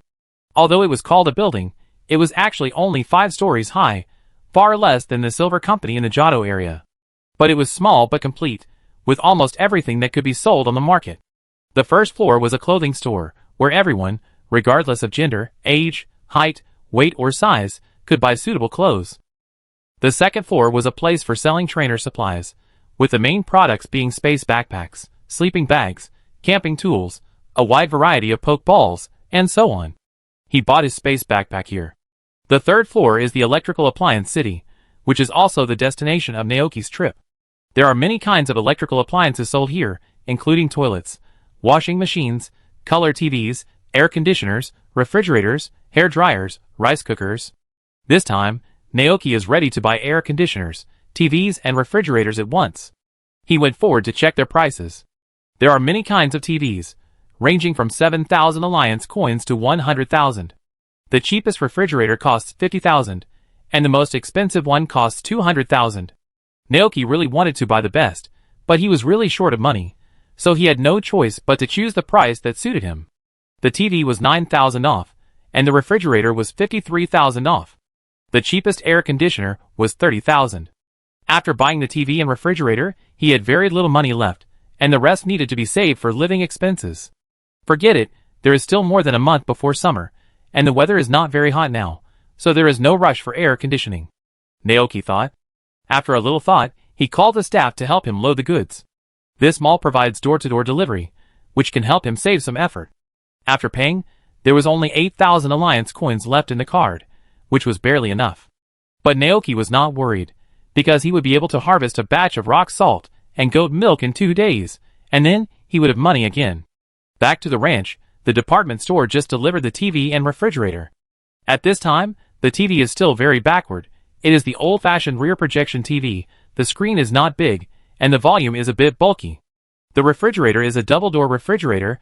The upper layer is the fresh-keeping layer, used to store eggs, vegetables, fresh milk, juice and other items, and the lower layer is the freezing layer. The purchased pork chops are frozen in it, and can be stored for a long time. Naoki directed the delivery guy to help put the refrigerator next to the cupboard, then move the video phone to the desk, and place the TV at the end of the bed. Frosty Milk Fairy, who was playing outside, heard the noise and immediately ran over to watch curiously. It looked up at the big refrigerator in front of it and asked, "Mama?" Naoki took the eggs, fruit and goat milk out of the locker, put them in the refrigerator, and then replied, "This is a refrigerator used to store food. For example, if you put your cream in it, it can be kept for a long time without spoiling, and it can also help make frozen cream cheesecake." "Ma!" Frosty Milk Fairy was immediately attracted and walked around the refrigerator to check. And Naoki walked to the TV and started to adjust the program inside. Just now, the installer said that if you want to watch programs from all over the world, you need to pay 3,000 Union coins for the program fee every year. 3,000 a year. This price can be said to be very cheap. Naoki has no objection. Because the world has not yet developed into the internet age, this charging method is adopted now. It's really backward. Naoki couldn't help but complain. He didn't know how to evaluate the technology here. It's advanced, but the TV still looks like it did in the 1990s. It's backward, but it can even make black technologies, like time machines and space backpacks. However, according to the setting, the time machine developed by Dr. Olin and Dr. Fuda was made with the help of the special environment deep in the Padia pit. This means that if you leave there, the time machine cannot be used or made. Gullerton, Millerton, Telbagos. I don't know what the relationship is between these legendary Pokemon. Whenever he thought of this, Naoki couldn't help but sigh that he traveled through time in the wrong time. I haven't played the DLC of Juzi yet. I sighed silently and turned on the TV. First, a snowflake appeared on the screen, and then a program appeared on it. It seemed to be a food program. On the screen, a chef wearing a chef hat and a chef's uniform was making a dish. Naoki watched for a while. Although the screen was not very clear, it was barely visible. He picked up the remote control to change the channel, and saw several other programs. There were weather forecasts, TV series and movies, ads for Moo Moo Milk, news, and even programs outside the Padia region, Professor Oak's Pokemon lecture. Looking at the familiar yet unfamiliar face on the screen, it really makes people sigh. Professor Oak is really famous. Naoki was very satisfied. Because of the TV, he can learn about the situation in other parts of the world. Chapter 69. It was getting dark, and the whole pasture became dark. The hen finished her day of grazing, and returned to the chicken coop with her chicks, lying on the haystack to rest. The saltstone treasures returned to the salt house, huddled together, and snored slightly. The lambs who had vented their energy lay on the grass, leaned their heads on their companions, listened to the rhythmic wind on the grass, and closed their eyes. The 3 bees also had a great harvest today, and returned to the hive with a lot of nectar. By tomorrow, their honey will be brewed, and then they will contribute the honey to the king as soon as possible. In the wooden house, after washing up, Naoki sat cross-legged on the bed, wearing only a thin short-sleeved shirt, adjusting the TV. Motor Lizard and Golden stood by the bed, looking over there with their necks erect, and Frost Milk Fairy and Minifew were also attracted. Soon, Naoki tuned to a news program. He stopped, leaned against the head of the bed, and started watching TV. Suddenly, Naoki felt that something was missing around him. He turned his head and looked around. His eyes locked on the Bubo, not far away, patted the bed, and shouted to it, "Come here, Bubo." "Bamo?" After hearing Naoki calling him, Bubo came here. Naoki reached out, and took it to the bed, and held it in his arms. "That's right, you will sleep here with me from now on." The little Bubo was soft, and Naoki massaged it like a cat, pinching its ears, smoothing its fur, and grabbing its little pads. After a while, Bubo made a comfortable cry, "Bamo." Naoki held it in his arms, and started watching TV. Bubo was also very well behaved, and just lay there without moving. At this time, Golden, who was beside the bed, looked at this scene with envy in his eyes. "Gah!" Naoki turned his head and looked, and for a moment, he seemed to see a big dog standing beside the bed, wagging its tail at him and also wanting to go to bed to sleep. "What do you want to do?" "Ah, gah." Golden looked at Bubo with envy. Naoki understood immediately, and then ruthlessly rejected Golden. "No, you are too big, this bed is so small, you can't sleep on it. This is just a pitiful single bed." Golden felt very wronged and sad, and even the feathers on his head drooped and stood upright on both sides. "Ah, snap." Golden was already silly in the galloping form, and this look made him look silly and a little pitiful. Naoki suddenly felt soft-hearted and completely lost his temper. "Okay, I allow you to come up and experience it." Snap! Golden immediately became energetic, and the gorgeous feathers on his head also stood up again with a swish. It pounced on the bed like a big dog, but the next second, it only heard click. With a sound, Naoki suddenly felt empty under him and fell down. The bed collapsed. This made the already poor family even worse. Realizing that he had made a mistake, Golden looked at Naoki, who was rubbing his butt carefully, and said aggrievedly, "Ah, gah. It didn't mean it." "Naoki, eh?" He stood up from the ground and pulled out the bed legs underneath. Seeing Golden's look, he was angry and wanted to laugh. Golden, who was 2 meters and 5 meters tall, weighed 600 kilograms. This weight, no matter how strong the bed was, it might not be able to bear. 600 pounds. What does that mean? Gillerton was listless the whole time. Seeing its appearance, Naoki felt helpless. "Forget it, I just buy a new bed in a few days. For now, just sleep on it. Without the bed legs, there is still a bed board on top to lie on." After remaking the bed, Naoki looked at Gillerton not far away, patted the place beside him, and said, "Okay, you can come over now." Gillerton walked forward cautiously, fearing that he would destroy something again. Naoki sat up and let Golden lie on his back as a pillow. "This is your punishment," Naoki said in a serious tone. "Ah, gah." Naoki continued to watch TV, while holding Golden as his pillow and Bubo in his arms. Motor Lizard, who witnessed the whole process, was also called over by Naoki. He lay beside the bed, and watched Professor Oak's Pokemon lecture on TV with him. The next morning, Carrie came on time to help build the Pokemon house. The original Pokemon house had become dilapidated, and turned into a ruin after being eroded by time. Naoki did not choose to change the location, and planned to build the Pokemon house at the original location. Klee naturally had no objection, and she directed the strange force and the old construction craftsmen to demolish everything here. During the demolition process, Klee looked around and raised her eyebrows slightly. The planning of this ranch is not bad. Naoki also looked around. After the initial planning, he roughly divided the ranch into 2 areas. One area is used to raise Pokemon, and the other is used for planting. Therefore, when building the chicken house, salt house and Pokemon house, he specially chose a specific location to build them so that the whole ranch does not look so messy. Each large area has a more detailed division. For example, the farmland area has land dedicated to growing crops, land dedicated to growing fruit trees, and even a flower field for decoration. Very good. Listening to Naoki's introduction, Carrie seemed a little surprised. "It makes me feel that this is not your first time to run a ranch, but you are an experienced rancher. I learned from it." Running a ranch in the game can probably be considered experience, right? Naoki thought. He has played many farming games, from the classic works of Ranch Story, to the later generations of Stardew Valley, and then to Ranch Story of Nobita and Doraemon. To run a ranch, you have to plan it in advance, Otherwise it will look very messy and unsightly later, and it will be very troublesome to rebuild it. Claire smiled slightly, and while the strange force had not yet demolished the ruins, she wandered around the ranch under the guidance of Naoki, and put forward some of her own suggestions at the right time. That pond can be transformed into a fish pond, used to raise fish or water attribute Pokemon. Aren't these fruit trees a little too close together? If so, they will compete with each other for nutrients in the ground, and the fruits will become dry and sour due to lack of nutrients.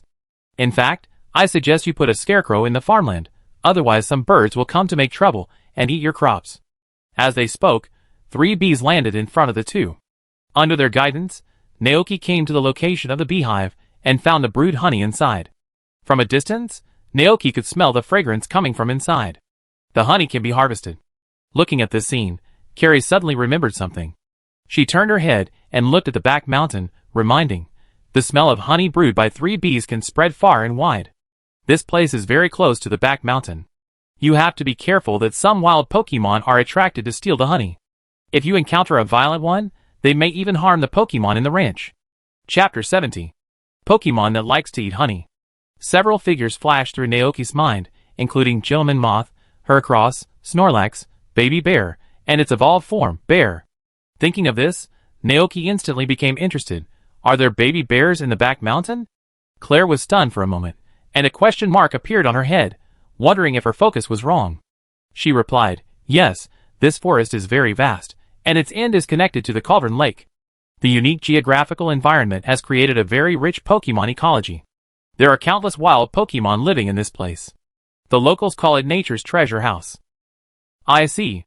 Naoki nodded. He did not choose to harvest the honey immediately, but left it outside so that its fragrance could spread further. As for whether wild Pokemon would harm the Pokemon in the ranch, there was no need to worry about it. Not to mention Gorilla and Dragonite, the 3 Mount Lambs alone were powerful enough to fight.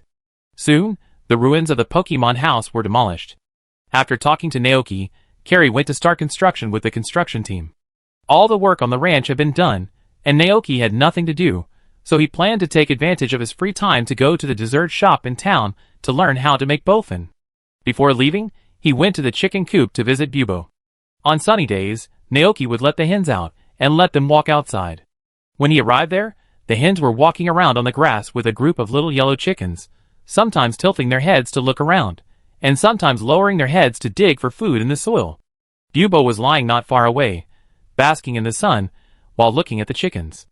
Bubo's work attitude is absolutely impeccable. Naoki asked her to manage the chickens casually, but he didn't expect Bubo to take it to heart and work hard.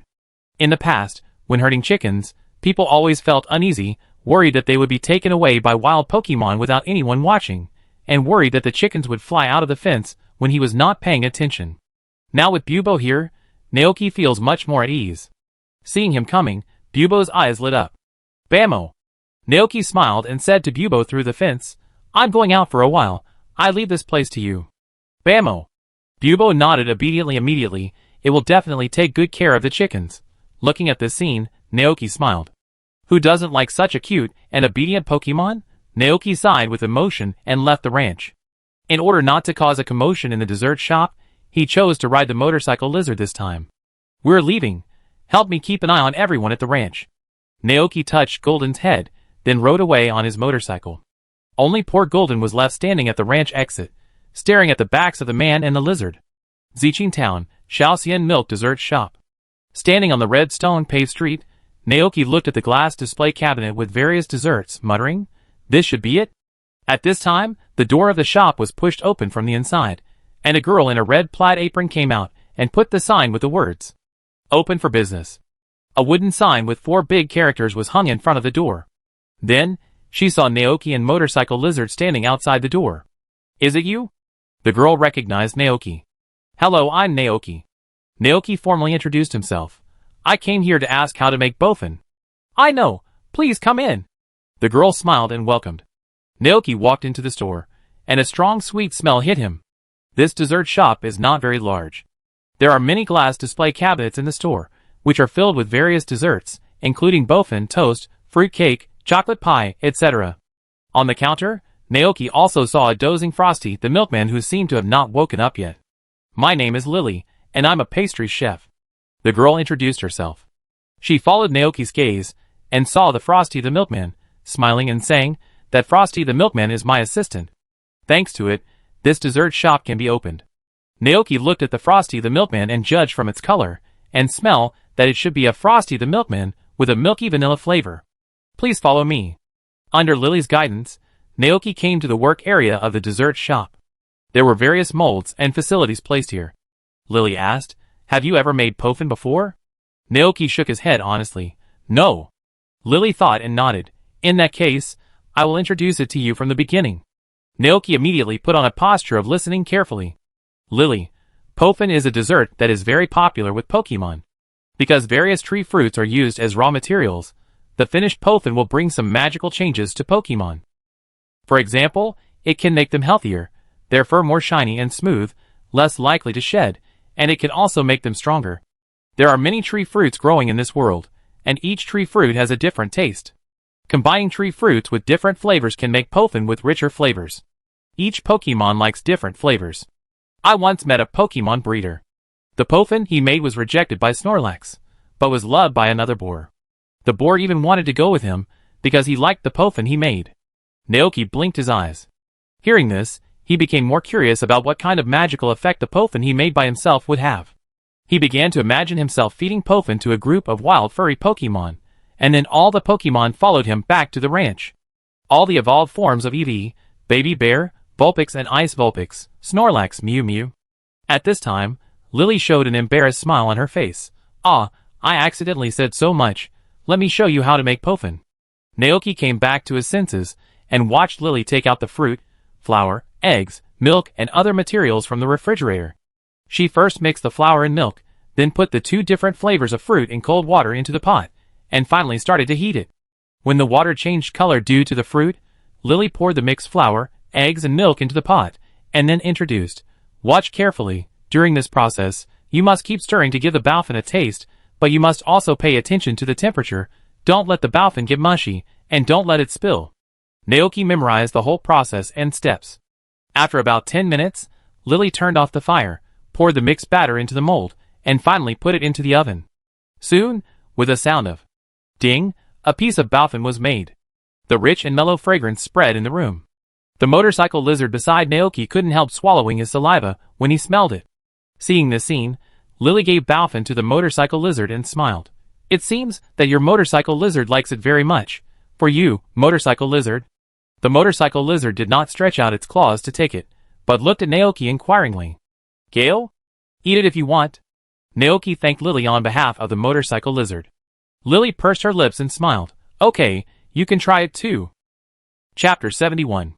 Making Baofin is not difficult. Following Lily's method, Naoki first mixed flour, eggs and milk. Then he poured water into the pot, and put two different kinds of fruit in cold water. Here Naoki chose peach and mango, which are sweeter. Heating the pot, the water in the pot slowly turned pink, exuding a sweet smell. Frosty Milk Fairy will definitely like this taste, Naoki thought. Seeing that it was almost done, he poured the batter he had prepared into the pot, then picked up the tools and began to stir slowly and evenly. Being in the kitchen for a long time, Naoki has a natural intuition about cooking time. He turned off the fire after the batter was thoroughly mixed, poured it into the mold, and put it into the oven for baking. Lily watched the whole process, and her eyes showed a light of surprise. "I didn't expect you to have such a high talent." Naoki grinned. "Maybe it's the intuition of a chef." "Chef? But aren't you a rancher?" "My profession is a rancher, and I'm a part-time chef." Naoki looked at Motor Lizard and said with a smile, "I usually prepare all the food for Pokemon in the ranch." Hearing this, Lily suddenly realized, "I see." She thought of the Pokemon that Naoki brought with him at the Cherry Blossom cocktail party, and couldn't help but exclaimed, "You are so amazing, taking care of so many Pokemon at the same time by one person." It takes a certain amount of time to bake Pofin, and Naoki waited patiently here with Motor Lizard. During this period, some customers came to the store to buy desserts. Lily asked Naoki to keep an eye on the time, and went to entertain them. At the 8th minute, Lily came back. This time, she was accompanied by a girl wearing a brown beret, and full of literary and artistic atmosphere. Seeing Naoki's gaze, Lily took the initiative to introduce. "This is Mr. Naoki, who is a rancher at a nearby ranch, and is currently learning how to make Bofin from me. Mr. Naoki, this is Ciele. She is also like you. She came to my shop specifically to learn how to make bofin. Xiaolei seemed very enthusiastic and cheerful, and took the initiative to greet. Good morning, Mr. Rancher. Naoki nodded. Hello to you, Xiaolei. Following Lily, the girl named Xiaolei sat down at the table, and took out a red and white ball from her bag. Accompanied by a flash of white light, a blue and white dolphin Pokemon appeared in front of several people. It floated in the air, and its appearance was exactly the same as that of a dolphin, but it was petite, and there was a circle of blue water ring at the position of its tail fin. Its eyes were a special color of blue on the top and pink on the bottom, and it looked very cute. The most eye-catching thing is the red heart on its white belly. Naoki was a little surprised. Is that a pop dolphin? No, the heart means that this pop dolphin has evolved into a dolphin man. I just don't know if its characteristic is the all-powerful transformation, and whether it can transform into an all-powerful form. At this time, Xiaolei said in a lively voice, Xiaobo, this is Mr. Naoki. Today he will learn to make bofin with Miss Lily and us. Hearing this, the floating pom-pom dolphin turned its head and let out a melodious cry, as if greeting the other party. Naoki was a little surprised. How did it float? Xiaolei shook her head honestly. I don't know, it was like this when I first met Pom-Pom. At that time, it saved me who accidentally fell into the water. To thank it, I gave it a Pokemon snack, and we have been living together since then. Lily also smiled and said, this Pop Dolphin has a good relationship with Xiaolei. Pop Dolphin? Shouldn't it be Dolphin Man? Then Xiaolei said, when Xiaobo swam to save me, he really looked like the Dolphin Man in the story. Lily asked, Mr. Naoki came from other regions, so he probably hasn't heard of the Dolphin Man legend circulating in the Padilla region, right? Naoki blinked his eyes, thinking that he knew, but still asked, Dolphin Man. Xiaolei reached out and touched the popping dolphin beside her, smiled and nodded. It's the hero of the sea.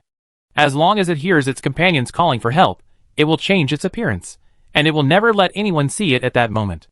The Pokemon legend of Padilla records the scene of Dolphin Man bravely saving people. After they transform, they are very strong and can easily lift a cruise ship with only one fin. Unfortunately, I have never heard of a human trainer taming Dolphin Man, and he rarely appears in front of humans. Naoki, so you mistook Dolphin Man for Pop Dolphin, right? Naoki glanced at the Dolphin Man, and did not expose its identity. At this time, with a sound of ding, the Pofin was cooked.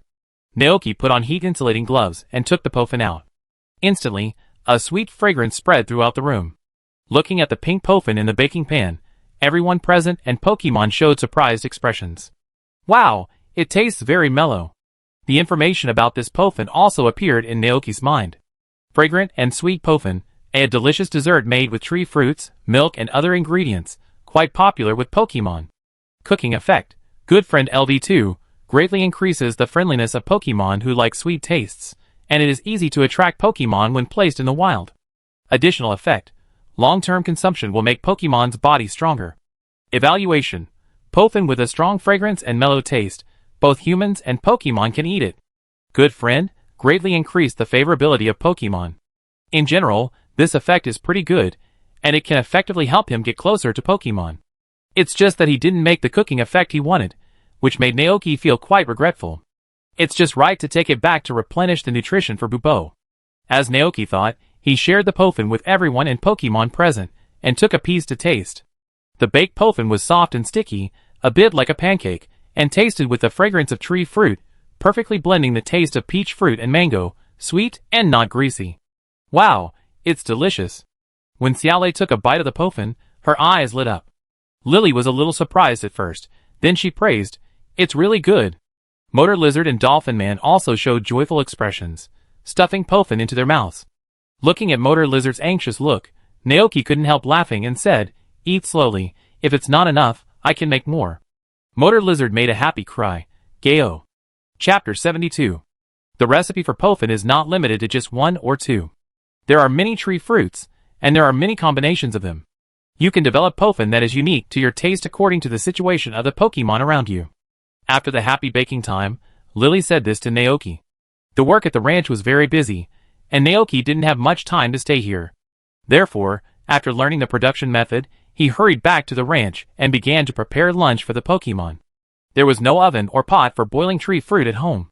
Naoki wanted to make one, but because he had no tools, he had to slow down the development of Pofin temporarily. He looked around and saw the video phone, rear projection TV, and double-door refrigerator. Unconsciously, as more and more things were added, the house became more and more crowded. Looking at this scene, Naoki thought secretly in his heart. After the Pokemon house is built, and the big milk tank is purchased, I have to start saving money to build a house. He must first have a bigger kitchen, so that he can have more space to put kitchen utensils. Like ovens, rice cookers, frying pans, juicers, microwave ovens, etc. With these, he can start to develop and make more dishes and desserts. For example, the grass cake. After lunch, Naoki shared the Pofin he brought back from the little fairy dessert shop with all the Pokemon at home.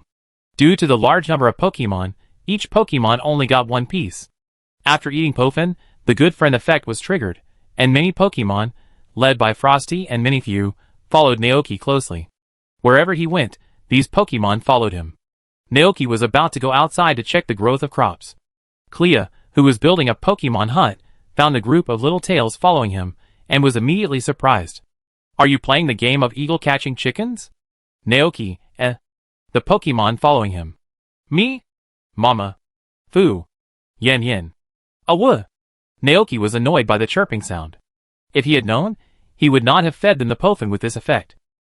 He turned to the leader, Frosty the Milky Way, and said, "You guys go play for a while. I have to start working." However, the Pokemon said coquettishly, "We just want to stay with you now." Frosty the Milky Way even showed a wronged expression. Naoki, good, good. It was impossible to work properly with these followers, so Naoki had to take them to a meadow and enjoy a beautiful afternoon. Naoki was surrounded by a group of Pokemon and left. Looking at this scene, Carrie couldn't help but chuckle, thinking that their relationship was really enviable. The Pokemons were going crazy, and Naoki was also forced to cooperate with them to go crazy. He lifted up the Buddy and said, "Little Buddy was born to be eaten by humans." While putting it on his face, he sucked hard on its soft, furry and fragrant belly. Naoki took this opportunity to ravage Dragonite, who he didn't have a good chance to touch on weekdays. He held Dragonite's chubby paws and put his face on its big belly, which was so soft. Frosty Milk Fairy was fragrant and soft, exuding the scent of caramel cream. Naoki really wanted to lick it, but that was too perverted. He thought about it carefully and finally decided to forget it. Golden looked at this scene with jealousy and yelled "Ah!" Golden forcefully pushed the big head in. Naoki stroked it hard, and Golden felt satisfied. After a while, Naoki was exhausted, lying on the grass and looking up at the sky, thinking that the effect of this good friend was too overbearing, right? But then he thought of what Lily said about wild Pokemon following trainers, because they like to eat Pofin, and he felt it was okay. February 15th of the League calendar. This day was the first day of school at Orange College. Early in the morning, Naoki saw the news on TV about the influx of new students into Orange College. Looking at the strong man, with a backpack on his back, about 40 years old, Naoki's eyebrows jumped. A 40-year-old man can also go to Orange College, right? But then again, Orange College does not seem to have set any age restrictions for students. It is for this reason that players can see all kinds of college students in the game. After breakfast, Naoki washed the dishes and went outside. The morning dew remained on the lawn. Next to the farmland, Dragonite was standing there calling the wind and rain. Under its control, a dark cloud gathered above the farmland. Then, a drizzle of rain began to fall, moistening the crops below. In a few days, the Pokemon house had been built. Naoki came to the new building in the ranch and pushed the door open. The door was empty. The Pokemon house was built with a lot of wood and stone. There was a brand new wooden floor inside the house. There were food troughs and water troughs against the wall. There was a haystack in the corner used as a bed. This is where the big milk tanks live, but unfortunately, he doesn't have enough money now, and can't afford a big milk tank. During this period, although he sold goat milk and rock salt, the money he earned was used by Naoki to buy a bed as soon as possible, and he strictly forbade Golden to jump on the bed again. A big milk tank cost 20,000 Alliance coins, which sounds expensive at first, twice the price of Saltstone Treasure, but if you think about it carefully, it also includes import fees and transportation fees. In comparison, this price is already very reasonable. Moreover, unlike the lamb, this Pokemon is a natural cow that can produce 20 liters of nutritious milk a day. If the rancher does not help it to milk fresh milk every day, its body will feel uncomfortable. The milk of the milk can taste sweet, and adults and children like it very much. People who are not used to drinking milk will also make it into yogurt for consumption. For the elderly and the sick, nutritious milk is the best drink. No matter where you are, there is a saying, children who grow up drinking milk from the milk can will become healthy and strong. The price of a 500 milliliters bottle of ordinary quality Moo Moo milk sold on the market is 300 Alliance coins. If the quality is slightly better, it can even be sold for 500 Alliance coins. He has milk porridge that can improve the quality of fresh milk. If calculated according to the highest price, a large milk tank produces 20 liters a day, and the daily shipping price is 20,000 Alliance coins, which is 600,000 a month. If you raise 10, a golden light flashed in front of Naoki's eyes, and Alliance coins floated in front of him. I'm rich. If you have 10 large milk tanks, building a big villa in 2 months is not a dream at all. Chapter 73. However, 10 milk tanks would cost 200,000 Alliance coins, which was far beyond what he could afford now. The more Pokemon there were, the more they would eat, and the more they would consume. Large Pokemon like Gultron, Motor Lizard, and Dragonite could eat thousands of Alliance coins from their trainers in a day. They needed enough nutrition to maintain their strong bodies, and their appetite was huge. It was really not something that ordinary people could afford to raise so many Pokemon. As the saying goes, the more you earn, the more you spend. The same is true for the big milk tanks. Fruits and good grass are all very expensive. Excluding the daily expenses, it will take a long time to save up enough with the production capacity of the Mount Lamb and the Saltstone treasure. Unless the Mount Lamb can evolve into a Mount Goat, and the Saltstone treasure can evolve into a Saltstone giant. After evolution, their production capacity can also be greatly improved. However, it is still a long time before the Saltstone treasure evolves. Thinking of what Miss Joy said that day, Naoki turned around and left the Pokemon house, and came to the sheepfold. The lambs were lying on the grass, and eating grass balls. Seeing Naoki coming, the 3 lambs cast their eyes over here. Mia. Naoki, The lambs were still accumulating energy, and there was no sign of evolution at the moment. Naoki continued to ponder. Soon, he thought that there might be a better way besides evolving the Saltstone treasure and the lambs. That is to buy them one by one, and then use the money earned from the milk produced by this big milk tank to buy another big milk tank, and so on, and soon, he can get 10. But now, he only has more than 10,000 in his hand. If he wants to buy a big milk tank, he has to wait another day or 2. At this time, the lambs are going to dance again. Looking at the green grass field they summoned, Naoki suddenly thought of something. That is, grass attribute Pokemon can also use grass attribute energy to help take care of crops. It has been shown many times in the anime that some grass attribute Pokemon can even make plants grow quickly. Thinking of this, Naoki quickly called a halt to the lambs and brought them to the farmland. After explaining how to take care of the crops, the 3 lambs went to a corner of the farmland and used the green grass field. Green light burst out from the lambs and soon covered the entire farmland. The grass transformed from grass attribute energy merged into the growing crops and swayed gently. Naoki focused his attention and stared at the crops in the field, wanting to see if they were growing at a speed visible to the naked eye. However, after watching for a long time, the crops did not change at all. No effect? As we all know, crops need 6 factors to grow: sunlight, water, soil, fertilizer, oxygen, and temperature. Now there is sunlight. Dragonite just rained. He applied fertilizer to the land before. The temperature is suitable. The soil is not bad, and the oxygen is sufficient. The only possibility is that the power of the Mount Lamb is not enough, or the effect of the green grass field is not obvious. Other than that, Naoki can't think of any other reason. It would be nice if there was Tapu Mu, he murmured. Or he could create a new dish that would allow the Pokemon that eats it to gain the ability to help crops grow quickly. Naoki waved his hand, asked his mount, the lamb, to stop, and went to play. He then turned around and went to the utility room behind the house, found the lawn shears from the box, and went back to the front to trim the lawn in front of his house. In spring, weeds grow very fast, and they look messy if they are not trimmed for a few days. When Naoki was mowing the lawn, Frosty and Minifu were running around him with a few saltstones, chasing and playing. On the grass not far away, Dragonite was asking Gultron for tips on how to use new moves. With Naoki by his side, Motor Lizard didn't have to look after the ranch and became the innocent Motor Lizard again. It was attracted by the flying butterflies and chased them to the open space in front of the chicken coop. Ubo looked at the Motor Lizard by the river and shook his ears. The hard-working bees moved between the hive and the wild, constantly collecting nectar. Butterfree landed on the roof, enjoying the sunshine, while looking at the scene below. The spring sunshine was warm and pleasant, and everything seemed so beautiful. At the same time, outside the fence surrounding the ranch, a Pokemon with light brown fur, a white crescent-shaped pattern on its head, and a small brown spherical tail behind it was quietly hiding behind a tree, looking at the scene in the ranch. Its eyes followed a 3B closely, watching it carry nectar back to the nest, and then leave the nest and fly to a farther place to collect nectar. After it left, the baby bear turned his attention to other Pokemon in the ranch. A human home, the baby bear thought. A few days ago, it saw a 3B in the forest. As a baby bear, it is naturally attracted to honey. In order to find honey, it chose to follow the 3B. But the terrain in the forest is complicated, and the 3B can fly, causing it to lose its target from time to time. It took several days to finally find the 3B's nest.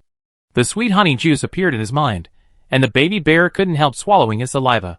It wanted to snatch the honey from the 3B's and lick it clean, but the Pokemon instinct told it that doing so would be expelled by the human. So, is there a better way? The baby bear thought about it, and showed a touch of evil smile on his face. It has rich experience in this kind of thing. And with this experience, it has snatched from many humans a lot of honey. Baby bear came up with a good idea. The next step is to wait for the right time. In the afternoon, when Naoki was watching TV at home with Bubo, he suddenly heard the voice of the town's postman, Ivan. He went out to check and saw Ivan took a letter out of his bag. "Mr. Naoki, there is a letter for you." "Huh? Who sent it?" Naoki was a little surprised. Ivan grinned and said, "It was Mr. Matsuda from Sanshui Ranch who asked me to give it to you." Matsuda. Naoki's mind flashed with the image of a little old man with white hair. He had exchanged a piece of cheese for boiled pork slices at the cherry blossom party. What did Matsuda want to talk to him about? Confused, Naoki opened the envelope and saw the words. Sent to Naoki. "Hello, Naoki. I am Matsuda from Sanshui Ranch. Have you met a baby bear recently? If you have, forget it. If not, I think I have to remind you. Don't be fooled by the cute and well-behaved appearance of the baby bear. It will deliberately appear in the ranch like this, and then steal all the honey when people are not paying attention. Many nearby ranches have been killed by it, and the baby bear is simply a big devil. It is still roaming around nearby. So be careful." By Sanshui Ranch, Song Tion. Chapter 74. Baby bear, looking at the letter in his hand, Naoki was stunned. The first thing he thought of was how could there be such a Pokemon? He pondered for a moment, then put the letter away, and thanked the postman Ivan. After the postman turned around and left, Naoki turned his head and looked in the direction of the back mountain. Was it attracted by the smell of honey? He wanted to see what the baby bear called the big devil looked like. But before that, he had to prepare himself. Just as the honey in the hive was almost full, Naoki found a jar at home and went to collect honey. The brewed honey was clear and golden, and the thick honey slowly flowed in the jar, exuding an attractive sweet fragrance. This is the best sweet honey, whether it is for making food or juice, it is an excellent material. Many Pokemon will be attracted by it, and even if it is applied on the tree trunk, it can attract a large number of Pokemon who like to eat honey. Naoki collected all the honey in the hive, and took the jar full of honey to store it indoors. Although the letter said there was a baby bear, Naoki didn't know when it would appear. There was nothing to do on the ranch in the afternoon, so he stayed at home and watched TV. The TV programs in this world are quite interesting, and they are related to Pokemon everywhere. In the weather forecast, the host will be accompanied by a light tadpole, and on the food show, there will be the figure of Frosty the Milkman, and even various Hollywood movies with Pokemon. However, what caught Naoki's attention the most was that the annual treasure hunt was about to begin again. In a news program, a reporter holding a microphone was interviewing a student wearing the uniform of Orange Academy, asking him which city he planned to go to first to challenge the gym. Time passed unnoticed, and slowly, the sun was about to set. The orange sunset shone in from the window, and the dusk added a hazy beauty to Minifew, who was dozing on the windowsill. Naoki turned off the TV and walked out of the room. While it was still light, he inspected his ranch and filled the troughs of his Mount Lamb, Saltstone, and the hens with feed. By the time everything was done, the sun had mostly disappeared into the horizon, it was getting dark, and the night gradually enveloped the earth. Naoki walked on the lawn with ease, looking at the sky while thinking about what to eat tonight. And just at this moment, on the road leading to the back mountain, he suddenly saw a petite figure. To be precise, it was the figure of a baby bear. Here it comes. Thinking of the letter sent by Sanshui Ranch, Naoki's heart trembled. The big devil baby bear finally came. Naoki stood there motionless and stared at it for a few seconds. In reality, the baby bear is very small, with a crescent-shaped pattern on its head, very cute. It seems to be lost, and looks at us with its black eyes. This look aroused the sympathy of humans to the greatest extent and make them let down their guard. This is the experience of the baby bear. Therefore, it deliberately chose this time point. No one would leave a lost little bear Pokemon alone outside. Because the lost little bear in the night looks even more pitiful. Come here. The baby bear showed an evil smile in his heart, but his face showed a pitiful look. It tried to restrain the urge to glance at the location of the honey and swallowed quietly. Everything is worth it. As long as this human takes it home, then when it is late at night, it can sneak away and take away all the honey. The baby bear thought so in his heart. Looking at the baby bear opposite, Naoki's heart moved, and suddenly he had a better way. Thinking of this, he raised his foot and walked over with a smile on his face. Hey, whose baby bear is this? Why is he here alone so late at night? The baby bear said cutely, May. Then, it saw the human in front of it looking around. What a poor little guy, could he be lost? Fooled. In private, the baby bear quietly raised the corners of his mouth, revealing a cunning expression. Hearing this, it nodded repeatedly, pretending to be pitiful. May. Yes, it is a poor lost baby bear, so take it home quickly. It used to be like this. When humans heard that it was lost, they would immediately take it home. However, the scene that the baby bear expected did not come. It only felt empty under its feet, and the next second, its whole body was picked up by someone, and then a face was pressed against its belly. Baby bear? ? Mom, help me, I met a pervert. So cute. Naoki sucked the baby bear crazily. He thought that the wild baby bear would smell bad, but when he actually got close to it, he found that the baby bear didn't smell bad, but a sweet fragrance similar to honey. Because it was young and had not yet evolved into a cuddly bear, its fur looked very soft. If it was a Pokemon with a simple purpose, Naoki might have restrained himself a little, but this baby bear was a bad guy who only used its cute appearance to defraud. In this case, there was no need for him to restrain himself, so he just went with the flow and sucked as much as he could. Moreover, he had collected the honey in advance and hid it in a hidden place, and sent Frostmilk to guard it. There were many Pokemon in the room, and it was impossible for the baby bear to steal all the honey under the noses of so many people. The baby bear was frightened by Naoki's behavior, and it subconsciously wanted to push the other party away with its claws, but when it stretched out halfway, it suddenly remembered the real purpose of coming here, and retracted its claws. Hold it, you must hold it. Sweet and delicious honey is just ahead. The baby bear thought. For the sake of honey, it began to endure humiliation and decided to steal all the honey stored by this human, leaving no drop behind. At this time, the baby bear saw that the human finally stopped, and it was relieved. Naoki took the baby bear back to the cabin. Seeing this scene, the baby bear was filled with joy. It took the bait. However, the next second, the baby bear felt unwell. The human seemed to be preparing dinner. It was placed on a wooden stool. When it looked up, it found itself surrounded by a group of Pokemon. Gulton, Motor Lizard, Dragonite, Bubble, Frostmilk. Looking at the big red-skinned lizard, the baby bear began to sweat. What kind of Pokemon is this? Its aura is so scary. If the other party finds out its true purpose, it will be dead. Resisting the fear in his heart, the baby bear showed a friendly smile on his face and took the initiative to greet the other party. Ime. Ah, gaw? Golden's eyes rolled around. He didn't know what he was thinking about. He ignored the baby bear and lay down beside him, waiting for dinner. Budo, who was quite lively by nature, greeted the baby bear. Bamo. Don't be afraid, Naoki is a very nice person. Yes, very nice. The baby bear laughed twice, in cooperation. Soon, Naoki came over with dinner. Although the dinner was rich, the baby bear was thinking about how to steal honey, and had no appetite for other food. Even in the face of this human's hospitality, it only ate a tree fruit. After dinner, Naoki simply washed up and went to bed early. He pretended not to know the baby bear's purpose and said to it, "Since you are lost, stay here tonight, and see if you can find your way home when it gets light tomorrow morning." Emo. You won't see me tomorrow, the baby bear nodded happily on the surface, but he had another idea in his heart. When it was late at night, and the human and the group of Pokemon were all asleep, it was time for it to take action. Steal all the honey, and take them back to the forest nest to enjoy slowly. Just thinking about it makes the bear feel excited, but the next second, it was picked up by this human and put into the bed and stuffed into the warm quilt. Baby bear? ? Budo climbed onto the quilt and comforted Bamo. Don't be afraid.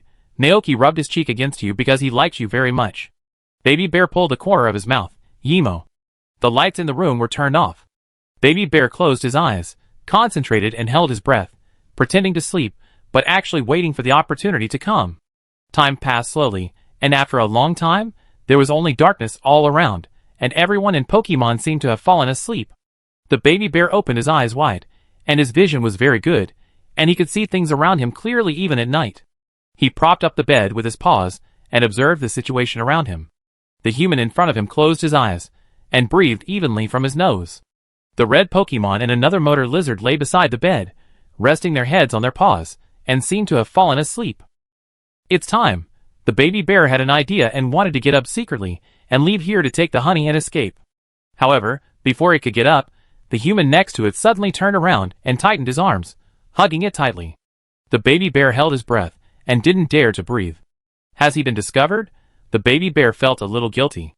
After so many years of working, this is the first time he has encountered such a strange human. Other humans in the ranch only took him to the house, and they would never hold him to sleep like this. After waiting for a while, the human did not make any other moves. The baby bear closed his eyes, and pretended to sleep. After a long time, the surroundings returned to complete silence. It was late at night, and everything was quiet. It was a good time to act. The human seemed to have fallen into a deep sleep, because not long ago, he unconsciously put away his arms and turned over. Good opportunity.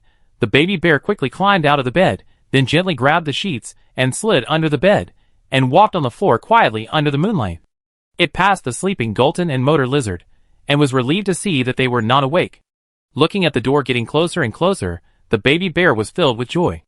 It thought about why it had endured humiliation for so long today. Wasn't it just for this moment? Damn human. Dare to put your face on its belly. That is something only close people can do to it. Now it wants to retaliate against the other party, and take away all the other party's honey. Finally arrived at the door. The baby bear gently pushed open a gap, and got out of it skillfully. After returning to the outside, the baby bear immediately went straight to the beehive. The familiar beehive stood on the grass, surrounded by moonlight. The 3 bees collecting honey were stacked together, and sleeping soundly in it. The baby bear came to the beehive, but when he saw the situation inside, he was dumbfounded. Where is the delicious and sweet honey? Why is there nothing? He touched the beehive with his claws, and only felt a little residual honey stain. What's going on? The baby bear was stunned, with a flash of disbelief in his eyes. Was it taken advantage of for free? Thinking that he had endured humiliation for a whole night, but got nothing in the end, the baby bear suddenly felt that life was hopeless. What should he do? The baby bear stood at the crossroads of life, and fell into confusion for the first time. Should he give up the honey on this ranch and leave? Or should he stay here and see where this human hid the honey, and then find an opportunity to steal it? Baby bear wanted to choose the second option, but it was too dangerous. Because after its observation, it found that the Pokemon in this ranch were not easy to deal with. If it was discovered, its fate might be miserable. Baby bear licked the honey stains on its paws, tasted the delicious sweetness, and made up its mind. No, it must not be let go. Thinking of this, baby bear turned around and returned to the cabin. Under the moonlight, Butterfree watched baby bear's actions, with a puzzled look on his face. Huh? The baby bear didn't realize that his actions had been exposed. He slipped into the crack of the door, and was relieved to see that no one woke up. The baby bear followed the original route to the bed, got into the quilt, and lay down next to the human, pretending that nothing had happened, and then closed his eyes to rest. After a long time, Naoki beside him quietly opened his eyes, and looked at the baby bear lying quietly, thinking that this baby bear was quite perseverant.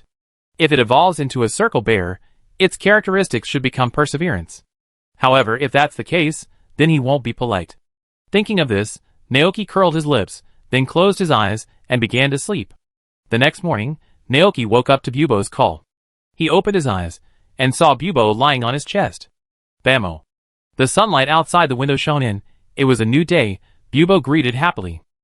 Seeing the appearance of little Bubo, Naoki reached out and touched its head, smiling and said, "Good morning." Bammo. Naoki got up and turned to look at the awakened baby bear. He played the role to the end and asked, "Good morning, baby bear. Do you remember where you were lost? Are there adults in your family? Like Circle Bear? Where did you live before?" Hearing these questions, the baby bear was dumbfounded. Why do you have to tell? But for the sake of honey, it decided to continue pretending. Chapter 75. In response to Naoki's question, The baby bear showed no clues. What?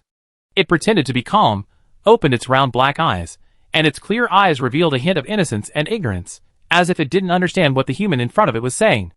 Oh, this little bear is quite good at disguise. Naoki was speechless. Seeing the baby bear's look, he didn't say anything, but turned around to prepare breakfast.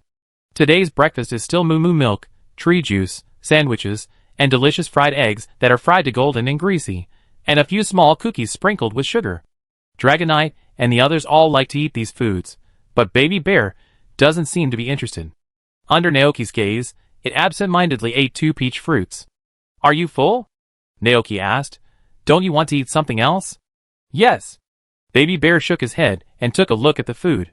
Compared with those, it wanted to eat the fruit covered with honey more. Wrap the fruit with a thick layer of golden and bright honey, lick the outer layer of honey first, and then start eating the fruit inside. The honey-scented fruit tasted sweet, and the bear drooled just thinking about it. Okay. Naoki didn't force it. After breakfast, he started to work on the ranch, and watched Dragonite pray for rain. He gave the baby bear to Bubo to take care of. Bubo, who came a few days earlier than the baby bear, was already familiar with the ranch. After receiving the task assigned by Naoki, it led the way with bright eyes. Bamo. Come with me, Naoki likes you very much. You will live here in the future. Let's go, I take you to meet everyone. Faced with the enthusiastic Bubo, the baby bear complained in his heart. It won't live here. It came here just for the delicious honey. Once the honey is in hand, it will disappear without a trace, and no one can find it. But it can't be done now. The baby bear turned his head and looked in the direction of the beehive. The group of 3 bees began to collect nectar again, and it would take a long time before the honey was brewed. Patience, a qualified hunter must have enough patience, the baby bear thought. So, it followed Bubo to visit the place. Their first stop was the chicken coop where Bubo worked. Looking at the hens and fluffy chicks walking on the grass, Bubo happily introduced them to the baby bear. Bamo. Yime. The baby bear took a look, but did not show much interest. This made Bubo feel lost. It lowered its head, looking sad, but soon cheered up again, and took the baby bear to the salt house, where the saltstone treasures lived. The 5 saltstone treasures were still asleep, and they were huddled together, and sleeping soundly. Seeing this, Bubo did not go over to wake them up, but whispered to the baby bear from a distance that these saltstone treasures could produce salty rock salt. Rock salt? Where can I find sweet honey? The baby bear began to fantasize about the delicious honey. It swallowed its saliva and asked, 1? Do you know honey? It tastes much better than rock salt. Bamo? Honey? Budo nodded happily. It knows. The day before yesterday, Naoki prepared honey lemonade for them to drink, which was sweet. Hearing this, the baby bear was full of envy. This also strengthened its determination to steal honey. At the 3rd stop, Bubo led the baby bear to the grassland where the mountain lambs lived. Looking at the 3 lazy mountain lambs, the baby bear didn't think anything of it at first. But suddenly, a terrible energy burst out from the 3 little lambs. The surrounding area was filled with a layer of vibrant green halo. Sharp leaves were flying all over the sky. The little lambs looked up, and the thick sunlight beams passed by the baby bear and shot straight into the sky. Baby bear? ? It stood there, feeling the terrible breath just now, and couldn't help swallowing. So scary. Such a powerful move, if it had just been hit. What happened to the 3 little lambs? At this moment, Baby Bear suddenly realized something. There were so many Pokemon living in this ranch that were stronger than it. Could it really steal all the honey in front of them? Not only the 3 lambs, but also the ferocious red Pokemon. Baby Bear's heart, which was clouded by honey, regained its clarity. If its theft was discovered, Baby Bear didn't dare to think about the consequences. At this moment, Baby Bear wanted to back out, and was really scared. What to do?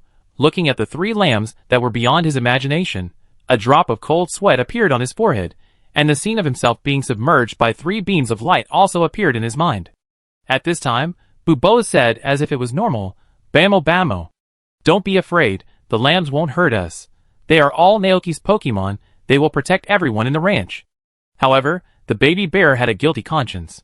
He turned around and looked around. Seeing that the human hadn't noticed him yet, he quickly found an excuse to separate from Bubo. After being out of sight of everyone, the baby bear could not help but quicken his pace and ran away. Oh my god, this place is too scary.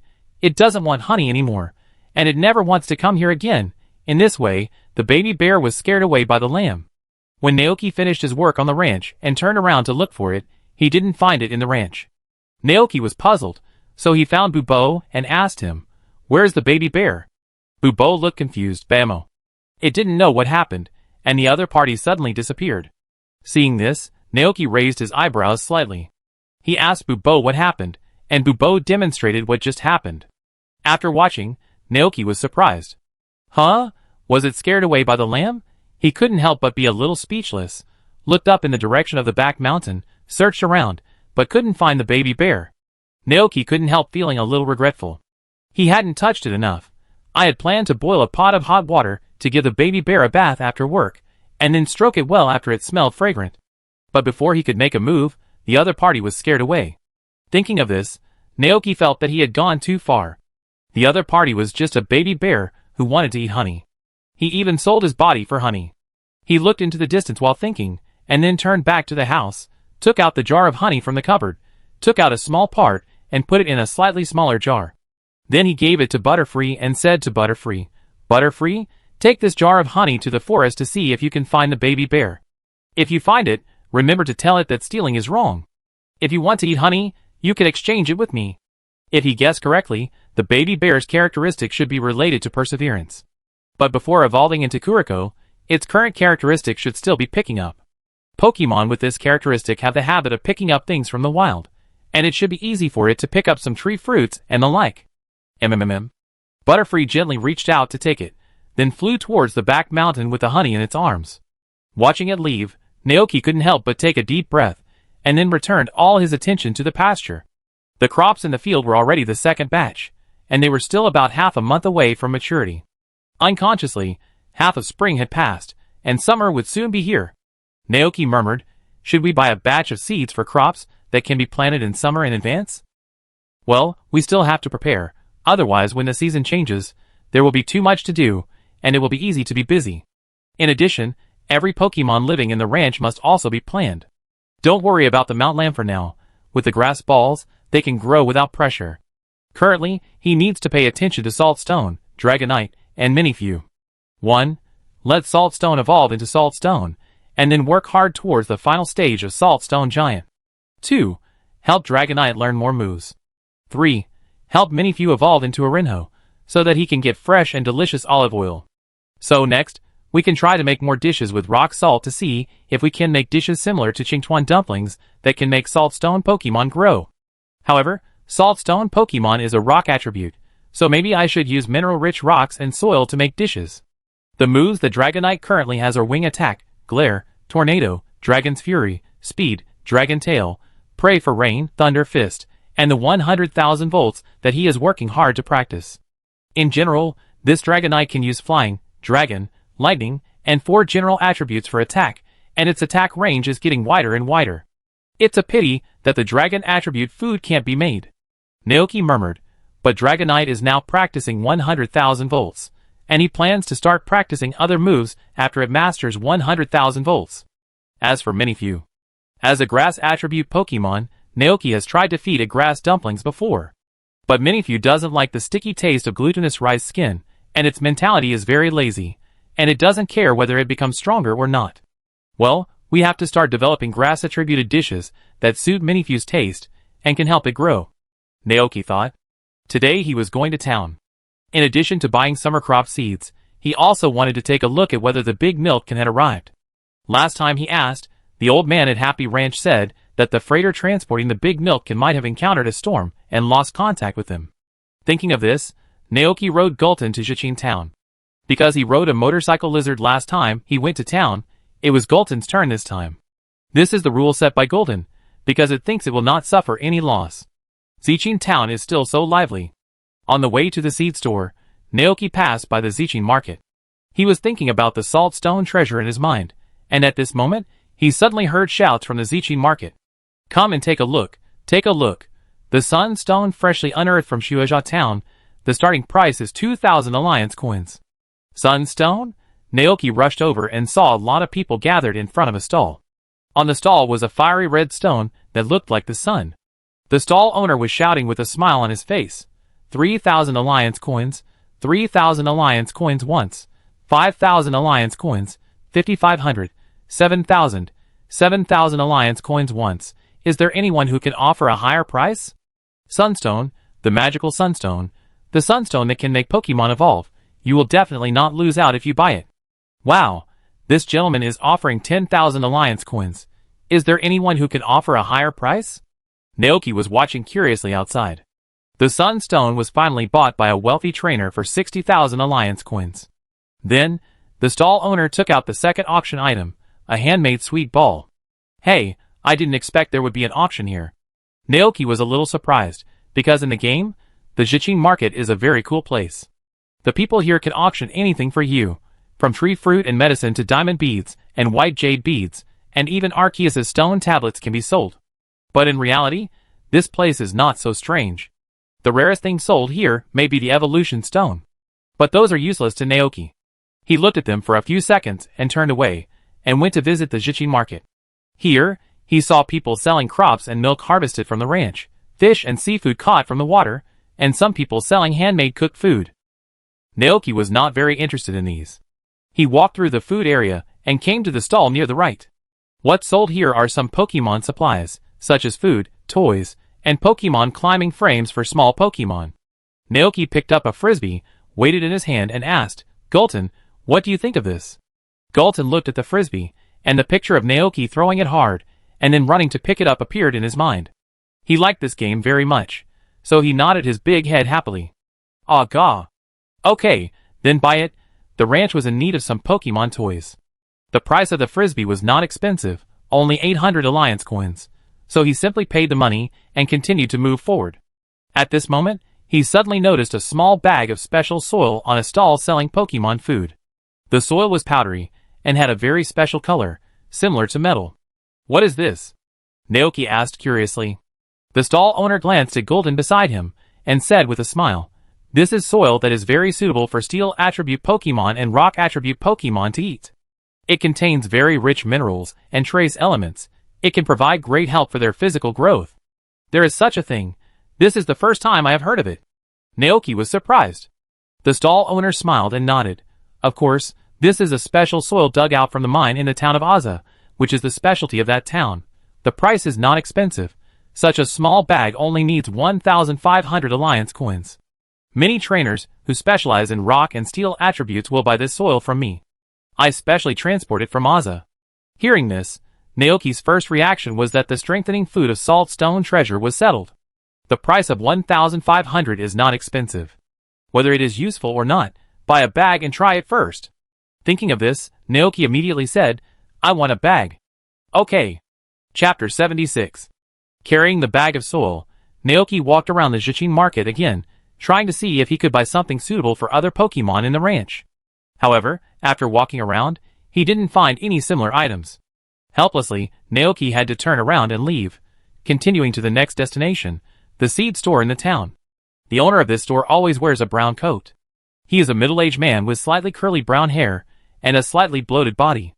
Seeing Naoki coming in, he quickly recognized the rancher who had just moved to the town and greeted him cheerfully. Good morning. What seeds do you want to buy today? Spring is almost over. Some spring crop seeds are on sale. Naoki looked around and soon found a batch of new seeds on the shelf. Perhaps to distinguish the planting season, this batch of seeds was packaged in dark green bags, like summer. Several people dressed as farmers were selecting there. Obviously, he was not the only one who was preparing for summer in advance. No need for spring. Naoki said, I came here this time to look at the summer seeds. As he spoke, he came to the shelf and began to carefully select. Compared with spring, there are many more types of crops in summer. For example, corn, wheat, hops, melon, pineapple, pumpkin, onion, sunflower. There are also many more types of flowers, such as cornflower, evening primrose, lavender, hyacinth, etc. Naoki looked at these crops and fell into deep thought.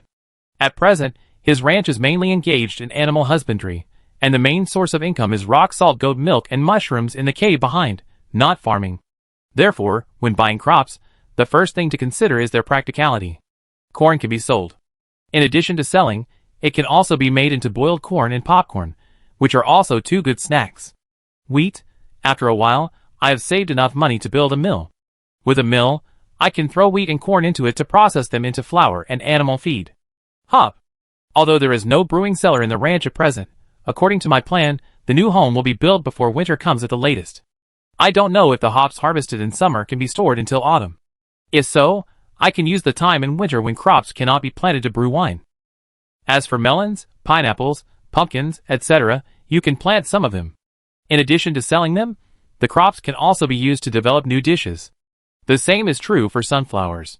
In addition to beautifying the ranch, the sunflower seeds produced can also be artificially fried into melon seeds and eaten in your spare time. Thinking of this, Naoki bought a bag of each seed. When paying, the boss looked at the seeds and couldn't help saying, "Actually, you don't have to buy every seed. So many seeds are a very hard job for ranchers, and each seed has a different planting method and maturity time. It will be very troublesome if you make a mistake. You know, especially for a new rancher, it might be a better choice to plant some crops you like at the beginning, and then try other crops after you memorize their growth habits." Hearing this, Naoki smiled and said, "Don't worry, I have a special notebook to record. In addition to selling these, more of them are left for me and the Pokemon in the ranch to eat." Okay. Hearing this, the boss didn't say anything more. After leaving the seed store, Naoki went to the happy ranch again. The old man was sitting behind the counter, wearing a pair of reading glasses and reading a newspaper in his hand. Hearing the sound of wind chimes, he looked up and saw Naoki walking in. The old man smiled and said, "Naoki, huh? What Pokemon do you want to buy today? Is there any news about the ship that transported the big milk can?" Naoki asked. "Yes." The old man nodded, thinking of the notification he received on the phone. He said with emotion, "The cargo ship transporting the big milk can really had an accident. It encountered a terrible storm at sea and sank to the bottom of the sea when passing by a small island. Fortunately, the crew on the ship were well trained. They and the water attribute Pokemon around them rescued the drowning Miltank. They said that when they were lost at sea, they were guided by a Dragonite, and with its help they successfully found their way back to land." Dragonite? Naoki keenly caught the key words in the words. The old man nodded and smiled. "It's really a very kind Pokemon. Thanks to its help, Miltank was able to get here. Just yesterday, they arrived at the ranch. Do you want to go and see it?" Naoki had only drunk Moo Moo milk and had never seen a real milkman. So when he heard this, he nodded curiously and agreed. Seeing this, the old man stood up from behind the counter and took him through the small door behind the house to the pasture behind the house where many Pokemon were raised. On a fertile grassland, Naoki saw the group of milkmen. In reality, Milkman looks like a pink dairy cow, with a spherical tail, and a black pattern on its head that looks like a black assassin's hood. Their bodies look very strong and solid. Perhaps because of this, many trainers use Miltank to fight Pokemon. The most famous Miltank user is Akane, the owner of the Manjin Gym. It is said that her Miltank once blocked countless challengers with a rolling move, becoming the nightmare of these trainers. This is Miltank. Is this the first time you have seen them? The old man asked with a smile. You can say that, Naoki nodded and said vaguely, I guess so, I've only seen it on TV before. Milkykin is the best friend of mankind. The milk they produce has nurtured generations of people. Whether it is the nearby Galar region or the distant Kanto region, people all grew up drinking their milk. The old man paused and asked, Have you heard of Akane? Naoki was a little surprised. He didn't expect to hear Akane's name here. Akane? Yes. The old man nodded. She is a very famous Milkykin trainer. The milk squeezed out by her Milkykin is rated as the best Moo Moo milk. It's amazing. The best Moo Moo milk. This quality should be similar to the quality of fresh milk strengthened with milk porridge. To be able to cultivate Milkykin to this level, I have to say that Akane is good at it. Naoki admires her from the bottom of his heart. Okay. The old man asked, Would you like a few? Chapter 77. Naoki really wanted to buy it, but he was a little short of money now, and it would take a few days to save enough money for a big milk can. Therefore, he shook his head and said, I'd better come back in a few days, just in time to prepare a new home for the big milk can. The old man smiled gently. Okay, then I'll wait here for you to pick them up. Naoki nodded. He didn't stay here for long. After confirming that the big milk can had arrived, he turned around and left. The food at home was almost gone, so before going home, he had to go buy some food. Naoki went to the food store in town. Looking at the dazzling array of goods, after selecting some steaks and seasonal vegetables, Naoki turned his attention to the dessert area. The ranch work is not very busy now, so he might take advantage of his free time to study some desserts to eat. Milk, eggs and cream are already at home, so buying these is enough. Naoki reached out and took some basic molds and materials for making desserts from the shelf. After buying everything, he returned to his ranch with the things he bought. At the same time, in the lush back hills, Butterfree successfully found the baby bear under a tree. The baby bear seemed to have run too fast, and at this moment, he was panting and leaning against the tree, resting there. Butterfree flapped its wings and slowly approached. Soon, the baby bear found Butterfree following him. It subconsciously thought that Butterfree had discovered its true purpose and chased it to teach it a lesson. The 3 lambs on the ranch appeared in the baby bear's mind, and he immediately became alert. It looked at Butterfree nervously and said vigilantly, "Is it?" "Hee." Butterfree was a little speechless. It landed gently on the big tree beside it, and looked down at the baby bear below. At this time, the baby bear also noticed the honey in Butterfree's hand. And Butterfree didn't seem to intend to attack it. This made the baby bear have a big question mark on his head. "Is it?" "Hee." Seeing that the baby bear didn't make any more attacks, Butterfree flew down, handed the bottle of honey in his hand to it, and told the baby bear what Naoki said. MMM. After hearing this, the baby bear was shocked. He actually knew that it had gone to steal honey. Soon, the baby bear felt confused again. How did he know? Has it been exposed? No, that's not right. Obviously it has been exposed. Why would that human give it a jar of honey? Looking at the honey bottle handed over by Butterfree, the baby bear stood there in a daze. After delivering the honey, Butterfree flapped its wings and left. After watching its figure disappear, the baby bear calmed down. Smelling the fragrance from the bottle, it swallowed its saliva, then sat on the ground, leaned against the tree, put its paw into the bottle, dug out a palmful of honey and began to lick it. The sweet honey seeped into its palm, and the baby bear licked it happily. Gradually, the tense body relaxed, and the worried mind regained its calm. At this moment, the baby bear felt full of joy from head to toe. Honey, delicious honey, sweet honey. It's so delicious. Soon, the honey in the bottle was eaten up. The baby bear put down the bottle and licked his palm while thinking about what had just happened. At this time, it suddenly thought of something. The Butterfree just seemed to say that stealing honey was wrong. If it wanted to eat honey, it could exchange it with something. Is this really possible? The human shouldn't lie to it, right? The baby bear hesitated. Almost all the ranchers nearby were fooled by it. If it appeared in front of them again and used the same method to cheat honey, they would definitely not be fooled again. In this case, it would be much more difficult for it to get new honey. After struggling for a long time, the baby bear finally made up his mind. Just give it a try. Anyway, it wouldn't lose much. Thinking of this, the baby bear stood up and ran towards his nest. Halfway through the run, it turned back and picked up the bottle on the ground. The baby bear's nest is located in the back mountain. It is called a nest, but it is actually a small and inconspicuous cave. The cave was surrounded by bushes, so Pokemon would hardly notice it. The baby bear went in and looked at the treasures piled up in the deepest part of the cave, and felt satisfied. This was its treasure house. The baby bear put the empty bottle in carefully, and then thought about it, and took out a small stone from it. Looking at the stone lying in the palm of its hand, it couldn't help but wonder, can this stone really be exchanged for honey? What? After a while, the baby bear finally made up his mind. He wanted to give it a try. At the same time, Naoki returned to the ranch. He put away his things and stored the seeds in the lower layer of the cupboard. Before he knew it, it was already noon. The weather was a bit gloomy today, and the sun was not visible. Naoki glanced at the time and turned his head to look out the window. The group of Pokemon he raised were playing happily on the lawn. They seemed to have no idea what sorrow was, and they were always so carefree, innocent and happy. Huh? Naoki took a deep breath, looking happy. He moved his wrists slightly, and the joints made crackling sounds. It's time to prepare lunch for everyone. Naoki planned to make something new for lunch today. In addition to the bag of soil bought from the Jichin market, he also took out the honey brewed by 3 bees. There is no oven at home, so desserts such as cakes cannot be made. Therefore, Naoki can only try some desserts with simpler preparation methods. Pudding is one of them. As long as you have a refrigerator and gelatin powder, you can make a pudding that is elastic, cool, and smooth. This kind of dessert should be liked by everyone. Naoki's mind appeared the way everyone in the ranch ate pudding, and a smile appeared on his face. As a cook, there is nothing more gratifying than having your own food liked by everyone. Thinking of this, Naoki started to get busy. He added the Moo Moo fresh milk bought from the town to the gelatin powder prepared in advance, let it stand for a while, and then added the honey of 3 bees. Then put it in the pot, cook it on low heat until the gelatin powder is completely melted, and finally pour it into the pudding mold, cover it with a layer of plastic wrap, and put it in the refrigerator to refrigerate. Taking advantage of this time, Naoki started to make lunch for mini Pokemon again. After lunch, Naoki had nothing to do, so he stayed at home and watched TV.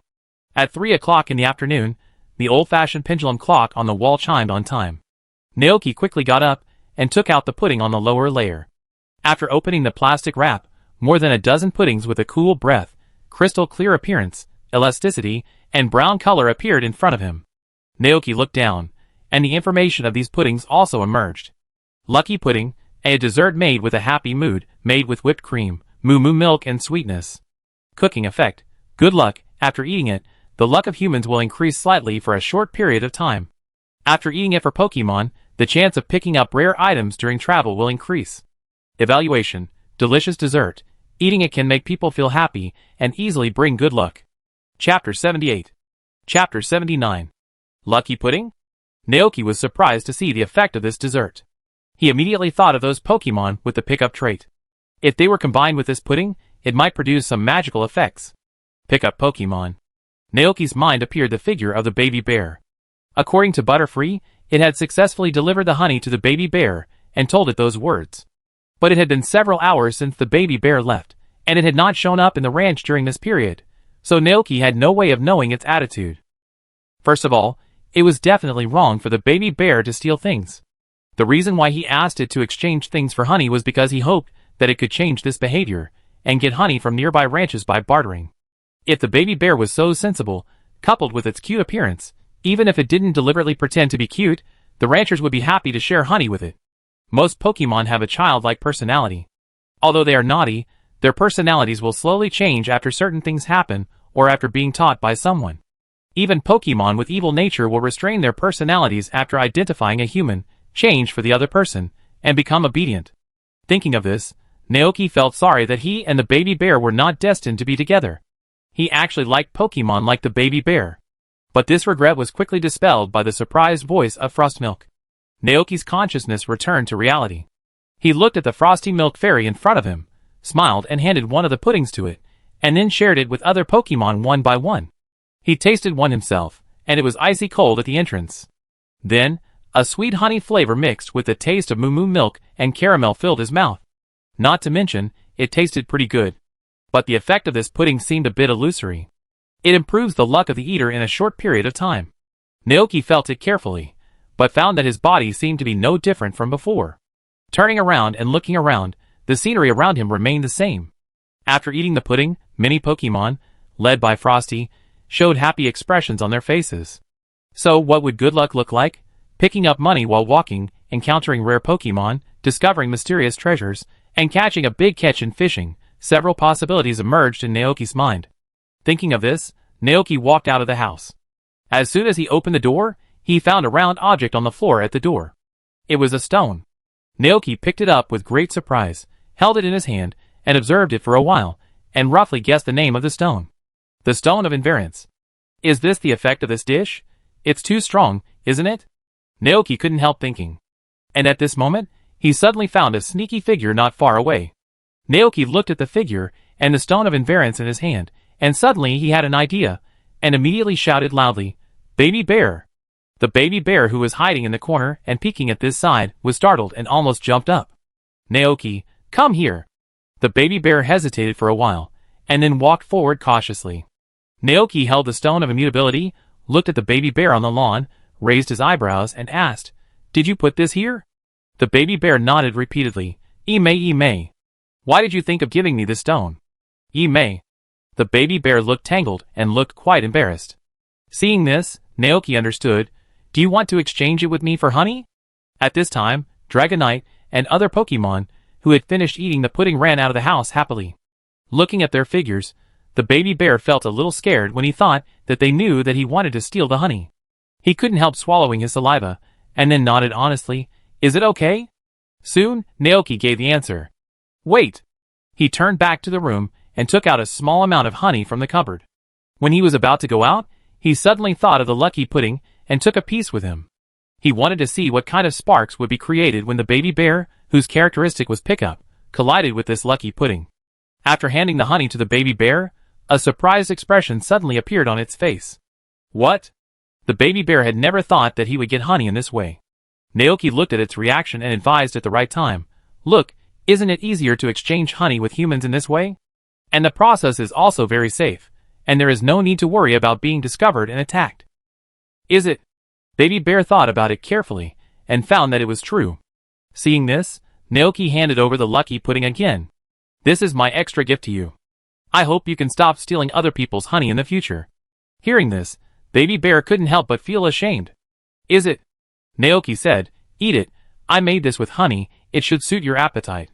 Baby Bear has already smelled the honey from it. It held a plate and looked at the brown pudding on it, and couldn't help swallowing its saliva. After hearing what Naoki said, it immediately raised its head and ate the pudding. Suddenly, a unique fragrance spread in its mouth, which was icy, elastic, smooth and delicious. "Eee!" The baby bear's eyes lit up instantly. It had never eaten such delicious food before. What to do? I really want to eat another piece. Naoki spread his hands helplessly. "There is no more. What you just ate was the last one." "Eee!" Hearing this, the baby bear's face was full of disappointment, and even the honey on his hand was no longer fragrant. At this time, it heard the other party say, "But maybe there will be new puddings when you come next time." Today was his first attempt to make puddings. Let alone the taste of puddings, the effect alone was worth making a large batch and storing them in the refrigerator's fresh-keeping layer. In this way, he could eat a piece every morning when he went out to improve his fortune today, and maybe he could encounter some unexpected good things. Ye may. The baby bear nodded, his eyes full of expectation. It will come again. The baby bear did not stay in the pasture any longer, but ran towards the back mountain with the honey he exchanged for the small stone. Naoki stood there and watched the baby bear leave. He had a hunch that the baby bear would definitely come here again to exchange honey with him. It's really interesting. Naoki looked at the stone of immutability in his hand and thought, is it because I ate the lucky pudding and my luck got better that I met the baby bear, or did it intend to come here to exchange the stone for honey? Chapter 80.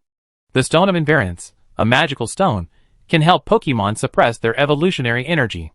Pokemon will not evolve while carrying it. Although the effect sounds a bit useless, it is a must-have item for some specific Pokemon. It's just that it's useless to him at the moment. Naoki turned back to the house and put the Stone of Invariance into the drawer. Then he went outside again and looked towards the back mountain. He was very curious about what kind of things the baby bear would encounter after eating the lucky pudding, and what rare items would he pick up. The answer to this question can only be known when the baby bear comes to exchange honey next time. Naoki began to look forward to it. At this time, Guillerton came to Naoki with a frisbee bought in the town, wagging his tail happily. "Ah, gaw!" At 3:38 p.m., Naoki started playing the frisbee throwing game with Guillerton, Motor Lizard, Dragonite, and other Pokemon in the ranch. Naoki threw the frisbee, and then several Pokemon ran over to catch it and retrieved it. The three Pokemon lined up to play one after another, as if they had reached some kind of agreement, and they tacitly did not use their own moves. The frisbee flew over the sky, and they began to run and chase on the grass, catching it before it landed. If they failed to catch it once, it would be the turn of the next Pokemon to play. At the beginning, they were very tacit, until Dragonite looked at the flying disc that was about to land, and subconsciously used the speed. Seeing Dragonite use the speed to cheat, Golden immediately let out a dissatisfied cry, "Ah gah!" So, it also used its own powerful strength. A flash of light passed, and Golden changed from the galloping form to the fighting form.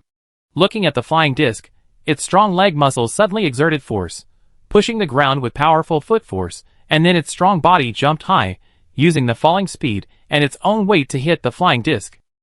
After a moment, Golden bit the frisbee accurately in his mouth and landed steadily on the ground. He looked back at Naoki, but found that Naoki was in a trance. Naoki was indeed distracted. He was thinking about the description and effect of the lucky pudding. To be honest, the effect of today's cooking was beyond his expectations. At the same time, he also realized one thing, that is, the effect of the cooking may be somewhat related to the mood of the maker. Pouring a lot of love into the cooking, and making the cooking with emotion, will make the cooking produce unexpected results. Even without the black truffle to strengthen it, the level of the dish has reached a level. Does this mean something? Naoki lowered his head and fell into deep thought. At this time, Golden handed him the frisbee. Naoki reached out to take it, and threw the frisbee out subconsciously. Golden rushed out again. This time, Naoki finally noticed how Golden caught the frisbee. It was using the full open ram to catch the frisbee. Naoki? ? Not really? Ah, gah. Guillerton proudly walked back with the frisbee, and handed it to Naoki. Dragonite on the side was inspired to fight, its aura surged, and it seemed to be ready to go. Seeing this scene, Naoki twitched his mouth. The two Pokemon began to compete with each other, showing off their magical powers. Even Frostmilk, who was passing by with 5 Saltstones, couldn't help but stop and watch. As it stopped, the 5 Saltstones didn't react for a while, and bumped into the companions in front one after another. Motor Lizard on the side looked at Gulton and Dragonite pitifully, looking weak, pitiful and helpless. It also wanted to play. Naoki noticed Motor Lizard's appearance, and turned to look at Gulton and Dragonite. In addition, the continuous throwing of frisbees caused his arm muscles to ache slightly. So he ruthlessly stopped the game for the two cheating guys, turned around and left with the neglected Motor Lizard. Gulton and Dragonite, who stayed behind, looked at their backs eagerly. Is Naoki angry? Gash? I don't know. Dragonite's face was full of worry. Guillerton was also worried, but soon, he didn't know what he thought of and followed. When he walked into the room, he saw Naoki sticking to the motorcycle lizard and feeding it with delicious food by himself, using this method to comfort it. Guillerton shouted, "Ah, gash!" Hearing the sound, Naoki turned his head and took a look. Golden immediately lowered his voice, his momentum weakened, and ran forward with a flattering look. "Ah, gah! No cuteness allowed." Naoki stretched out his hand and pushed Golden's face aside. He wanted to laugh in his heart, but he asked it and Dragonite with a stern face, "Do you remember the rules we set? No moves or flying are allowed. You can only catch the frisbee by running normally. This is relatively fair to both Motor Lizard, Golden and Dragonite." Guillerton and Dragonite stood in a row, lowering their heads, like children who had made mistakes. Gah! As a qualified parent, he was fair. Looking at the two Pokemon who corrected their mistakes, Naoki nodded with satisfaction, and then said earnestly, "Motor Lizard is still young, it is not even 1 year old, it can't beat you in strength or speed, it also wants to play frisbee, but you use moves, violating the rules of the game, so Motor Lizard can only watch you play." Gale. Looking at Dragonite and Gultron in front of him, Motor Lizard couldn't help but want to become stronger. If it could be as powerful as Gultron, it could join the game and fly with Naoki in the sky to help him do more work. Seeing that the two Pokemon understood, Naoki sat on the chair and waved to them. "I'm a little tired and can't join you. I watched TV for a while, you can go play outside by yourselves." Dragonite glanced at Naoki a few times, and seeing that Naoki was really not angry, he ran outside to play without worry.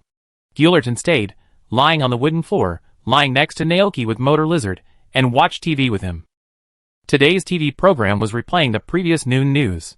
The news reported that an avalanche occurred on Frost Mountain not long ago, affecting the nearby Pokemon ecology. An expedition team went to investigate and finally found the culprit of the avalanche on Frost Mountain, a powerful wild Styracosaurus. Pteranodon? This seems to be a quasi-god Pokemon in the Padia region. Naoki thought. Compared to the cute Dragonite, the Styrodon is indeed a little less attractive. As he watched, Naoki felt a little sleepy. He yawned, then laid down on the rocking chair and slowly closed his eyes, ready to take a nap. The news on TV was still playing, but the content jumped from Frost Smooth Mountain Avalanche Incident to Mysterious Phenomenon in the Padia region, Pokemon Crystallization. On the screen, the host was introducing the story of Dr. Olin and Dr. Fortu, researchers of the crystallization phenomenon and inventors of crystallization beads.